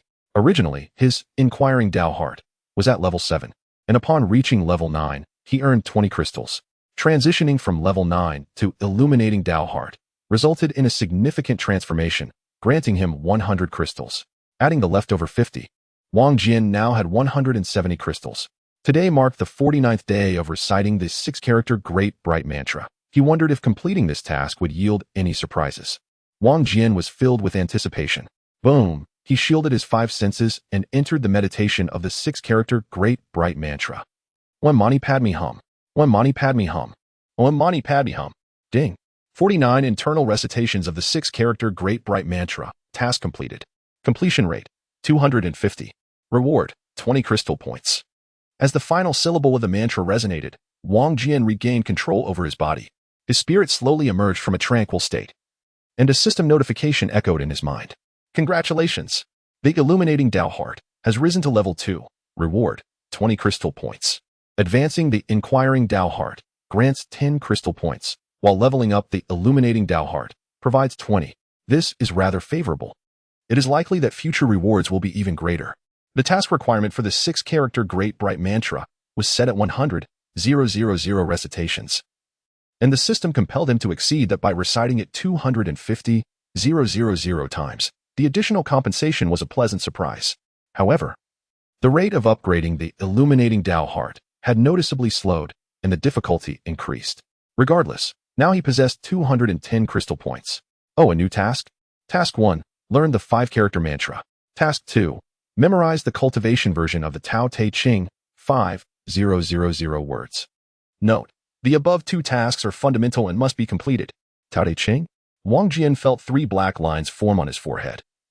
Even first-grade students know it should be Tao Te Ching. What a flawed system. Has it malfunctioned again? And it insists on completion. How infuriating. Wang Jian swallowed hard, refraining from cursing too violently. Heaven knows if this mysterious system would retaliate by sealing his mouth for days, rendering him speechless. Upon opening the store, he indeed found 2 new books in the scripture section, 5-character mantra and Tao Te Ching. Each book cost 50 crystals, totaling 100 crystals. Damn it. Earning crystal points is no easy feat. This price is equivalent to a single intermediate lottery. That white-robed Estao. Do you dare to come out and explain this to me? I assure you, I won't harm you. Beep, beep, beep. Wang Jian spewed incoherent words for 3 minutes. Ultimately, he resignedly placed both books into his backpack. Opening Tao Te Ching, 3 shimmering golden characters immediately appeared on the innate mirror. The ancient script resembled exquisite artwork, and each character glimmered with an opulent luster, exuding grandeur. Wang Jian's consciousness swept across the text. The cover was exquisite, and the artistic quality of the font was exceptional. However, he could not recognize those 3 characters. Wang Jian silently clicked his tongue, feeling utterly speechless at the system's chaotic design, reluctantly flipping to the next page. Preface. Laozi, a native of the Chu state during the spring and autumn period, surnamed Li and named heir, left behind 5,000 words known as Laozi. The teachings of Laozi have profoundly influenced subsequent philosophers and scholars, earning him the title of the progenitor of the 100 schools. To date, various translations of Laozi exist in over 260 languages. However, regrettably, with the passage of time, the original text has been lost, and numerous errors have crept into transcriptions. In 1973, the discovery of the silk manuscript of Laozi in the Mwandui Han tomb provided unprecedented clarity to the study of Laozi over the millennia. The silk manuscript of Laozi presents 2 versions, A and B, with the virtue chapter preceding the Tao chapter in both. Notably, the B version explicitly labels the 2 chapters with the characters for virtue and Tao, clarifying the long-standing misnomer of Tao Te Ching that has persisted since the Wei and Jin dynasties and revealing the truth behind the inverted arrangement of the texts. Furthermore, the manuscript of Laozi's Tao Te Ching discovered among the Dunhuang scriptures often places the virtue chapter as the upper scroll. This preface, rendered in simplified Chinese, prompted Wang Jian to reflect. The system had not erred. Rather, it was his own ignorance that had been exposed. It is said that the Tao Te Ching comprises over 5,000 characters. And this particular Tao Te Ching not only contains the main text but is also replete with extensive commentary. Wang Jian casually flipped through its nearly 300 pages before decisively closing it, subsequently opening the 5-character sutra recitation to familiarize himself with its general content. He noted that the key tenets of the classic recitation are reverence, familiarity, forgetfulness, unity, and spirituality. The essence of reverence lies in its ability to activate the light, energy, and laws contained within the scriptures, connecting and merging with the sacred field inherent in the text. The mind and the scriptures become one, the body and the scriptures unite, creating an inseparable state. The scriptures represent a grand treasure hall, and only through this reverence can one wield the golden key to unlock its doors. The supreme Taoist cultivation system suggests that true understanding comes from a place of sincerity and discernment. Zhuangzi speaks of clearing the inner environment of body and mind, thus allowing the supreme heart to settle. Ancient practitioners even advocated for physical cleansing and the lighting of incense before recitation, as a tranquil body is essential for establishing a sincere heart. Without reverence, without a calm exterior, and without a pure heart, can one truly attain that supreme state? The placement of the character reverence at the forefront of the 5-character mantra underscores its significance as the golden key to the treasure hall of the scriptures, enabling the opening of one's own spirit. The content of the 5-character sutra recitation is succinct, and upon reading it, Wang Jian discerned a palpable shift in his thoughts. This mantra is indeed remarkable, a true arcane skill that far surpasses learn long-distance running with me. The recent acquisition of 100 crystal coins evaporated instantly. Yet it was not in vain. Suddenly, an idea sparked in Wang Jian's mind. Each time he received crystal coins, a new task would arise, swiftly depleting his funds. Presently, with 110 crystal coins remaining, he pondered the potential outcomes of using them all for a lottery draw. However, he quickly dismissed the notion, fearing future tasks would leave him without means to procure the secrets he sought. Yet, feeling in good spirits, he decided to indulge in a single draw to test his luck. Beginner's lottery, he pressed. The pointer on the lottery wheel whirled with fervor. Ding! Congratulations. You have won a number. Chapter 53. In the book, there is beauty. Last year, I bought a watch. Wang Jian could not help but utter nonsensical phrases. Spending 10 crystal coins to receive such a whimsical item. The programmer of the supreme Taoist cultivation system truly was an enigma, a pioneer of unparalleled originality. Pondering the vastness of the universe while shedding tears. Having vented his frustrations, Wang Jian exited the system and eagerly retrieved his mobile phone to log into the mobile version. Although it was merely a number, the items drawn from the system must surely hold some special significance. Nickname, Mr. True Dragon. Level, 1 star.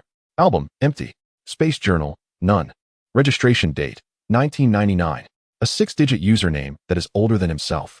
Wang Jian stroked his chin, although the 1-star level seemed disappointing. It could serve as a facade of sophistication. However, what use was a dormant account that had not been accessed for 18 years? Yet, he did have a few friends, Linglong Dao, Wuxing Dao, Lingyun Dao, Zixia Dao, Tianji Dao, and the monk Baoyin 6 in total. Aside from the last, who claimed to be a monk, the others appeared to be Taoists, and each possessed a 6-digit number. Wang Jian couldn't help but marvel at their forward thinking. They had been engaged with this since the early 90s. It was said that during its inception, the platform was immensely popular, drawing individuals from all walks of life to chat in internet CAFS. What a fascinating era it was. Except for Lingyun Dao, who was online. The others' avatars were all black. Wang Jian examined Lingyun Dao's profile. A crown, a sun, 3 moons, and 3 falling stars, level 95. A super member with all the top-tier diamonds in red, yellow, blue, black, and green. Goodness, this was undoubtedly a wealthy individual. Hello, are you there? Wang Jian messaged the only online member, Lingyun Dao, engaging in casual conversation. After a few moments of silence, he received no response. Noticing the time was nearing 2:45 p.m., he concluded that the other party was likely inactive and decided to log out of that account, returning to his own. Ding. Wang Jian, I wanted to discuss something. I feel there was something amiss regarding the hospital incident the other day.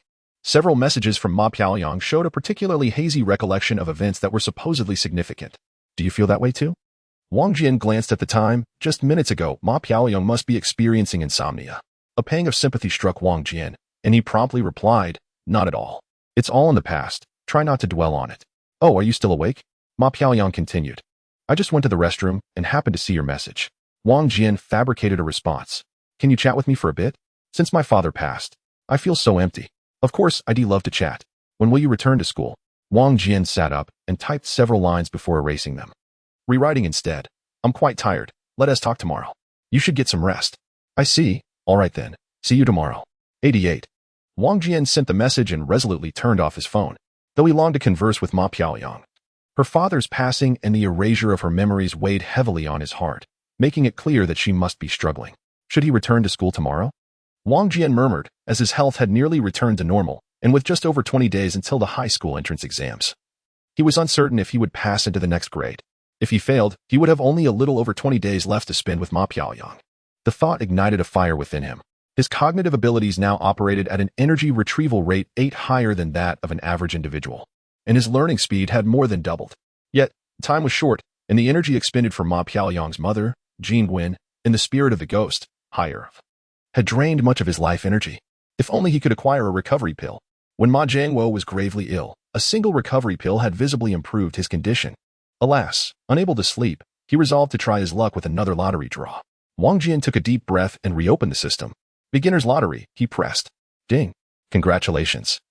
You have won a recovery spirit pill worth 30 crystal coins. Wow. Today's luck seems to be on his side. The beginner's lottery had only a 10 chance. Yet he had hit twice in a row. However, what was this recovery spirit pill, differing from the recovery pill by just one character? Wang Jian opened his inventory to inspect it, and the information conveyed in his mind read, Recovery Spirit Pill, rapidly replenishes mental energy, enhances intelligence, and can grant a commoner stage a full 100 mental capacity for 7 consecutive days. 7 days of mental fortitude and intellectual enhancement. Wang Jian swallowed hard. This was indeed a timely boon. Feeling fortunate, he decided to try once more to see if he could procure a triple kill. Beginner's lottery, he pressed. Congratulations! You have won another recovery spirit pill worth 30 crystal coins. Due to winning consecutively 3 times, the system rewarded him with a similar quality revitalizing elixir. Ecstatic. Wang Jian leapt from his bed, truly having achieved a triple victory, and the system had bestowed upon him an additional revitalizing elixir. Now, he possessed a total of 3 elixirs. The frustrating system had finally done something commendable that pleased him. 3 revitalizing elixirs were sufficient for consumption over 21 days, though he was uncertain of their efficacy. Wang Jian eagerly retrieved one from his backpack and swallowed it without hesitation. It was fragrant, sweet, and delectable, leaving a delightful aftertaste. As he consumed the elixir, a warm current swelled within his stomach, inflating like a balloon, and with a soft pop, it surged into his back, transforming into a refreshing sensation that penetrated his very being, rushing towards his brain. Buzz. A gentle tremor coursed through him, causing Wang Jian to straighten his spine abruptly. Feeling every pore in his body open up, enveloped in a profound sense of comfort and exhilaration. Since commencing his practice of the 6-character Great Bright Mantra at 10 o'clock the previous night, it was now nearly 3 in the morning, yet he felt no fatigue.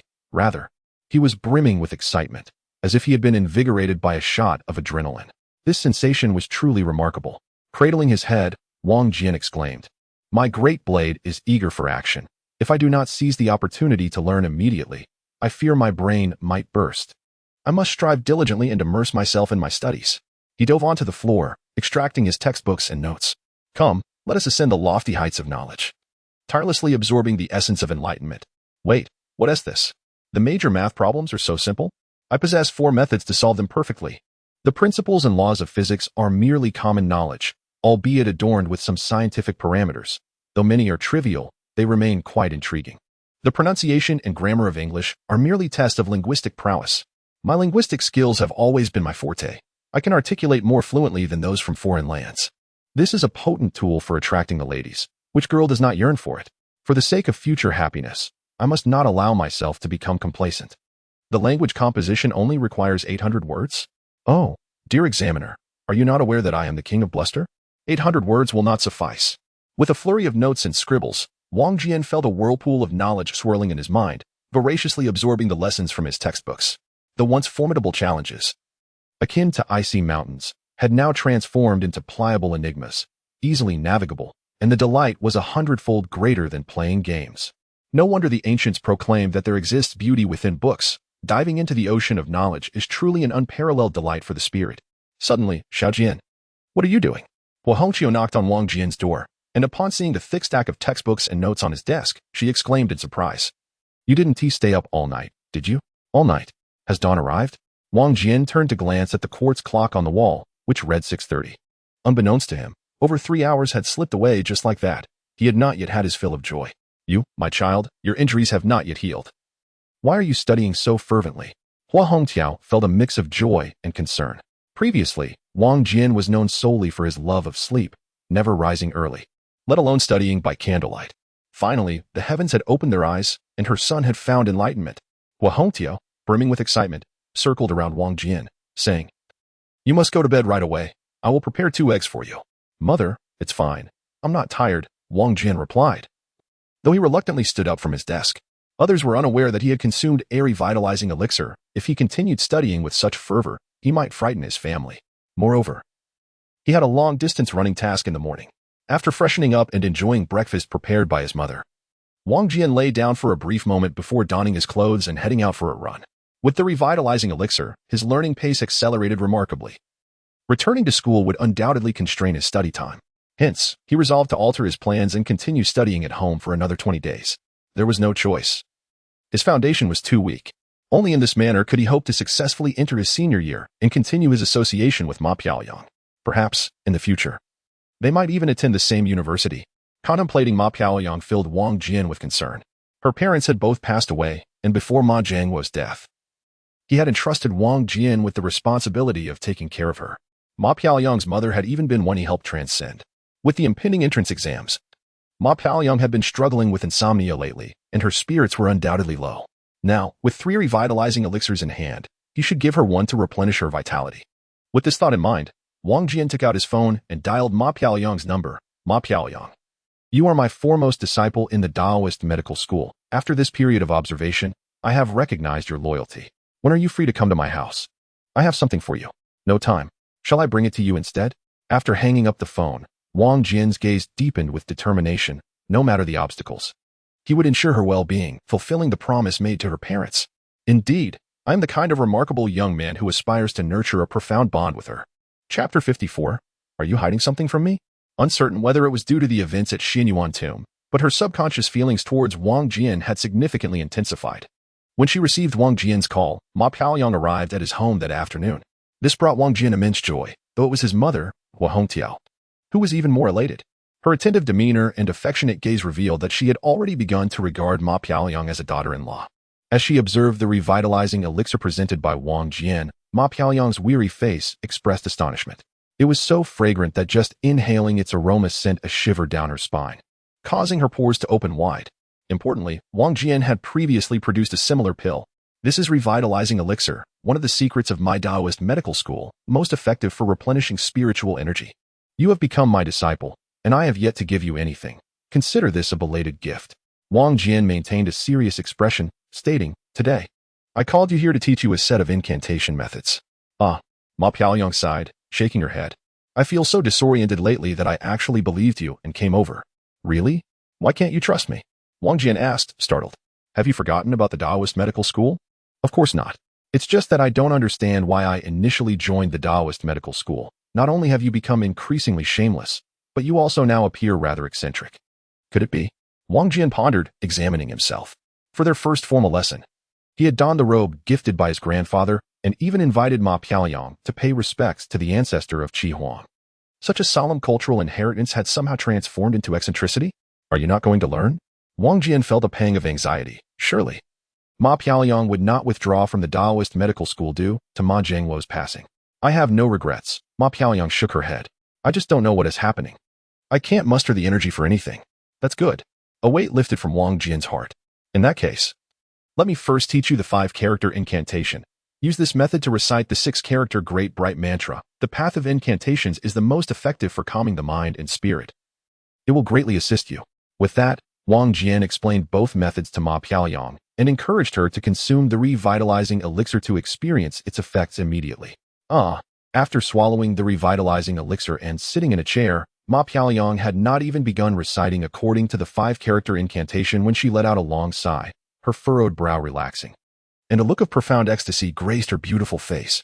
What a stunning expression. Wang Jian stood by, observing for a moment, and suddenly felt a jolt. Cursing under his breath. Witnessing Ma Piaoyang's expression, he found himself eliciting a certain embarrassing reaction. Om Mani Padme Hum. Om Mani Padme Hum. Om Mani Padme Hum. As Ma Piaoyang chanted the incantation, Wang Jian could not help but join in, his expression subtly shifting. As I followed Ma Beautiful in reciting the scriptures, I felt vibrations resonate through my head, throat, heart, navel, wheel, and the depths of my being. It was indeed a magnificent harmony of 3 chambers in resonance. The 5 characters of the scripture are respect, familiarity, forgetfulness, unity, and spirit. The first character is respect, the second is familiarity, and the third is forgetfulness. The 6-syllable great mantra consists of merely 6 syllables, yet, as a renowned sacred mantra of Tibetan Buddhism, it has been widely disseminated. Some lyrical compositions even incorporate it within their verses. It is understandable that Ma Beautiful can memorize it, but this notion of familiarity transcends mere memorization. It embodies a crucial, profound, and ultimate secret of recitation, which is to seek sound and find tone. Sound emanates through the movements of the mouth and tongue, the vibrations of the vocal cords, and the flow of air in the oral cavity, all of which originate from the brain. Without the brain's command, the mouth cannot produce sound. The command of the heart travels through the vagus nerve at the base of the skull and, through the act of recitation, articulates one's intended expression. The vagus nerve is adjacent to the glossopharyngeal nerve, making it susceptible to resonance that resonates within the heart. Thus, when enlightened beings recite scriptures, they harness this resonance to produce a unique sound known as heart sound. This heart sound not only vibrates within oneself but also reverberates through the external realm, continuously expanding and diffusing. In contrast, the ordinary person's voice travels in a straight path, making it difficult to achieve this resonance. Therefore, those who recite scriptures must seek sound and find tone, discovering the sensation of harmonious sound. The vibrations of recited scriptures create a synergy, an inseparable union, thereby forming exquisite music. The ancient bells of China derive their essence from the Tao. When struck externally, the outer wall produces sound while the inner cavity produces tone, harmonizing sound and tone, resulting in melodious and soul-stirring bell chimes. Western bells, however, strike the inner wall, producing a jumbled sound that evokes a starkly different emotional response. The human body, with its cranial, thoracic, abdominal, and even bony cavities, possesses spatial qualities. Thus, the Tao's application does not stray from void. If practitioners seek sound and discover tone, harmonizing the internal and external sounds of body and spirit, they can generate an unimaginable magnitude of energy. Indeed, the moment one speaks, those nearby may resonate like chimes in harmony, amplifying this harmonious resonance, shaking not just the room but the very earth itself. As mentioned in the Tao of Virtue, desire is ever present, allowing one to observe its responses. Both emerge from the same source, differing only in name, shrouded in mystery, the door to myriad wonders. Response signifies an echo. Is it the miraculous effect of the returning spirit elixir, or does my beautiful possess extraordinary talent, achieving three-chamber resonance on her very first recitation and prompting my own reaction? Wang Jian, astonished, realized he must bolster his own practice and diligently study. Wang Jian closed the door, took a history book, and sat at the entrance to guard against disturbances to Ma Beautiful while he immersed himself in intense study. Hey, little Jian, why are you alone? After 2 hours, as dusk fell and the courtyard lights illuminated, Hua Hongtao walked through the yard and inquired, "Where is Beautiful?" Auntie. With a creaking sound, the door opened, and Ma Beautiful emerged. Wang Jian set his book down and turned to glance back, momentarily taken aback. In just over 2 hours, Ma Beautiful seemed transformed. Exuding vitality and radiance, her previous despondency vanished, replaced by a rare determination. Look at this little Jian, really. Hua Hongtao shot a disapproving glare at her son, reproaching him for leaving Ma Beautiful alone inside while he read at the door. I truly cannot comprehend how she changed so swiftly, instantly becoming a bookworm. Beautiful. Hua Hongtao shifted her attention to Ma Beautiful. I am truly sorry. You don't mind, do you? No, Ma Beautiful shook her head, gazing deeply at Wang Jian. I do not mind, and I am exceedingly grateful to him. What gratitude? Hua Hongtao chuckled. We are not outsiders. Are you hiding something from me? Ma Beautiful looked at Wang Jian, her smile faint yet trembling. Hiding something? What could that be? Wang Jian jolted, regarding Ma Beautiful with suspicion. Could she have remembered something about the Xianxia hospital? Impossible.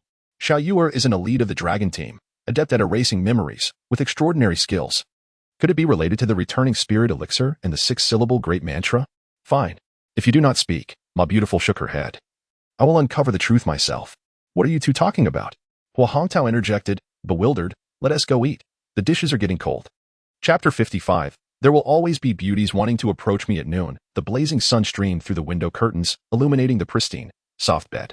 A girl with cascading long hair lay languidly against the pillow, revealing half of her exquisitely beautiful face, even in slumber. The corners of her mouth curled into a mischievous smile, reminiscent of a playful kitten. Follow my left hand, my right hand, in slow motion, right hand, left hand. Slow motion replay. Hello, Dad. The girl placed her phone on the pillow, pressed it to her ear, and yawned, answering lethargically. Shishao, the college entrance exam is next month. Why aren't you at school? A stern voice emanated from the phone. Your homeroom teacher, Mr. Hong, has contacted Secretary Huang about you. Do you know how busy your father is right now? If you're busy, then don't bother with him. The girl rolled over, displaying an indifferent expression on her beautiful face. He knows you're a big boss. It's normal not to have time. What do you mean don't bother with him? He's your homeroom teacher. Mr. Ling was visibly upset. Dad, have you heard the story of Bill Gates? Little Bill was a computer prodigy. He started a company in his teens and eventually became the world's richest man. Countless computers worldwide run on the system developed by his company. I'm glad you know this, but Bill started his company at 16. If you could achieve even half of his success, no, even a 10th, a 100th of it, I'm saying, you didn't understand my point. Ling Xiaoxiao flipped over, raised her smooth long legs, and gazed at her toenails painted in bright colors, disdainfully proclaiming, if his mother wasn't a board member, would his software sell? You and Mom always say you want me to be happy. Here I am, enjoying your money, using your resources, without a care in the world about job hunting. Dad, we could spend your money for generations, and I'm happy right now. Why do you force me to go to school? It makes me unhappy. which contradicts your intention of wanting me to be happy, doesn't it? What kind of nonsense logic is this? You're not a child anymore. You can't just pursue material enjoyment. You need spiritual pursuits. Do you understand? Without material, where does the spirit come from? Dad, I'm out of money. Please send me $1 million. Didn't I just send you $1 million last week? How did you spend it so quickly? My Maserati broke down. Did you race with someone again? You're still so young. I'm not a child. I'm already an adult with a driver's license. Regardless. If you don't go to school, I want to give you a penny. Really, 1T? 1T. What if I have a condition for exchange? I 1T give you anything. Someone is speaking on that account. What do you mean someone is speaking? Mr. Ling's voice suddenly escalated, exclaiming, you mean? Your grandfather's account, Ling Yundao? Impossible, it can't be. What is impossible? I'm just telling you. Believe it or not. Who is speaking? Zixia or Tianji? Hurry and tell me. Give me $1 million. All right. Wait, Xiao Wang, prepare the car. I need to head home right away. Yes, Mr. Ling. The phone conversation concluded simply. What a strong reaction. Ling Xiaoxiao chuckled, intrigued. After so long, someone finally spoke. A true dragon master, what a nerdy name. Who could it be? Oh well. It doesn't matter who it is, as long as I can get money from Dad. It was not yet 1 o'clock in the afternoon. And I was still feeling drowsy after a night of revelry at Rolling Stone. With a soft thud, Ling Xiaoxiao fell back onto the bed, seeking another half-hour of slumber. Beijing, one of the most renowned capitals in the world, is a bustling metropolis where every inch of land is precious. With properties within the third ring costing at least tens of thousands per square meter. Amidst the towering skyscrapers lies a unique residential area. The streets are narrow, adorned with lush greenery, devoid of extravagant shopping centers and the cacophony of honking horns. Walking on the smooth asphalt feels refreshing, as if even the blazing summer sun dares not unleash its fury here. It is indeed a veritable paradise, an idyllic retreat from the chaos of the world. At the entrance of the community, for security guards stood solemnly, while a few seemingly ordinary, yet serious-looking young individuals occupied the guardhouse. Upon entering the neighborhood, to the east, there stood a traditional Chinese villa. Dressed in black, a young man named Xiaoyer and a middle-aged man found themselves before a half-meter-thick door crafted from special metal. Gazing respectfully at the visual intercom, the sound of clanking chains resonated from the dark screen. The girl named Ma Beautiful had regained her memories and broken your seal. The clinking ceased, and a deep, hoarse voice murmured, "The boy who unsealed her, is he the current master of the Taoist medical sect?" Though the voice was low and gravelly, it carried an undeniable gravity. "Yes," Xiaoye replied. "His name is Wang Jian. I suspect he was never truly erased from my memories." "Interesting," the hoarse voice chuckled softly. "What has he been up to lately?" Initially, he was an unambitious student, but following the incident with the natural zither, he seems to have undergone a transformation. After sustaining injuries in the Xianyuan tomb, he has been recuperating at home while diligently studying. It is not surprising that he can now demonstrate the prowess of the innate realm without having his memories wiped. The Taoist medical sect still exists in this world. "It appears we have much to accomplish," the middle-aged man stated. "Let us head to Li Yuan and investigate this matter thoroughly. If the Taoist medical sect indeed has a legacy, we must invite him to meet you. Even if it costs us our lives, we must ensure your illness is cured." "Enough," the Dragon Master thundered, interrupting the middle-aged man. "The Taoist medical sect is a treasure of China. I tasked you with preserving this lineage, not to burden me with my illness. Do you truly believe that a boy of no more than 20, even if he possesses innate abilities, can cure my affliction?" "Dragon Master, regardless of the circumstances, we will ensure your healing." Xiaoye clenched his fist resolutely, responding in a low voice. Suddenly, the entire chamber trembled, as if the very earth beneath them shook. The intercom screen flickered with static snow, and the Dragon Master bellowed, "I shall say this once more. My illness is not your concern. The Dragon Group belongs to China. Not merely to me. Long lie. In future missions, none of you are to engage in private matters. Do you understand?" "Understood." Xiaoyer and the middle-aged man responded in unison. In Jiangsu Province's Zhejiang, Maoshan stretches approximately 10 kilometers north to south and 5 kilometers east to west, with its peaks rising majestically, shrouded in mist. It is the birthplace of the Taoist Xianxia sect, revered as the first blessed land in the eighth heaven. The mountain is dotted with peculiar rock formations and deep, mysterious caves. Sacred springs and holy pools are scattered like stars, and winding streams intertwine throughout. 9 peaks, 19 springs, 26 pools, and 28 ponds are enveloped in verdant trees and flourishing bamboo, a testament to the treasures of nature. On an unnamed peak, Yuan Bieli sat cross-legged on the ground, surrounded by 5 small flags of black, white, red, blue, and yellow. As the brilliant sun rose in the east, it emanated a fiery essence, illuminating her eyes with golden rays that seemed to radiate across the heavens. With her incantations and hand gestures, the 5 flags fluttered in the breeze, drawing forth wisps of ethereal energy that coalesced before her, spiraling for an extended period. This energy transformed into 7 colorful wisps, resembling serpents, which then entered her body through the 7 orifices of her eyes, ears, nose, and mouth. After 2 hours, Yuan Bieli exhaled deeply, slowly opening her eyes. The infusion of energy imbued her with a serene tranquility, enveloped in a holy radiance, reminiscent of a celestial being. Completing her series of concluding movements, she stood and retrieved her phone from her bag. During her meditation, she had sensed a message arriving. Upon opening it, her beautiful eyes widened in disbelief. How is this possible? My primordial spirit has left my body and has guided 2 souls to the afterlife. While I can perform ordinary guidance using Maoshan techniques, to have my primordial spirit leave my body requires mastery of the chi refinement and the nascent soul stages. Despite my diligent efforts, he is pulling further ahead. Is this individual truly that formidable? I must devise a strategy to halt his progress, or in 3 years, I shall find myself utterly unprepared. Yuan Bieli's eyes flicked as she edited the message on her phone and sent it out. Achoo, achoo, achoo. Wang Jian rubbed his nose, sneezing thrice. They say that sneezing indicates someone is thinking of you. After finishing the entrance exams, as he stepped off the bus, he sneezed 3 times in rapid succession. Was it a sign of good fortune or perhaps a beautiful woman pondering him? Quality men often attract attention from women. Wang Jian rubbed his nose and pushed aside a piece of iron sheet fencing around a construction site, crawling through a narrow gap. Chapter 56. This license plate is an eyesore. This plot of land was once a slum, characterized by squalor and disorder. Recently demolished with plans to construct a large shopping mall. The route from Route 69 to Route 184 is over 3 miles long, but cutting through here would shorten the distance to just a few hundred meters. Though the sign outside the construction site read construction zone, unauthorized personnel prohibited. A hole had been torn open in the fence, allowing workers and nearby residents to take a shortcut. At the entrance of the makeshift office, 3 individuals stood, a woman in her 20s and 2 children, a boy of around 11 or 12, and a girl of 4 or 5. Roughly the same age as Wang Ge.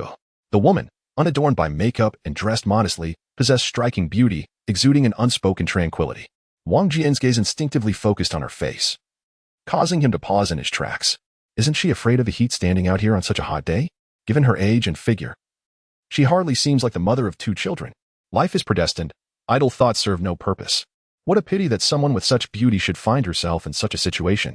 Suddenly, the door to the construction office swung open, and a group of well-dressed executives emerged, the last of whom was a portly man with a round face, clad in gold-rimmed glasses, who addressed the crowd. Time is money. We need to prioritize progress. Hello, are you Mr. Zhao? The woman hurried forward to stand before the portly man. Who are you? He rolled his eyes, but upon recognizing her beauty, his expression softened. What can I do for you? I used to live here, she explained. Now that the houses have been demolished, our compensation has yet to be issued. You cannot fine me for that. The land has been approved, and we are legally constructing, but the buildings are already halfway up, and we have not received our money. My children are waiting for funds to see a doctor. Please, could you? Ah, you must be that teacher, Huamei. The portly man interjected. I know of your difficulties, 2 disabled children in your care. However, processes must be followed. I am running a business here. But, he scrutinized Huamei's face, his gaze lingering on her bosom. If you are willing to discuss this further at my hotel, perhaps your sincerity might sway me. What do you mean? Huamei's face flushed crimson. Are you implying? The rotund man turned his head and surveyed the surroundings. Hey, you. What is your security team doing? This is a construction site. How can you allow just anyone to wander in? Apologies, Mr. Zhao. Our construction barriers are adjacent to several roads, and people often find a way through. They might have squeezed in through a gap, replied Zhao, feeling embarrassed. I don't care where they came from. Do you think I'm just sitting here idly? If you can't handle it, then get lost. With that, the rotund man flung his sleeve and stormed over to a nearby Cadillac. Mr. Zhao. Huamei stepped forward, following closely behind the man. If I had a solution, I wouldn't be bothering you. Right now, I just don't know how to collect this money. I mean no offense, but could you help me understand the process? Get lost, shouted the security captain, stepping forward to grab Huamei's sleeve and yanking her back with force. With a sudden jerk, Huamei stumbled and fell to the ground, her sleeve torn and buttons flying off, exposing her blouse. Sister. The 2 children rushed over to her. What the? The rotund man paused, his eyes gleaming as he took in the scene. Not bad at all. You bunch of villains. The little boy suddenly sprang up and lunged at the rotund man, biting him fiercely. Ouch. Kid, are you a dog? The rotund man cried out in pain, raising his hand and striking the boy across the face. Roaring, the boy did not release his grip, instead letting out a primal growl and biting harder. Damn it. The rotund man, infuriated, grabbed the boy's hair, pulling his face up before delivering a flurry of slaps. Stop. Please stop.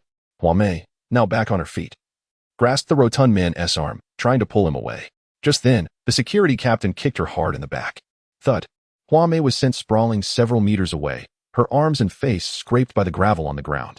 Before she could recover, the security captain delivered another kick to her body. Mommy, the 4 or 5-year-old girl cried out, picking up a small stone from the ground and hurling it at the security captain's face with a loud thud. You filthy little brats, how dare you? The security captain rolled up his sleeves and approached the little girl, while the boy continued to bite the rotund man, who was slapping him repeatedly, blood splattering everywhere. Hey, you scoundrels! Wang Jian cursed under his breath as he rushed over from behind. With a swift kick, he struck the security captain in the back and then turned to tackle the rotund man. Wang Jian was not one to meddle in others' affairs, but he could no longer stand by as a group of men bullied women and children. The rotund man had barely uttered a word when Wang Jian's punch connected with his face. Boom! Wang Jian's blow was so powerful that it knocked the rotund man back several meters, crashing into the car door. The little boy was thrown off balance and fell to the ground, while Wang Jian seized the opportunity to mount the rotund man and began to rain down blows. Who do you think you are? Today, I will make you pay? Don't hit me. The rotund man's glasses flew off, blood streaming from his nose. But he could barely form a coherent sentence. Where did the scoundrel come from? The security captain scrambled to his feet. His face flushed red with anger as he shouted at the stunned onlookers, Are you all just going to stand there? Help me. I'll help your sister. Wang Jian heard several security personnel rushing towards him and quickly scrambled to his feet, grabbing a half-empty bag of putty powder from the ground and throwing it into the air. Hey, beautiful teacher, I'm off. You all call the police. Wang Jian shouted, sprinting towards the exit of the construction site. At that moment, he had no thoughts of exchanging contact information with the beautiful teacher. Escaping was his only priority to avoid a beating. As he dashed away, he thought to himself, You all are working-class people too. I'm just redistributing wealth and upholding justice. Don't let him get away. Catch him. I want him dead. The rotund man roared as he sprang back to his feet. Boom. A dozen workers wearing hard hats, along with several security personnel, charged after Wang Jian. Good grief. Wang Jian turned to see the large group pursuing him, panic setting in. He shouted, You're all working class too. I'm doing this for a good cause. As the crowd surged out of the construction site and onto the main road, Wang Jian, unfamiliar with the area and still feeling the soreness from his earlier exertion, suddenly spotted a gathering of several hundred people ahead. Before him stood a long table laden with bottles of mineral water. Hey, are you here for the long-distance race? Hurry and change. A beautiful girl, noticing Wang Jian drenched in sweat, quickly handed him a bottle of water and lifted a red vest with a number on it. Race? What race? Wang Jian was momentarily taken aback, but his thirst prevailed. After all, he was here to be a hero and uphold justice. So drinking some water was certainly acceptable. Without hesitation, he accepted the bottle and gulped it down. Did you submit your registration form? Do I need one? Oh, that's no problem. The race is about to start. Just write your name down here. The girl produced a form and handed him a pen. As he drank, Wang Jian casually signed his name on the registration form. Where did everyone go? Where is he? The security captain led a group of workers and searched among the crowd. He ran away so quickly. To dare hit Zhao, to dare hit Feng. I'll catch him and make him pay. Wang Jian felt a jolt of fear. Could these people really be this foolish? He had clearly acted in defense of others. Even if he were to be apprehended, he would surely be recognized as a good citizen. Quick, change. It's about to start. The beautiful girl urged as she handed Wang Jian the vest. Okay. Wang Jian stripped off his shirt to wipe his sweat and donned the race vest, glancing at the throng of participants. He thought to himself that with so many competitors, they should not be able to find him. Hey, there he is. That's the kid. Just as Wang Jian began to relax, someone recognized him, and a crowd of people erupted in shouts surrounding him. I declare, care for life, donate blood, and the Liyuan charity long-distance run begins now. Bang. With the sound of a gunshot, the crowd erupted in a deafening cheer as hundreds of athletes in colorful vests surged forward. Why are you chasing me? You must have mistaken me for someone else. I'm just here to participate in the race. Wang Jian sprinted ahead, weaving through the crowd as the security personnel pursued him relentlessly. Kid, don't run. I'll recognize you even if you turn to ash. The security captain bellowed. Hello everyone, this is Liyuan TV. We are live broadcasting the first charity summer marathon in Liyuan City. This charity run, themed Care for Life, Donate Blood, has nearly 1,000 participants. While some are professional athletes, most are caring individuals from various walks of life. Do you see that group at the front? Are they migrant workers? How wonderful. Even they have come to participate, though they might not be familiar with the rules and haven't changed their clothes. These workers didn't even bring their registration numbers. Their awareness is commendable. The runner in first place has such a funny number, 250. Wow, he is actually in the lead. And the number on his back is the one I gave him. The girl who handed Wang Jian the vest blushed, realizing that she had inadvertently chosen a number that was quite eye-catching. Chapter 57. Carry me to soar, 250 go. Sanpen go. Wang Jian surged ahead, racing with fervor, as the crowd on both sides of the road erupted into frenzied cheers. What do these gazes signify? Are they rallying for me? Am I not the king of scoundrels? When did I ascend to the rank of dimwit? My goodness, it feels as though I have become the center of the universe. What have I done to deserve this? I am merely fleeing for my life. Is there truly no limit to their cruelty? Will shouting handsome pin bring about my demise? As Wang Jian sprinted, he glanced back intermittently. The figures pursuing him bore fierce expressions, eyes glinting with malice, their determination unwavering, resembling a pack of ravenous wolves. Should they catch him, it would not merely be a punch per person. Even a human pyramid would likely result in his obliteration. After a mere 10 minutes, several seemingly professional athletes had already closed in. Hey, Wang Jian. Someone recognized me. Startled, Wang Jian turned to see it was Zhang Zhendong. Why was this fellow not pursuing the beautiful Ma but instead chasing after me? Nevertheless, he too was participating in the charity run, displaying a commendable sense of civic duty. Unexpected to see you at this event, Zhang Zhendong remarked disdainfully, observing Wang Jian, drenched in sweat. Your intentions may be noble, but you clearly lack the understanding of long-distance running. At this rate, you'll exhaust yourself before completing even a third of the course. Wang Jian shot him a sidelong glance.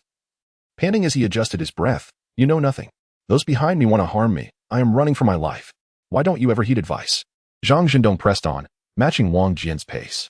Carrying that number, are you deliberately tarnishing the reputation of Liyuan High School? Shut up and run. Wang Jian snapped, unable to see the number on his back, oblivious to Zhang Zhendong's insinuations. He muttered under his breath and surged ahead, leaving Zhang Zhendong behind. By the heavens! I refuse to believe this. Zhang Zhendong fumed. I could overlook your entanglement with Ma, but now you're evading me too? I am a school athlete. I will surpass you. Don't run. Zhang Zhendong shouted, straining to catch up with Wang Jian. You little rascal. I will not relent until I catch you. The head of security, panting heavily, cursed under his breath as he heard Zhang Zhendong identify Wang Jian as a student of Liyuan High School. I refuse to be outdone. I am a veteran, accustomed to running long distances of 10 to 20 kilometers during training. Even after retiring, I continue to exercise daily. How can I possibly be outpaced by a mere student? How are these beasts so resilient? Wang Jian, casting a furtive glance at Zhang Zhendong and the head of security, felt a surge of anxiety. He was, after all, a competitor. Even if they caught up, it wouldn't be too severe. However, if he strayed elsewhere, who knew what could happen? But surrender was not an option. The hefty man pursuing him clearly had connections. If they captured him, he would undoubtedly face dire consequences. Think of something. System, save me. Wang Jian activated the Taishang Yuandao Cultivation System in his mind. Currently, the only module available was Learn Long-Distance Running, which he had not yet explored. Now seemed the perfect moment to invest 10 crystal coins and discover its worth. Ding. Learn Long-Distance Running activated. Learning mode engaged. As the notification sounded, a static virtual figure on the innate mirror suddenly came to life. Is this animated instruction? Wang Jian marveled, surprised by this feature of the Taishang Yuandao Cultivation System. Yet, he questioned the efficacy of such an animation. Could mere visuals translate into actual running prowess? Suddenly, the humanoid in his mind expanded rapidly, perfectly aligning with his physical form. Adjusting his stance, his upper body leaned slightly forward, legs bent, while his left foot propelled forward using the right foot's power, landing first on the forefoot. His center of gravity shifted forward, and he mirrored the motion with his right foot. His upper body remained upright, arms swinging naturally, with the upper arm straight and elbows close to his waist, while the forearms aligned slightly inward, fists resting about 10 centimeters from the button line of his shirt. As the prompts continued, Wang Jian's form, stride, arm movements, and breathing underwent significant transformation. His heart, which had felt as if it might leap from his throat, steadied itself. His body no longer felt fatigued with the rhythmic steps. A faint exhilaration coursed through him. Simultaneously, his speed surged dramatically.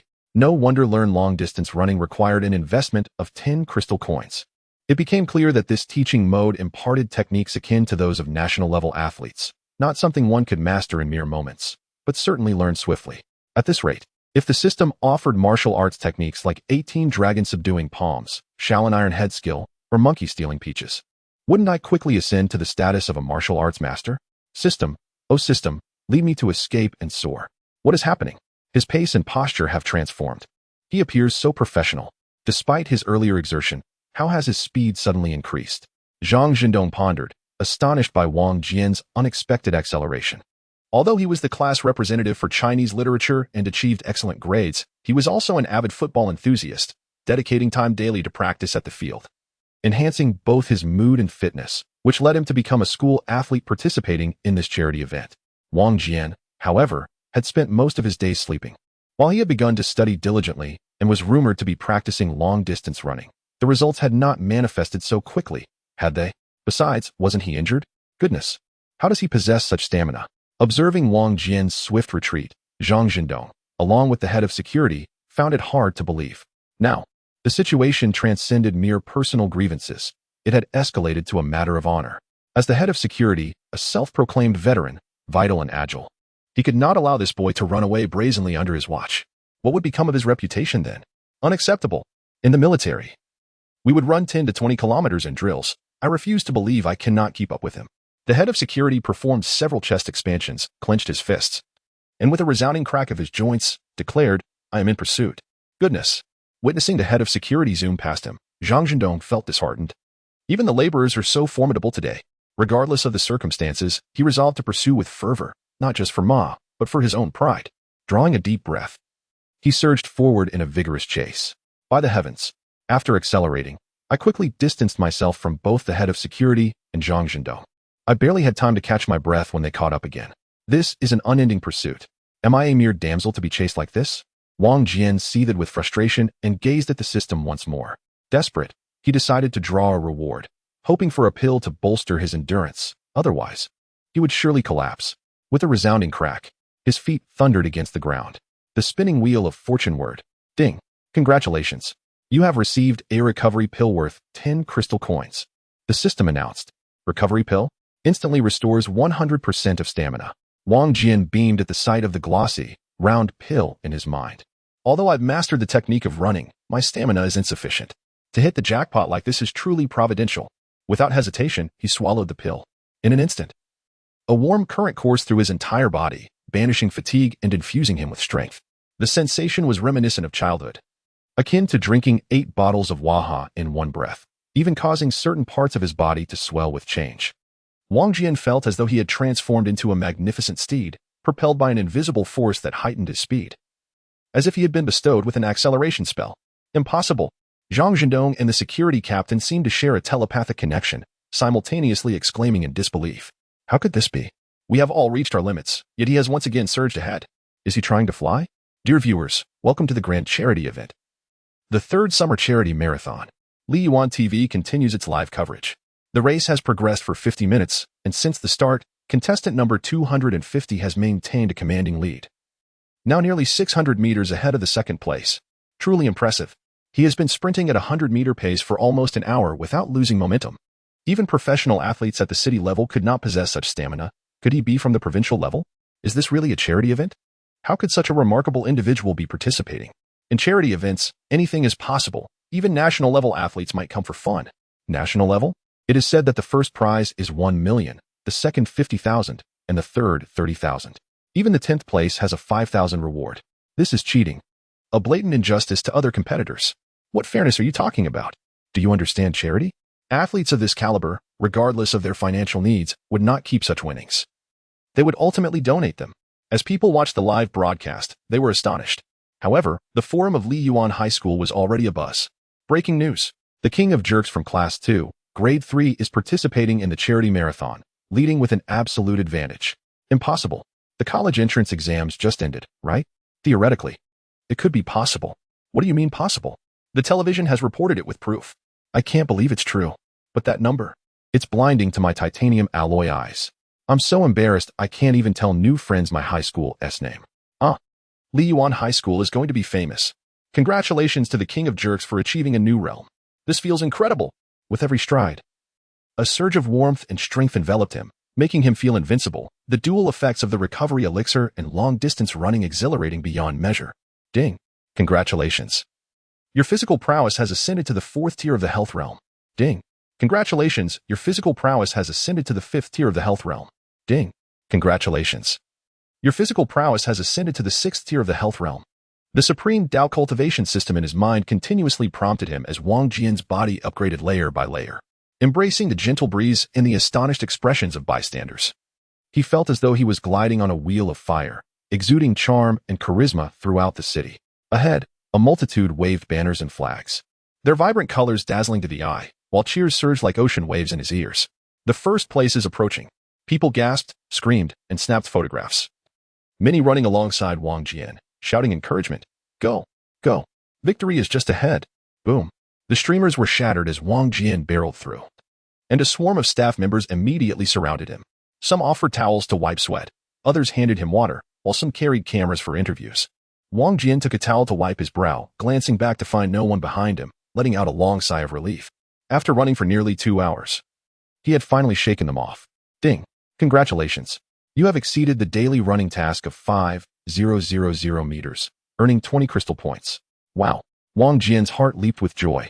The running task was completed, and his total crystal points had now reached 80, with new tasks awaiting him. Hello. We are reporters from Liyuan City News. We are from Xishan Evening News. Congratulations on securing first place. Please share your thoughts. As a crowd surged towards him, Wang Jian was caught off guard, his eyes widening in disbelief. I won first place? Not only that, but I also broke the records of the previous 2 events. A person wearing a referee badge squeezed through the crowd, smiling as he said, Everyone, please be quiet. Although this is a charity race, we must maintain order. The athletes need a rest. So, I truly won first place? Wang Jian's heart raced, and his face flushed with excitement. What is the prize for first place? The prize is 1 million, and since you broke the records of the previous 2 events, the organizers are granting you an additional 200,000. I can't believe it. 120,000. Are you trying to fool me? After being chased and running through several streets, I not only completed the running task, leveled up, but also earned money for coming in first. This young man certainly has a sense of humor. Just then, a police car suddenly crashed into the crowd. Several officers surrounded Wang Jian, and one stern-faced officer shouted at him, who was still speaking into a microphone and camera, Comrade, please accompany us to the station. Haha. I'm honored, truly honored. This is all thanks to everyone's support. Wang Jian grinned, momentarily speechless. Forget about the donation for now. Having unexpectedly won first in a marathon, he felt he had become quite a notable figure. Are you all wanting to invite me? However, there must be an order. I need to accept everyone's interviews first, or they will think I'm being pretentious. Turning to see a police officer, Wang Jian spoke with a hint of difficulty. You are suspected of illegal assault and inciting public disorder. Please come with us to the police station. The stern-faced officer's voice grew harsh as he commanded. What? Illegal assault? Inciting public disorder?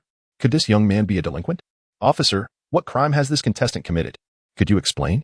Before Wang Jian could respond, the journalists were already clamoring with impatience. First place in the charity marathon, and he's arrested right after the race. This is certainly big news. Chapter 59. Kneel and bow. Police actions are temporarily confidential. Watching the reporters crowding around with microphones almost thrust into his mouth, the stern-faced officer frowned and shouted, Please do not obstruct our duties. Do not interfere with law enforcement. But this is the event site. A charity event, live broadcast. Can we not wait until the event concludes? The Red Cross secretary, the smiling Buddha, xianxia, was quite displeased. This is a fine young man about to donate. Who will sign for me if you take him away? What if he runs off after the event? The stern-faced officer scoffed. Is the event more important? Or is it more important to ensure public safety and uphold the dignity of the law? Upholding the law doesn't mean disregarding public sentiment, does it? Even if there was a fight, it shouldn't lead to arrests on site, should it?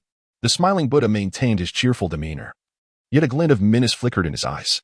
He turned to Wang Jian and remarked, This spirited youth has just secured first place and is about to make a donation to the Red Cross. I believe you are mistaken in your intentions to apprehend a good person. You should have Director Wu come personally. You finished first, and you still wish to donate? The stern-faced officer's expression shifted, indicating that the situation had become complicated. Wasn't this supposed to be a street disturbance? How had it transformed into a charitable marathon? You did indeed finish first, right? Wang Jian scratched his face, contemplating the hefty sum of 1.2 million that had yet to be seen. Donating it outright seemed daunting. But refusing would lead him directly to the police station. With so many media present, if he were taken away on the spot, graduating high school would become an impossible dream. However, regarding the donation, He had already formulated a plan. Wang Jian's eyes sparkled as he declared, I have decided to donate to a teacher named Huang Mei, who has taken in 2 children, one of whom urgently needs funds for surgery. The image of Huang Mei, accompanied by her children, pleading desperately while the security captain tore her clothes.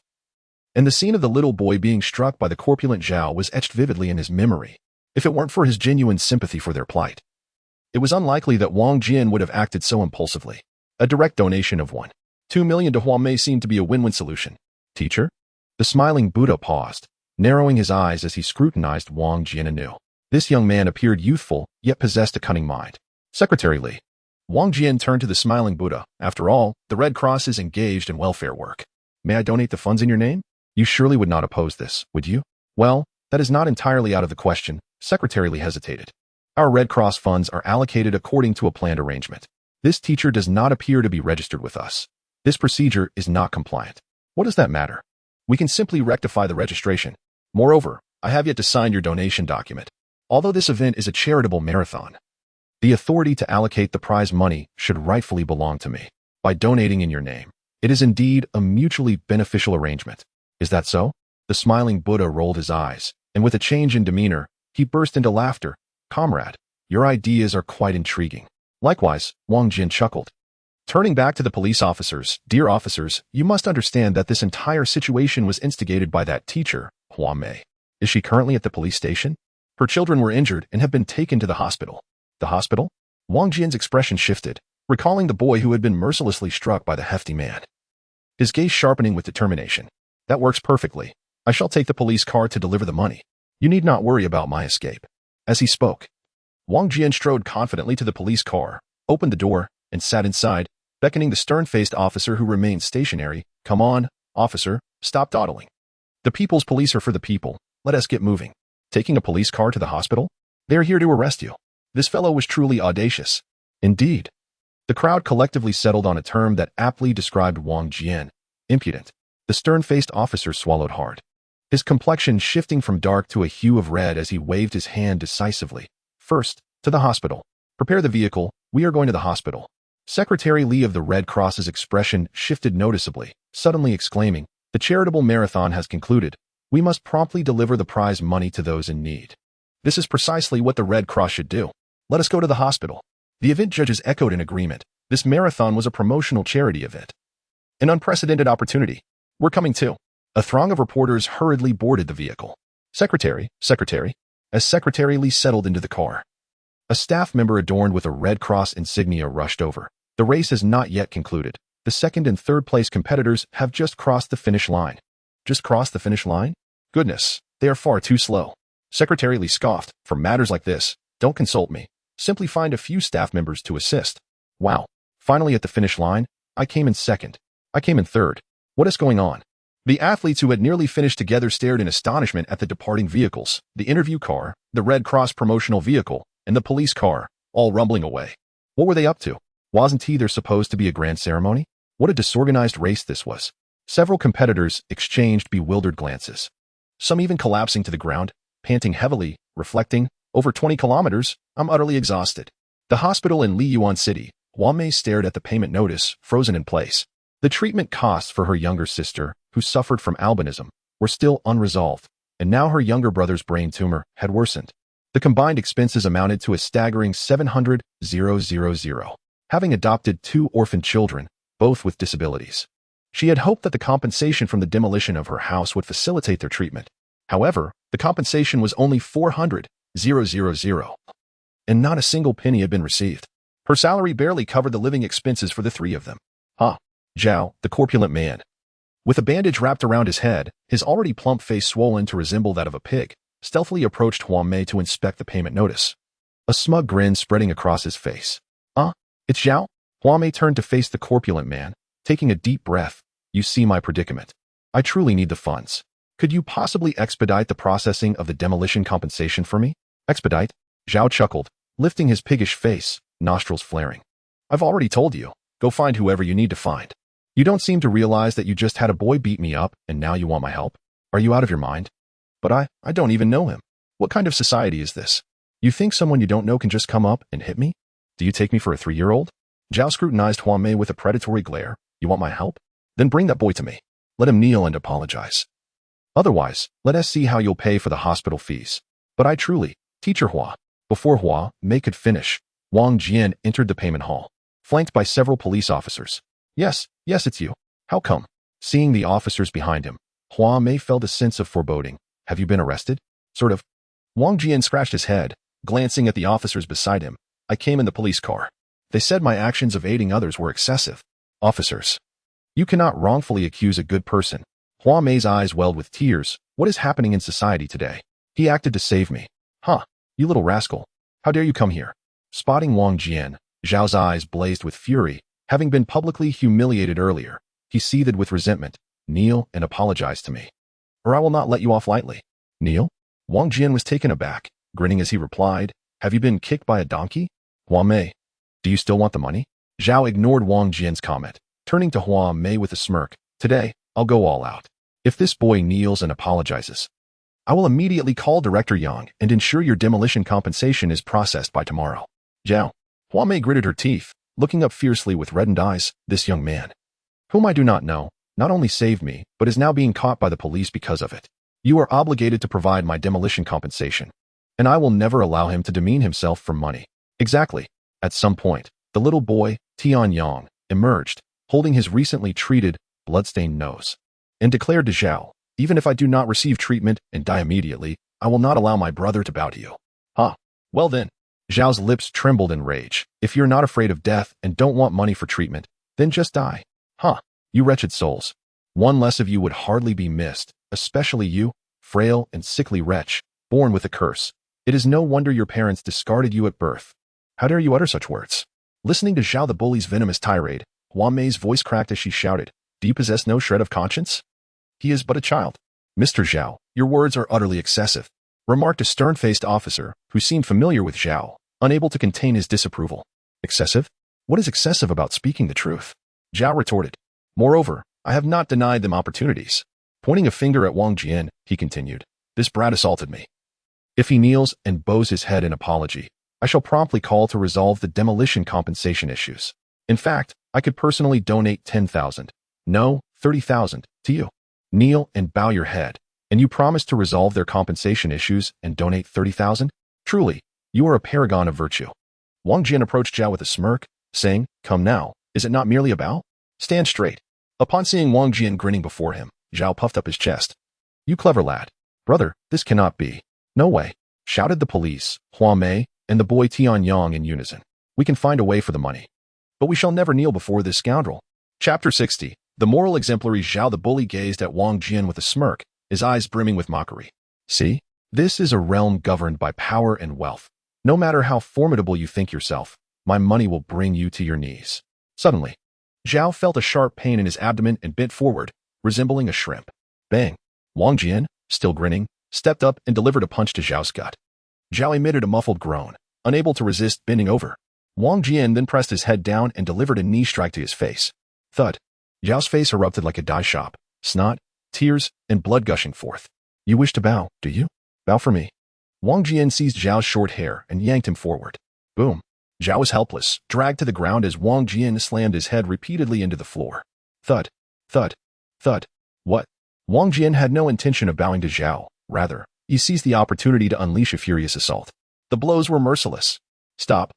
Only after Zhao had received 7 or 8 resounding strikes did several officers grasp the situation and rush to subdue Wang Jian. The officer's face turned a mix of red and black, utterly astonished that Wang Jian would resort to violence in such a scenario, his heart brimming with ire. Words can be thrown around freely, but when it comes to action, do you think I am a mere pawn of the law? Brother, well done. The crowd was stunned, with only the boy Tianyang jumping up in excitement, cheering him on. How dare you strike someone in front of the police? This matter is far from over. Zhao, struggling to rise, glared fiercely at the boy. With no money for your treatment, just wait for death, and stop laughing, you little fool. Upon hearing Zhao's words, Tianyang trembled, a chill coursing through him, his hair standing on end, feeling as though he had plunged into an icy abyss. Zhao had crossed a line. Without the compensation, Tianyang would be unable to undergo surgery. Is this fate? Is this destiny? Oh heavens, Tianyang. Abandoned at birth and now afflicted with a terminal illness, cannot you open your eyes and grant him a chance at life? What has transpired? The brawl had thrown the payment hall into chaos, and the Red Cross representatives and reporters, witnessing Wang Jian pinned to the ground, hurried over. Secretary Li wore a shocked expression, while the reporters appeared exhilarated to seize the opportunity to promote the Red Cross. Secretary Li had passionately spoken for half an hour to the reporters before sending staff to fetch a large check freshly printed from the print shop, eagerly heading to the hospital to find Wang Jian and Hua Mei. What is happening? What just transpired? Secretary Li was astonished, while the reporters were thrilled. The onlookers, seeing so many prominent figures and reporters, quietly gathered around, many pulling out their phones to capture the unfolding drama. Secretary Li, reporters. Wang Jian wriggled his arms and called out, "Where have you been? Did you not witness the true face of that unscrupulous real estate developer? Truly shameless." With anger in his gaze, he directed his ire at Zhao. "Did you see that child? He awaits the demolition compensation for his survival. Yet this scoundrel not only withholds it but incites others to violence." "What? Such a thing exists?" The reporters were taken aback. "Isn't this Mr. Zhao from Pingsheng Real Estate?" "Mr. Zhao, is what he says true?" "Aye. How can this be possible?" Zhao, panicked and shaking, sputtered, "Do not listen to his fabrications. He and that woman are in cahoots, trying to extort money from me." "Madam, is this boy your son? What illness does he suffer from?" A few astute reporters approached Hua Mei and Tianyang. "Tianyang is my adopted child." Hua Mei recounted the truth, laying bare their plight. As for Tianyang's illness, the boy was astute enough that there was no need for her to conceal it from him. "We simply wish to reclaim the demolition compensation, yet Mr. Zhao not only refused to assist but also caused Tianyang this harm." "Mr. Zhao, could you explain what is happening?" Hua Mei, exuding a serene and genuine aura, spoke. And almost no one doubted her, turning their focus toward Zhao.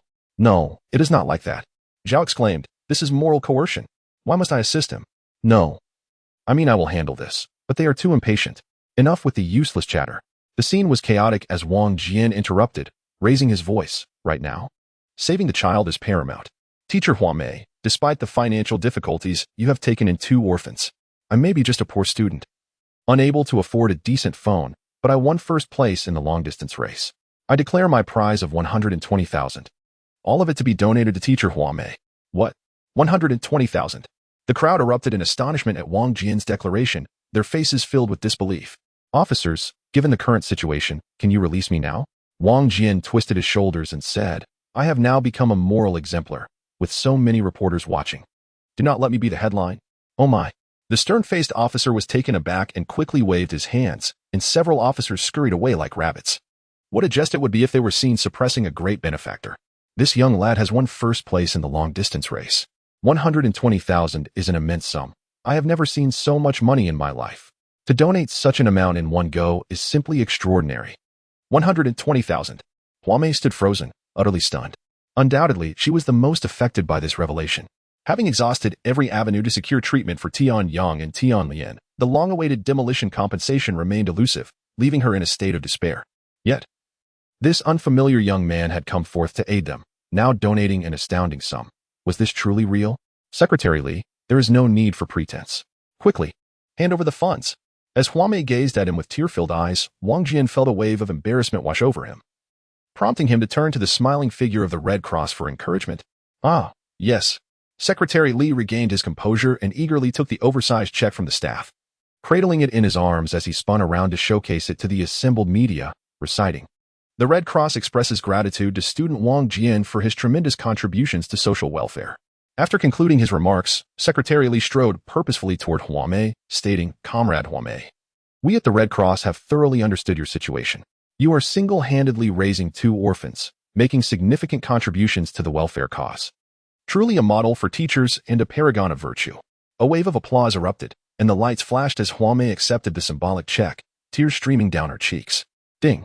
A notification of task completion echoed in Wang Jian's mind, accompanied by the reward of a lucky draw card. As Hua Mei grasped the check, the system prompt resonated in Wang Jian's consciousness. Chapter 61. The virtuous govern water. Water benefits all living beings in stillness. "What now, Captain?" someone inquired of the stern-faced officer. "Given the current situation, apprehending anyone seems inappropriate. Should we call the director? Is it necessary? Note down Wang Jian's information. We should withdraw for now." "Oh." "The criminal team cannot act in this manner." Zhao, the portly man, exclaimed urgently. "You all witnessed him commit the act right in front of you." "Enough." The black-faced captain shot Zhao a glare, his frustration palpable. "We will address this later." "Zhao, you should consider how to explain this to the media." The captain's words caught the attention of nearby journalists, prompting several to rush forward and encircle Zhao. Mr. Zhao, we have heard that the demolition funds for your construction site have yet to be dispersed. Could you clarify the reason? Flustered, Zhao, with his pig-like visage, hurriedly began to explain. Although the money was donated by me, it is sourced from the community. You must exert every effort to treat the patients. Standing beneath the glare of the cameras, Wang Jian gestured animatedly towards the approaching doctors, passionately advocating for the patients while keeping a vigilant eye on the surrounding cameras. Adjusting his posture whenever a lens seemed to focus on him. He was not in a hurry to check the reward notification in his mind. After all, it was his. And for now, maintaining appearances was paramount. Please, Wang Jian, an elderly chief physician said, do not underestimate our municipal hospital, despite our location. Our medical equipment and the caliber of our doctors are among the finest in the nation. This is Dr. Yang, one of our members. Wang Jian paused, casting a glance at the young doctor beside him, who appeared to be under 30, sporting frameless glasses, a slender face, and a slightly prominent nose. He was quite handsome. But could he really be a doctor at such a young age? I am Ouyang Ruoshui, which is an abbreviation for the International Brain Research Association. It is a name seldom recognized by non-professionals. Ouyang Ruoshui smiled and extended his hand to Wang Jian. Ouyang Ruoshui, what a splendid name. The virtuous govern water. And water benefits all living beings in stillness, Wang Jian said, suddenly recalling a passage from the Tao Te Ching. Indeed, my name is derived from the Tao Te Ching. Ouyang Ruoshui replied, his eyes lighting up in surprise. The phrase indeed originates from the text. It speaks of the highest virtue being like water, which benefits all things without contention. However, my father mentioned that there is another version of the Tao Te Ching, in which this chapter is phrased differently. You must have a deep understanding of the Tao Te Ching to grasp the meaning of the virtuous govern water, correct? Not to say I have an extensive understanding. Just a modest acquaintance, Wang Jian replied with a sly grin. For over 2 millennia, the world has misquoted the virtuous govern water as the virtuous are like water. The unearthed Mwangdui manuscripts revealed the true wording to the world. Water exists in various forms, liquid, ice, vapor, and is present on earth as seawater, river water, well water, lake water, and encompasses fresh, brackish, medicinal, and foul waters. Since the human body is predominantly composed of water, blood, cells, saliva, and other fluids, if we interpret it as the virtuous are like water, which form of water does like refer to? Remarkable, simply remarkable. Both Ouyang Ruoshui and the listening doctors, along with Huame, were visibly astounded, their perceptions of Wang Jian shifting significantly. How many young individuals today still delve into the Tao Te Ching? Wang Jian not only read it, but engaged with such a rare version, articulating his thoughts with clarity. Ouyang Ruoshui grasped Wang Jian's hand firmly, reluctant to let go. Brother Wang Jian, the crowd here is rather mixed. Would you accompany me to my office? I must call my father. He has studied the virtuous govern water for over a decade and is still uncertain about its precise meaning. You must stay and discuss it with him. That could be arranged, Wang Jian mused, yet added, but shouldn't we prioritize attending to the children? He gestured subtly toward the young boy, Tianong, who was gazing up at him. Oh dear. Ouyang Ruoshui's handsome face flushed slightly as he quickly released Wang Jian's hand, nodding apologetically to Huame. My apologies for the distraction. My father is simply too engrossed in the Tao Te Ching, and I seem to have caught his enthusiasm. Ouyang Ruoshui took Tianyang for various examinations, while Wang Jian awaited in his office. Shortly thereafter, Ouyang Ruoshui's father, Ouyang Gue, arrived with palpable excitement, accompanied by Ma Piaoyang and Huame. Are you also a physician at the hospital? Wang Jian thought to himself, observing the respect with which others regarded Ouyang Gue. It made him yearn for such ability. Being skilled commands reverence wherever one goes. As he asked, his gaze flickered over to Ma Piaoyang seated beside him. Huame was there to wait for Tianyang's examination results. As for Ma Piaoyang, Wang Jian recalled hearing that she had recently returned from the capital after her exam. Had she again visited the Xinyuan tomb? I was once the director here, but I have since retired. Since you assert that the virtuous govern water is the correct phrase and that the virtuous are like water is a misinterpretation, what then does the virtuous govern water refer to, and how is it governed? Ouyang Gue asked, eager to delve into his inquiries. Ah, the virtuous govern water. Wang Jian glanced at Ma Piaoyang, who sat quietly, her expression enigmatic, not revealing her thoughts. They were classmates, and he was her mentor. Perhaps it was best to address Ouyang Gue's query first. Grandfather Ouyang, Wang Jian addressed him, noting the resemblance in age to his own grandfather, Wang Fingda. You must be familiar with another version of the Tao Te Ching, the Tao Ching. I happened to come across this ancient text by chance, and I am surprised by your keen interest.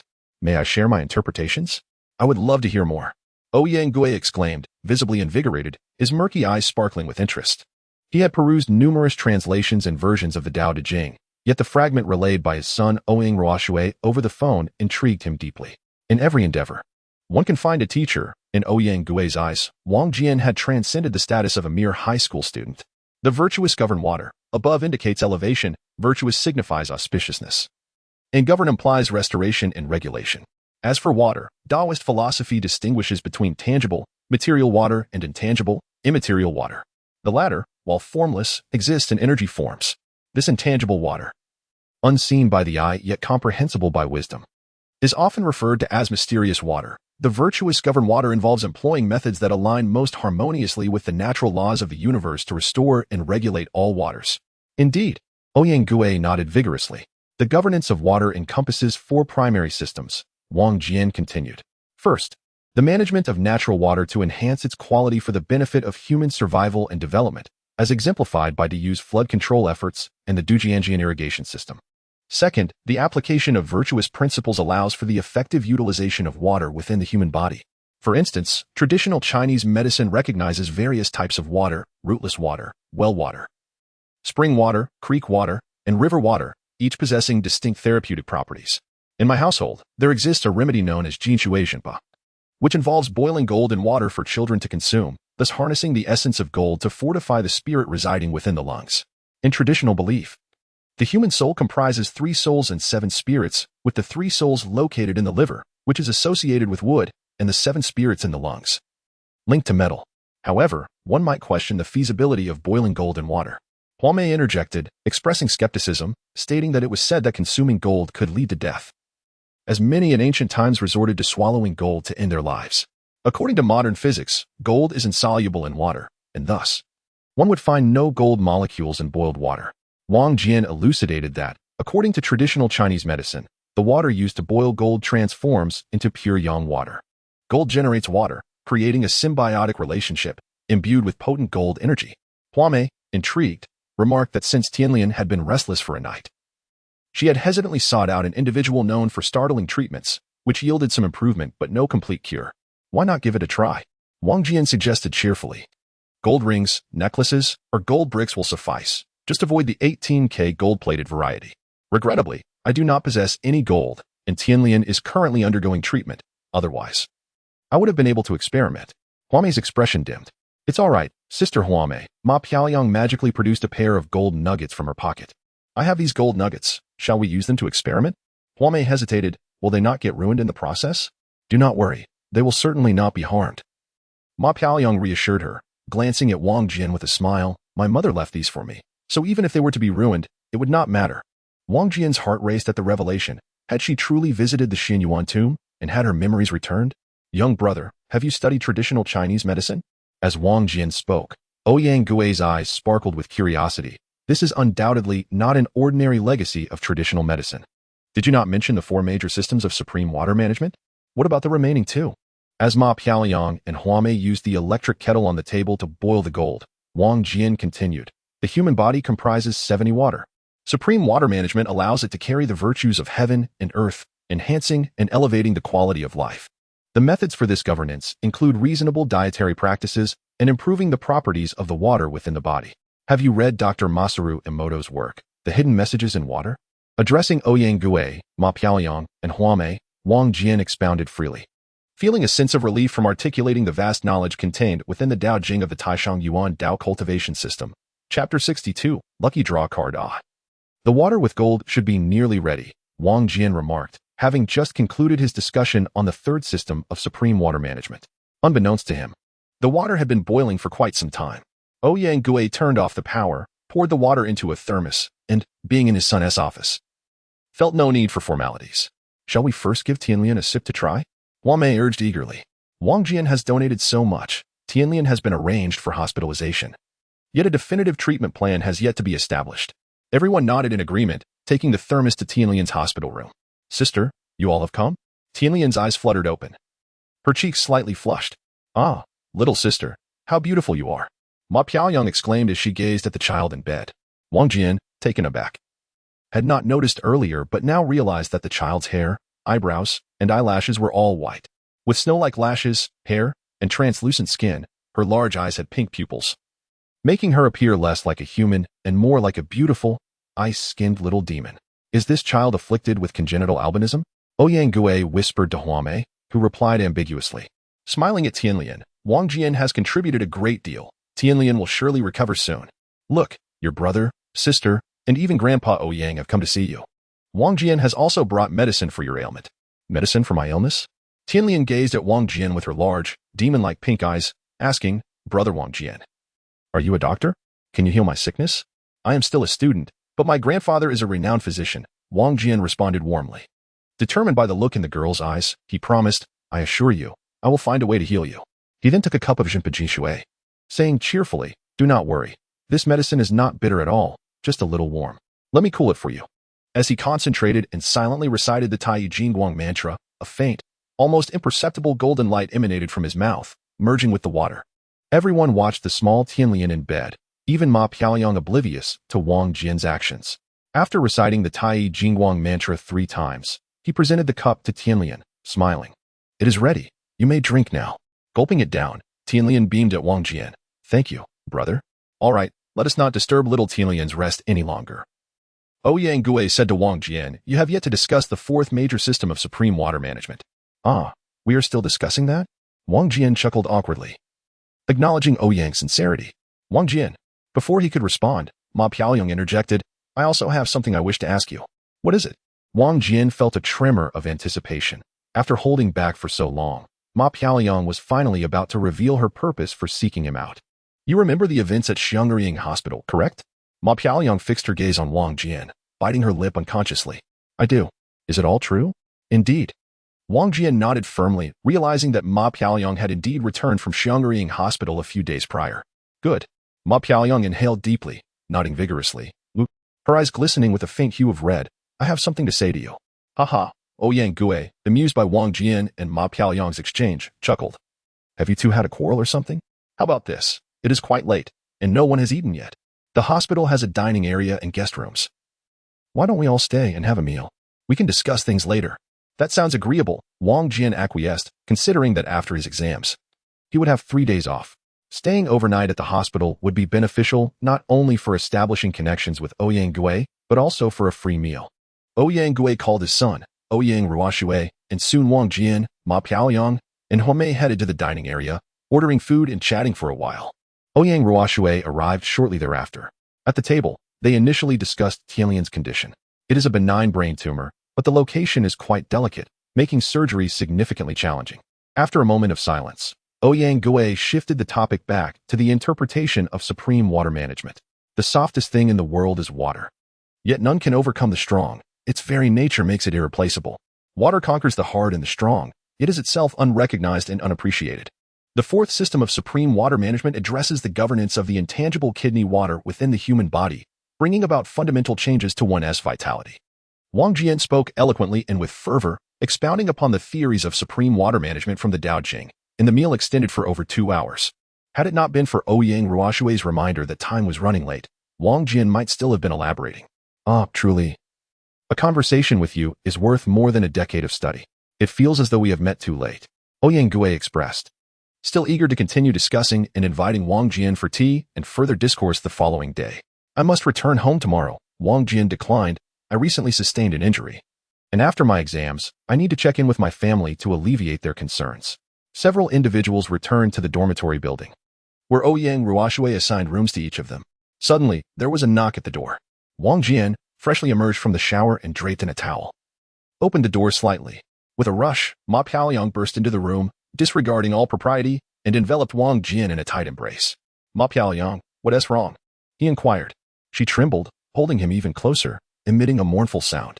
My mother, my father, they are gone, all gone. They loved me so dearly.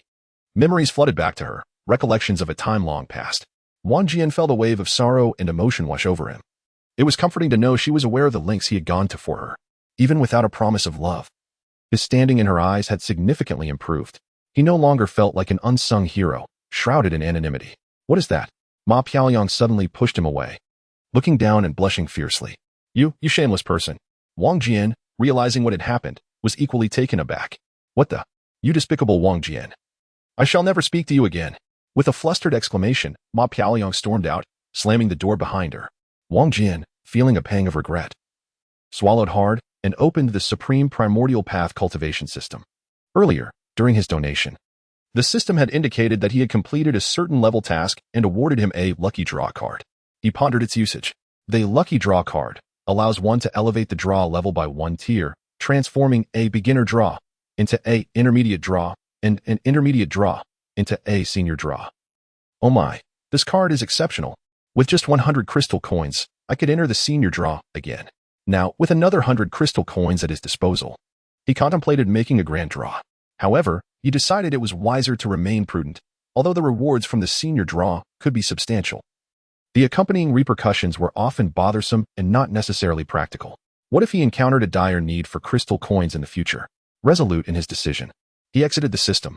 Despite having donated over 1 million today, he felt a sweet satisfaction.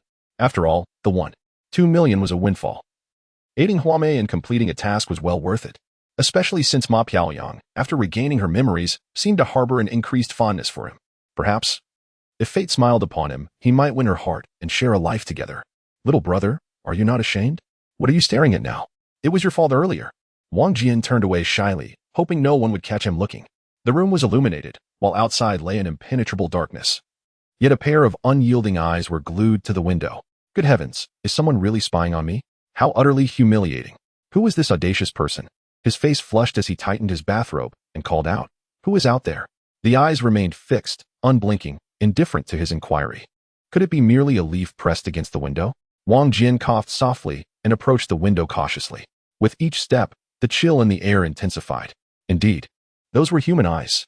Yet, apart from the eyes, there was nothing, no nose, no brow, not even a face. What trickery is this? You seek to frighten me? The ghosts from the Xianxia tomb are far more formidable than you. With a swift motion, he flung open the window, the night breeze refreshing his chest. What nonsense is this? If you wish to challenge me, come. Suddenly, a large black cat, over 1 foot long, leapt gracefully from the ledge, its long tail trailing behind like a practiced diver entering the depths of the night. By the heavens, it was just a cat. Wang Jian rapped his forehead, gently closing the window, feeling foolish for allowing a mere feline to instill such fear in him. The trauma from the Xianxia tomb must have heightened his sensitivity. Sighing, he turned around only to feel a sudden jolt of realization. Wait, I am on the 13th floor. How could a cat reach my window? And how dare it leap from such a height? With this thought, a wave of certainty washed over him. Those had indeed been human eyes he had seen. Chapter 63. The corpse's eyes. Wang Jian swallowed hard and slowly returned to his bed. Could it be that Ma Piaoyang has attracted some unclean entity from the Xianxia tomb? He dismissed the thought, recalling that they had emerged from that enormous egg via a heavenly ladder. Besides, if there were more fearsome guardians of the tomb, they would have appeared there. Ouyang Ruoshui, he called out, only to be met with a sleepy response as she entered the room. What is it? What is it? I had just fallen asleep when I heard you yelling. Were you having a nightmare? Wang Jian chuckled softly. I just woke up and wanted some fresh air, only to find it was still the middle of the night. That's a relief. I thought something was amiss. By the way, Ma Piaoyang, who came with you, was wandering in the hallway behind a big black cat. I called out to her, but she didn't respond. Wang Jian froze. Ma Piaoyang was following a black cat? Is it the same one I saw? Brother, when you last saw Ma Piaoyang, was she heading to her room or going out? I caught a glimpse of her on the stairs. It seemed she was heading upstairs. Upstairs? Wang Jian's heart raced. There was no one Ma Piaoyang knew on the upper floors. Why would she venture up there at this hour? That cat must be involved. A chill ran down his spine. Brother, I need to find her. Please call Ouyang grandfather and have him come with us. Ouyang Ruoshui was taken aback. What is going on? I can't explain, but I sense something is wrong.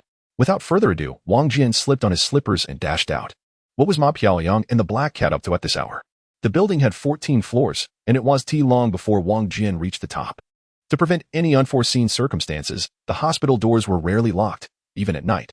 One by one, he opened the doors, searching for her. If anyone woke, he would simply claim he had entered the wrong room. Soon after, Ouyang Ruoshui and Ouyang Gui caught up with him, each opening doors alongside him until they reached the last one. But there was no sign of Ma Piaoyang. Ruoshui, you definitely saw her go upstairs? Absolutely. Following a black cat, where could she possibly go? Ouyang Gui, wearing a jacket and stroking his short beard, cast a glance toward the stairs. Following his gaze, Wang Jian suddenly shivered. The rooftop. Ouyang Ruoshui gasped. In the dead of night, following a black cat to the rooftop of the hospital could hardly be for stargazing. The three rushed toward the stairs. They quickly arrived at the makeshift ladder leading to the rooftop. Wang Jian led the way, swiftly climbing up, followed closely by Ouyang Gui and Ouyang Ruoshui. The sky was punctuated by a few scattered stars, and the objects on the rooftop became discernible. Ma Piaoyang stood at the edge, facing north, while a dark, furry creature perched on the low protective wall, a large black cat. There she is. Ouyang Ruoshui began to move forward, but was pulled back by Ouyang Gui. Wang Jian spoke solemnly. I've seen that cat before. Its eyes. They resembled those of a human. The human eyes of Wang Jian narrowed in contemplation, and he suddenly inhaled sharply.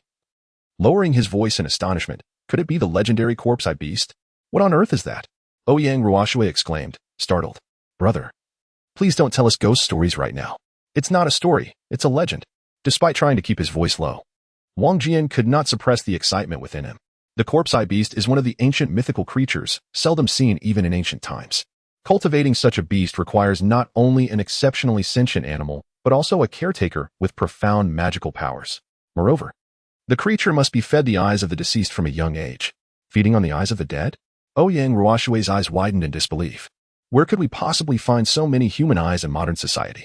Curiously, Ouyang Gui inquired, what purpose does raising such a creature serve? In the chronicles of the past and present, there is a specialized annotation regarding the corpse-eye beast. It is said that animals nurtured into corpse-eye beasts accumulate a significant amount of vengeful energy from spirits. Consequently, their eyes can perceive the dead, penetrate the thoughts of humans, and transmit this information to their owners through unique brainwaves. In essence, it serves as a second pair of eyes for its owner, and all masters of the corpse-eye beast can cast hypnotic spells through the creature's gaze. As Wang Jian spoke, he felt a chill run down his spine. How could such a beast appear in a hospital? Who would its master be? Why had it brought Ma Piaoyang to the rooftop? What did it intend to do with her? Emerging from Wang Jian's hospital room, Ma Piaoyang pouted, her heart racing with confusion and frustration. I just wanted to talk to him. How could Wang Jian be so despicable? With a forceful kick, she flung open the hospital door and plopped down on the bed, her cotton slippers flying off in the process. Since Ma Jiangwo fell ill, he had entrusted half of the family's financial responsibilities to this willful girl, who had been pampered since childhood, thus enjoying the luxury of a private hospital room. Glancing at her delicate feet, she fumed. This resentment is hard to bear. Once we're married, he must wash my feet every day. Sighing, she wondered, how did I become so brazen after spending time with Wang Jian? Suddenly, a distinct meow echoed from outside the door. Ma Piaoyang froze, her gaze snapping up in surprise. A large cat silently squeezed through the crack in the door, its robust body entirely black, devoid of any stray hairs. As it raised its plush head, it revealed a pair of human-like eyes. What a peculiar cat, the girl murmured.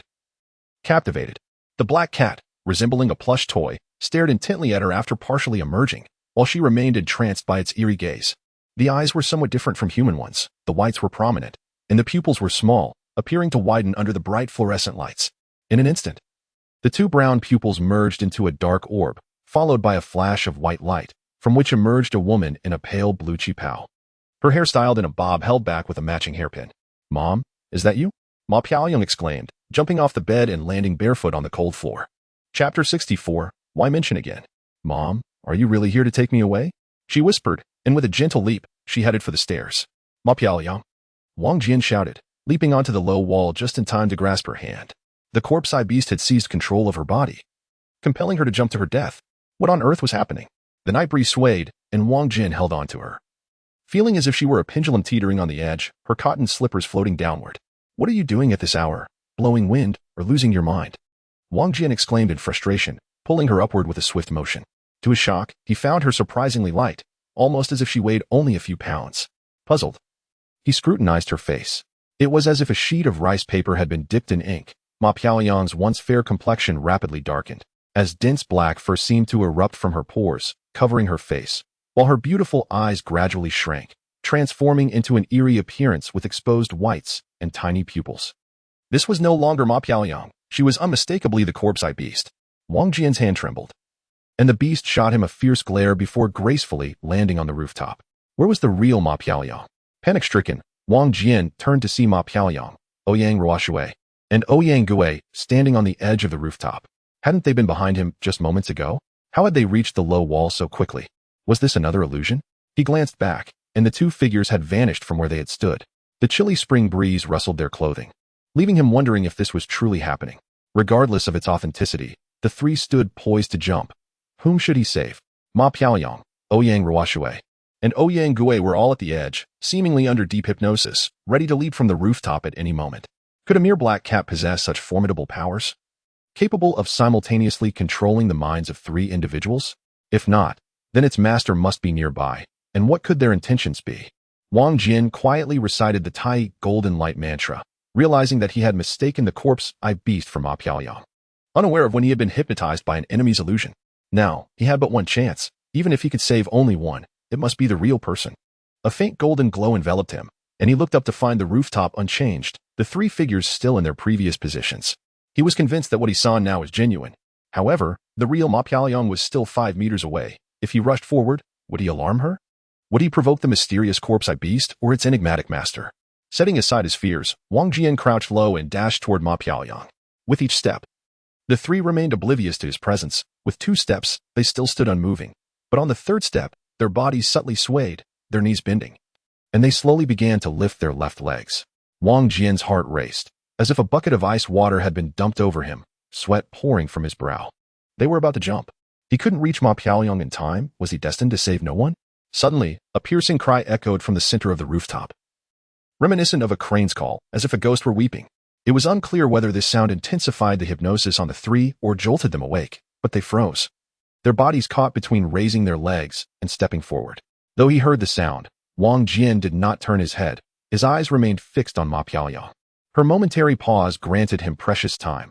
Without hesitation, he leaped to her side, wrapping his arms around her waist and executing a dramatic roll in midair. Thud! The soft body hit the hard rooftop, and Ma Piaoyang gasped, the impact knocking the breath from her. Wang Jian, though injured himself, wasted no time as he scrambled to Ouyang Ruoshui, moving with swift, fluid motions. Don't move, he shouted, having barely taken 2 steps when a cold, commanding voice rang out from behind him. Do not be afraid, you are safe now. Gently retract your left foot. The voice that halted Wang Jian transformed into a tender and sweet sound, as if a feather were softly brushing against one's cheek. Turn around and return to the rooftop. Like a gentle breeze caressing the tranquil surface of water, like birds gliding through the azure sky, like lovers sharing a silent understanding through their soft gazes. That voice captivated the heart, compelling one to dance. Ouyang Ruoshui and Ouyang Giru, attuned to the celestial rhythm, stepped back, turned, and leaped gracefully. The 3 landed safely atop the building simultaneously. With just 2 sentences, 3 lives were saved. Who spoke those words? Wang Jian turned to seek the source of that mysterious voice. Behind him stood a striking girl clad in black, with high cheekbones, wearing sunglasses and chewing gum. Is it you? I didn't expect to see you again so soon. The girl in black smiled slightly, a hint of unnaturalness at the corners of her mouth, and nodded at Wang Jian. He remained silent, merely nodding in response, a wave of nervous energy washing over him. The enigmatic member of the dragon group, Xiaoyu. No wonder she effortlessly dispelled the hypnosis of the corpse-eye. But how did she arrive so timely? What was her purpose? Had the memories that were meant to be erased been exposed? Or did she discover the matter of Ma Beautiful regaining her memories? What did I just do? Ouyang Ruoshui shook his head, forcing a smile. What is happening? My head feels numb. What just transpired? Indeed, Ouyang Gue approached, shaking his head in astonishment. Gazing at the water like Xiaoyu, who are you? I am Wu Pailan. Xiaoyu popped the bubble of gum she had been chewing and said, I am a police officer. Wang Jian was involved in a public brawl, severely disrupting public order. Although the circumstances were unique during the day, we did not apprehend him at that moment, but we have been monitoring his actions. Now that the journalists have dispersed, it is the perfect opportunity to take him away. You mean the incident where Wang Jian fought with General Zhao in the lobby? Ouyang Gue had heard of this matter as well and laughed heartily. What is the big deal? The young man acted impulsively. I'll give Officer Wu a call. No need, Wang Jian interjected, brushing off his clothes. I will go with her. That is not acceptable. Ouyang Gue expressed his displeasure, addressing Wang Jian. General Zhao is indeed excessive, but you were still a student. And you donated so much to the Red Cross. Does this minor mistake warrant a trip to the police station? Really, it's unnecessary. Wang Jian shook his head. What is right, and what is wrong. I am a person of principle. In any case, it's not a major issue. I will accompany her. Xiaoyu smiled slightly. It seems you are quite understanding. Damn it. Wang Jian cursed inwardly. If you were an ordinary police officer, it would be one thing. But you are a renowned member of the dragon group. Can my little arm twist the thigh of a giant? Thud, thud, thud. Wang Jian followed Xiaoyu downstairs and entered a black Hyundai. Why are you here again? Wang Jian asked impatiently as he settled into the car. What is this about? First, have some water. Xiaoyu did not answer Wang Jian, but handed him a bottle of soda. watching him gulp down half the bottle. A faint smile crept across her lips. Why say again? Wang Jian was taken aback, his heart racing. Oh no, she has discovered that my memories were not erased. However, a warm, tingling sensation surged from his stomach throughout his body. Wang Jian shook his head lightly, feeling his face burning. He opened his eyes wide and murmured, "What kind of water is this? It rivals the intensity of a 70-degree heat." Plop. Before he could finish his sentence, Wang Jian slumped against the chair. Chapter 65, Am I in a coffin? Ma Beautiful flipped over, pulling the blanket tightly around her and covering her ears. The cacophony in the corridor grew louder. While the sunlight in the room gradually dispelled her drowsiness, she had long been awake but was reluctant to rise. To save herself, her father swallowed the flame ice. A tragic scene that haunted her mind. Her mother was reincarnated as a little girl, enduring 7 years of hardship, ultimately failing to save her father's life. However, 2 points were worth celebrating. First, her mother was unharmed and reincarnated.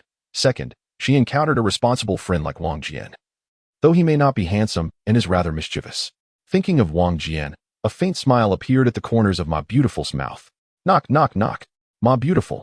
Are you awake? I brought breakfast for you. Ma Beautiful was startled and soon recognized the voice of Ouyang Ruoshui. This gentle older brother, who truly knew how to care for others. Put on your shoes and open the door. Ouyang Ruoshui entered with a tray containing a bowl of 8 treasure porridge, a few steamed buns, and a bag of pickled vegetables. Feeling a bit embarrassed, Ma Beautiful smiled. Brother, you really don't have to go through all this trouble. I could have gotten up to eat myself. After breakfast, we should go to the police station to find Wang Jian. While Ma Beautiful was eating the buns, Ouyang Gui entered. Looking displeased as he sat down on a nearby chair, patting his bald head like a brass knob. What is going on? Why take someone away in the middle of the night? The police station doesn't he even know anything? Ma Beautiful was taken aback. Wang Jian was taken by the police. Yes. Hua Mei, who had entered with Ouyang Gui, also looked anxious.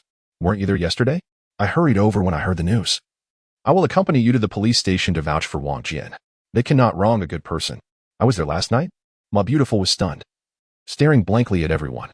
Ahem. Ouyang Ruoshui cleared his throat and said, It's quite strange. A large black cat with human eyes came to the hospital last night and could hypnotize people. We were all nearly hypnotized into jumping off the building, fortunately. Wang Jian saved us. However, you hit your head and lost consciousness. When we brought you back, you seemed fine, sleeping soundly, so we didn't disturb you.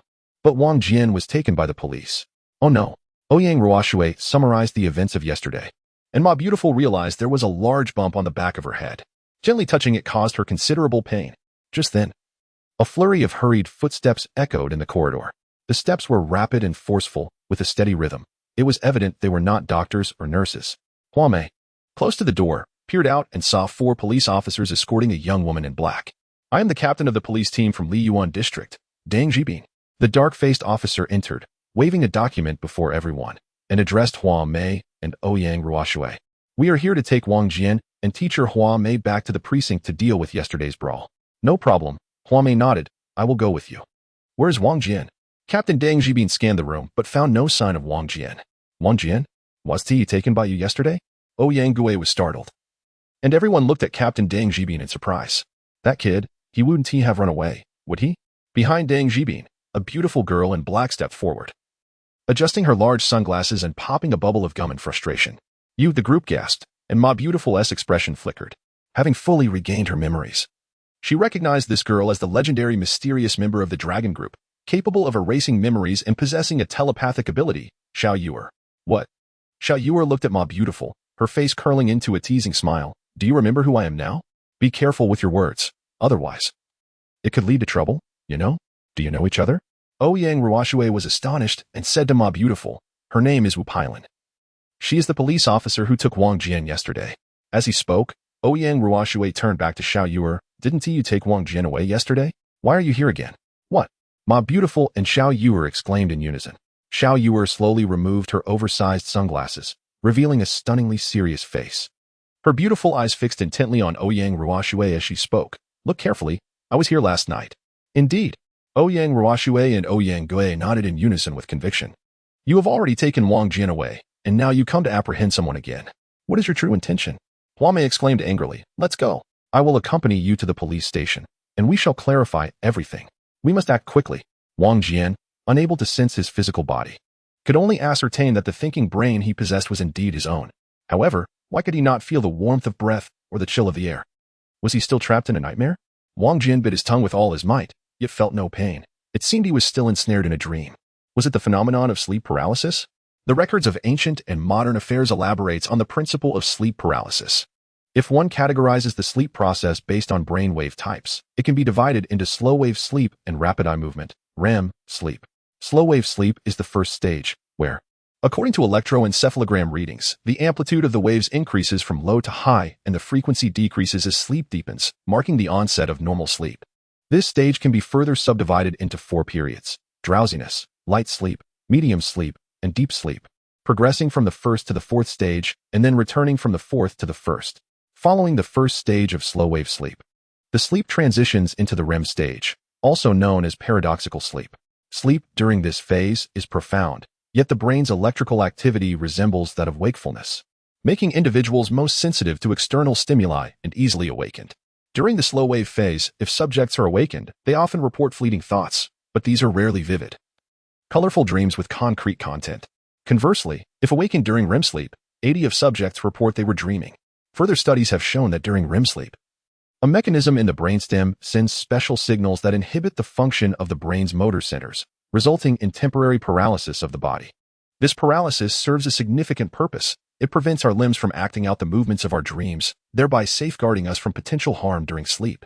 Similar animal experiments indicate that if the neural pathways that inhibit muscle paralysis are disrupted, animals enter REM sleep without such inhibition, leading to the manifestation of dream actions, resulting in sleepwalking phenomena.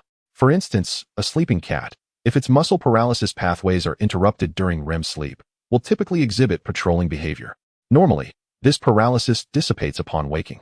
However, exceptions occur when some individuals, often in a semi-conscious state, awaken during REM sleep, triggering the awakening system and leading to a state of false awakening, wherein they find themselves still dreaming or partially bringing elements of their dreams into reality, thus experiencing sleep paralysis.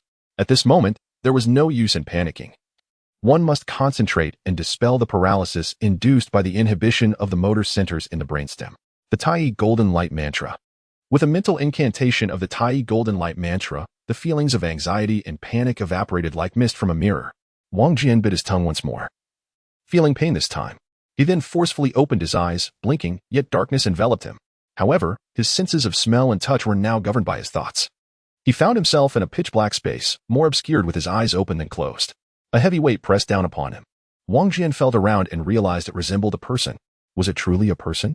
Why was there no warmth, no breath? Was it a corpse? Am I trapped beneath a dead body? Where am I? He was confined in such a tight space that he could not turn over. And a faint scent of pine resin wafted through his nostrils. A wooden container?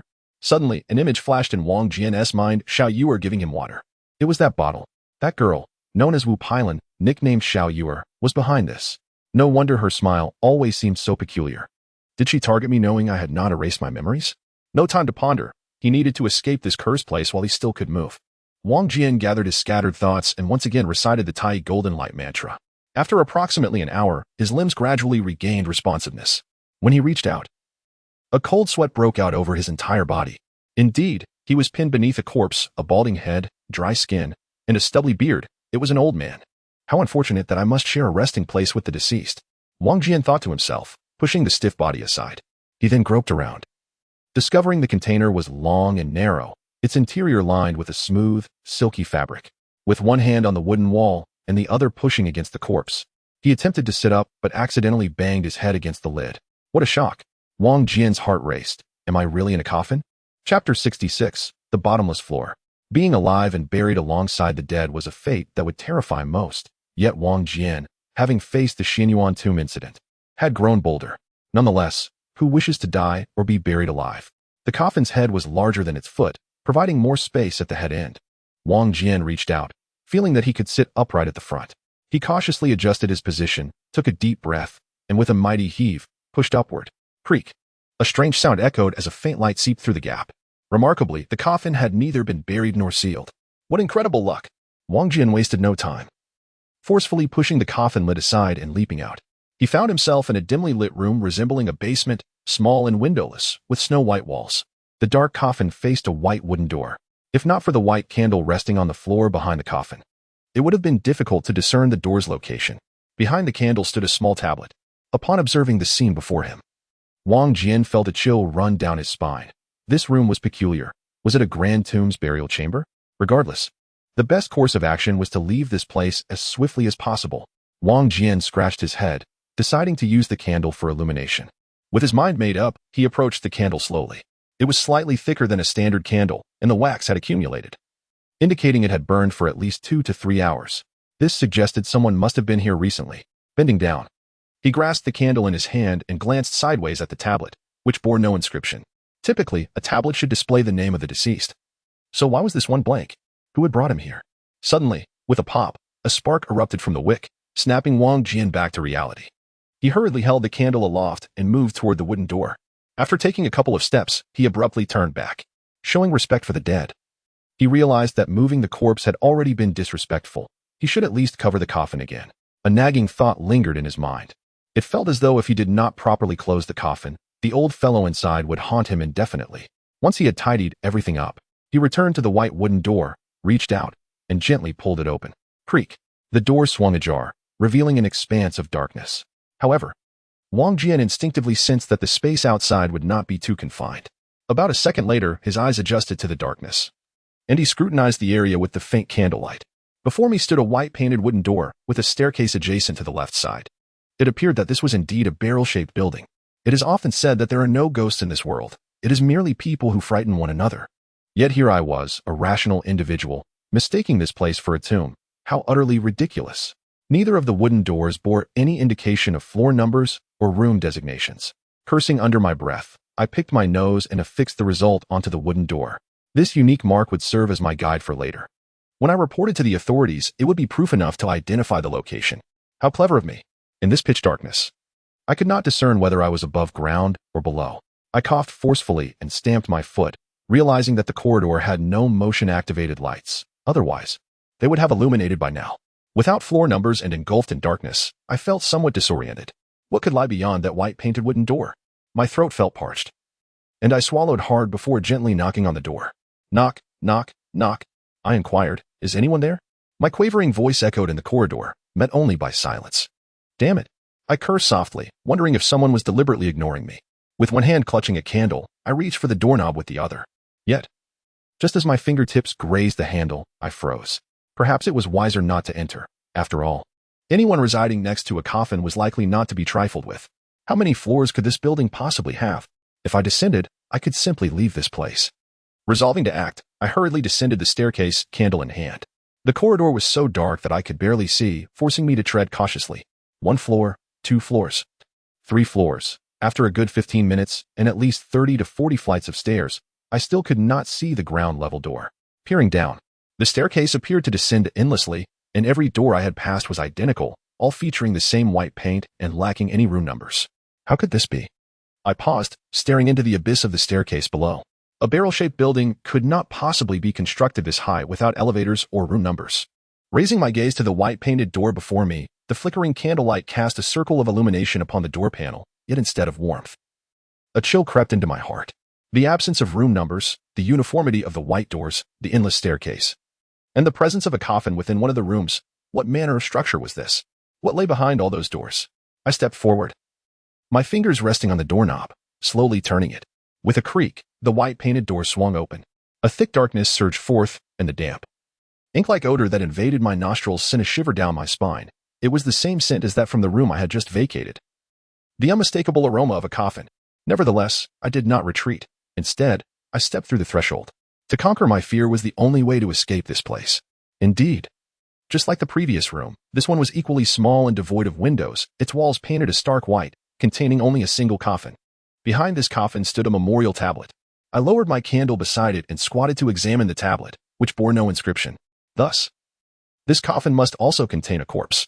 I bit my lip hard, casting a fleeting glance around, only to discover a few drops of melted wax on the floor before the tablet. Touching them, I found them hard, indicating they had solidified some time ago. Clearly, a candle had once stood there, only to be removed by someone else. Why had the candle been taken? A wave of confusion washed over me. What kind of place was this? A coffin shop? An embalming room? Or perhaps hell itself, though the room held a coffin. The atmosphere was oppressively eerie and terrifying. Reluctant to linger, I turned to leave, pulling the door shut behind me with a bang. Yet, As I withdrew my hand, I suddenly felt something sticky clinging to my fingertips. Bringing my fingers to the candlelight, I gasped in horror. It was a piece of dried mucus. The coffin, the memorial tablet. The mucus on the door, the wax on the floor. Could it be that this was the same wooden door I had just exited? Was the coffin inside the very one that had confined me? How could this be possible? I had descended several levels. If this truly was the room that had held me captive, the situation had grown exceedingly complicated. It would not be difficult to confirm, upon emerging from the coffin earlier. I had turned over the corpse within.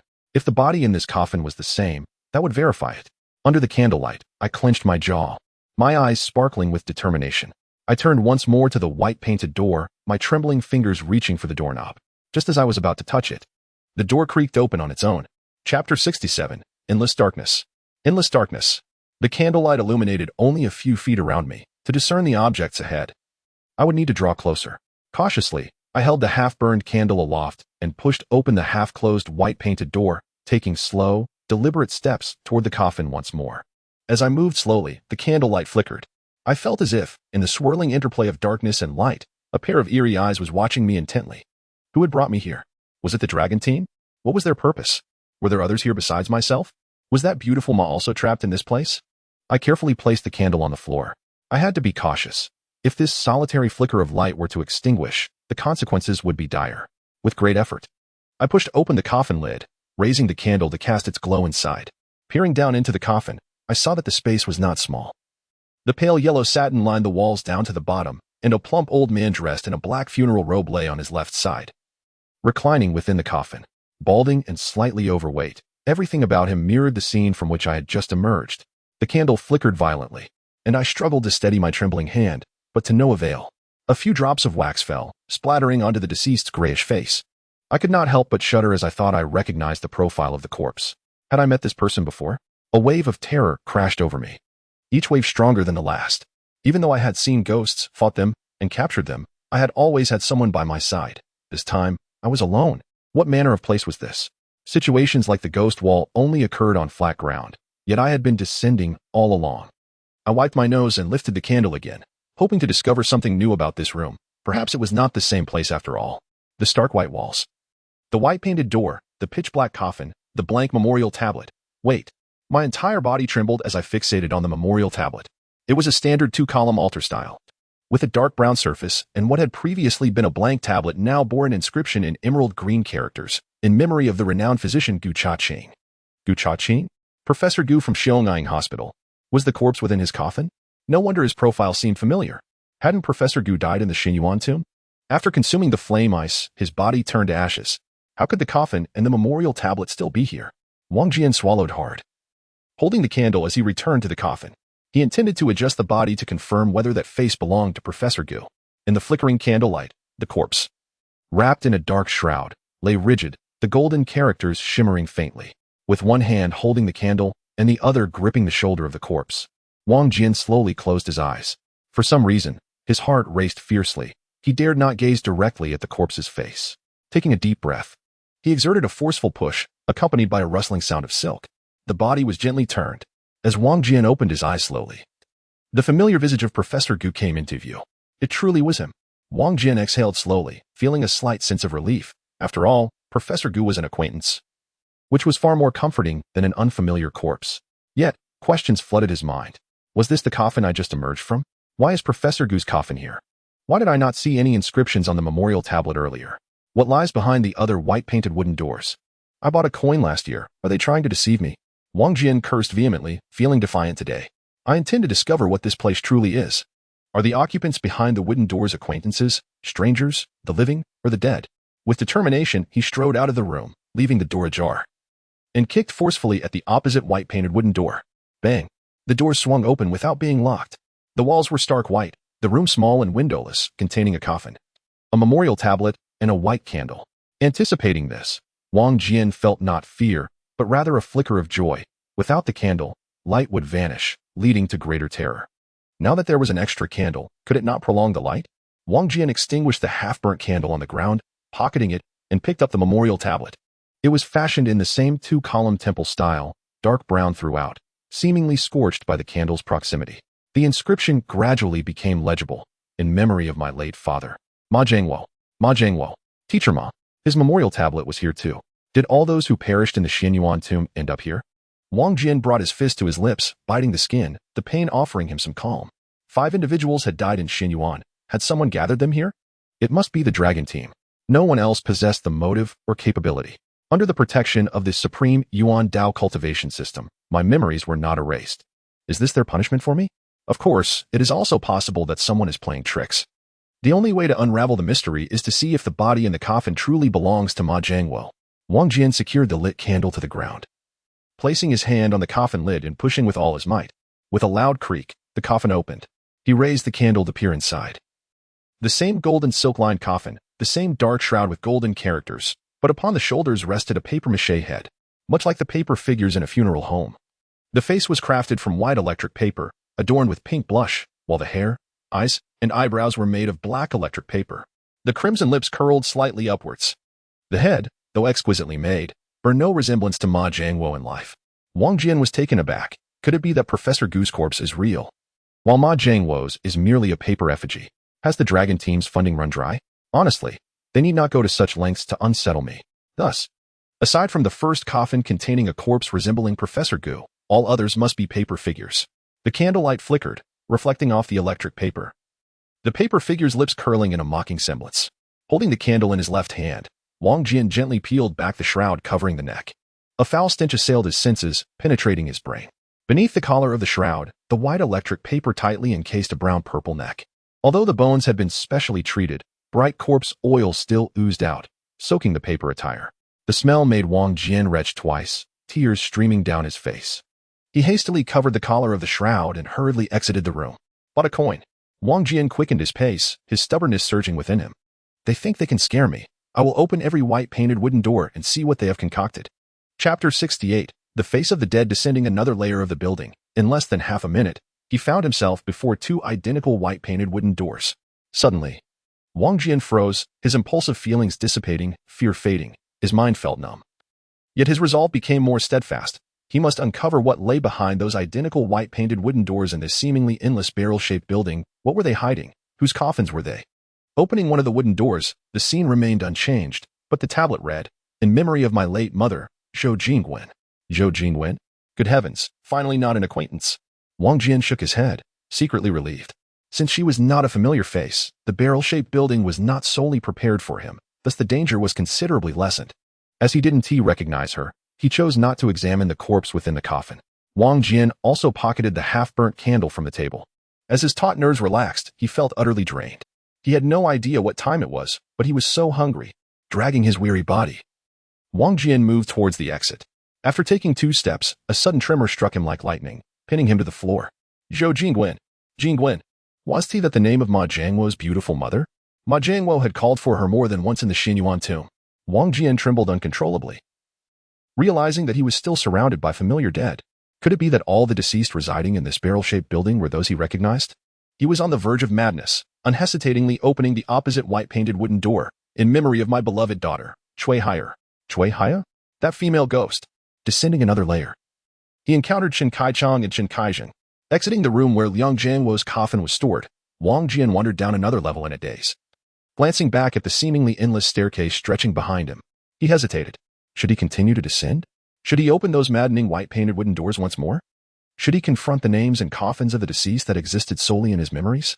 His hand rested upon the door handle, yet he felt paralyzed, his thoughts racing. He could not continue this endless descent. Clearly, this was a bottomless building. Why was he stubbornly persisting? Professor Gu was in the first room I entered, and the rooms I had opened earlier were all left ajar. Why not ascend instead? Perhaps if he ascended one more level, he might find an escape. With that thought, he stepped back, turning to ascend. He was unaware if it was day or night, nor did he know how long he had been unconscious. He merely felt utterly fatigued.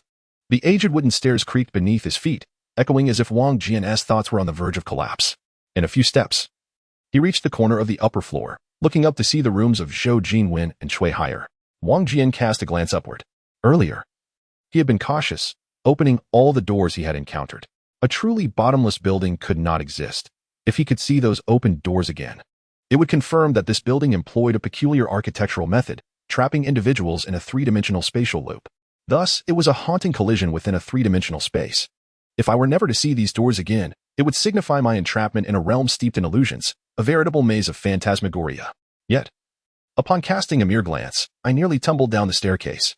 The two white-painted wooden doors remained as I had left them, flickering candlelight illuminating the dimness, revealing the two corpses that had lain in their coffins, now seated side by side at their respective thresholds. Terror struck me like a thunderbolt. I yearned to discard the candle, to scream and collapse to the ground. However, I could not shout nor crouch down, for I knew that such actions would render me immobile, unable to rise again. Most critically, I could not relinquish the candle, for doing so would seal my fate within this bizarre domain. All I could do was approach and discern how, or rather who, had extricated these bodies from their coffins. Zhou Jinwen, with her short hair and moon-white gown, and higher, adorned in a resplendent phoenix crown, appeared vividly lifelike. The corpses bore no signs of having been moved, as if they had always been seated at the doorway, engaged in conversation. To stave off a fainting spell or a sudden mental breakdown, I had no choice but to invoke the Tai Golden Light mantra once more. In an instant, my heart became as clear as a mirror. Enveloped in a gentle golden glow, like a clear sky after rain, I felt a wave of tranquility wash over me. I had no desire to disturb the corpses by investigating the rooms behind them. What I had witnessed was already sufficient, and my sole wish was to escape swiftly. Ascending to the next floor, I encountered the inexplicable sight of the corpses of the Chun brothers, Chun Kai-chong and Chun Kai-zhong, similarly positioned at the door. I had refrained from opening their coffins previously, now realizing just how terrifying their faces appeared. They should have been mere bones by now, though I had anticipated this. A shiver coursed through me as I hastened upward. I had traversed these very rooms, yet how could their bodies have ended up outside? What was the purpose of the person who imprisoned me here? To kill me? That could have been accomplished easily while I was unconscious. To torment me? Surely even the dragon group would not resort to such extremes. Was it Yuan Bi Ling, Ma Jiangwo, Professor Gu? Familiar faces and names swirled in my mind, transforming entirely into panic. Having finally exited the floor where Ouyang Gui resided, a tumultuous blend of trepidation, hope, fear, sorrow, and anger surged within me, propelling me forward. What lay on the next level? Would it be the same white-painted doors, the same coffins, perhaps housing acquaintances? How unimaginative! My footsteps quickened. I sensed that, for reasons unknown, the calming effects of the Tai Golden Light mantra dissipated rapidly in this place. 1 flight, 2 flights, 3 flights, merely 20 steps of staircase suddenly felt interminably lengthy. Clutching the now half-burnt white candle, my tumultuous emotions coiled into an invisible knot in my throat, as if only a scream could dislodge my heart from its confinement. What awaited above? Would I find an exit, or encounter even more bizarre horrors? Accidents often occur when one is least vigilant, and so I pondered these thoughts, neglecting the staircase beneath my feet. Suddenly, I stumbled, losing my balance and crashing onto the stairs below. Clang! The sound echoed as the broken candle skidded away into the darkness. The surrounding shadows enveloped me. I lay upon the steps, my body aching from the fall, engulfed in despair and fear. I had never felt so helpless, so utterly despondent.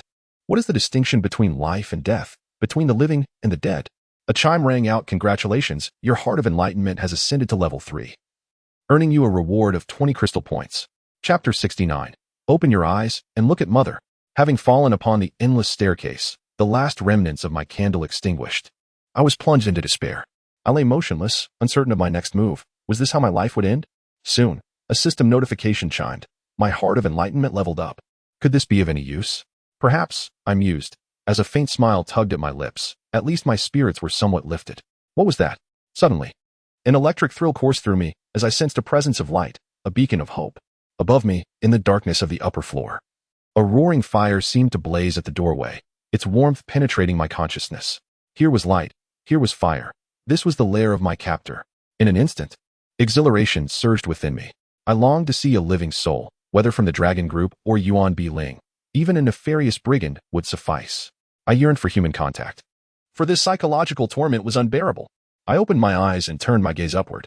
At the top of the staircase sat a woman, poised upon a chair, holding the remnants of a white candle. The candle partially obscured her face, rendering it unclear. Yet, her form, her countenance, her posture were unmistakable. It was my mother, Hua Hongtao, who had nurtured me to adulthood. Mother, what are you doing here? I struggled to rise, but suddenly froze in place, my hair standing on end, my pupils dilating, and my heart aching. Hua Hongtao sat motionless, her eyes vacant, her complexion pale as parchment, with blood trickling from her eye sockets. Close your eyes. A foreign voice echoed in my ears, sending a shiver down my spine. Yet, I could scarcely focus on anything else. My mother was right before me. What had happened to her? Why was she here? Why was blood streaming from her eyes? Had she met a tragic fate as well? Tears cascaded down my cheeks, obscuring my vision as my lips trembled, unable to utter a sound. I was at a loss. Was this truly my mother? No matter the suffering I endured, I could not accept this reality. I staggered up the steps, taking only 2 before the strange voice resounded once more. Hurry and close your eyes. Who was it? Who was calling out to me? I cared not. I only wished to confirm whether the figure seated in the wheelchair, illuminating the way with a candle, was indeed the mother who loved and cherished me. Wang Jian, cease your advance. Close your eyes. The voice intensified, growing more urgent and disquieting. Yet how could such warnings compete with my desire to behold my mother? I pressed on, taking 3 more steps until I stood on that floor. My mother within arm's reach, the scene before me vividly clear. Yet I could not bring myself to move closer to the familiar face, the affectionate smile, the sorrowful gaze. My dear mother, why are you here? What has happened to you? With every ounce of strength, I raised my trembling fingers, slowly reaching for Hua Hongtao's face. Unable to trust my own eyes, I sought tactile confirmation that this was not an illusion. My mother, the only woman who had ever truly loved me, could not be dead, not now, not ever. Wang Jian, obey my command. Halt. Close your eyes. The familiar voice echoed in Wang Jian's ears for the 4th time, causing his body to stiffen momentarily. A chilling sensation coursed from his brain down to his heart, enveloping him entirely. In less than a 1/10 of a second, he realized he had lost control of his body. His arms retracted involuntarily, his feet felt as if they were glued to the ground, and even his eyelids closed on their own.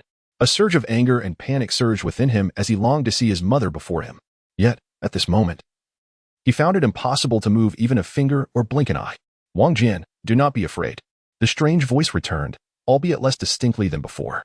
As his thoughts struggled to break free, he realized he was utterly incapable of regaining control over his body. A flash of inspiration struck him. He was adept at overcoming such predicaments. By merely employing the moonlight purification technique, he could reclaim dominion over his body. Do not use the Tai Golden Light Divine spell. Wang Jian paused, listening intently, only to discover that the voice was neither in front nor behind, neither to the left nor right, nor above nor below. It resided within his mind. Just as this revelation dawned upon him, the voice declared, "You guessed correctly, I am indeed within your head." Wang Jian was taken aback. "I have been possessed." "You are not possessed. Your soul has merely been temporarily restrained, and your body is under my control. If you were to employ the Tai Golden Light Divine spell, not only would you immediately break free from my binding spell, but a significant portion of my essence would dissipate as well. Therefore, there is no need for fear. Simply listen to what I have to say." Curiosity stirred within Wang Jian. "Who are you? Xiao Yu or Wu Pailan?" Wang Jian's heart raced with shock and fury. "It was because of your water that I fainted." "What do you intend to do?" "That was not me. I only arrived at Li Yuan yesterday morning, and by then, you had already gone missing. Someone impersonated me and abducted you." Wang Jian's thoughts raced. "Who was it?" The voice hesitated, then replied, "We do not yet know the identity of the perpetrator. This brief exchange has already drained a considerable amount of my vital energy, and I can no longer maintain control over your body. Once I release you, you must remain in place and refrain from opening your eyes. If you wish to act, you must wait until I have finished speaking." "Understood." In an instant, Wang Jian felt a release throughout his body, as if a fish had burst free from a net, the shackles binding him suddenly vanishing. However, before he could revel in this newfound freedom, another voice pierced the air. "Jianer, good child, open your eyes and look at me. Save me, mother is in great distress." It was the voice of Hua Hongtao. Wang Jian trembled, ready to open his eyes, but Xiao Yuer's voice rang out sharply, "You must not open your eyes. She is not Hua Hongtao, she is not your mother." "Nonsense. How can I not be? Jianer, I am your mother who raised you. Will you not even look at me? Quickly, see for yourself. There is a knife in my back, stabbed by a wanted murderer. Wang Chong, Wang Yu, and little Wang Gu are all dead. If I had not fled swiftly, we would never have met again, and you would not hear your mother's voice. Nor would I be able to tell you the truth. Why are you afraid to open your eyes and see the mother who nurtured you for 19 years? Your siblings and I are gone. Our family in this world consists of you alone. The only thing that binds us to this earthly realm is you. Do you not wish to see me once more?" Hua Hongtao's voice was laced with affection, tinged with sorrow, and beneath that sorrow lay anger. For Wang Jian, each word pierced his heart like an arrow. Every note struck against his fraying nerves. This was undeniably his mother's voice, her essence unmistakably present. Had she truly met with misfortune? Had their entire family perished? Was it Yuan Biling seeking revenge? My life was given by my mother. It belongs not only to me, but to every member of the Wang family. Now, my mother, who raised and nurtured me, stands before me in tears. How could I be so cowardly, so fearful of death, that I lack the courage to even glance at her? With gritted teeth, Wang Jian suddenly opened his eyes. Chapter 70, Dragon Team, Assemble. Under the lights, Hua Hongtao stood immobile, her lips curling into a faint smile. A subtle upward curve that transformed her once fearsome visage into one of warmth and comfort. Reminiscent of the Mona Lisa, a genuine smile that emanated from the depths of her heart. It was this small smile that radically altered her previously terrifying countenance into one of bravery, resolve, compassion, and understanding. A Hua Hongtao, filled with love for her child. Sympathy for the weak, and fury against injustice vividly stood before Wang Jian. Wang Jian, do not be deceived, echoed Xiao Yuer's voice in his mind. A sudden rage surged within Wang Jian. He was all too familiar with that expression, that smile lingering at the corners of her mouth. His heart knew without a doubt that the woman before him was indeed his true mother. Xiao Yuer sought to erase his memories, to deceive him into drinking that water. And now she was desperately attempting to control his body. How could he be foolish enough to believe her words? Without further contemplation, Wang Jian resolutely chanted the Tai Golden Light divine spell. Boom. In an instant, brilliance erupted from his brow, and a gentle radiance enveloped his entire being. Ah! Xiao Yuer let out a wretched scream that dissipated like smoke in the evening air. Jianer! The smile froze on Hua Hongtao's face, her lips remaining motionless as her voice echoed in Wang Jian's mind. You finally believe in your mother. Tears streamed down Wang Jian's face as he stammered. Mother, you. He repeated the word thrice, but could not utter another syllable. Even though he had come to believe that the woman before him was indeed his true mother, he could not accept the horrifying truth that his mother and family had been murdered. Jianer, death is not as terrifying as it seems. We come from nothingness and are destined to return to it. Even if one were to live as long as the sun and moon, there will come a day when they too must face death. The difference lies in whether one dies early or late, whether one's death holds value, and what ties remain after death. I died protecting little Wang Go, although little Good did not ultimately escape the clutches of death. If that moment were to recur, when the assailant raised a glimmering dagger towards her, and I saw little Gu's innocent, enraged, and bewildered expression, I would still charge forward without hesitation. Even though we all perished in the end, we died in mutual aid and love. As we lay in a pool of blood, gazing at each other while gasping for encouragement, as we exhaled our last breaths and closed our eyes, we departed this world without regrets. Hua Hongtao spoke slowly, not detailing the assailant's actions, yet her poignant words painted vivid images of the tragic scene in Wang Jian's mind. If such events had not occurred, how could she speak with such conviction? If she were not truly Hua Hongtao, how could she replicate his mother's thoughts so completely? Heaven! Could it be that all of this is indeed true, that my mother and my siblings have truly departed from me forever? Hua Hongtao continued. There is a saying, a person's life is destined by heaven. Idle thoughts are futile. Little Jian, that criminal will ultimately face justice. So there is no need for you to dwell on thoughts of revenge. Your siblings are just beyond the white wooden door at my side. Our fateful encounter in this realm is indeed the will of heaven. Come, let us unite as a family one last time. As Hua Hongtao's words faded, the candlelight flickered, and her rigid arms began to move slightly, gradually standing upright from the chair. What is happening? Mother has died, hasn't she? Child, do you still not believe me? Draped in a white nightgown, a dark stain of blood seeped through the fabric, revealing the tip of a dagger. Hua Hongtao stood upright, holding a candle, her expression unchanging, her lips motionless, rendering her voice indistinguishable, yet it seemed as if she could penetrate Wang Jian's thoughts. As I mentioned earlier, this is the underworld, where all your familiar acquaintances reside. But fear not, once our family has savored the final supper, I shall reveal to you the way out. Come, follow me.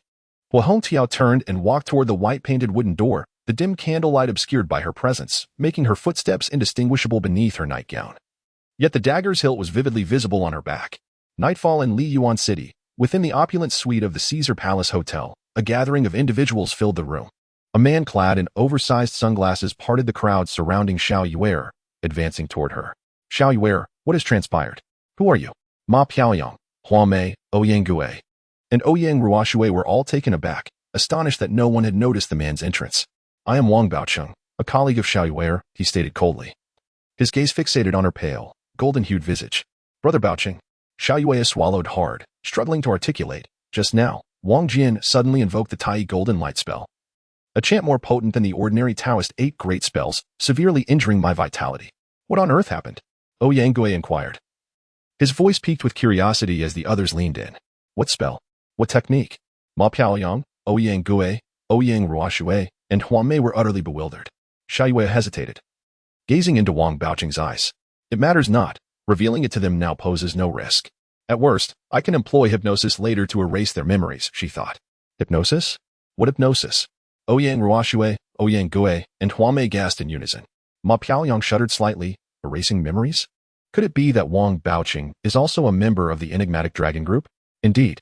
Xiao Yuer nodded, closing her eyes to catch her breath, gathering strength before reopening them, utilizing the information provided by Ma Piaoyang and that left by Wang Jian.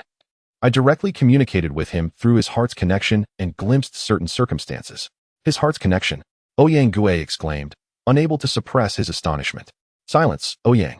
Wang Baoqing commanded coldly. Where is Wang Jian now? Ma Piaoyang, having grown immune to the unfolding events, interjected eagerly. What is happening? Everyone turned to her, and she, undeterred, fixed her gaze on Xiao Yuer, appearing indifferent. I am uncertain of his current location, Xiao Yuer replied. The individual imprisoning him possesses unimaginable abilities, having established a spell formation akin to an endless tower. Furthermore, through some means, he has transferred all of Wang Jian's deceased acquaintances into the formation. Cough, cough. And even Wang Jian's mother's corpse has been moved inside. Wang Jian's mother? Ma Piaoyang gasped in shock. Impossible. She was in Li Yuan. We spoke just moments ago. She cannot be in danger. Xiao Yuer took a few labored breaths and forced a faint smile. I suspect that corpse is a mere imitation. Yet, it must be an incredibly convincing copy, with a voice so closely mimicked, and the narrative so seamless that Wang Jian would have no reason to doubt it, leading him to ultimately employ the Tai Golden Light spell to expel me. What shall we do? Ma Piaoyang exclaimed, her face paling as if painted with honey, stamping her feet in distress. Xiao Yuer shook her head and closed her eyes once more, clearly overwhelmed by the enormity of the adversary's power. What about employing the star-shifting heart-examining formation? A middle-aged man entered, speaking softly. Ma Piaoyang has broken the seal and reactivated the Wying Eye. It should be usable. Who are you? Ouyang Gue asked, bewildered by the mention of formations, Wying Eye, and heart communication. I am Wang Baoqing's colleague, Gue Jianjun, captain of the Huaxia Dragon Group. Chapter 71, The Final Supper. Huaxia Dragon Group.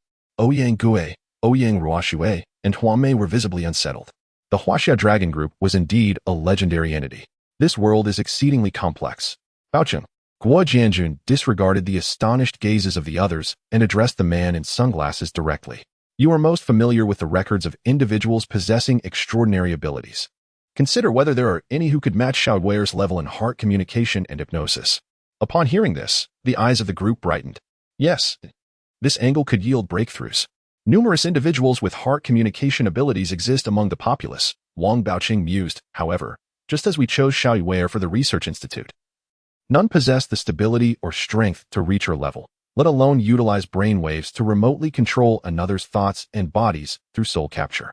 Soul capture? Ouyang and his son, along with Huamei, were left speechless, astonished yet hesitant to interrupt. Do such phenomena truly exist in this world? How extraordinary. Indeed, Gue Jianjun paused, scanned the group, and approached Xiao Yuer's bedside. Xiao Yuer, do you still have the strength to connect with Wang Jian through heart communication? Xiao Yuer opened her eyes, hesitated for a moment, then replied, I am unsure, but I can attempt it once more. No need. Gue Jianjun waved his hand, perceiving the reluctance in her eyes. Engaging her with Wang Jian again could be perilous, especially given his evident distrust. Should he invoke the Tai Golden Light spell again, Xiao Yuer's very essence could shatter. Sighing deeply, Gue Jianjun gazed at Xiao Yuer and then at Ma Piaoyang. It appears we have no choice but to implement the star-shifting heart-examining formation. The star-shifting heart-examining formation. The group gasped in unison. Numerous extraordinary individuals possess various abilities. With Ma Piaoyang's Wying Eye, we might have a chance. If we can temporarily control Wang Jian's movements, we can manage the situation. Indeed. Lying in bed, Xiao Yuer suddenly trembled, as if struck by a revelation. Her eyes fixed on Ma Piaoyang. The Wying Eye is a manifestation of the celestial eye. Heart communication and soul capture operate by synchronizing with the brainwaves of the target. Those endowed with the Wying Eye are particularly sensitive to such frequencies. If that is the case, then perhaps. Ma Piaoyang, unable to contain her excitement at Xiao Yuer's fragmented thoughts, interjected. I might learn heart communication and control Wang Jian's body.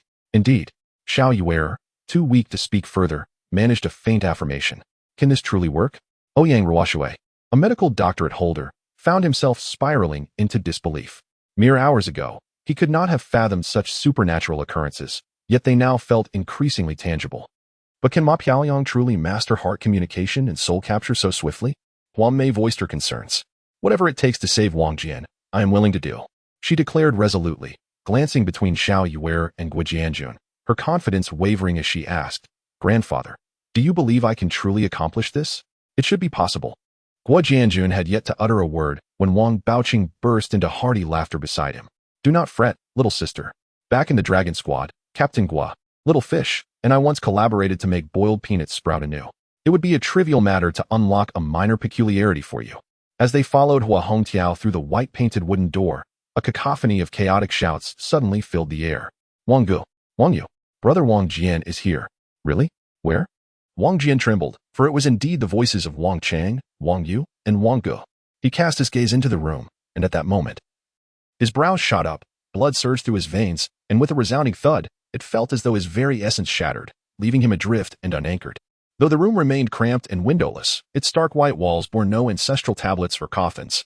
Instead, a large, oval black dining table occupied the center, illuminated by a massive Russian silver candlestick adorned with a dozen white candles, casting a bright glow throughout the space. 2 rows of porcelain bowls and bamboo chopsticks graced the table, with a bubbling pot of hot pot steaming in the middle. Seated on the surrounding dark wooden chairs were family members, their bodies marred with blood: grandfather Wang Fingda, father Wang Ziwen, uncle Wang Zijian, and 3 others. Little Wang Gu had a gaping wound on his left shoulder, and his eyes gouged out. Wang Chong and Wang Yu were left without ears, noses, their throats cruelly slit. After what felt like an eternity, Wang Jian finally let out a wretched scream. Hua Hongtiao settled into the central black chair, placed the candle down, and beckoned to the empty chair beside her, softly intoning, "Come, Jian, let us partake in a reunion feast." The family members joined in, waving their hands, urging, "Come, little Jian, join us for the reunion feast." Step by step, Wang Jian approached Hua Hongtiao and gently took a seat, his face already streaked with tears. If all my kin have departed from this world, what meaning does my existence hold? At that moment, little Wanga fished out 2 glistening eyes from the hot pot, delicately placing them onto Wang Jian's plate. Her eyes had been gouged out, 2 bloodied, hollow sockets gazing at him, her lips unmoving, yet her voice echoed in Wang Jian's ears. "Brother Jian, you often tell me that my eyes are the most beautiful. Do taste them. They are my most treasured possession." Wang Jian glanced at the blood-stained hollows where Wang Gu's eyes once were, then down at the 2 orbs on his plate.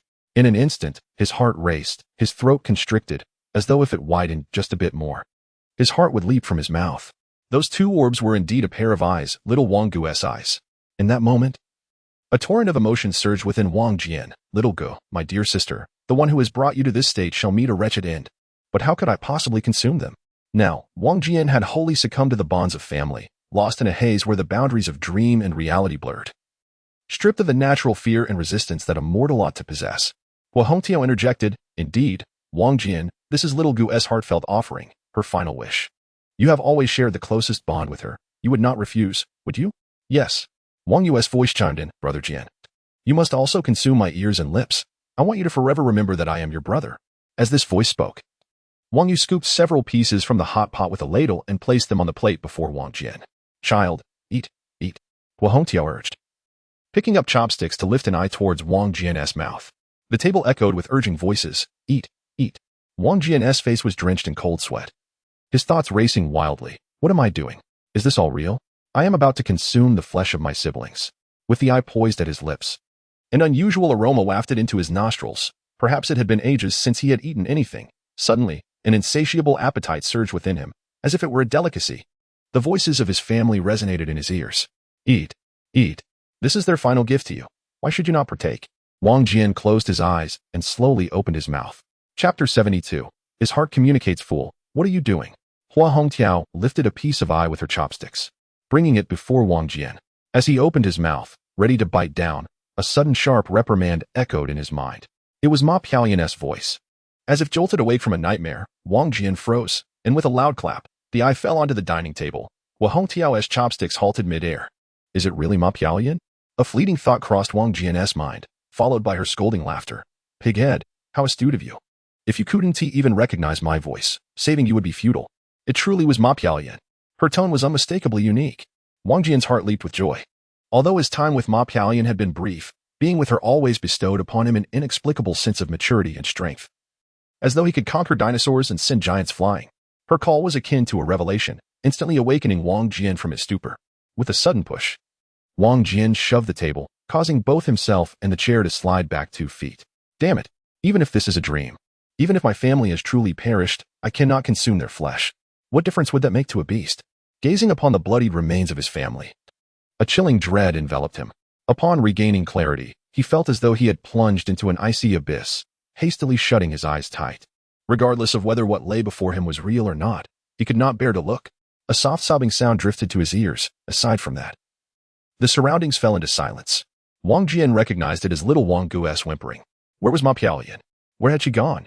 Why had he suddenly heard her voice? Was she also present here? Wang Jian, Hua Hongtu began, her voice like ink dripping in water, hauntingly reverberating in his mind. You made little Gu cry.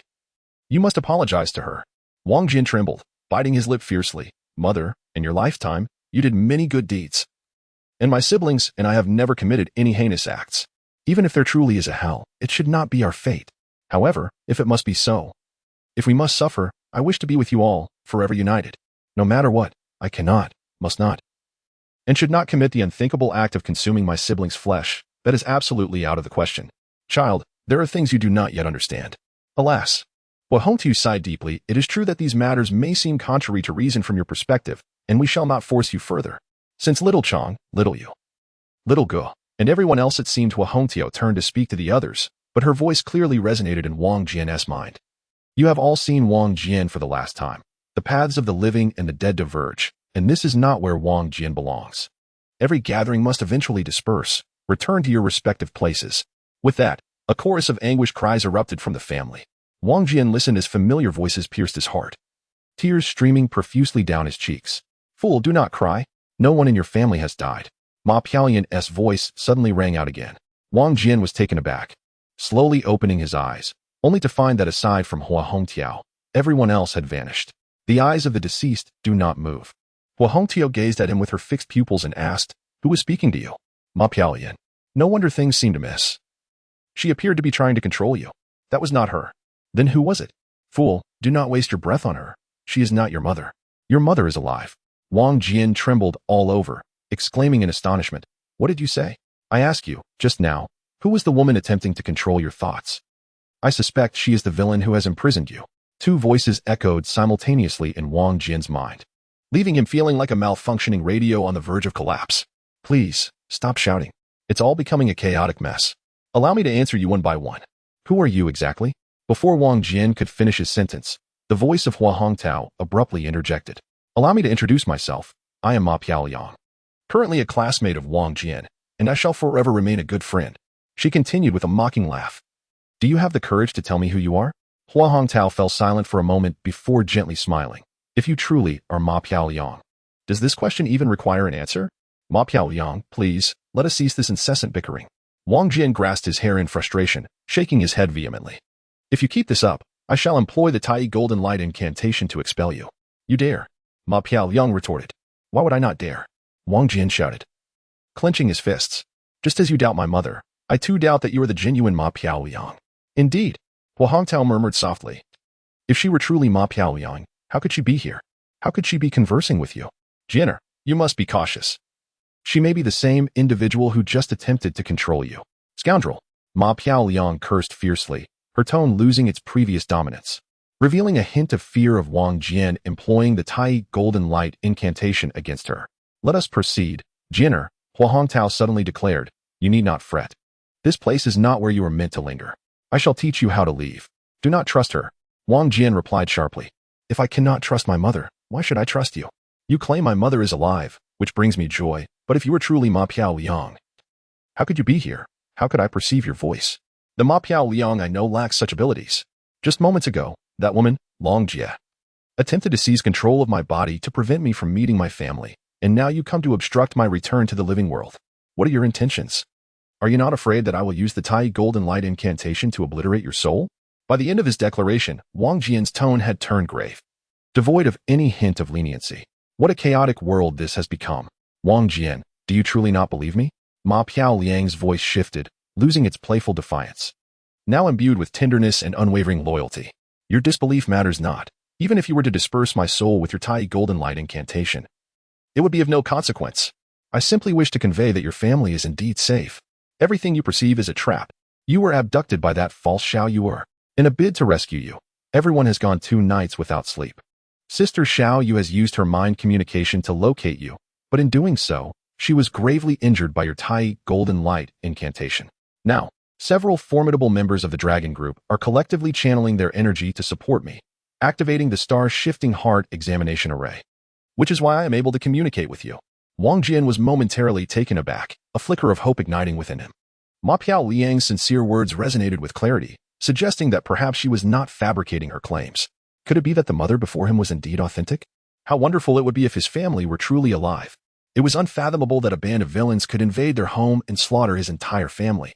Even if Yuan Bi Ling sought revenge, such extreme actions seemed implausible. Jianer, do you no longer believe your mother? As Wang Jian's thoughts shifted, Hua Hongtao sensed a change. I understand your current emotions. You wish for me to be a fabrication. You desire for me to be alive. But the truth remains. That day, I accidentally recognized a wanted criminal on the street and lured him to our home, then called the police. I thought with our family's numbers, we could subdue him. But who knew? Who knew? Mother, do not speak further. Wang Jian interrupted. Let us depart. Wang Jian, you wretched person. Ma Piao Liang's voice urgently called out in his mind. Go ahead. I believe you are Ma Piao Liang. Wang Jian solemnly declared, but please do not hinder me. I shall not leave. You foolish pig, you do not heed my words. Follow my command, close your eyes. And stand still. As Ma Piao Liang's voice echoed, Wang Jian suddenly felt a jolt run through his spine, his legs immobilized, rooted in place, while his eyelids grew unbearably heavy, slowly descending. This control over my body is utterly detestable. Wang Jian seethed with anger. If you continue this nonsense, I shall employ the Tai Golden Light incantation. You dare?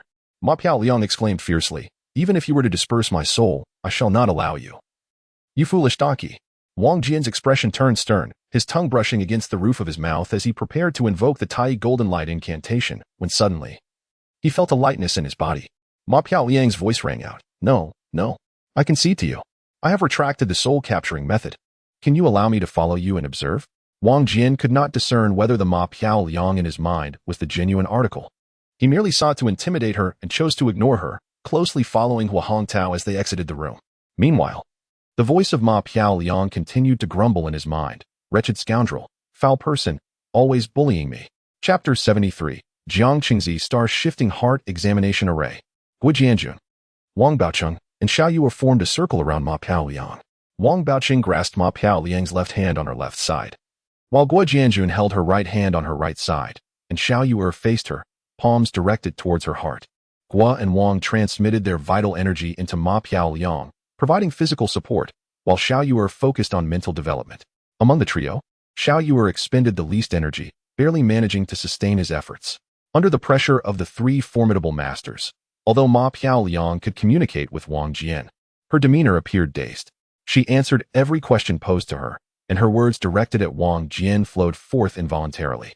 In this manner, everyone could stay informed of Wang Jian's current state. Hua Mei utilized Ma Piao Liang's phone to call Wang Jian's home, confirming that his family was indeed safe, which allowed her to remain at ease in the room. She glanced at the four individuals within the array and then at the Ouyang father and son nearby. Ouyang Gui and Ouyang Ruoshui were huddled around a laptop, whispering to one another. Ruoshui, I am beginning to comprehend, Ouyang Gui remarked. We cannot dismiss unexplained phenomena outright, nor can we categorize everything that defies scientific reasoning as superstition. Perhaps the principles we currently deem correct are not necessarily true. An unwavering belief in present scientific doctrines is, in itself, a form of superstition. Ouyang Ruoshui nodded in agreement, examining the data displayed on the laptop. Is it true that one can perceive others' thoughts through the hearts of others method? To see into another's mind is one of the 5 eyes and 6 supernatural powers of Buddhism, known as hearts of others' wisdom. Those who attain this ability can discern the thoughts and intentions of all sentient beings. Recent scientific studies refer to this hearts of others method as the capacity to understand another's thoughts without any clues, without verbal or behavioral communication, often regarded as telepathy. In 1966, Dr. Montague Ullman conducted further experiments on a man who had previously demonstrated this ability in 1962. Through variance analysis of the evaluative data, Dr. Ullman found that correctly depicted dream scenarios received significantly higher consistency scores from judges compared to incorrect ones. It seems there is indeed a possibility of telepathy. In statistical terms, the significance of the correct combinations reached a threshold of less than 0.001, indicating that the likelihood of telepathy being non-existent was less than 1 in 1,000. Scientists conducted similar experiments on various individuals, discovering that the intensity of this cognitive sensing varied from person to person. Some felt it strongly, while others less so. Furthermore, those with compatible personalities were more likely to experience telepathy. Despite the varying degrees of sensitivity, it remains undeniable that humans possess the capacity for hearts of others' abilities. It is merely that the overwhelming influx of chaotic information in daily life obscures our innate perceptions, making it challenging to recognize the existence of such faculties. It appears that people have long regarded the enigmatic and extraordinary abilities as merely neglected instincts inherent within themselves. In the realm of cultivation, however, the phenomenon known as the ability to perceive others' thoughts is a commonly acknowledged truth among practitioners. The existence of this capability arises from the understanding that human thought is not an ethereal, intangible entity, but rather a substantial manifestation of energy. Modern science posits that thought exists in a form akin to electromagnetic waves. In truth, should humanity transcend the limitations imposed by molecular structures, one would discover that the thoughts emitted by individuals take on a concrete form resembling a complete brain in another dimension. Those adept in cultivation can surpass the boundaries of the current space, gaining a clear insight into the thoughts of others. This comprehension of another's thoughts transcends the vague sensations identified by psychologists, evolving into an all-encompassing mastery of others' minds. The Prajna Sutra states that individuals possessing this ability can accurately discern the thoughts of other sentient beings across the myriad realms, fully understanding their attachments, aversions, and ignorance, as well as their focus and distractions, tranquility and agitation, liberation and bondage. A tale in the Record of the Moon recounts a master named Huizhong at the Guangzhai Temple in the western capital, who was regarded as a teacher by Emperor Suzong. One day, a monk known as the Great-Eared Tripitaka arrived from the west, claiming to possess the ability to perceive others' thoughts. The emperor commanded a test between him and Master Huizhong. The master inquired, "Have you truly attained this ability?" The monk replied, "I dare not say so." The master continued, "Can you tell me where this old monk's mind is focused at present?" The monk responded, "As a national teacher. Why would you be thinking of going to the West River to witness a boat race?" The master pressed further, "Where is the old monk's heart now?" The monk answered, "As a national teacher, why are you observing people playing with monkeys on the bridge?" For the third time, the master posed the same question, yet the monk, after much contemplation, could not discern the master's thoughts.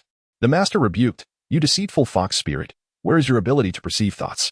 After reading this story, one might yearn for the gift of perceiving others' thoughts. But how can one attain it? According to the Abhidharma Kosha, to cultivate this ability, one must rely on the 4 foundational meditative practices, first examining the transformation of one's own body and mind, and then observing the same in others. This practice, when diligently pursued, will lead to a profound understanding of the various mental states of others.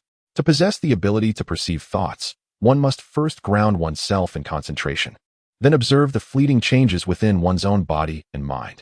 Once one has gained insight into oneself, one can then turn to observe others, and through persistent practice, one will be able to discern the thoughts of others.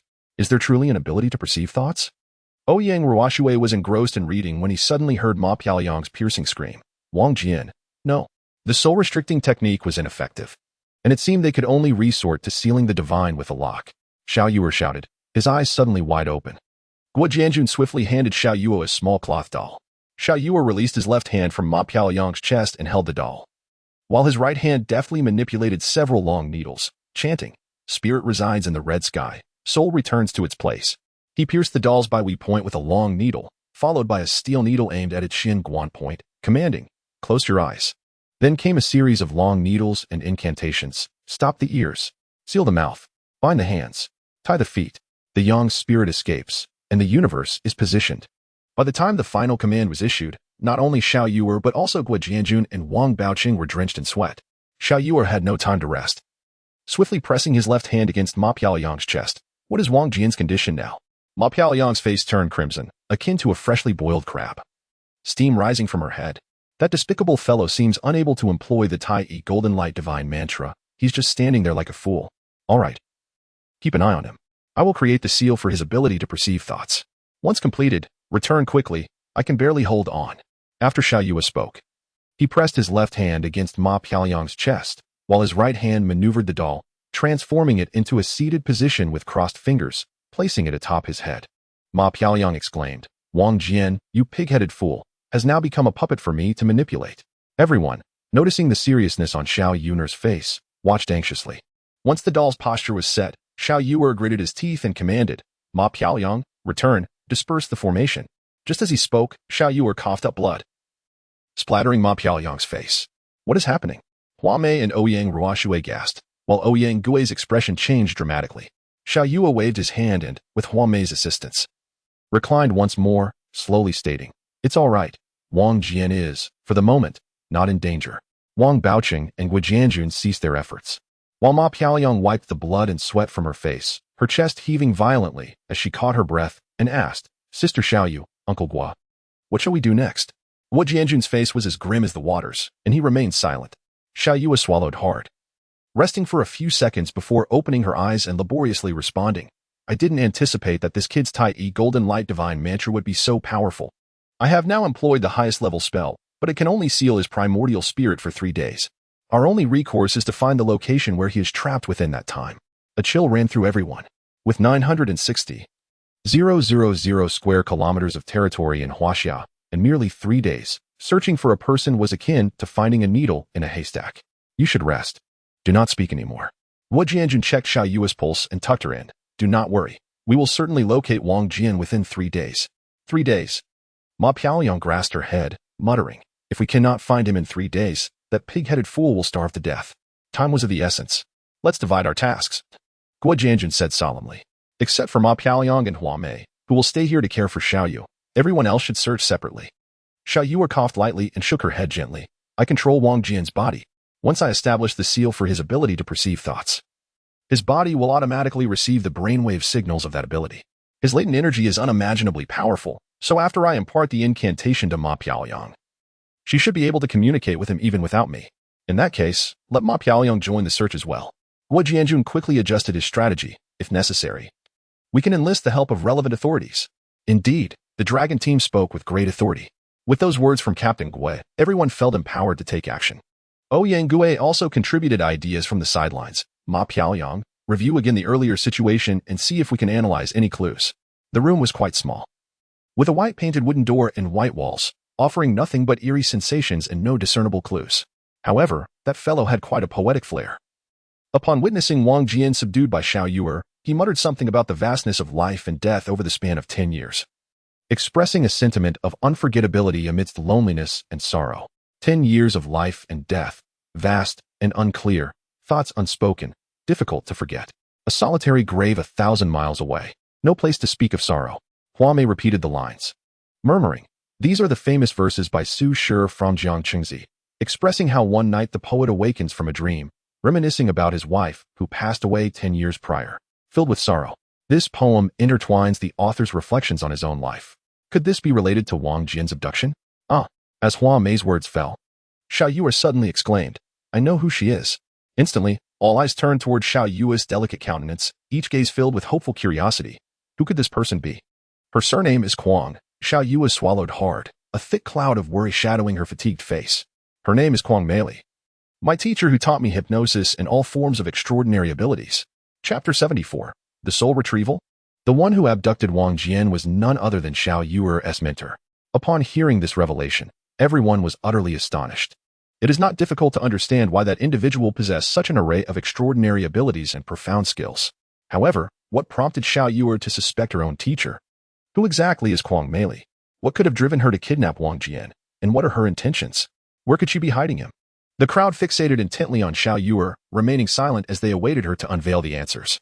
In light of the urgency of the situation, Xiao Yuer disregarded her injuries and painstakingly elucidated. "The person impersonating me that night bore an uncanny resemblance in both voice and appearance."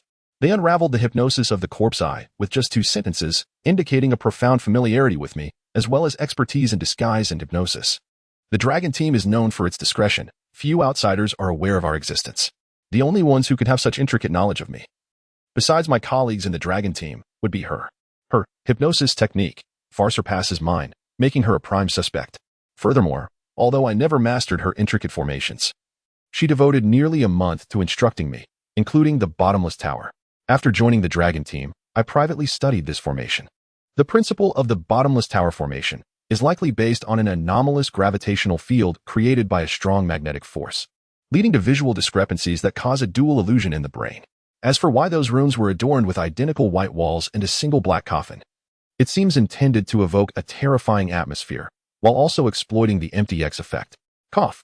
At this juncture, Xiao Yuer was seized by a fit of violent coughing. Listening intently to her account, Guo Jianjun wore an increasingly grave expression, then remarked, I never expected Xiao Yuer to be so astute, already contemplating the principles of the formation. I concur with your assessment, the bottomless tower is indeed akin to the principles of the strange slope and visual discrepancies. While the white rooms and black coffin utilized the empty X effect, it appears we have numerous topics to incorporate into our research agenda. Knowing who the suspect is, let us not waste any more time, we must set off at once. Ma Piaoyang, unable to contain her eagerness, yearned to soar to Wang Jian's side. Having lost her parents, her bond with Wang Jian was one of life and death, a connection unfathomable to others. Guo Jianjun glanced at Ma Piaoyang and shook his head, stating, the matter is not so simple. We must first ascertain the location before you can proceed. Xiao Yuer, where does your mentor reside? Ma Piaoyang inquired impatiently. Cough. Xiao Yuer cleared her throat, her spirits slightly revitalized. I do not know where she lives. We have not seen each other in nearly a decade. What? Upon hearing this, the group appeared as deflated as wilted eggplants. A decade. In the span of a human life, which is but a few short decades. 10 years can bring about significant changes. Appearances may drastically alter, and residences are likely to change multiple times. To locate Kwang Meili within 3 days seems utterly implausible. Then Ouyang Ruoshui lifted her head, coming back to reality, and asked, do you know why your mentor abducted Wang Jian? This question caused Xiao Yuer to pause, as it had also occupied her thoughts. If it were indeed her mentor who took Wang Jian, expending such significant effort to orchestrate a ruse and meticulously arrange the formation, her sole purpose must be to retrieve Wang Jian's primordial spirit. What? Retrieve the primordial spirit? Ma Piaoyang exclaimed. Indeed. Xiao Yuer nodded vigorously, explaining that she falsely claimed that through that portal of life and death, Wang Jian could return to the mortal realm. In truth, it was not a portal of life and death, but rather an artifact designed for soul collection. As for the name and origin of this artifact, I am completely in the dark. This revelation left the surrounding individuals in awe. It is evident that Xiao Yuer had only gleaned a fraction of Kwang Meili's extensive abilities to collect souls. Ma Piaoyang trembled, exhaling in shock. Thankfully, we have temporarily subdued Wang Jian, otherwise analyzing the situation. It is clear that her intention is indeed to seize Wang Jian's primordial spirit. Yet, what could her motive be? The previously silent Wang Baoqing suddenly interjected.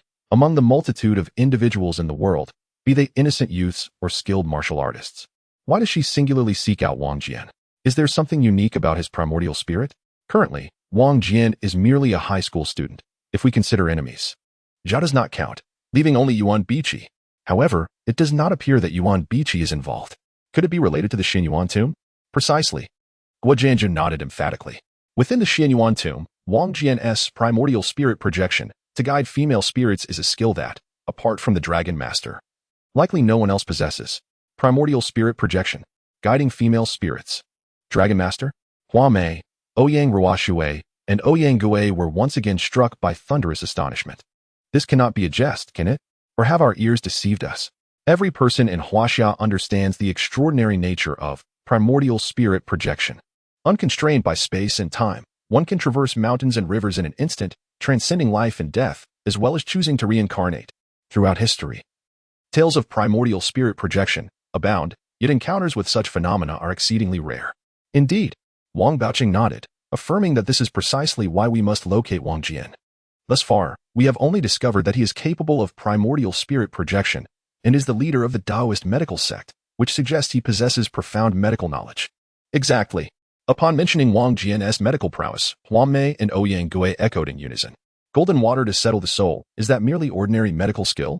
The Taoist medical sect must be an esteemed and powerful sect, and yet, Wang Jian, a mere high school student, is the leader of the Taoist medical sect.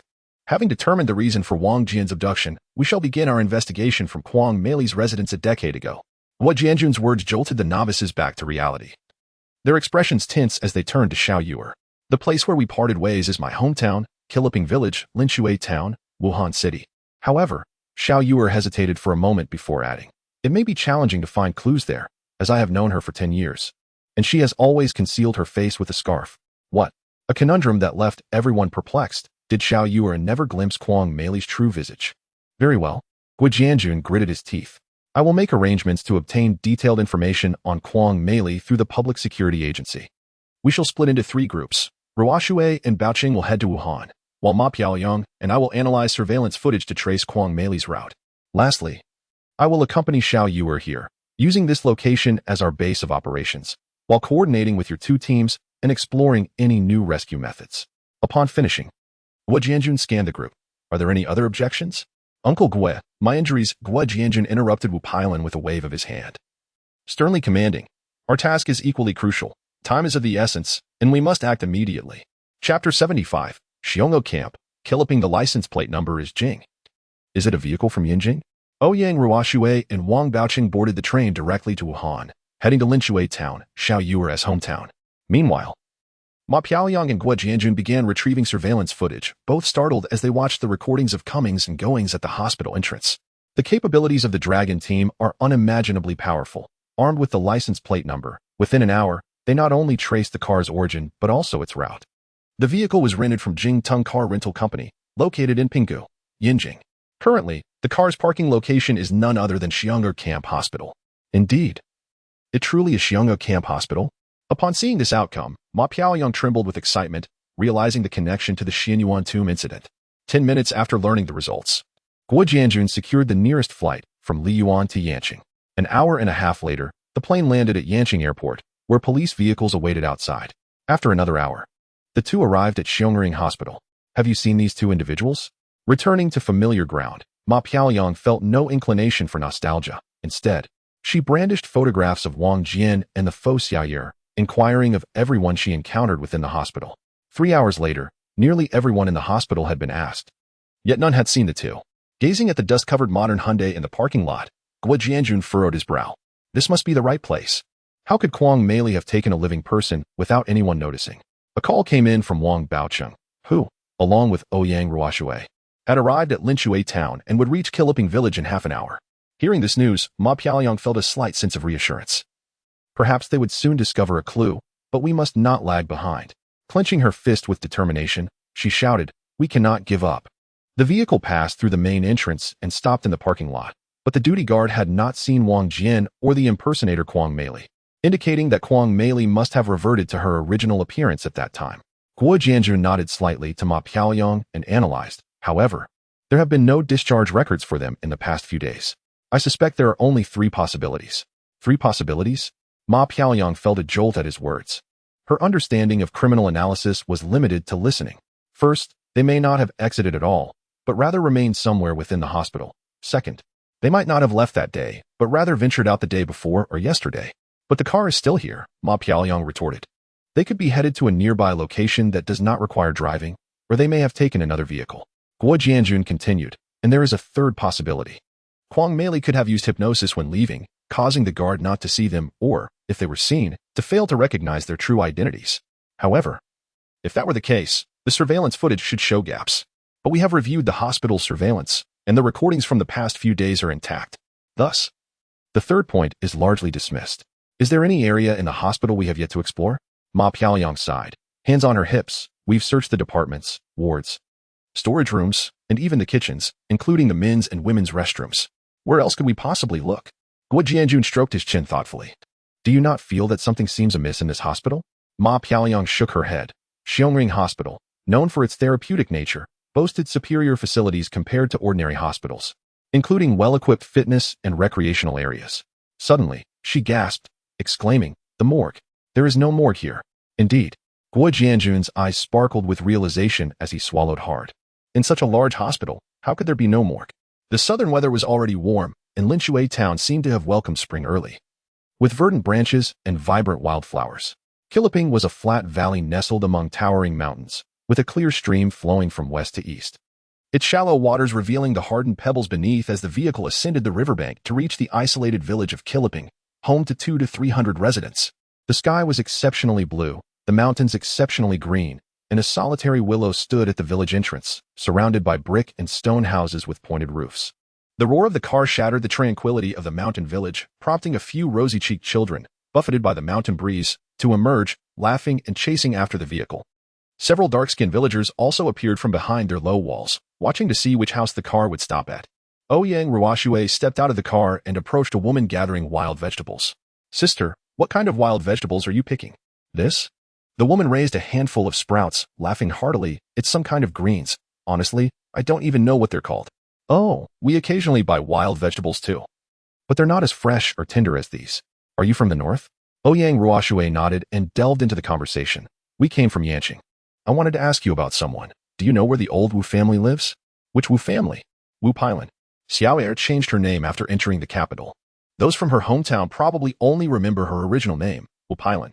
Ah, the girl who went to work in the capital. An elder shouted from a distance. Got it. The woman laughed. She went to work in the capital, and her family's house has been unoccupied for many years. Before Ouyang Ruoshui could inquire further, the elder called out again. Chui Huailin and his cousin live there now. Walk past 2 alleys and turn left at the locust tree. It's the 3rd house. Chui Huailin works in Guangzhou. Only his cousin is home watching the kids. What do you need her for? Just as the elder finished speaking, Wang Baoqing suddenly laughed from the side. Indeed, the elder was quite enthusiastic. Wang Baoqing approached the elder, offering a cigarette. The elder took it, inspecting it before tucking it behind his ear and asking with a smile, what do you need her for? I'm her colleague and wanted to visit her family. Actually, we are mainly here to see if anyone knows her or someone named Kwang Meili. Upon hearing the name Kwang Meili, the elder's expression changed dramatically. His mouth clamping shut as he scrutinized Wang Baoqing with a peculiar gaze. Wang Baoqing smiled faintly. We have no other intentions. We just heard Wu Pailan mention that her skills were learned from teacher Kwang, and we wanted to pay a visit to such a master. How do you know you are Wu Pailan's colleague? I have heard that her colleagues are not ordinary people. Wang Baoqing assessed the elder with a discerning eye. It's because of the cigarette behind your ear. Oh, the elder suddenly seemed to realize, hastily removing the cigarette from behind his ear. Its tip glowing red as smoke wafted into the air, igniting at some point without his notice. Hey, you young man. The elder looked at Wang Baoqing in astonishment, unsure of how to respond. Now do you believe it? Wang Baoqing chuckled. We are all part of an acrobatics troupe, specializing in magic. The elder coughed and turned to leave, muttering as he walked away, belief doesn't help. I don't know who Kwang Meili is. Old man. The car door slammed shut. And a police officer, around 50 years old, stepped out, raising his voice. We are from the town police station, assisting these 2 comrades with an investigation. Please cooperate. The elder froze, suddenly still. Could it be that he truly knows something? Ouyang Ruoshui abandoned her conversation with the woman and joined the officer by the elder's side. The elder's gaze seemed unfocused. He coughed again and glanced at the officer, then at Wang Baoqing, before diverting his gaze to the stream, awkwardly saying, What do you want? I haven't broken any laws. What is your name? The officer spoke in relatively standard Mandarin. Gu Yuanjiang. Do you know Kwang Meili? No, I don't know her. Very well. Gu Yuanjiang, as a villager, failing to report information is a crime of concealment. We will now seek out the village chief to understand the situation. The officer stated before turning to leave. Hey, Gu Yuanjiang raised his hand, anxious. I really don't know her well. The officer replied, So you have seen her? Chapter 76. Shredded paper, of course. She lived in the village for about 10 years. Everyone here has seen her. However, for 10 years, she mostly came out at night. Never speaking to anyone, always covering her face with a white cloth. No one has seen what she truly looks like. If called, she would ignore them. Over time, legends arose that she possessed mystical powers, leading everyone to fear her and refrain from mentioning her, causing children to shy away from playing outside at night. For a decade, she has only ventured out under the cover of darkness, and even then, with her face concealed by a cloth. This aligns perfectly with what Wu Pailan described. Even Wu Pailan has never seen Kwang Meili's true face, let alone them. Such bizarre behavior, such profound abilities. Coupled with that pair of human-eyed cat corpses gaze. Who exactly is Kwang Meili? Could it be that her arrival in Kiliping village a decade ago was premeditated? Otherwise, why would she wear a mask? Ding ding dong, ding ding dong. Ouyang Ruoshui's phone rang. Hello, Ruoshui. The call was from Ouyang Gue. We have just received news that there are 219 individuals named Kwang Meili across the nation, of which 28 are aged between 40 and 50. I spent the entire morning interrogating these 28 individuals, and the result is that none of them have had long-term dealings with Kiliping village from 1988 to 1998. Are you suggesting that? Ouyang Ruoshui adjusted her glasses, her expression grave. The name Kwang Meili could also be a false identity? On the other end of the line, Ouyang Gue paused momentarily before murmuring, Of course, we cannot deny that our investigation may yield discrepancies. However, your conjecture holds significant merit. Ouyang Ruoshui inhaled deeply, remaining silent.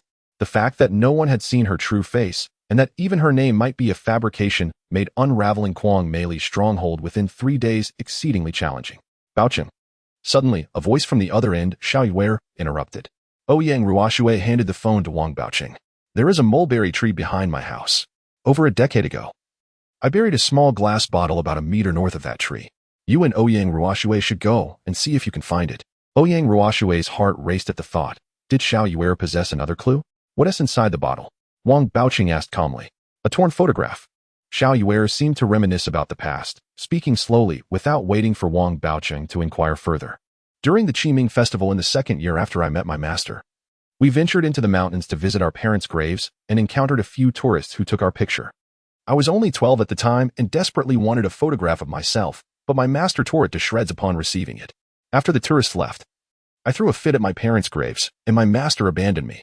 Ouyang Ruoxue listened, her heart chilled. This woman, Quan Meili, was indeed ruthless. Xiaoyue continued. Later, when I noticed no one was around and my master had left, I secretly collected the torn pieces, intending to reassemble the photo with glue. However, the pieces were too fragmented, and some were carried away by the mountain wind, making it impossible to restore. I placed the fragments into a small brown medicine bottle and buried it beneath the mulberry tree behind my house. Before Ouyang Ruoxue could respond, Ouyang Gue asked Xiaoyue, "Are you suggesting that the photograph also captured your master?" "Indeed," Xiaoyue affirmed. Not only was she photographed, but she also happened to remove her mask at that moment. Both Ouyang Ruoxue and Ouyang Gue gasped in unison, realizing that Quan Meili must have torn the photograph out of fear of revealing her true identity. What kind of person was she? Ouyang Ruoxue quickly inquired. If we find that small medicine bottle, what should we do next? Having unburdened the long-held memories, Xiaoyue seemed much lighter, a hint of a smile gracing her lips. That's easy. As long as Wang Baoqing is involved, it will be straightforward. Upon reaching Xiaoyue's ancestral home, the mulberry tree still stood tall. With a shovel, they dug beneath the tree and soon unearthed a small bottle. Ouyang Ruoxue felt as if she had struck gold and promptly handed the bottle to Wang Baoqing. He held the medicine bottle and instructed Ouyang Ruoxue and the old policeman. Go and fetch the village chief, and it would be best to bring Gu Yuanjiang along as well. Let them identify whether the person in the photograph is Quan Meili. After saying this, he tucked the small medicine bottle into his pocket. The two exchanged glances, then hastily exited. In less than 15 minutes, village chief Lu Xing and Gu Yuanjiang arrived. On the way, the policeman tentatively asked Ouyang Ruoxue, "What does your companion do? How can we identify someone from such a fragmented photograph?" Ouyang Ruoxue, aware that discussing the dragon team was inappropriate, replied vaguely, "He should have a method." "We'll know soon enough." They soon arrived at Xiaoyue's home. Seeing so many visitors, Cui Huailin's wife, holding her child, attempted to enter to witness the commotion but was shooed away by village chief Lu Xing. Wang Baoqing kept the bottle concealed in his pocket, and once everyone was inside, he retrieved the small medicine bottle. As everyone focused their eyes on him, the cap remained tightly screwed on, showing no signs of having been tampered with. The old policeman could not help but frown, speaking sternly, "Comrade, where is the photograph?" Without a word, Wang Baoqing shook the bottle in his hands, placing it on the table with his left hand, and then opened his right palm to reveal a yellowed color photograph. The torn paper had been restored. It had returned to its original state. Ouyang Ruoxue's heart raced. It was indeed possible to reconstruct the shredded photograph. Wang Baoqing was astonishing. As she leaned closer, she realized it was the kind of instant photo that had been quite advanced 2 decades ago. Although a few pieces were missing, it seemed as though they had been excised from a complete photograph, without any signs of patchwork elsewhere. In the image, an 11 or 12-year-old girl knelt amidst wildflowers and grass, in front of 2 grave mounds, one adorned with a wreath of wildflowers. The foliage was dense, allowing a clear view of the girl's youthful face. Beside her stood a young woman in white, her skin as pale as snow, her figure graceful and alluring. Though only her profile was visible, it was evident that she was exceedingly beautiful. The photographer's skill was remarkable. The photograph radiated a unique beauty of life intertwined with the solitude of death, evoking a hauntingly exquisite sentiment. As Ouyang Ruoxue observed the photograph, she closely watched the expressions of village chief Lu Xing and Gu Yuanjiang. Lu Xing examined it for half a minute before gently shaking his head, indicating he was not very familiar with the Quan Meili in the photograph. Just as disappointment washed over him, Gu Yuanjiang suddenly gasped in shock. "My dear mother, how can it be her?" Chapter 77. The dead makeup artist. Of course, we have a morgue. The dean replied sternly to Ma Piaoyang and Gui Jianjun. However, the mortality rate among our patients is exceptionally low, and the morgue is often left vacant. Since you wish to visit, feel free. With that, he tossed a set of keys onto the table. In light of the recent turmoil within the hospital, including the death of a visiting professor, the dean's mood appeared to have plummeted to a new low.